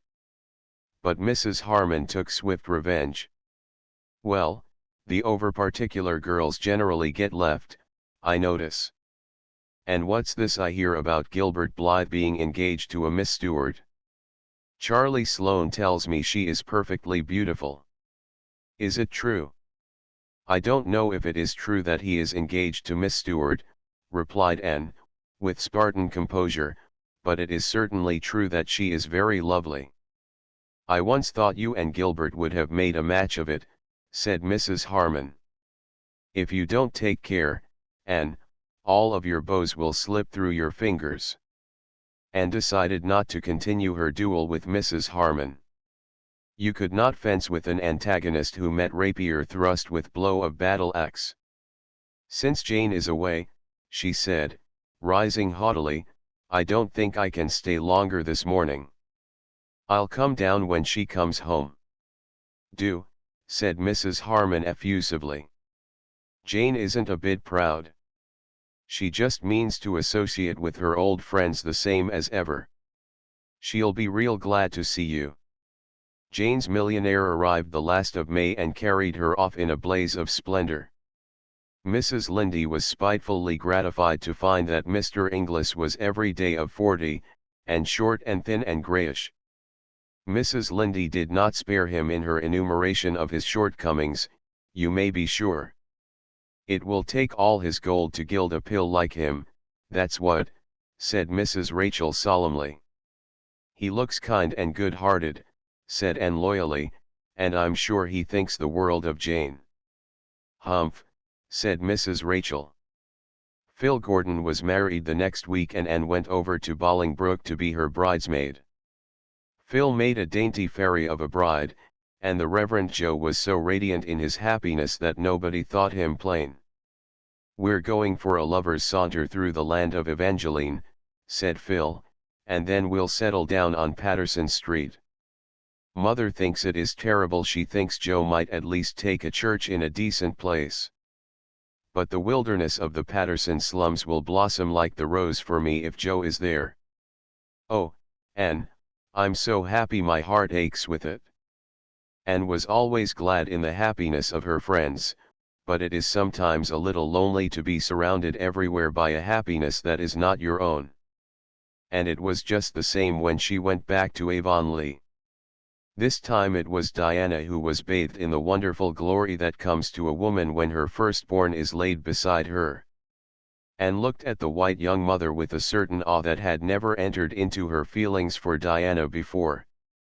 Could this pale woman with the rapture in her eyes be the little black-curled, rosy-cheeked Diana she had played with in vanished schooldays? It gave her a queer desolate feeling that she herself somehow belonged only in those past years and had no business in the present at all. "Isn't he perfectly beautiful?" said Diana proudly. The little fat fellow was absurdly like Fred, just as round, just as red. Anne really could not say conscientiously that she thought him beautiful, but she vowed sincerely that he was sweet and kissable and altogether delightful. "Before he came I wanted a girl, so that I could call her Anne," said Diana. "But now that little Fred is here I wouldn't exchange him for a million girls. He just couldn't have been anything but his own precious self." "Every little baby is the sweetest and the best," quoted Mrs. Allen gaily. "If little Anne had come you'd have felt just the same about her."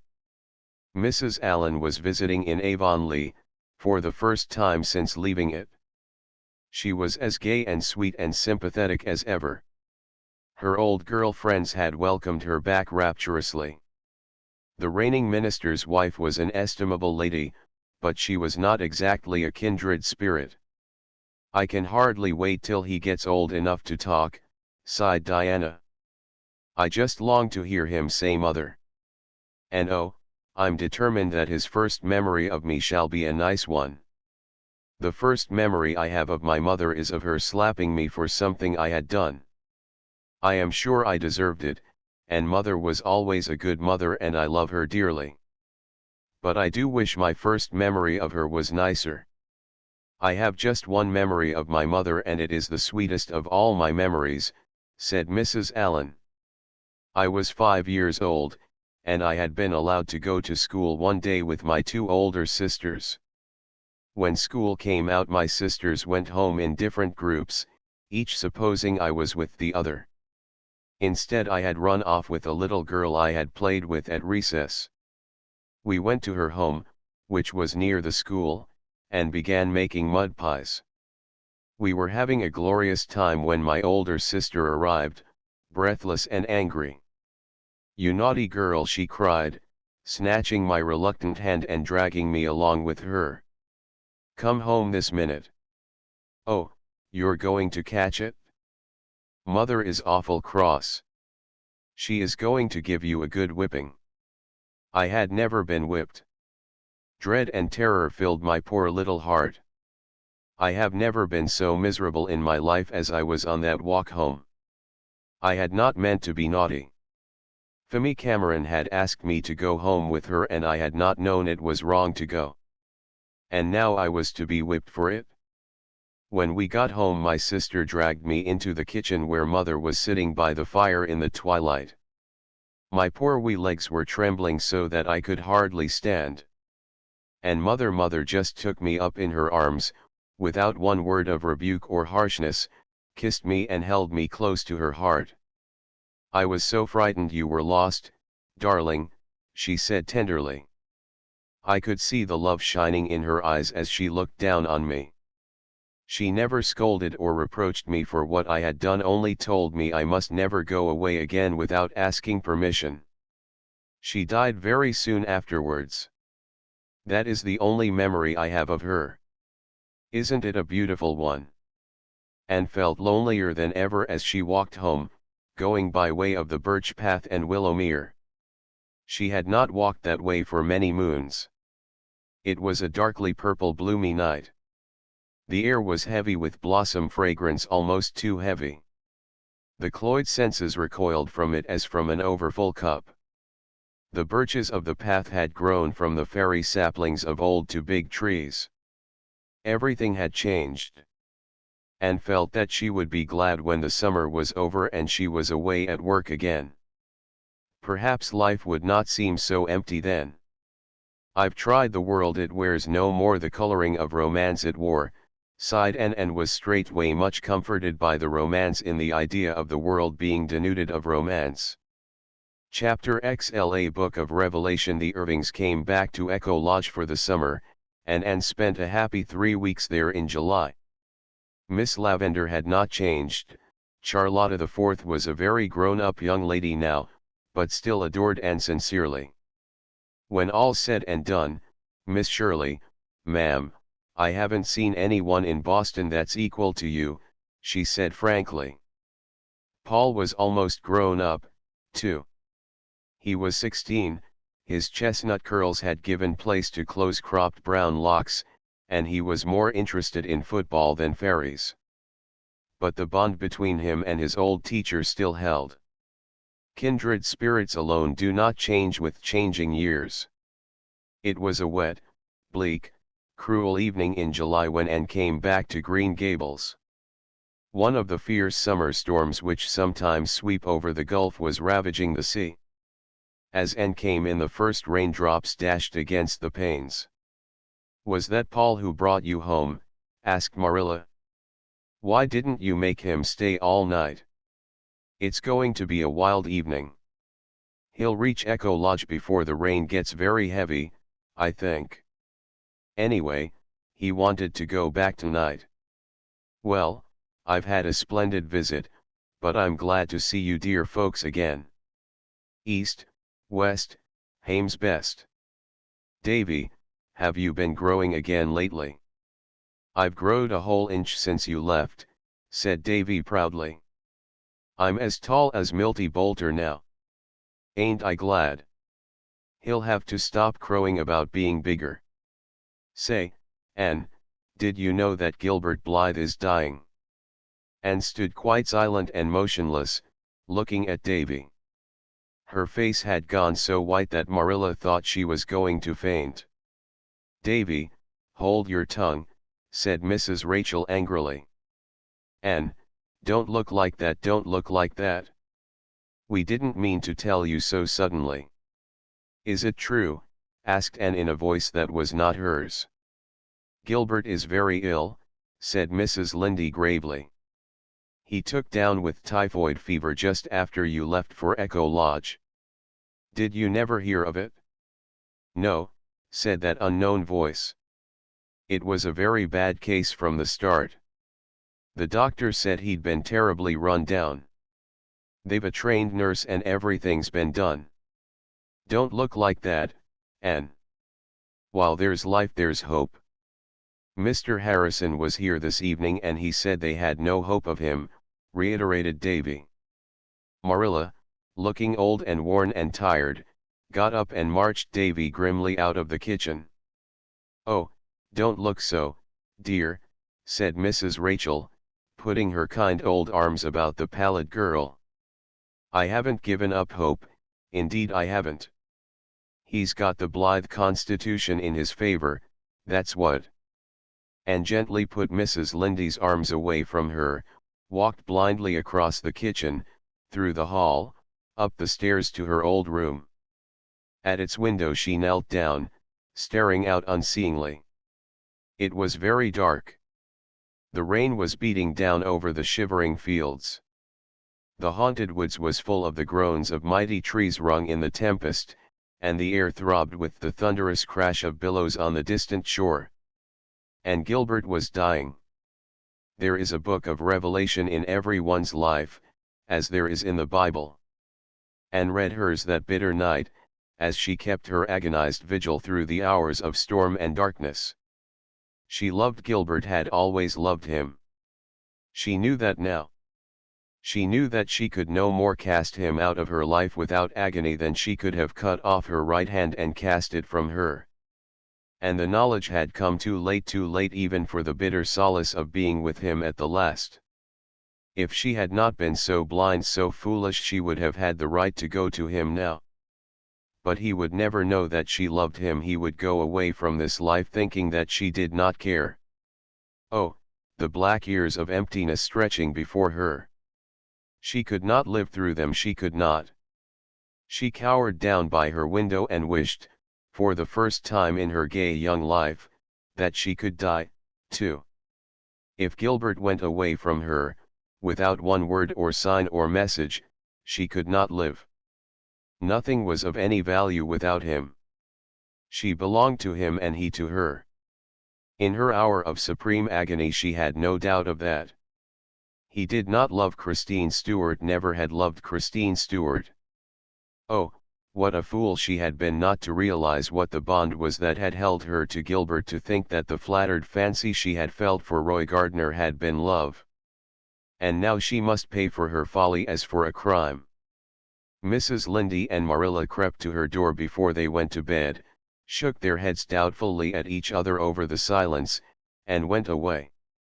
The storm raged all night, but when the dawn came it was spent. Anne saw a fairy fringe of light on the skirts of darkness. Soon the eastern hilltops had a fire-shot ruby rim. The clouds rolled themselves away into great, soft, white masses on the horizon, the sky gleamed blue and silvery. A hush fell over the world. Anne rose from her knees and crept downstairs. The freshness of the rain wind blew against her white face as she went out into the yard, and cooled her dry, burning eyes. A merry rollicking whistle was lilting up the lane. A moment later Pacifique Botta came in sight. Anne's physical strength suddenly failed her. If she had not clutched at a low willow bough she would have fallen. Pacifique was George Fletcher's hired man, and George Fletcher lived next door to the Blythes. Mrs. Fletcher was Gilbert's aunt. Pacifique would know if Pacifique would know what there was to be known. Pacifique strode sturdily on along the red lane, whistling. He did not see Anne. She made 3 futile attempts to call him. He was almost past before she succeeded in making her quivering lips call, Pacifique. Pacifique turned with a grin and a cheerful good morning. Pacifique, said Anne faintly, did you come from George Fletcher's this morning? Sure, said Pacifique amiably. I got the word last night dat my fader, he was sick. It was so stormy dat I couldn't go den, so I start ver early dis mornin'. I'm goin' through the woods for shortcut. Did you hear how Gilbert Blythe was this morning? Anne's desperation drove her to the question. Even the worst would be more endurable than this hideous suspense. He's better, said Pacifique. He got de turn last night. De doctor say he'll be all right now dis soon while. Had close shave, doh. Dat boy, he Jews kill himself at college.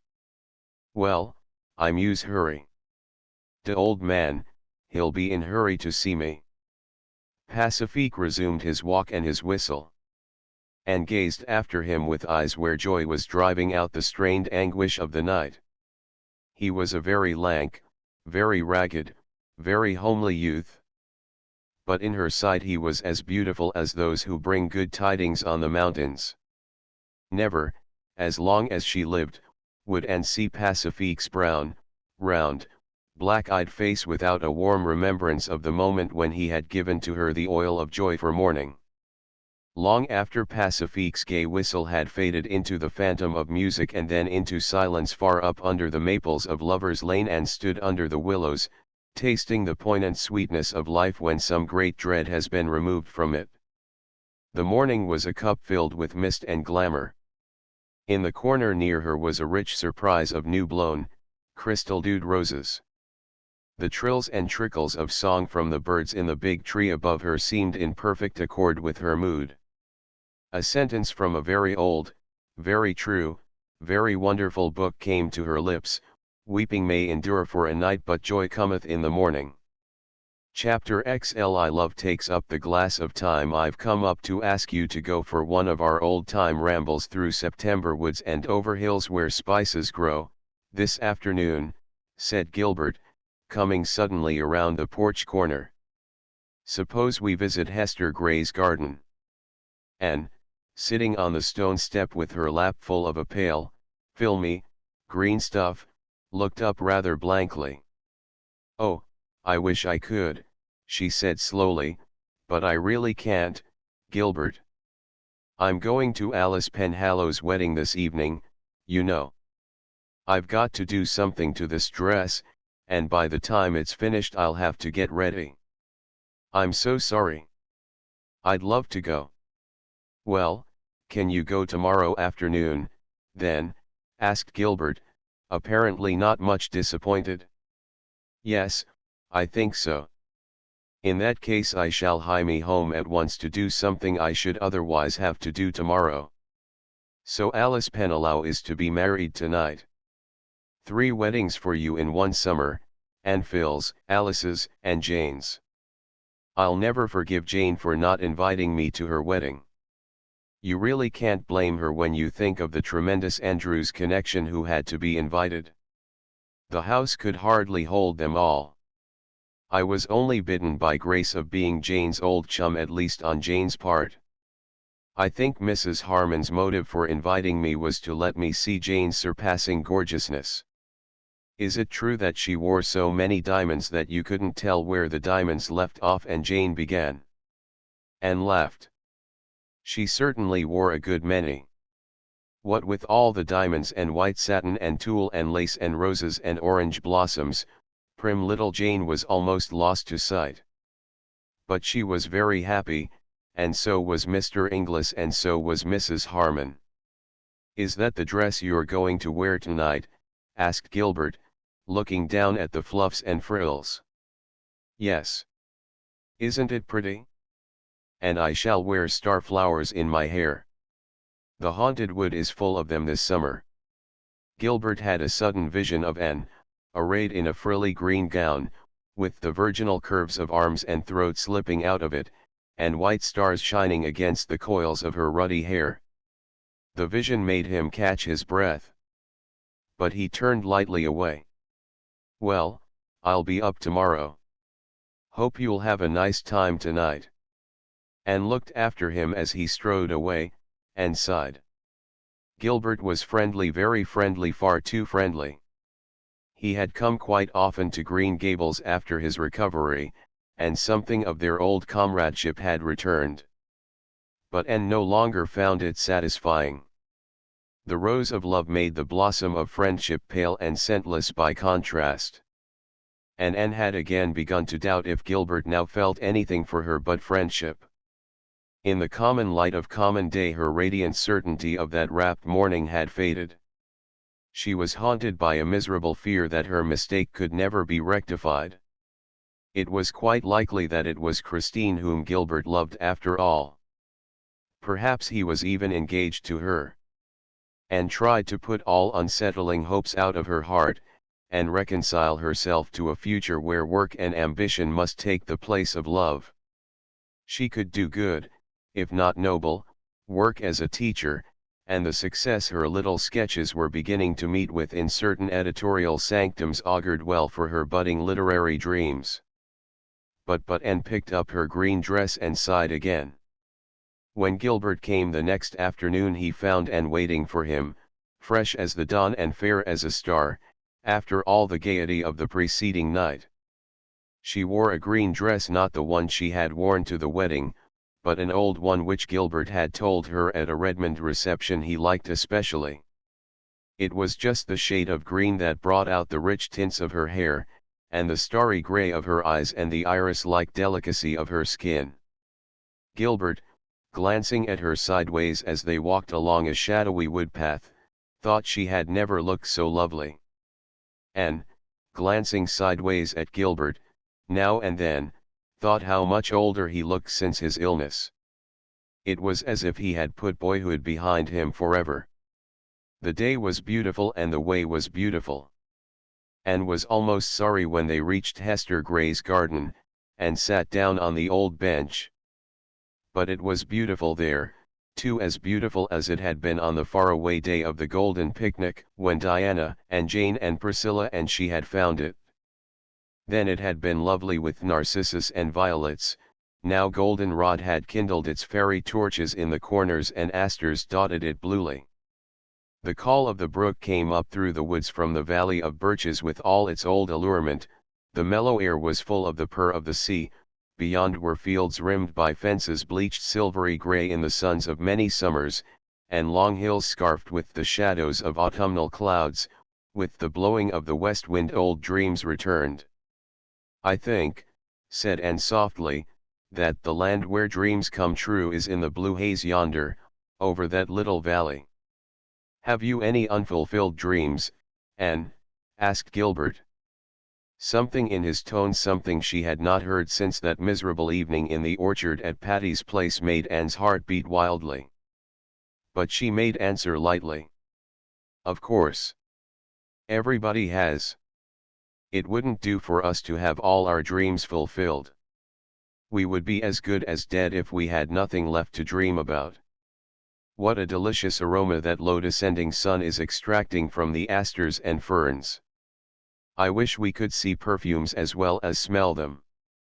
I'm sure they would be very beautiful." Gilbert was not to be thus sidetracked. "I have a dream," he said slowly. "I persist in dreaming it, although it has often seemed to me that it could never come true. I dream of a home with a hearth fire in it, a cat and dog, the footsteps of friends and you." Anne wanted to speak, but she could find no words. Happiness was breaking over her like a wave. It almost frightened her. "I asked you a question over 2 years ago, Anne. If I ask it again today, will you give me a different answer?" Still Anne could not speak.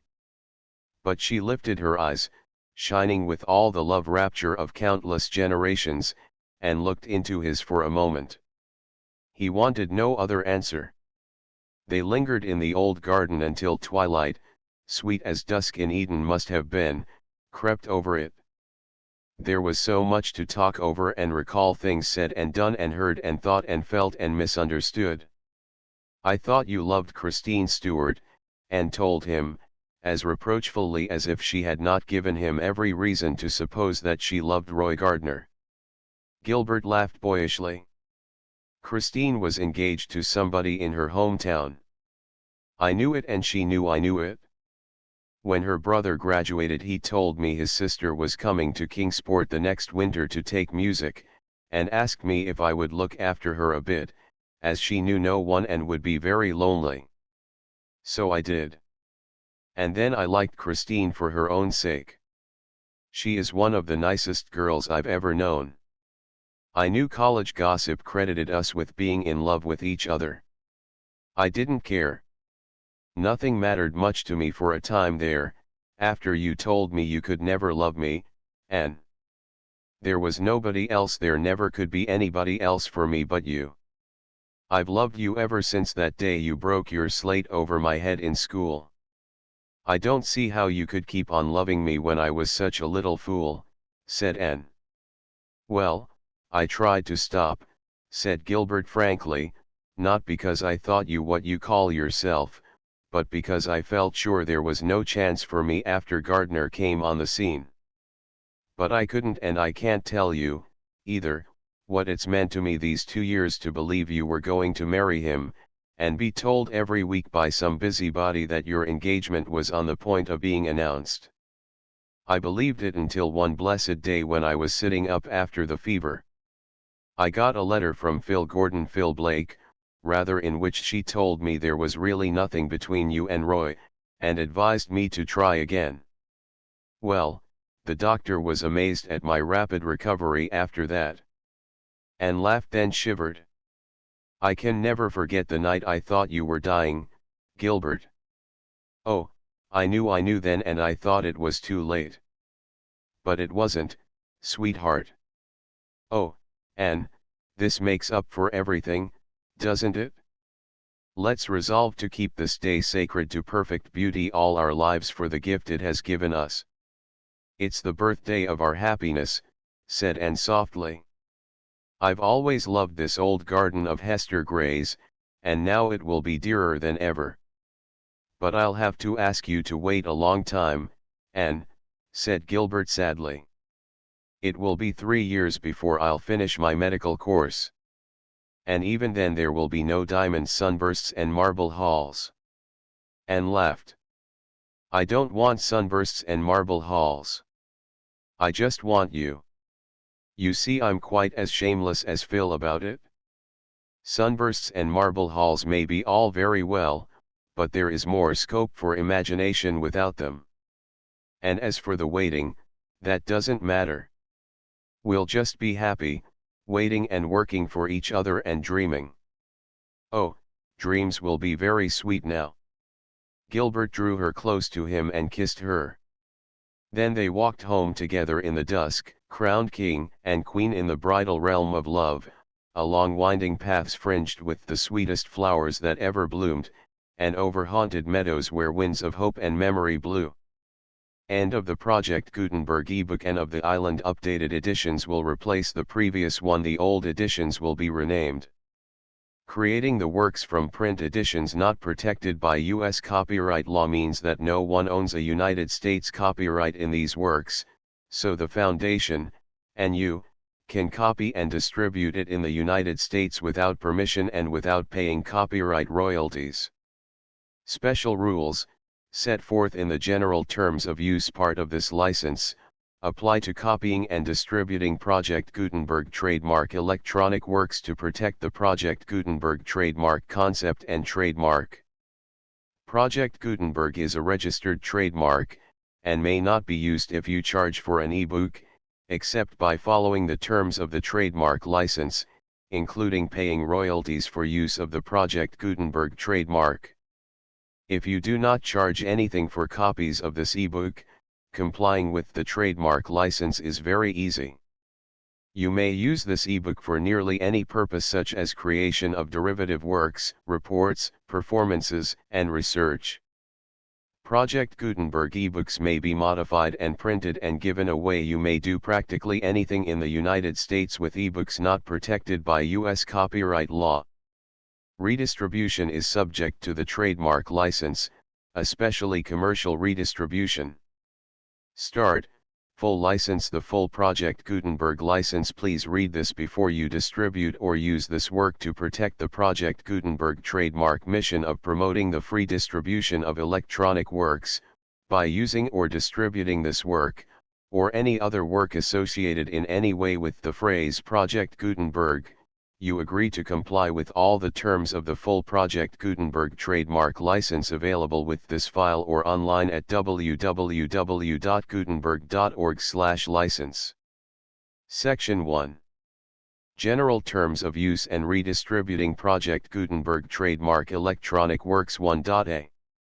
By reading or using any part of this Project Gutenberg trademark electronic work, you indicate that you have read, understand, agree to and accept all the terms of this license and intellectual property, trademark/copyright, agreement. If you do not agree to abide by all the terms of this agreement, you must cease using and return or destroy all copies of Project Gutenberg trademark electronic works in your possession. If you paid a fee for obtaining a copy of or access to a Project Gutenberg trademark electronic work and you do not agree to be bound by the terms of this agreement, you may obtain a refund from the person or entity to whom you paid the fee as set forth in paragraph 1.e.8. 1.b Project Gutenberg is a registered trademark. It may only be used on or associated in any way with an electronic work by people who agree to be bound by the terms of this agreement. There are a few things that you can do with most Project Gutenberg trademark electronic works even without complying with the full terms of this agreement. See paragraph 1.c below. There are a lot of things you can do with Project Gutenberg trademark electronic works if you follow the terms of this agreement and help preserve free future access to Project Gutenberg trademark electronic works. See paragraph 1.e below. 1.c. The Project Gutenberg Literary Archive Foundation, the foundation or PGLOF, owns a compilation copyright in the collection of Project Gutenberg trademark electronic works. Nearly all the individual works in the collection are in the public domain in the United States. If an individual work is unprotected by copyright law in the United States and you are located in the United States, we do not claim a right to prevent you from copying, distributing, performing, displaying, or creating derivative works based on the work as long as all references to Project Gutenberg are removed. Of course, we hope that you will support the Project Gutenberg trademark mission of promoting free access to electronic works by freely sharing Project Gutenberg trademark works in compliance with the terms of this agreement for keeping the Project Gutenberg trademark name associated with the work. You can easily comply with the terms of this agreement by keeping this work in the same format with its attached full Project Gutenberg trademark license when you share it without charge with others. 1.d. The copyright laws of the place where you are located also govern what you can do with this work. Copyright laws in most countries are in a constant state of change. If you are outside the United States, check the laws of your country in addition to the terms of this agreement before downloading, copying, displaying, performing, distributing or creating derivative works based on this work or any other Project Gutenberg trademark work. The Foundation makes no representations concerning the copyright status of any work in any country other than the United States. 1.e Unless you have removed all references to Project Gutenberg, 1.e.1. The following sentence, with active links to, or other immediate access to, the full Project Gutenberg trademark license must appear prominently whenever any copy of a Project Gutenberg trademark work, any work on which the phrase Project Gutenberg appears, or with which the phrase Project Gutenberg is associated, is accessed, displayed, performed, viewed, copied or distributed. This ebook is for the use of anyone anywhere in the United States and most other parts of the world at no cost and with almost no restrictions whatsoever. You may copy it, give it away or reuse it under the terms of the Project Gutenberg license included with this ebook or online at www.gutenberg.org. If you are not located in the United States, you will have to check the laws of the country where you are located before using this ebook. 1.e.2.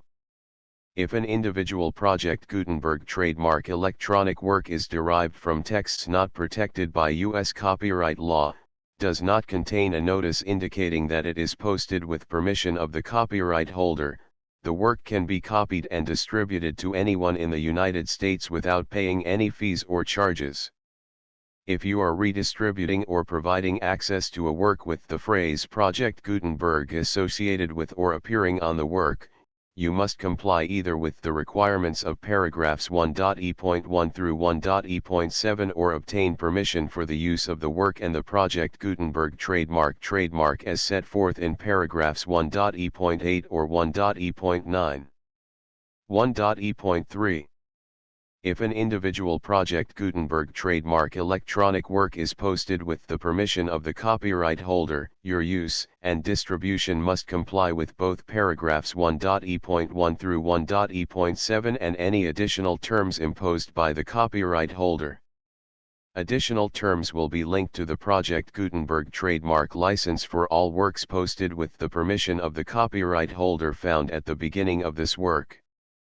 1.e.4 Do not unlink or detach or remove the full Project Gutenberg trademark license terms from this work, or any files containing a part of this work or any other work associated with Project Gutenberg trademark.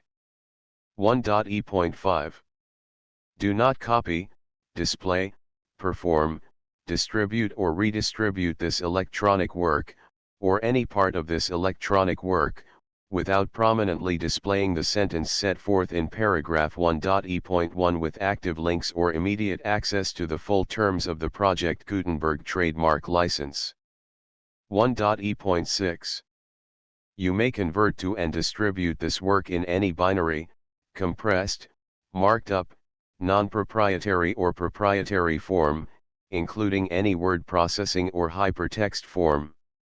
However, if you provide access to or distribute copies of a Project Gutenberg trademark work in a format other than plain vanilla ASCII or other format used in the official version posted on the official Project Gutenberg trademark website, www.gutenberg.org, you must, at no additional cost, fee, or expense to the user, provide a copy, a means of exporting a copy, or a means of obtaining a copy upon request, of the work in its original plain vanilla ASCII or other form. Any alternate format must include the full Project Gutenberg trademark license as specified in paragraph 1.e.1.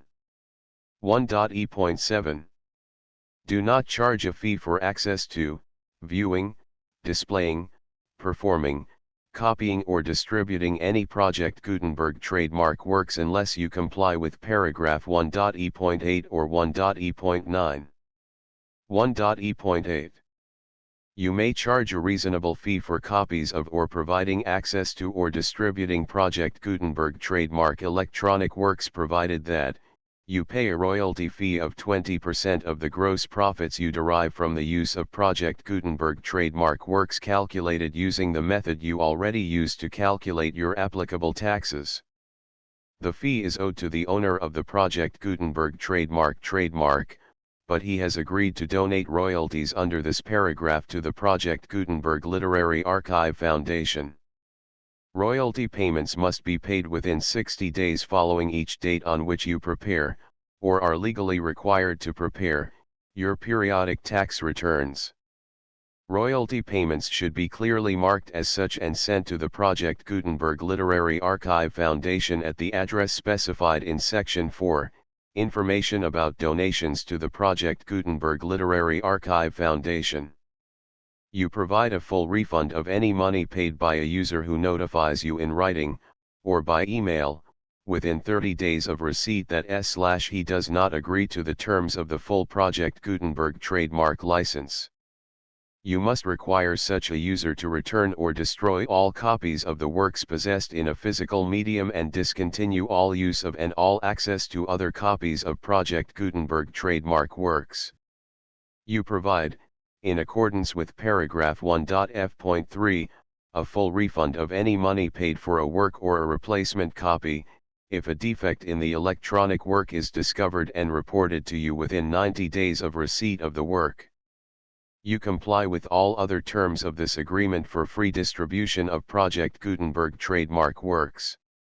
1.e.9 If you wish to charge a fee or distribute a Project Gutenberg trademark electronic work or group of works on different terms than are set forth in this agreement, you must obtain permission in writing from the Project Gutenberg Literary Archive Foundation, the manager of the Project Gutenberg trademark. Contact the Foundation as set forth in Section 3 below. 1.f.1.f.1 Project Gutenberg volunteers and employees expend considerable effort to identify, do copyright research on, transcribe and proofread works not protected by U.S. copyright law in creating the Project Gutenberg trademark collection. Despite these efforts, Project Gutenberg trademark electronic works, and the medium on which they may be stored, may contain defects, such as, but not limited to, incomplete, inaccurate or corrupt data, transcription errors, a copyright or other intellectual property infringement, a defective or damaged disk or other medium, a computer virus, or computer codes that damage or cannot be read by your equipment. 1.f.2 Limited warranty, disclaimer of damages, except for the right of replacement or refund described in paragraph 1.f.3, the Project Gutenberg Literary Archive Foundation, the owner of the Project Gutenberg trademark, and any other party distributing a Project Gutenberg trademark electronic work under this agreement, disclaim all liability to you for damages, costs, and expenses, including legal fees. You agree that you have no remedies for negligence, strict liability, breach of warranty or breach of contract except those provided in paragraph 1.f.3. You agree that the foundation, the trademark owner, and any distributor under this agreement will not be liable to you for actual, direct, indirect, consequential, punitive, or incidental damages even if you give notice of the possibility of such damage. 1.f.3 Limited right of replacement or refund. If you discover a defect in this electronic work within 90 days of receiving it, you can receive a refund of the money, if any, you paid for it by sending a written explanation to the person you received the work from. If you received the work on a physical medium, you must return the medium with your written explanation. The person or entity that provided you with the defective work may elect to provide a replacement copy in lieu of a refund. If you received the work electronically, the person or entity providing it to you may choose to give you a second opportunity to receive the work electronically in lieu of a refund. If the second copy is also defective, you may demand a refund in writing without further opportunities to fix the problem. 1.f.4 Except for the limited right of replacement or refund set forth in paragraph 1.f.3, this work is provided to you as is, with no other warranties of any kind, express or implied, including but not limited to warranties of merchantability or fitness for any purpose. 1.f.5 Some states do not allow disclaimers of certain implied warranties or the exclusion or limitation of certain types of damages. If any disclaimer or limitation set forth in this agreement violates the law of the state applicable to this agreement, the agreement shall be interpreted to make the maximum disclaimer or limitation permitted by the applicable state law. The invalidity or unenforceability of any provision of this agreement shall not void the remaining provisions. 1.f.6 Indemnity.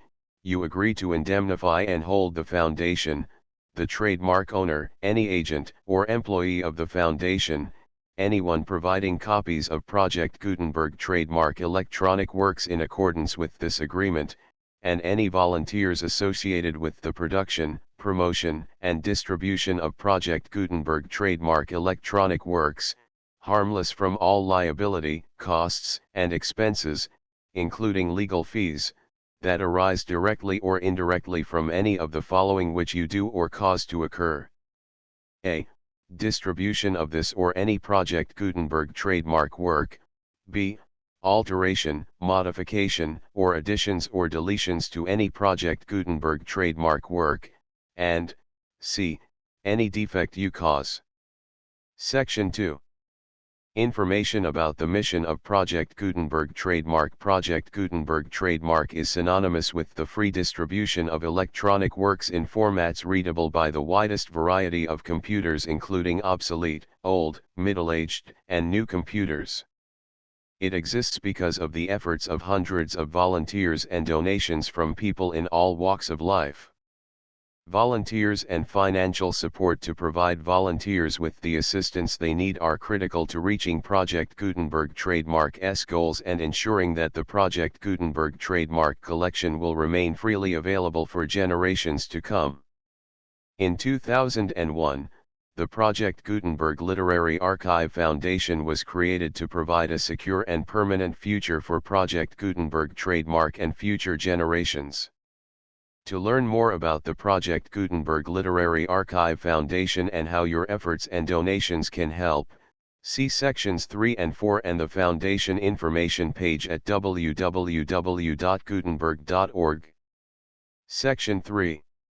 Information about the Project Gutenberg Literary Archive Foundation. The Project Gutenberg Literary Archive Foundation is a non-profit 501(c)(3) educational corporation organized under the laws of the state of Mississippi and granted tax-exempt status by the Internal Revenue Service. The Foundation's IN or Federal Tax Identification Number is 64-6221541. Contributions to the Project Gutenberg Literary Archive Foundation are tax-deductible to the full extent permitted by U.S. federal laws and your state's laws. The Foundation's business office is located at 809 North 1500 West, Salt Lake City, Utah 841-16801-596-1887. Email contact links and up-to-date contact information can be found at the Foundation's website and official page at www.gutenberg.org/contact section 4. Information about donations to the Project Gutenberg Literary Archive Foundation. Project Gutenberg trademark depends upon and cannot survive without widespread public support and donations to carry out its mission of increasing the number of public domain and licensed works that can be freely distributed in machine-readable form accessible by the widest array of equipment including outdated equipment. Many small donations, $1 to $5,000, are particularly important to maintaining tax-exempt status with the IRS. The Foundation is committed to complying with the laws regulating charities and charitable donations in all 50 states of the United States. Compliance requirements are not uniform and it takes a considerable effort, much paperwork, and many fees to meet and keep up with these requirements. We do not solicit donations in locations where we have not received written confirmation of compliance. To send donations or determine the status of compliance for any particular state, visit www.gutenberg.org/donate. While we cannot and do not solicit contributions from states where we have not met the solicitation requirements, we know of no prohibition against accepting unsolicited donations from donors in such states who approach us with offers to donate. International donations are gratefully accepted, but we cannot make any statements concerning tax treatment of donations received from outside the United States. U.S. laws alone swamp our small staff. Please check the Project Gutenberg web pages for current donation methods and addresses. Donations are accepted in a number of other ways including checks, online payments, and credit card donations. To donate, please visit www.gutenberg.org/donate. Section 5. General information about Project Gutenberg trademark electronic works. Professor Michael S. Hart was the originator of the Project Gutenberg trademark concept of a library of electronic works that could be freely shared with anyone.